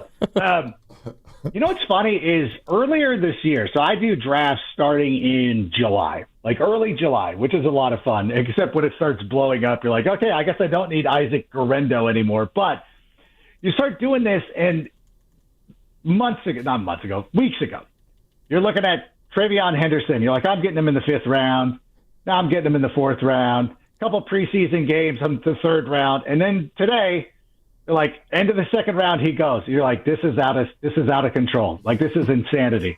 So he is, outside of today, he has been one of the most added players that I've had. If I'm looking for somebody that I consistently have outside of the quarterbacks, I've been pretty good with getting Bo. I get Bo Nix in a lot of spots because I end up with George Kittle, I end up with Evan Ingram in a lot of spots. And the only time, but if there has been a couple of teams where I've had George Kittle where I'm like, well, I'm just going to take Brock Purdy instead because I'll take the quarterback tight end stack.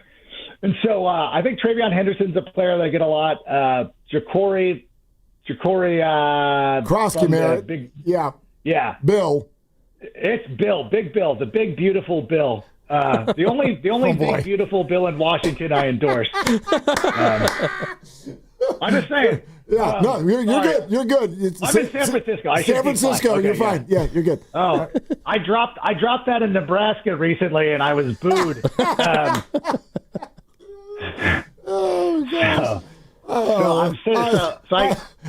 He's another one of those guys that you're like, you were drafting in the 14th round, and now you're like, well, now today it's the 10th, and I'm like, by the end of the weekend, I'm assuming it's going to be the 8th round, because I know that people. It's funny because like you watch Twitter, and you always wonder, like people are so savvy nowadays. There's so much information out there. There's so much content, so many guys, so many sharp people, and then this happens. Everybody's like, oh, this is great for Austin Eckler. And I'm like, what decade do you think this is? Like this, do you not know who, like, whatever, do your thing. But like, I feel the secret's going to be out after this weekend, and get him while you can, because that's going to be a hot name as well. Although there's another, who else? So Evan Ingram was another guy. Yeah. When I mentioned Bo Nix, Justin Jefferson, because I do like JJ McCarthy too. But if I get Justin Jefferson, I keep finding myself just, even if he's not my starting quarterback, because in one instance I had Justin Jefferson, and then I really wanted Lamar, so I took Lamar Jackson. But even at the end of the draft, I'm like, well, give me J.J. McCarthy. I'm not going to let him just sit on the waiver wire in case he breaks out. Like, no, you're not getting J.J. McCarthy for free. So I've added him a lot in a ton of spaces. Oh, and this one, you'll love this one, Mark, because I'm pretty confident. Last year around this time, I was very much on board with Zamir White. I really like Zamir White. And sometimes you just have to own your mistakes. This is my thing. Like this is what I do not like from fantasy football enthusiasts, is like everybody crowing like, hey, last year I was telling you, I told you about Ladd McConkey, told you about Bucky Irving. Like, yeah, but I also like Kamani Vidal. I also like Zamir White. You're never perfect. And these guys acting like they're infallible. I'll tell you, Mark, like I make mistakes, and Zamir White was a big one last year, and I'm ready to do it again with Breece Hall. Like it's almost the exact same situation, and I will unwin. It's like watching the Roadrunner. It's like, oh, I couldn't tell that was just a painted tunnel on the side of that mountain. I'm going to run into it with Breece Hall, and I don't care because, and again, I feel like there is some like confirmation bias that you want. You're like, well, listen, like, Tanner Engstrom comes over from Detroit. He was the right, like I will make the case for it, and then it'll blow up in my face, but I'm still doing it. At least it's a 5th round pick. I can hopefully survive, but that's another one that I like. That I'll be you'll hear about it one way or the other. I'll either crow about it or I will completely own the fact if I whiff on that one. You mentioned his name earlier when talking about other Niners that are draftable. Ricky Pearsall. You like having him on your fantasy team? What do you see his ceiling this year? I mean, second preseason game in Vegas seemed to have a pretty good connection with Brock Purdy. What do you think about Ricky Pearsall as a fantasy option this year? No, I love him. And where we're seeing him go off the boards, I think it's like the 8th, 9th round, somewhere around there. You usually have a decision with him and Double E down in Tampa Bay, the rookie out of Ohio State. And there's one other receiver who kind of runs in that mix too. And you have to make a call. And I chose Ricky Pearsall. I think Jawan Jennings is also like factors into that as well. And it's like, you can't get all, like I was hoping to get 2 of them. I got 1. And the choice that I made was Ricky Pearsall because I believe that the opportunity is going to be there for him. Now, obviously, George Kittle, Christian McCaffrey are better than average pass catchers for their positions, but still, when I look at pure wide receiver targets, and I'm not talking about factoring in the tight end or the running back, I think as a wide receiver, he's going to get more opportunities than some of those other guys. I think there's a really good chance. And you know what? Like you guys don't understand this, or you might, but like outside of the Northern California area, like people don't respect Brock Purdy, which is like, what does he have to do? Like, what do I have to do? And sometimes fine, don't take him. It's fine. But I'm like, what do we have to do to convince you? Like, this is a pretty good quarterback. Like, I remember watching him at Iowa State, and we see, when these guys who come from the Mike Shanahan coaching tree, and I'm talking about Kyle, Sean McVay, KOC, like these guys know how to develop quarterbacks, and they'll always do okay when you get a Nick Mullins or C.J. Beathard. Like, those guys will be fine for a game. But when you have an exceptional talent, which I feel like Brock Purdy is, they're going to be good. Like, that's a good quarterback. So if you have a good quarterback, you're like, who is his number one wide receiver?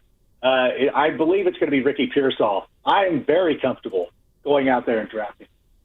I see on a lot of boards, if you do get to the quarterback spot and you feel like it's your turn to take a QB, there's a lot of do I take Brock Purdy or do I take Dak Prescott? Which one would you take if they're both on the board?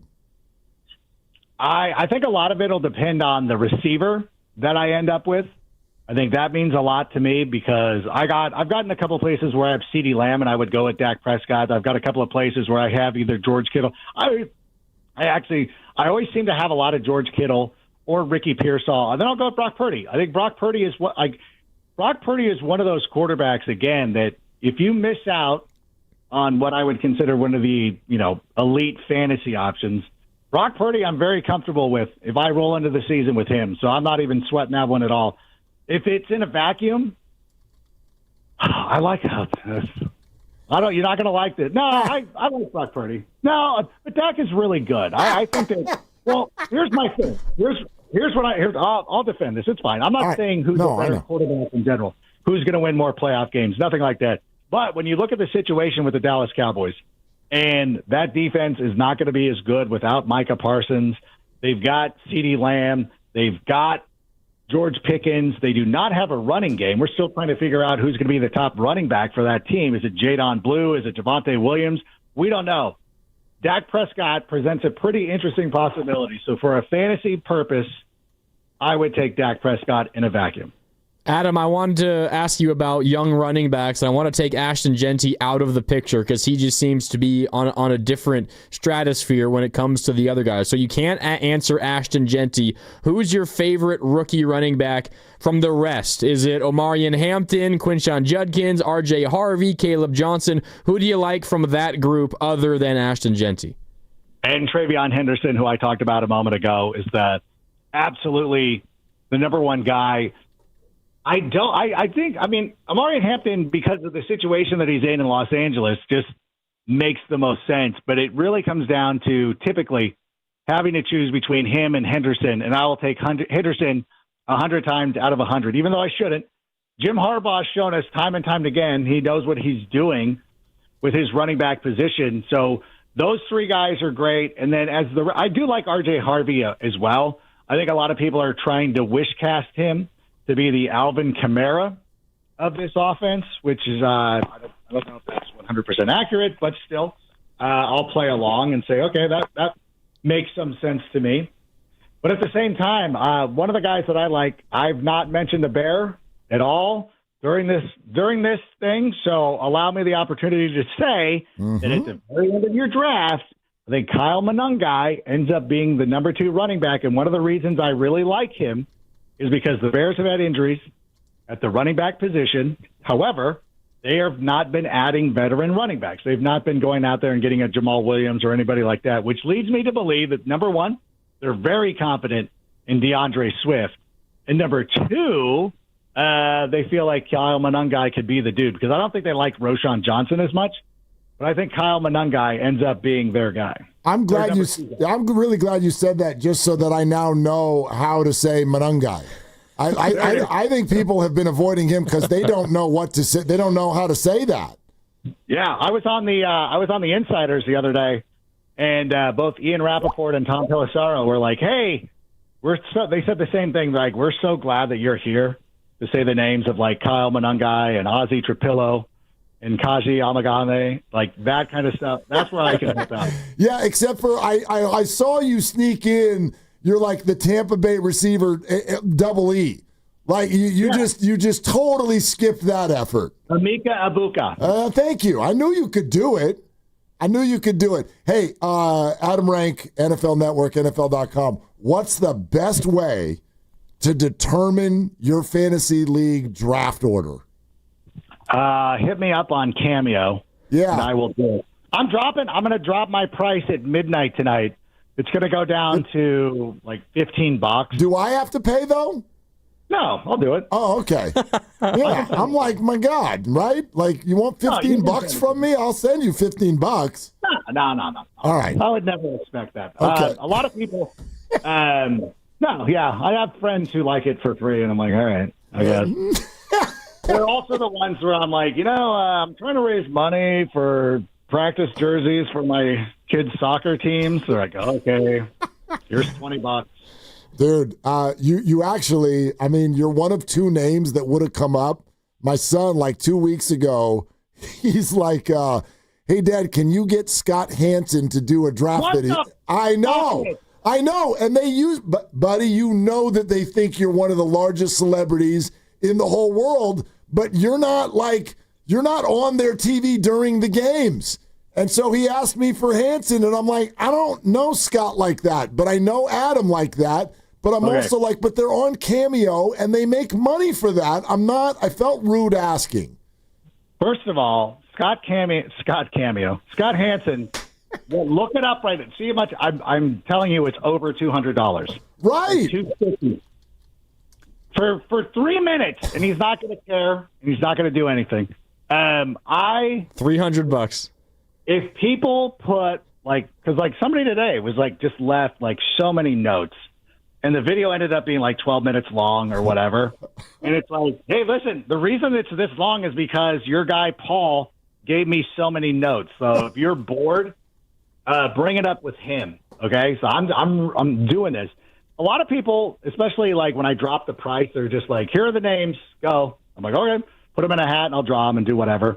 If they have cool team names, I will start doing it based on how cool the names are.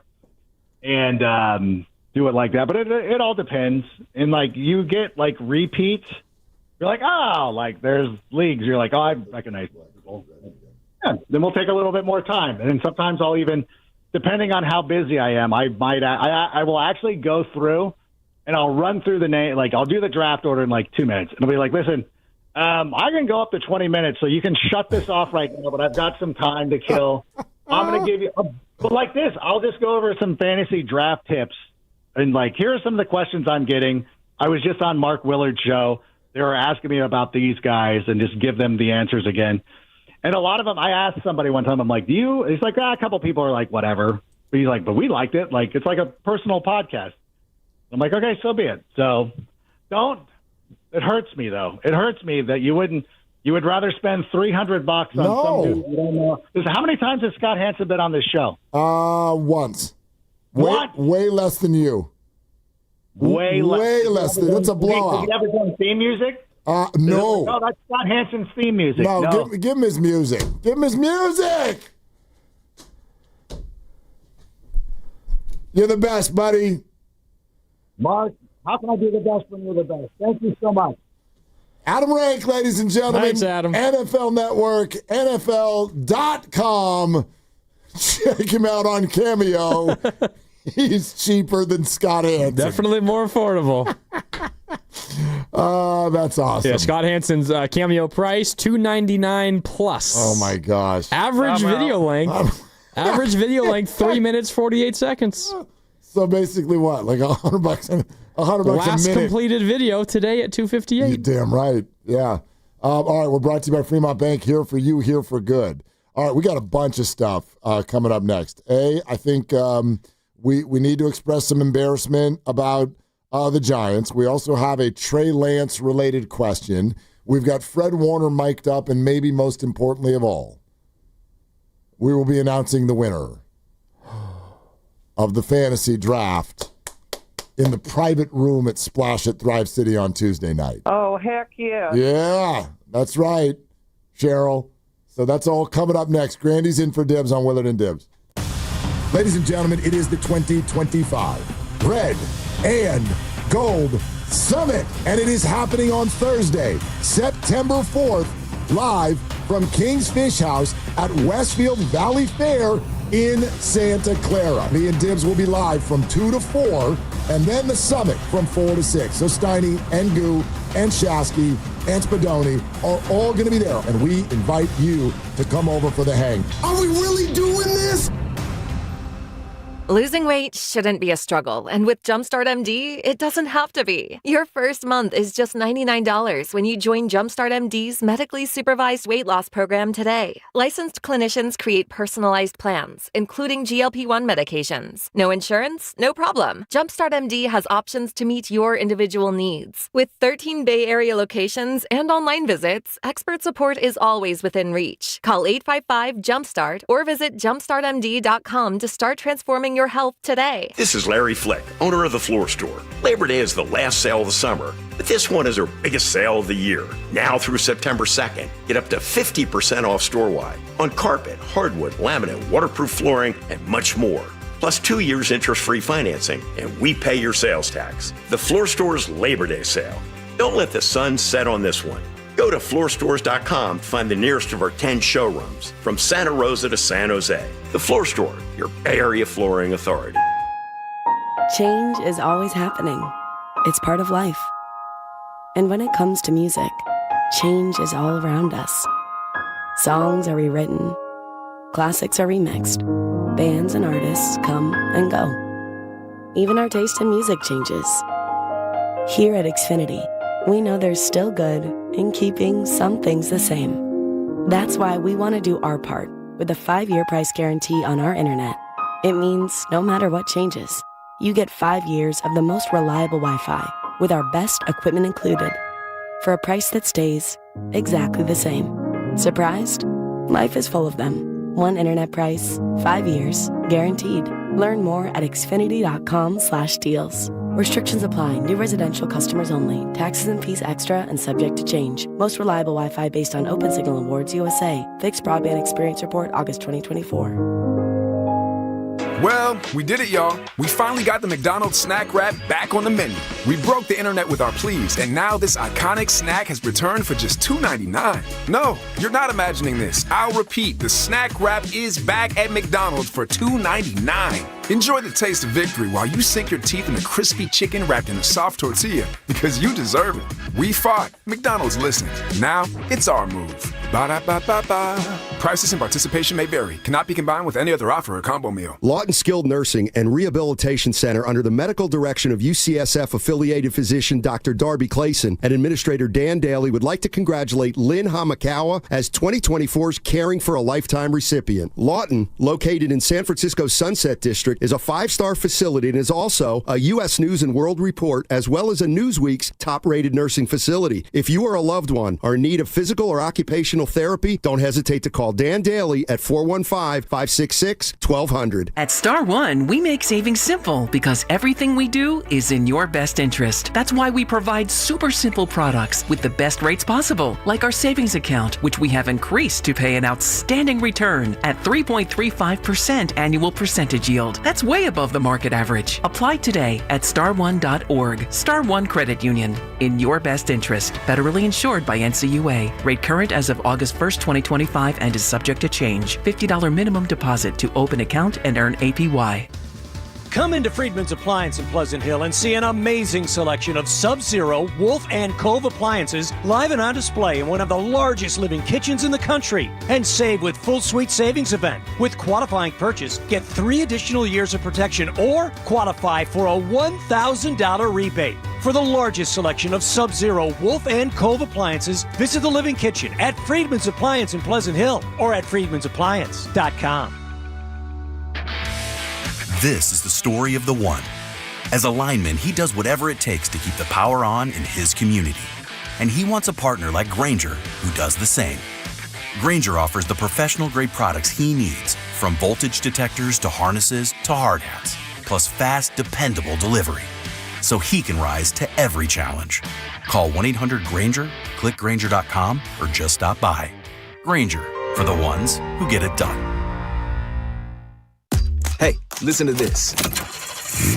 All I needed was a new starter. Got a great deal on eBay. Did it myself. Yeah, that's cool. But how about the soft purr of an upgraded exhaust when it fits just right? For me, it's the little things, like these new windshield wipers from eBay I installed. From small fixes to big upgrades, eBay has all the parts you need at prices you'll love, guaranteed to fit every time. eBay, things people love. Eligible items only. Exclusions apply.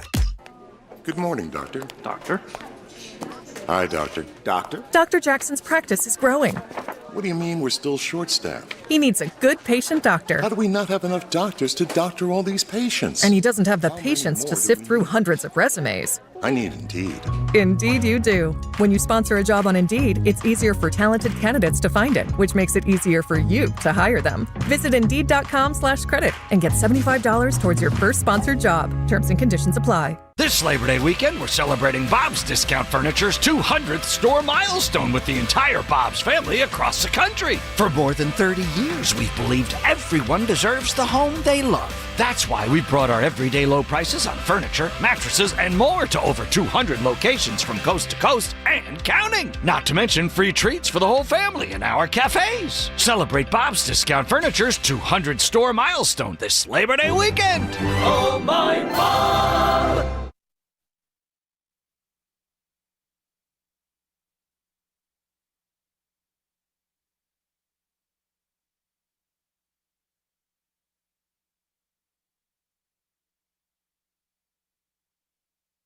If it's in a vacuum, I like how this. You're not going to like this. No, I like Brock Purdy. No, but Dak is really good. I think that. Well.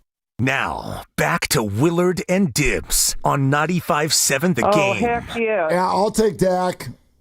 No, I'll take Brock. Well, I do, but. Hey, Friday, 5 o'clock grab bag. I'm just gonna announce it right now. We're about to be all over the damn place. A bunch of stuff? All over the place. Because everything I just told you we're about to do, I got something else for you. Uh-oh. Oh, my God. What? Golden State Warrior related. Mm-hmm. What could this possibly be? Uh-huh. Because I know for sure it ain't Kuminga. Not directly. That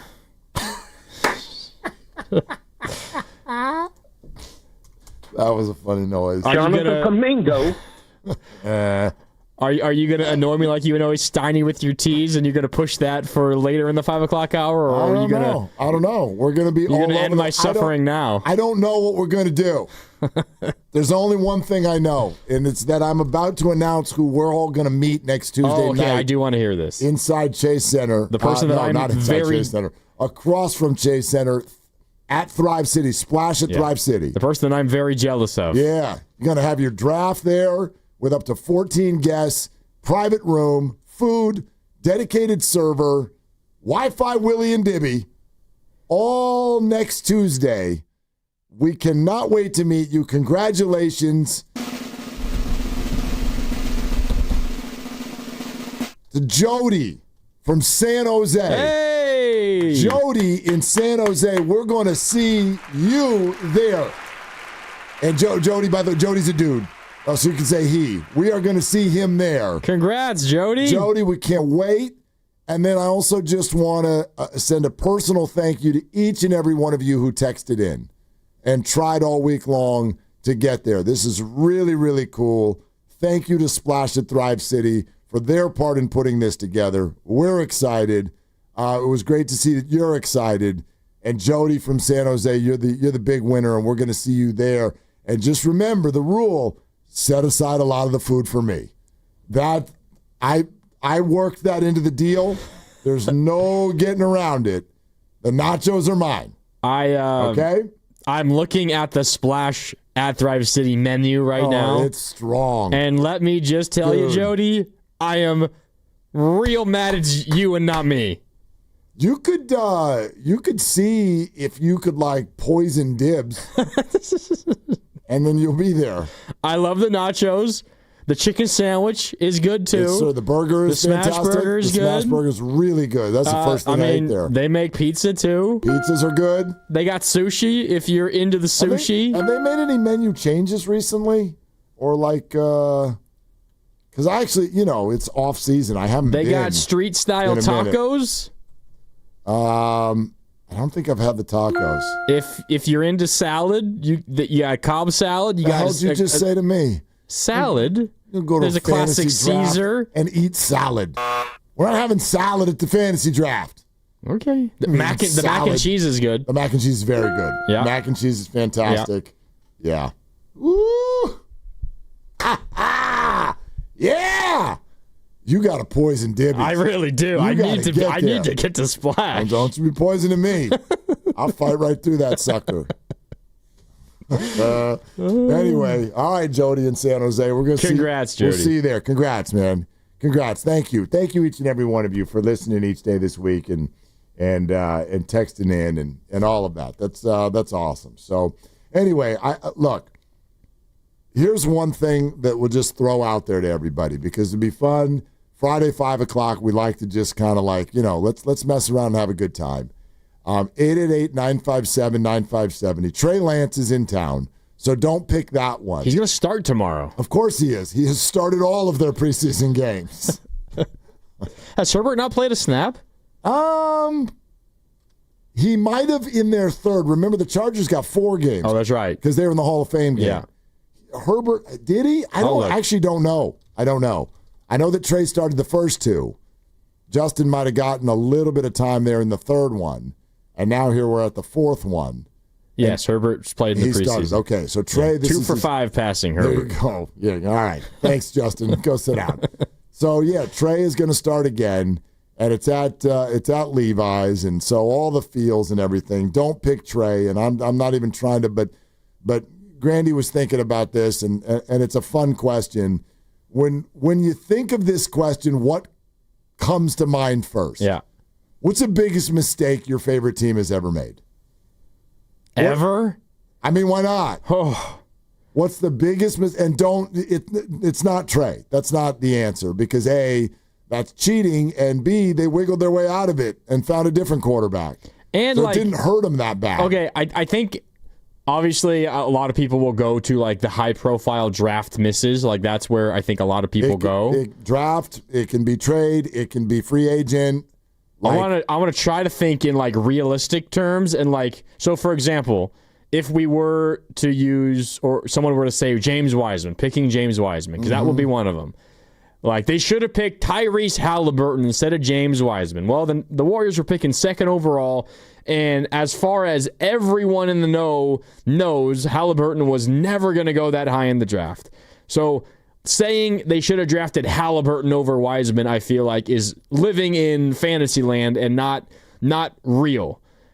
Maybe the more realistic mistake was drafting Wiseman instead of LaMelo Ball, if you feel great about LaMelo Ball. Maybe you don't feel great about LaMelo Ball. Maybe it's drafting Moses Moody instead of Alperen Şengün or whoever it was. Like maybe it's something more like that because that was something that the Warriors could have realistically done. Well, I can give you my answer right away. It's an easy one. All right, what is it? And it might have actually shaped why I'm so captain positive about everything because the worst thing that any of my favorite teams here in the Bay Area, the worst thing that's ever happened in my life happened when I was 5. Okay, long time ago. Yeah, 45 years ago. Wow, that long, huh? Nothing has been, that was mean. Nothing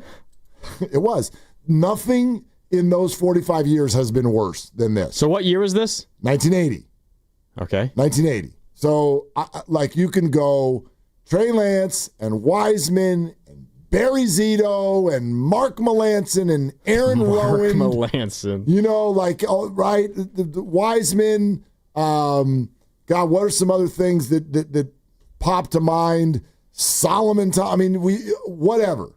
Nothing tops 1980 when the Golden State Warriors on a draft trade acquired Joe Barry Carroll and Ricky Brown in exchange for Robert Parrish and the draft rights to Kevin McHale.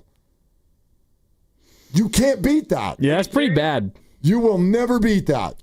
That is the worst thing that has happened in my lifetime in Bay Area sports as far as a maneuver that a team made.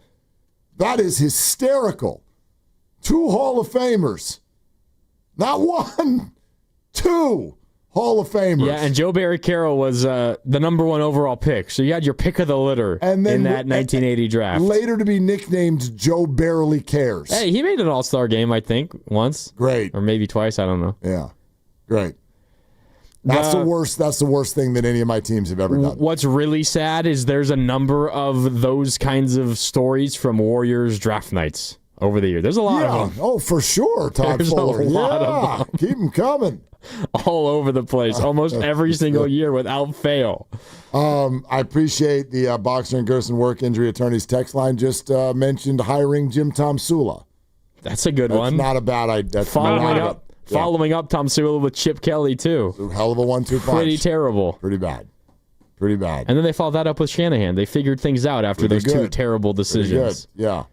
And I forever, I will continue to remind people, like, give Kyle and John a little credit for where this team was when they got him. Oh, my God. You know what I mean? Worst roster in the NFL, and it wasn't even close. And they were in the Super Bowl 2 years later. Yeah. Like, good Lord. Good Lord.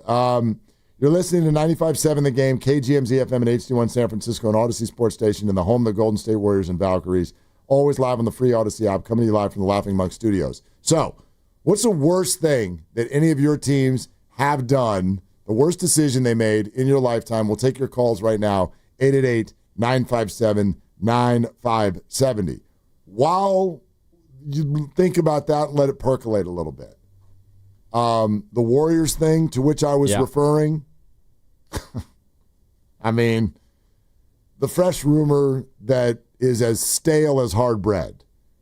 However, Jake Fisher, again, the Stein line, Mark Stein's number 2. I only take my rumors from people who actually know what the hell they're talking about, and Jake Fisher does, and he just said this today. Today, Junior. The Golden State Warriors will consider trading for blank. I'm going to leave his name blank for a second. If the Warriors can first get Jonathan Kuminga to agree to a flexible, team-friendly 2-year contract. If you can get Kuminga to agree to a team-friendly 2-year contract. You can use his money to go out and acquire this secret player that you're talking about, this mystery player. And it will take more, a lot more. The Warriors would consider trading for Los Angeles Lakers superstar. Oh, Jesus. LeBron James. We're back to this again? Today. This is a Today report. That has been the same. That same story has popped up how many times over the last 18 months? Quote, as long as LeBron James' future in Los Angeles remains uncertain, Golden State will undoubtedly be mentioned as a potential James suitor. All of this is dependent on them figuring out the Jonathan Kuminga situation. Quote, I'm told that the Warriors have called the Lakers on multiple occasions over the past 18 months to see if there is any trade pathway to pairing James with Steph Curry, who roughly a year ago at this time was teaming with LeBron for the United States men's national team on its run to a gold medal in the Paris Olympics. Since all of this hinges, and this is just the one part of it, there's so many hoops that everyone would have to jump through. Since in the beginning, this all hinges on Kuminga having to accept the team-friendly, shorter-term deal as one of the big money pieces going to the Lakers, and to make this all work, I think we can just forget about it as a possibility, because I would venture to guess that Jonathan Kuminga doesn't have interest in being on the Lakers. Why wouldn't he? Because he wants to be at a place where he can be the featured guy. And you got Luka and Austin Reeves. The featured guy? Yeah, he wants to be one of the guys. He wants to, I mean, he doesn't want to be behind Luka and Austin Reeves. He wants to play. I think he wants to just play. He wants to get up a lot of shots every single night. He wants to be a power forward, right? He doesn't want to be a 2 or a 3. I know Austin Reeves and Luka aren't in his way. He wants to be like the 1 or 2 option on a team. I don't know about that. And I don't think he'd be that with the Lakers. I think he wants 30 minutes and somebody to be like, you know what I mean? Off you go. The teams that he has reportedly been open to going to are teams like the Kings and the Suns. I think those are the teams that are interested in him. I don't know that he's like unwilling to go somewhere else. But it's the same it's the same thing. Interest in him because they want him to be one of their guys. I see it a little bit differently. I think that has to do with money. And I think he would go to the Lakers if they said, we'll give you 4 years and $85 million and we'll start you. I think he would go there. I think that he thinks about the Kings and the Suns because he knows that those two teams have openly admitted that they'll give him the years that he wants and the runway. But, I mean, I don't know this for sure. But I don't think the holdup is that he doesn't want to be a Laker. The holdup is that he would be a Laker under that contract that he signs with the Warriors, which is a short-term team-friendly deal. Well, and that's what he doesn't want. From what I understand, he doesn't want to sign that contract because that gives him no power to choose where he gets traded to. So if he would accept the Lakers and the Warriors are saying, all right, sign this deal and we're immediately shipping you out to L.A., or in 6 months we're shipping you out to L.A., then he might be okay with that. But he doesn't want to sign the deal because that means the Warriors hold all the cards in his future. It's so funny. What is he, 20? Is he 23 yet? I don't think so. He had a 23rd birthday yet? Like, you don't get to determine. 22. He'll be 23 in October. 22 years old. And you have not made your imprint yet on this league, and maybe someday he will, but you do not, at age 22, having never been a starting player in this league, get to decide where you're going to go. Well, I think that's what he wants. He wants some power in the situation. Sure, because of the intricacies of it. That I get. But he does not want to sign the short contract where the Warriors have the team option and where he then doesn't get the veto trade power, which he would get from the qualifying offer. Right. Basically, it's like you can have control or you can have years, but you don't get both. And that's what they're fighting over. And so I fully understand that from Jonathan's perspective. I get why that's not attractive to him at all. However, I would say with regard to where you end up next, beggars can't be choosers. If you want out of Golden State, you're probably at some point going to end up out of Golden State. I don't think you get to be like, and I'd like it to be in Sacramento or Phoenix. It's like, no, you're going to, like, what you really should want is just out of Golden State. Well, we don't have to rehash everything, but from what I understand of the situation, he's willing to accept a similar contract to what the Warriors are reportedly offering in a place like Sacramento because he feels like he's going to be more of a featured guy there. Yeah, that I get that. If money is equal, he would rather be in Sacramento than the Warriors, or in another situation where he is in a similar role as he is with the Warriors. Probably. You're probably right. But there is going to have to be, for both sides, some sort of movement at some point. Yep. And this rumor, again, it might be the stupidest idea any of you have ever heard. I know, one thing I know about this market and this team, I think its fan base, way more than 50% of the people are like, that's a horrible idea. We either don't want LeBron. Are you really going to take an old team and get older? Like, are you honestly talking to me about Curry, Butler, Draymond, Al Horford, and LeBron? What are you talking about? I get it. And if that's what you think, that's fine. But here's where my brain goes. What does Steph think? And I bet Steph, these calls aren't being made unless he's really into the idea. And the problem with this is, and it's been my point all along, the problem with this is if you just have a staring contest for the next 6 weeks and then show up to camp and all the moves the Warriors have been trying to make are not able to be made because Jonathan's like, nope, I'm not doing it. And then you show up to camp and, like, whatever, we've all moved on. The offseason has happened and there's no more moves to be made. And Steph Curry feels like the last 2 years of his career are now kind of blocked by Jonathan's interests in being like there's going to be feelings there. Oh, yeah. There's going to be tension that is not workable, I believe. That's my concern. That's my only concern.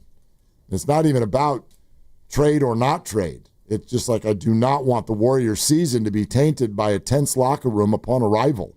I think there's a good chance that happens. What does Rich in Fremont want to say? Hi, Rich. Thank you for calling. What's up? What's up, guys? I haven't been able to call in for a while. I've been dealing with personal issues, but I got to agree with you, Mark. That trade, it was the chief that they traded with the one power forward. McHale. Can't think of his name now. They both the draft McHale, rights. It was the draft rights. Yeah, draft rights to Kevin McHale. Yeah. Yeah, and basically they just put together the best front court in the next, 8 years for Boston when they did that.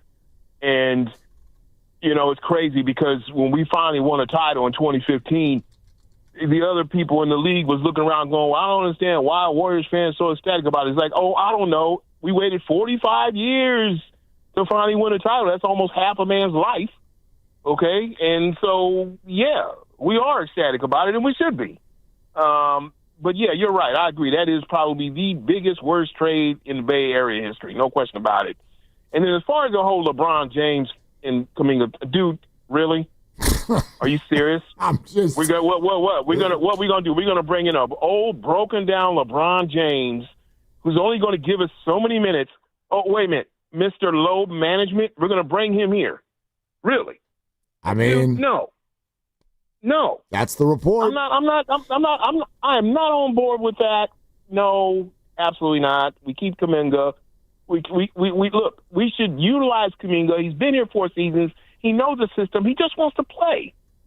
Just let the guy play. Wow, I don't see why that's such a problem. Yeah, the ball. Well, I mean that goes to the conversation we've all had 1,000 times, and whether you think it's that easy to just stick people in there and be like, okay, go, or if there is some sort of discord, which I happen to know that there is with regard to the coaching staff and exactly the way Jonathan deploys himself when they put him in there. There's discord there. That's very clear. The other side to it, and thanks, Rich. I hope everything is going good for you. 888-957-9570. Like, all right.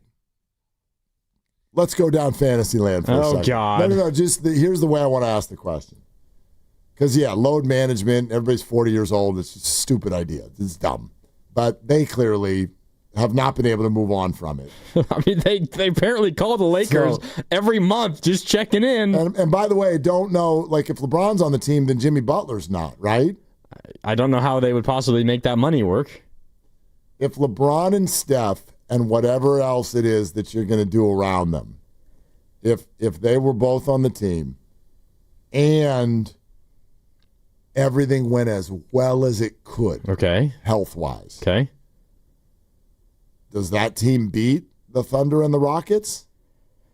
I mean, LeBron is still a hell of a basketball player. He's still an amazing player. So is Steph. And Steph is as well. Like, they'd have a shot against them in the playoffs. If everything went well and they were all healthy in the playoffs, they'd have a chance. Huge if. Sure. But that is a huge if. I mean, it's already a huge if. To LeBron's credit, he's generally been pretty healthy, even at his crazy advanced age. I mean, I do not think that they would win, but my God, like, for whatever it's worth, they'd all be so happy. Good Lord, these guys all love each other. Steph, LeBron, and Draymond. Draymond and LeBron were hanging out again last weekend. Were they? I missed that. Yeah, that was all over Instagram. And hanging out. What's wrong with that? And that's just... They're friends. Draymond, it's his best friend. I don't know if there's anybody in the world he loves more than LeBron. I just want to go home. I mean, I hope his wife.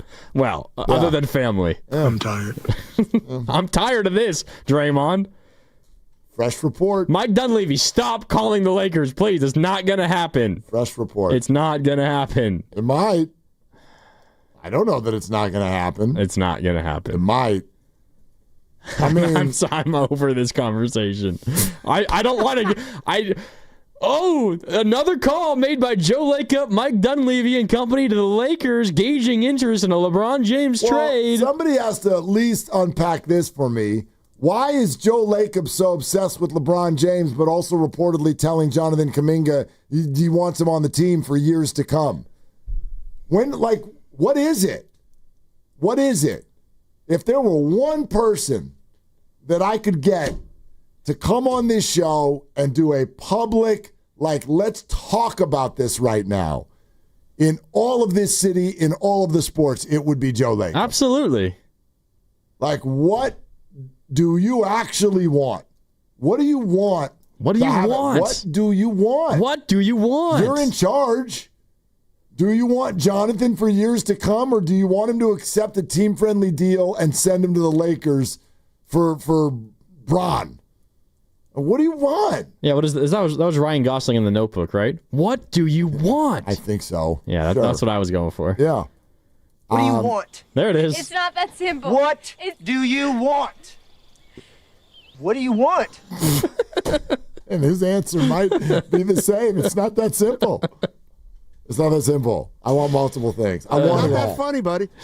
I want it all. You do, or Joe Lacob does? No, he does. He does. Well, I mean, there's no denying that if somehow you paired up LeBron with Steph, it would be the biggest show in the NBA, and he would sell out every single game at home, as he always does, and he'd make a hell of a lot of money doing it, even if they didn't win a playoff series. Short-term gain, long-term loss.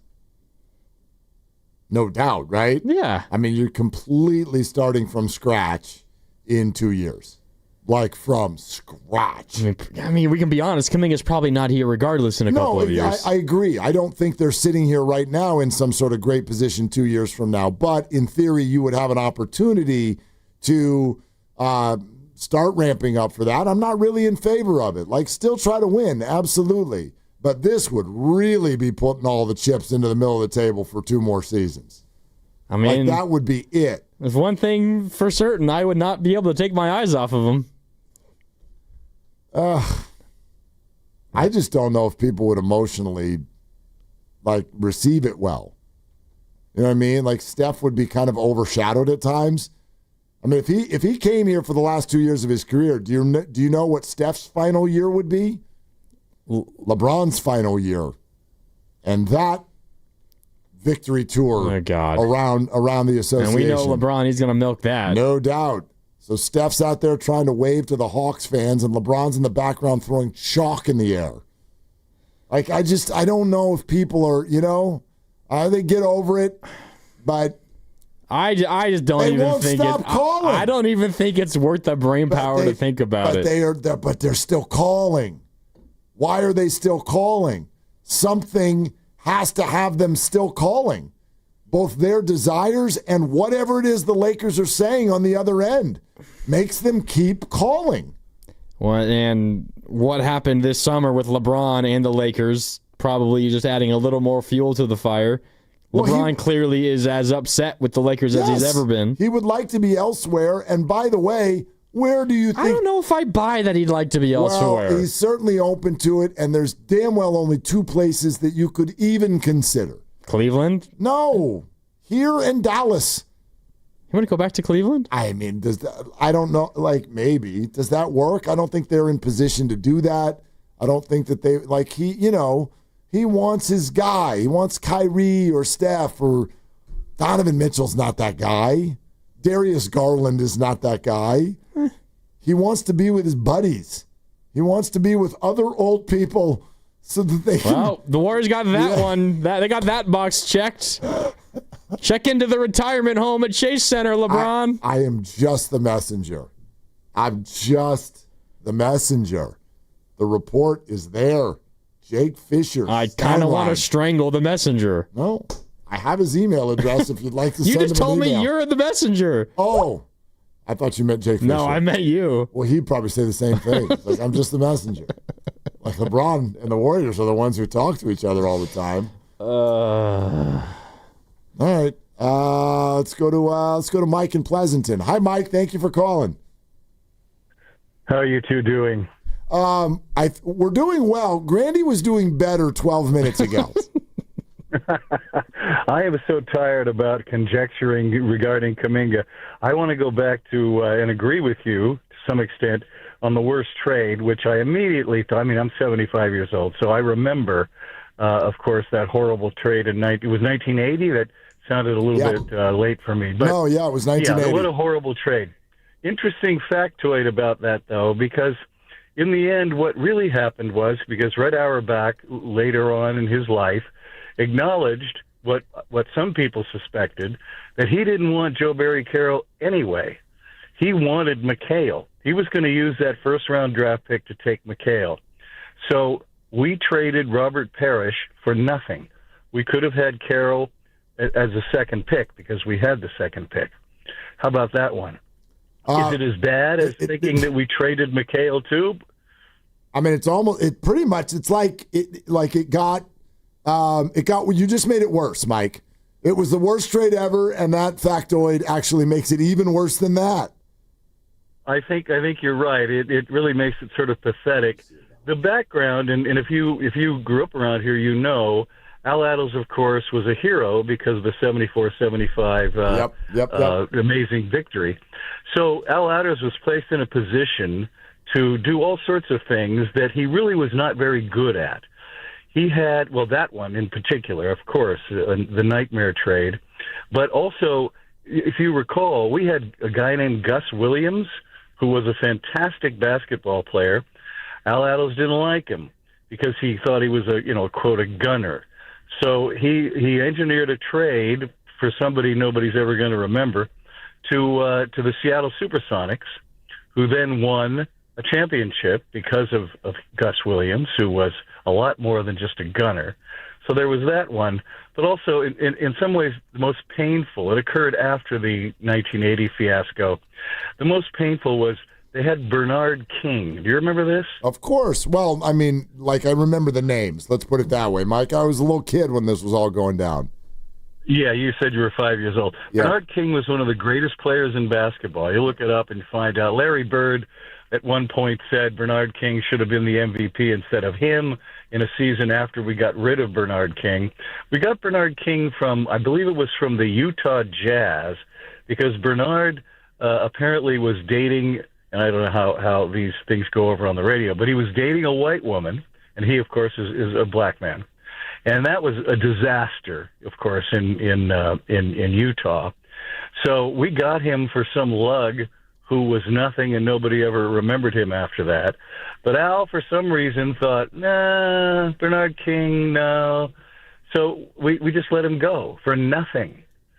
Al had problems, and there's the three biggest ones. The great Bernard King, who went on to be a phenom in the NBA, playing, I believe, for the Nets. It was for traded to New York. I don't think it was the Knicks. And he had a absolute phenomenal couple of seasons. So I think it was the Knicks, but I can't. Let's see. Yeah, it was. Well, he played for the Nets 1 year at the very end of his career, but no, yeah, his heyday for the mid '80s was with the Knicks. Mike, thank you very much for calling. Appreciate it. 888-957-9570. How about Noel in Fremont? Hey, Noel, what's going on? Hey, guys. Happy Friday. To you as well.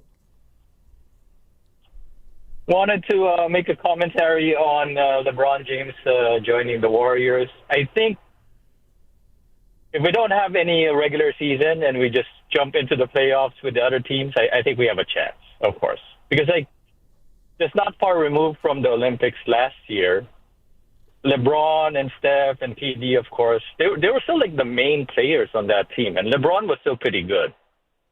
Now, again, health-wise, that's always a question. So, I think it's okay to have LeBron, but I don't think he's going to make it through the regular season. That's why I'm not really for a trade or any plan of acquiring him. Now, I do want to make a comment, too, about the players being overly friendly these days, in the NBA. So yeah. I have a theory. Ever since we've been sending the dream teams over in the Olympics, I think that's where the players actually got that opportunity to be all close and friendly with each other. Because I do remember I'm kind of middle-aged, and the only opportunity that they really get to be teammates is really the All-Star break, and not really a long duration. So ever since we've been having these dream teams, everyone's just been getting a lot of opportunity to know the other players and now become friends and talk about teams and how to team up and those types of things. So I just thought about that it may be because of that players now know each other too well. Yeah. And there's not really a huge competition. Yeah, no, thanks. I don't know, man. I mean, maybe, the first thing that I remember is when Magic Johnson and Isaiah Thomas kind of kissed each other on the cheek before a game, and it was like this huge deal. Everybody talked about it for weeks because you didn't do that. Like, you didn't fraternize with the other team, especially right before a game like that. The world is so different now. It's so different. So whether it's the dream teams or just the evolution of the way we are, these guys, it's very different now. It doesn't bother me. I don't care that Draymond and LeBron are super tight. You're allowed to have friends. They're allowed to work other places. It's just like, it doesn't bother me, but it's like, if you've been a sports fan for a long time, it can be hard to process because that didn't used to be okay. I do miss, to a certain degree, some animosity on the court. Like, it adds to the whole, the environment of it all. Like, I want my star player to really not like the star player on the rival team. Like, I want that. I want there to be like a butting of heads. And like, it's not as if Steph's on the floor and he's like buddy-buddy with LeBron and fine losing to him. Like, there's crazy amount of competition there and frustration when you lose.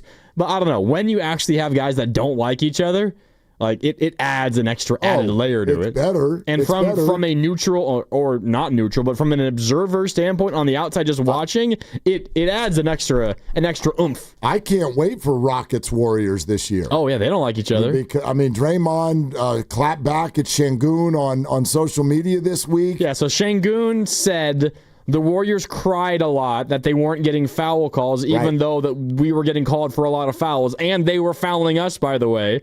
And then what did Draymond say? Draymond basically was like, you got to win a hell of a lot more to be able to say stuff like this. He said weird thing to say when you lose. Yeah, when you lose. And then he quote tweeted himself, and he kept coming after him. And I know Dylan Brooks isn't there anymore.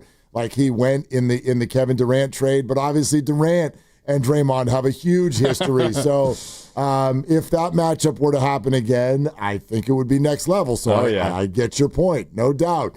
In a shocking development, a lot of people would like to weigh in on this, Mark. A lot of people. On the LeBron angle specifically? Again, this is a today report. It's also a report from 18 months ago. But it's also today. Jake Fisher, Steinline. As long as LeBron's future in L.A. remains uncertain, Golden State will undoubtedly be mentioned as a potential suitor. He also writes, Golden State will consider trading for James if the Warriors can first get Kuminga to agree to a flexible, team-friendly 2-year contract. It's a hell of an if. But now, I do think what's interesting here is not the name. I know that's what everyone's going to fixate on. What's interesting here is that this is basically describing the stress and the urgency, like why the two sides are getting annoyed with one another, why the staring contest is there. The Warriors have a to-do list that is building up behind this, and they can't get it done. I'm really confused because if this hinges on getting Kuminga signed to a deal where you can then use his money to trade him, couldn't the Warriors get the deal done by just paying Kuminga more money and using more of that money to trade him to the Lakers? I don't know. And by the way, nowhere here does it say that means they would trade Kuminga to the Lakers. Oh, God. I mean, Butler makes almost as much as LeBron right there. Like, why would the Lakers do it? I don't know. Throw some picks in. Maybe Butler gets out of Kuminga's way. Oh, how do all you young people, supporters feel about that? What if James coming is exactly what Kuminga needs in order to stay? You didn't think about that, did you? Let's go to the phones. Oh, my God. They're just trying to clear a path for Jonathan. Yeah, by bringing LeBron in here. That's it. The most, me first guy in the history of the NBA. Is he? I mean, as a basketball player, no. Like but as a person. Let's go to Lucky in the city. Hi, Lucky. What are you doing? I'm actually sitting in my car waiting to clock in to Tesla, Mark, and this seems like a mark-on-mark crime, man. Like, what are we doing, man? Like, you know as well as I, as well as the rest of the Warriors nation, we do not want LeBron James at all on our damn team. I know you don't. Way. I know you don't. No But Jake Fisher says that the Warrior brass does. That's the story, Lucky. I think Jake must have been hanging with the fat man, because that sounds like some BS, man. Come on, man. Wait a minute. We know, Lucky, we know for a fact that they called on LeBron last year. We know this. Well, Joe Lacob needs to not go down to Hay Street anymore and stay in his loft. Please do not do that, man. Do not do that. Don't do. We already having Giants frenzy, Giants nightmares right now, man. We can't do this to the Warriors, man. Please, Mark, go talk to somebody and tell them, please do not make this trade, or you will kill the whole Warrior Nation. But Lucky, what if all they really give up in terms of current players is Jimmy Butler, and that's it? No. I like Jimmy. Jimmy's a dog. I'm with you. LeBron is a cat dog. We don't want that. We want a dog. No. LA, you keep LeBron. Let him retire over there with you guys at Cleveland. We'll keep Jimmy. Why don't they just go get Giannis, man? Go pay Kuminga the money. Send him over there. Let's bring Giannis over here. I don't think they're not trading Giannis. Lucky, I don't lose any more. And go clock in, man. I don't want you to lose any money over this call.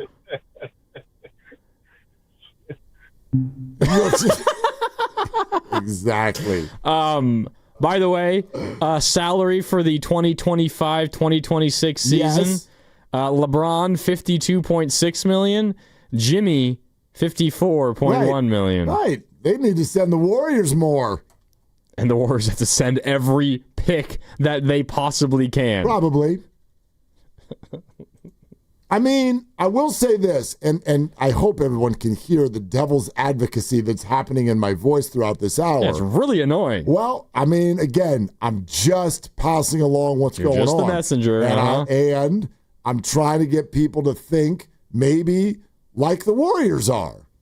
That's all. I'm trying to understand where they're coming from. And what if it's not a bucket of picks? What if behind the scenes LeBron is he's demanding his way to the Warriors? No, but he's really mad. Or he really wants out. I don't think that this is far-fetched at all. And one thing I know for certain is that man's got a lot of juice around this league. A lot. And, okay. So what if the Lakers are the team that's stuck? What if? What if? To Lucky's point, there has been a lot of very real and trustworthy journalism and reporting that the Warriors over the last 18 months have made multiple calls to the Lakers for LeBron. And they are big game hunters, Mark. I mean, a good friend of yours, Ramona Shelburne, has said it numerous times. Big game hunters. Numerous times. Everything we've heard, though, from them this offseason has been, we already made our big move. We're not interested in the big move anymore. That's very true. So then I have a hard time comprehending that with what we're hearing from Jake Fisher saying that if they could get Kuminga on a team-friendly short-term deal, they would make a call to the Lakers. This is relatively new information that LeBron is maybe not terribly pleased with the direction, number one. And number two, maybe the Warriors are thinking, yes, we did make our big move, but it would be that big move that we use in order to make this big move. So it's not making another Why would the move. Lakers want Jimmy Butler? Maybe they're stuck. Maybe LeBron James has said, I am out. What do? You got a lot of juice, man. You got a lot of juice. I'm just trying to present ideas. I'm not saying I'm in favor of it. I think it's laughable. It's laughable. But obviously, where do you think this is coming from? They're not making this up. Okay, well, one of your favorite questions to ask whenever there's a report out there is, who is this coming from and why is it out there right now? Why is it out there? Why is it in the Warriors' interest to put pressure on Jonathan to freaking do something? You're not going to sit there. How does this put any pressure on Jonathan? Because you don't think it would put pressure on him if literally what's waiting for him on the qualifying offer is 11 furious teammates, one of whom is named Steph Curry? Like, dude, bleep or get off the pot. Make your pick. We have a season that we need to get ready. Well, and if you just want to, no. I'm answering your question. Why would someone want it out there? Maybe I don't see how this puts more pressure on Kuminga than there already is. Okay, maybe Rich Paul wants it out there. Maybe this is a message to LA. I do not know. But these are the possibilities, because you're right. Like, why would somebody tell Jake Fisher this? At this point, if I'm Kuminga and I've waited this long, I am just continuing to wait. I feel no pressure to do anything else and for a long time You still. might well be right. Because otherwise, all my effort up to this point is all for naught. That's fine, and you are probably right. But I want you to picture Jonathan. What kind of car does he drive? Do you know? Oh, I don't know. Okay, Jonathan's got his fancy vehicle. And he drives up to the Chase Center facility to open training camp. And then he walks down that hallway, and Whitley Sandretto will be there, and cameras will be there, and everyone will be following. They want to know what fit Jonathan is wearing. And then he finally gets into the locker room. And 11 people are standing there with their hands on their hips looking at him. Thanks a lot, Jonathan. So this season's ruined. Now, I'm obviously being dramatic for very dramatic. But oh my God. But if you all want to go nuclear, I love how flippant everybody is with, well, take the QO and bet on yourself. Right. So what's the next 12 months of your life look like? Hell. Well, taking the qualifying offer is actually helpful for the Warriors for this season and this season alone. Yeah, but they have a whole lot more money to spend. In theory, but in terms of asset management, it's a disaster. Oh, absolutely. But for this one season, right? But it's all right.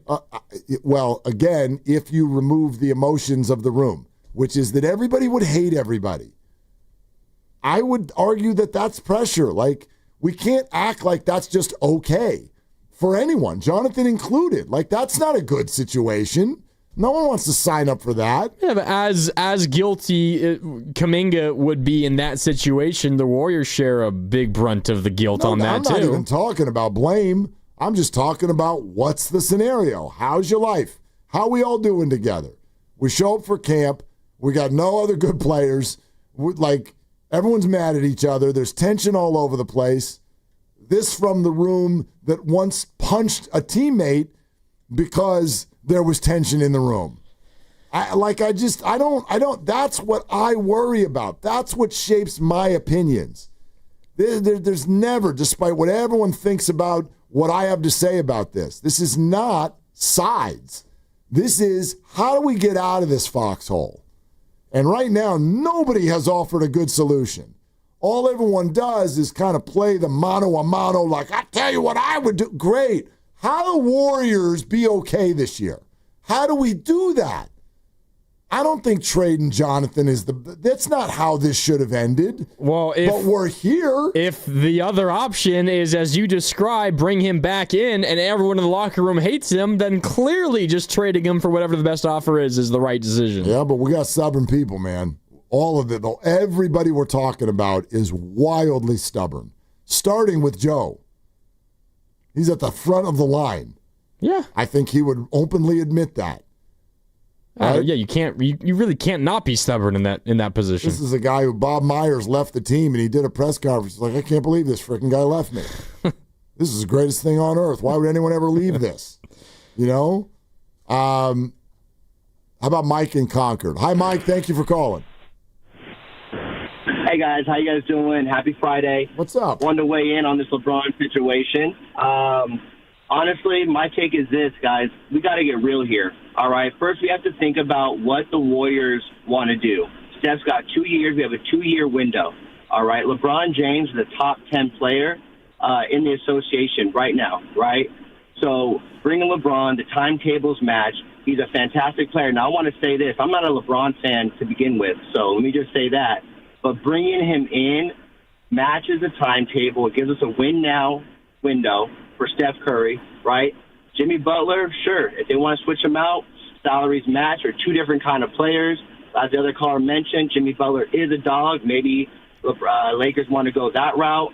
But at the end of the day, guys, we got to get real here. LeBron's a top 10 player. He makes our team better. He pairs up with Steph. Keep Kuminga, whatever the situation is, however they work it out, it works. But honestly, I'm hearing you guys talk, and it's very reminiscent of the Chris Paul situation. Chris Paul is old. He was our rival. We didn't want him. All of a sudden, he comes in. We're winning, and everyone loves him. You know what I mean? So I think it would work out. I think it makes us better. And I think it makes the timetable work. What do you guys think? Mike, thanks. I think you're remembering the Chris Paul situation incorrectly. I don't think he came in, they started winning, and everybody loved him. I don't think anybody, yes, everyone put up with it and was fine while he was playing. I don't look back on the Chris Paul acquisition with any admiration whatsoever. They didn't play well. It was, again, same thing. It was a way out of a Jordan Poole, of a mess that had been created largely by Draymond. And the way out of that was Chris Paul for a year and then letting that salary slot expire. Correct. So what's your way out this time? What they got out of that jam that they were in was not having to pay more money to Jordan Poole. Yeah. I mean, all this chatter about the Warriors on 95.7 The Game is presented by Paramount Plus. You can't count on much these days, but you can always count on Sundays with the NFL on CBS and Paramount Plus. Watch your local NFL game live every Sunday on CBS and Paramount Plus all season long. Visit ParamountPlus.com/NFL to get started today. All right. It's 888-957-9570. I told you we'd be kind of all over the place, and there is absolutely still a lot to achieve, and we will, including, for many of you, exactly what you've all been waiting for is still ahead with Grandy in for Dibs on Willard and Dibs. Interest rates as low as 0% APR long-term financing on your next new Honda. Honda of Vallejo's Labor Day sales event going on now. Low interest rates means lower monthly payments. HondaofVallejo.com. 0% APR and only 2025 per launch through AHMC. Super preferred credit. Not all buyers will qualify. Ends 9/2/2025.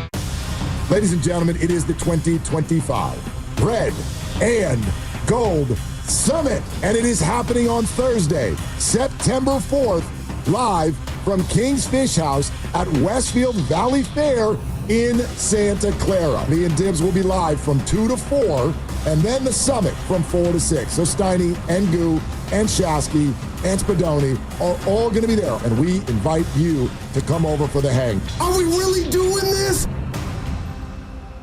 And we're back, live during a Flex Alert. Dialed in on the thermostat. Oh, we're pre-cooling before 4 p.m., folks. And that's the end of the third. Time to set it back to 78 from 4 to 9 p.m. Clutch move by the home team. What's the game plan from here on out? Laundry? Not today. Dishwasher? Sidelined. What a performance by Team California. The power truly is ours. During a Flex Alert, pre-cool, power down, and let's beat the heat together. Well, we did it, y'all. We finally got the McDonald's snack wrap back on the menu. We broke the internet with our pleas, and now this iconic snack has returned for just $2.99. No, you're not imagining this. I'll repeat, the snack wrap is back at McDonald's for $2.99. Enjoy the taste of victory while you sink your teeth in a crispy chicken wrapped in a soft tortilla, because you deserve it. We fought. McDonald's listened. Now, it's our move. Ba-da-ba-ba-ba. Prices and participation may vary. Cannot be combined with any other offer or combo meal. We finally switched to T-Mobile because with them, we can be connected here and there. ¡Listos todos! Estas son las mañanas. Now we just need to harmonize. Switch today. Get 4 Samsung Galaxy S25 phones with Galaxy AI. Plus, get 4 lines for just $25 per line. Visit a store, T-Mobile.com, or call 1-800-T-Mobile. 1-800-T-Mobile. For well-qualified customers with autopay plus taxes and fees and $35 per line connection charge. Minimum 4 lines on plan. Contact us if canceling lines. Plus $5 per line without autopay. Debit or bank account required. Visit T-Mobile.com. Come into Friedman's Appliance in Pleasant Hill and see an amazing selection of Sub-Zero, Wolf, and Cove appliances live and on display in one of the largest living kitchens in the country. And save with full suite savings event. With qualifying purchase, get 3 additional years of protection or qualify for a $1,000 rebate. For the largest selection of Sub-Zero, Wolf, and Cove appliances, visit the Living Kitchen at Friedman's Appliance in Pleasant Hill or at friedmansappliance.com. Hey, it's Butcher Boy here for the one and only Ceremony Ford in Colma. And listen up, Tesla owners. It's time to make the switch. Right now, you can upgrade to a 2025 Mustang Mach-E Select for just $239 a month, plus tax for 36 months, and it's only $19.99 due at signing. No trade-in required. And here's the kicker, 0% APR on every Mach-E in stock. We're talking over 100 to choose from. One of the largest inventories in Northern California. Plus, you get a $2,500 rebate, 2 years of complimentary maintenance, and the Ford Power Promise. That's a complimentary home charger with installation. Not a current EV owner? No problem. You still get the Ford Power Promise. But hurry, these offers end September 2nd. Don't wait. Don't overthink it. Ceremony Ford in Colma, your NorCal Mach-E headquarters. See dealer or ceremonyford.com for details. Citizens, since we each upgraded to Xfinity in our homes, the Wi-Fi has been booming. It's fair to say our town has officially become a boomtown. Mayor, will I be able to drop into multiplayer gaming battles with low lag? The lag won't be an issue, but your questionable skills may be. And what if I have hundreds of devices on the Wi-Fi? Purely hypothetical. Seems like a lot, but sure, hundreds of devices all booming together with the Xfinity Gateway.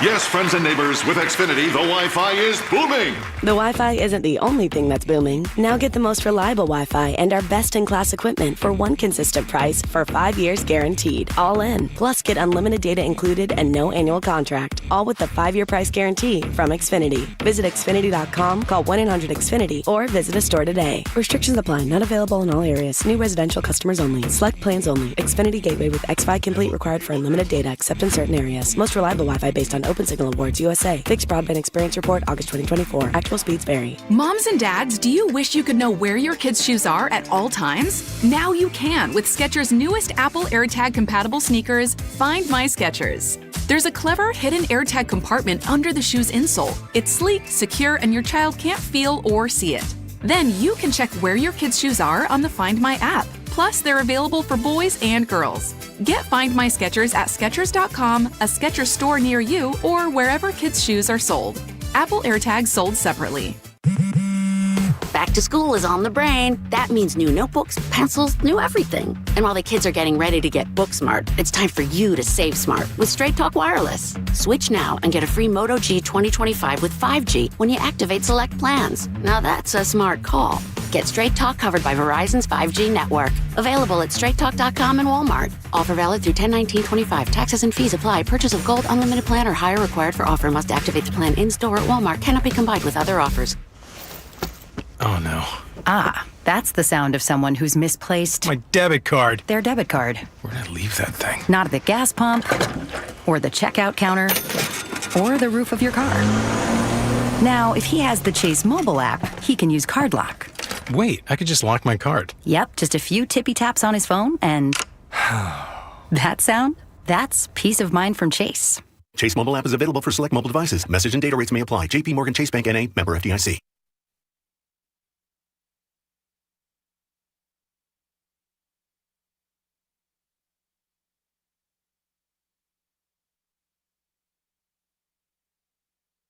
Now, back to Willard and Dibs on 95.7 The Game. Totally random, but I feel like saying it before we leave for the week. Has anybody looked up Mike Yastrzemski's OPS since he joined the Royals? I see like every other day he hits a home run. It's over 900. Oh, my God. That's like superstar.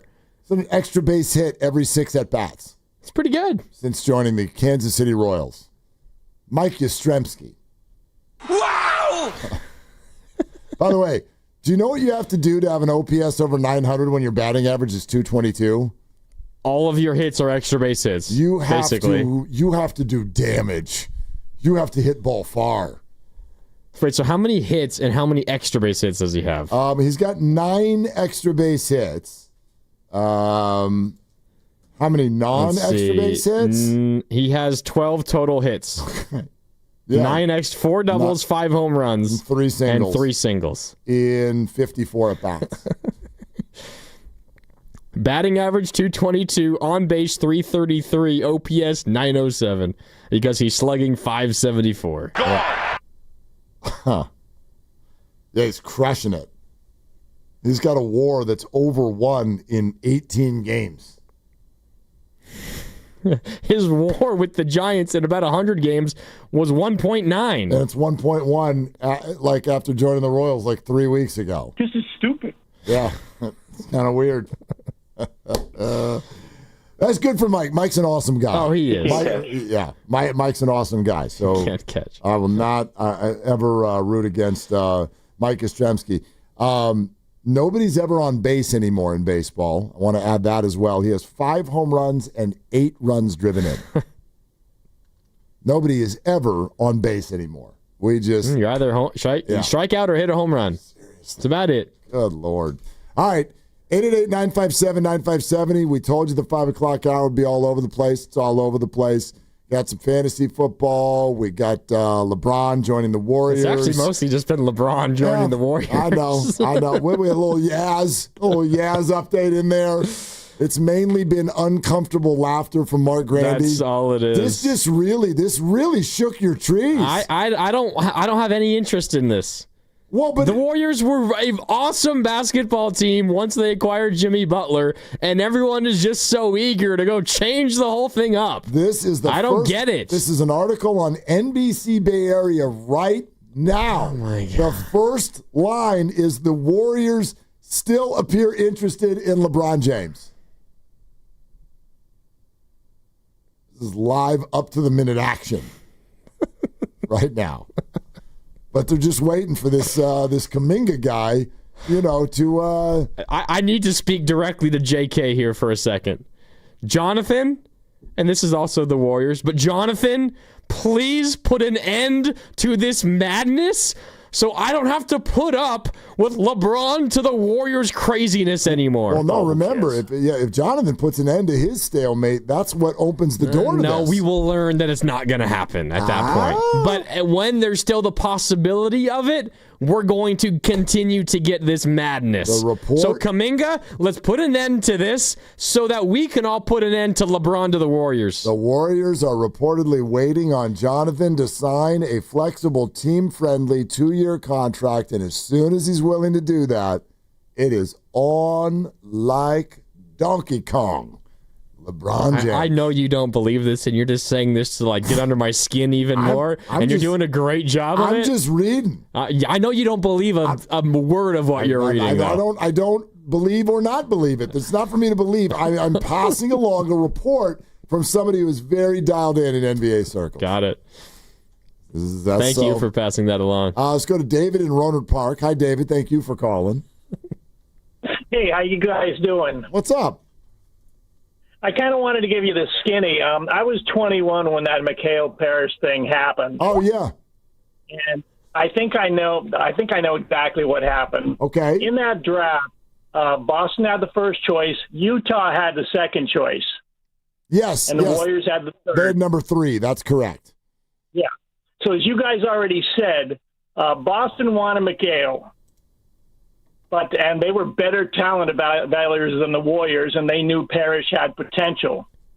So the idea that the Warriors could have had Parrish and Mikhail is wrong. They never could have had Parrish and Mikhail. Because if they had done nothing, Boston would have taken Mikhail with the first choice. And then the Warriors would have been left with Carroll or Griffith. Daryl Griffith was the second choice by Utah. So it was a bad trade because Parrish turned out to be like a 7-8-time All-Star. Now the Warriors could have, if they'd been really crafty and been better talent evaluators, they would have made the trade, then taken Mikhail first. But as far as the other 2 trades you mentioned, Gus Williams, he went to Seattle as a free agent, so the Warriors blew that one. The Bernard King, he was a great player. They traded him for Michael Ray Richardson, who was a good player. Then they traded Richardson for Sleepy Floyd. So none of those guys were as good as Bernard King. So that was another stupid trade. I do love Sleepy, though. Sleepy was great, man. Yeah, Sleepy was good. He was no Bernard King, but that's what we ended up with for Bernard King. But that Mikhail Parrish thing has always bothered me. We got hoodwinked. But we never could have had Parrish and Mikhail together on our team. This is correct. Bottom line. Yep, David, thanks. Yep, 45 years later, and we are still We're bugged by this. It's been 45 years. I was 5 when it happened, and apparently we're not over it yet. Joe barely cares. Yeah, worst trade of my life. All right. You asked for this. I need to pick me up. All right. I got maybe the only thing left that can help this. I don't think Advil's going to work. I don't even know if the fact that it's about to be the weekend helps. That helps a little bit. Do you have plans? Oh, I'm working tomorrow. Oh, well, no wonder. I mean, working a Niner game, if you can call that work. I'm working both days. Oh. As it turns out. Okay. Yeah. Look at you go. We're doing Fox both days. No days off. What are we doing? It's football season. You like that? I do when the check gets I here. do. But I do. I mean, I'd like to have a day off, but whatever. All right, then if none of those things are going to do the trick, then maybe this will.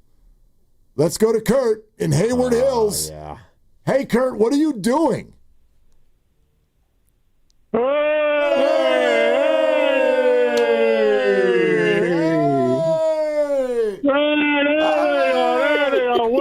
Dibs, the best sports boys in the Bay Area, and you got Grandy, one of the boys. Is he one of the boys, Willard, or not? He's one of the boys. Absolutely. That's what I thought.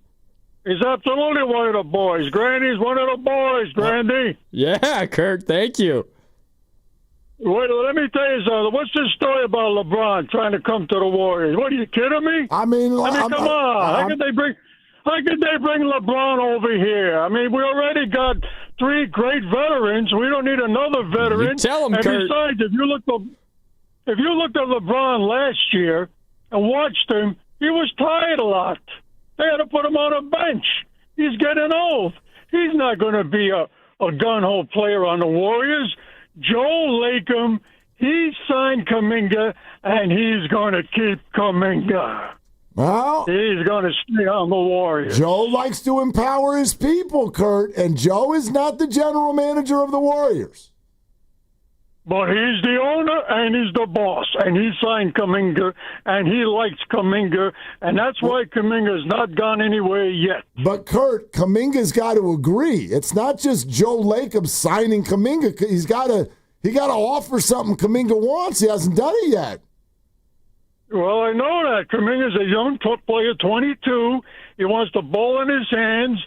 If he's still on the Warriors, they're going to have to work with him. I don't know if he's going to stay on the Warriors still, if we still got a whole month yet.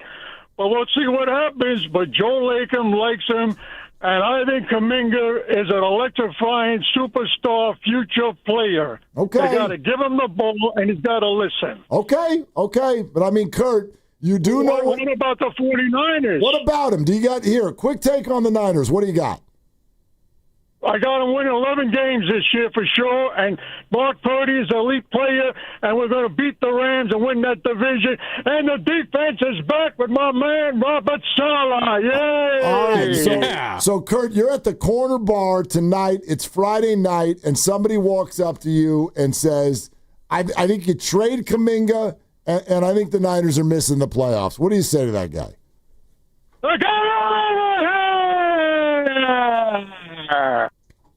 Thank you, Kurt.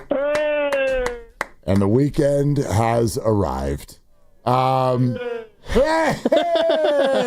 All right, we got a Valks game in an hour. Woo! Hey! Big Valks game. And so coverage of that is coming up again. I'm heading over to Front Street right now. There's the big watch party, Valkyries and Mercury. Big game tonight, and all of it that's coming up is brought to you by Fremont Bank. Here for you, here for good.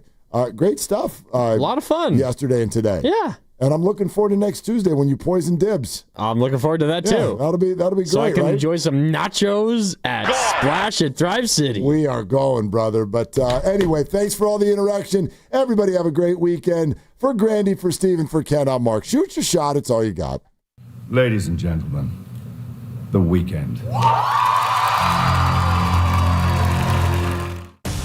Ladies and gentlemen, it is the 2025 Red and Gold Summit, and it is happening on Thursday, September 4th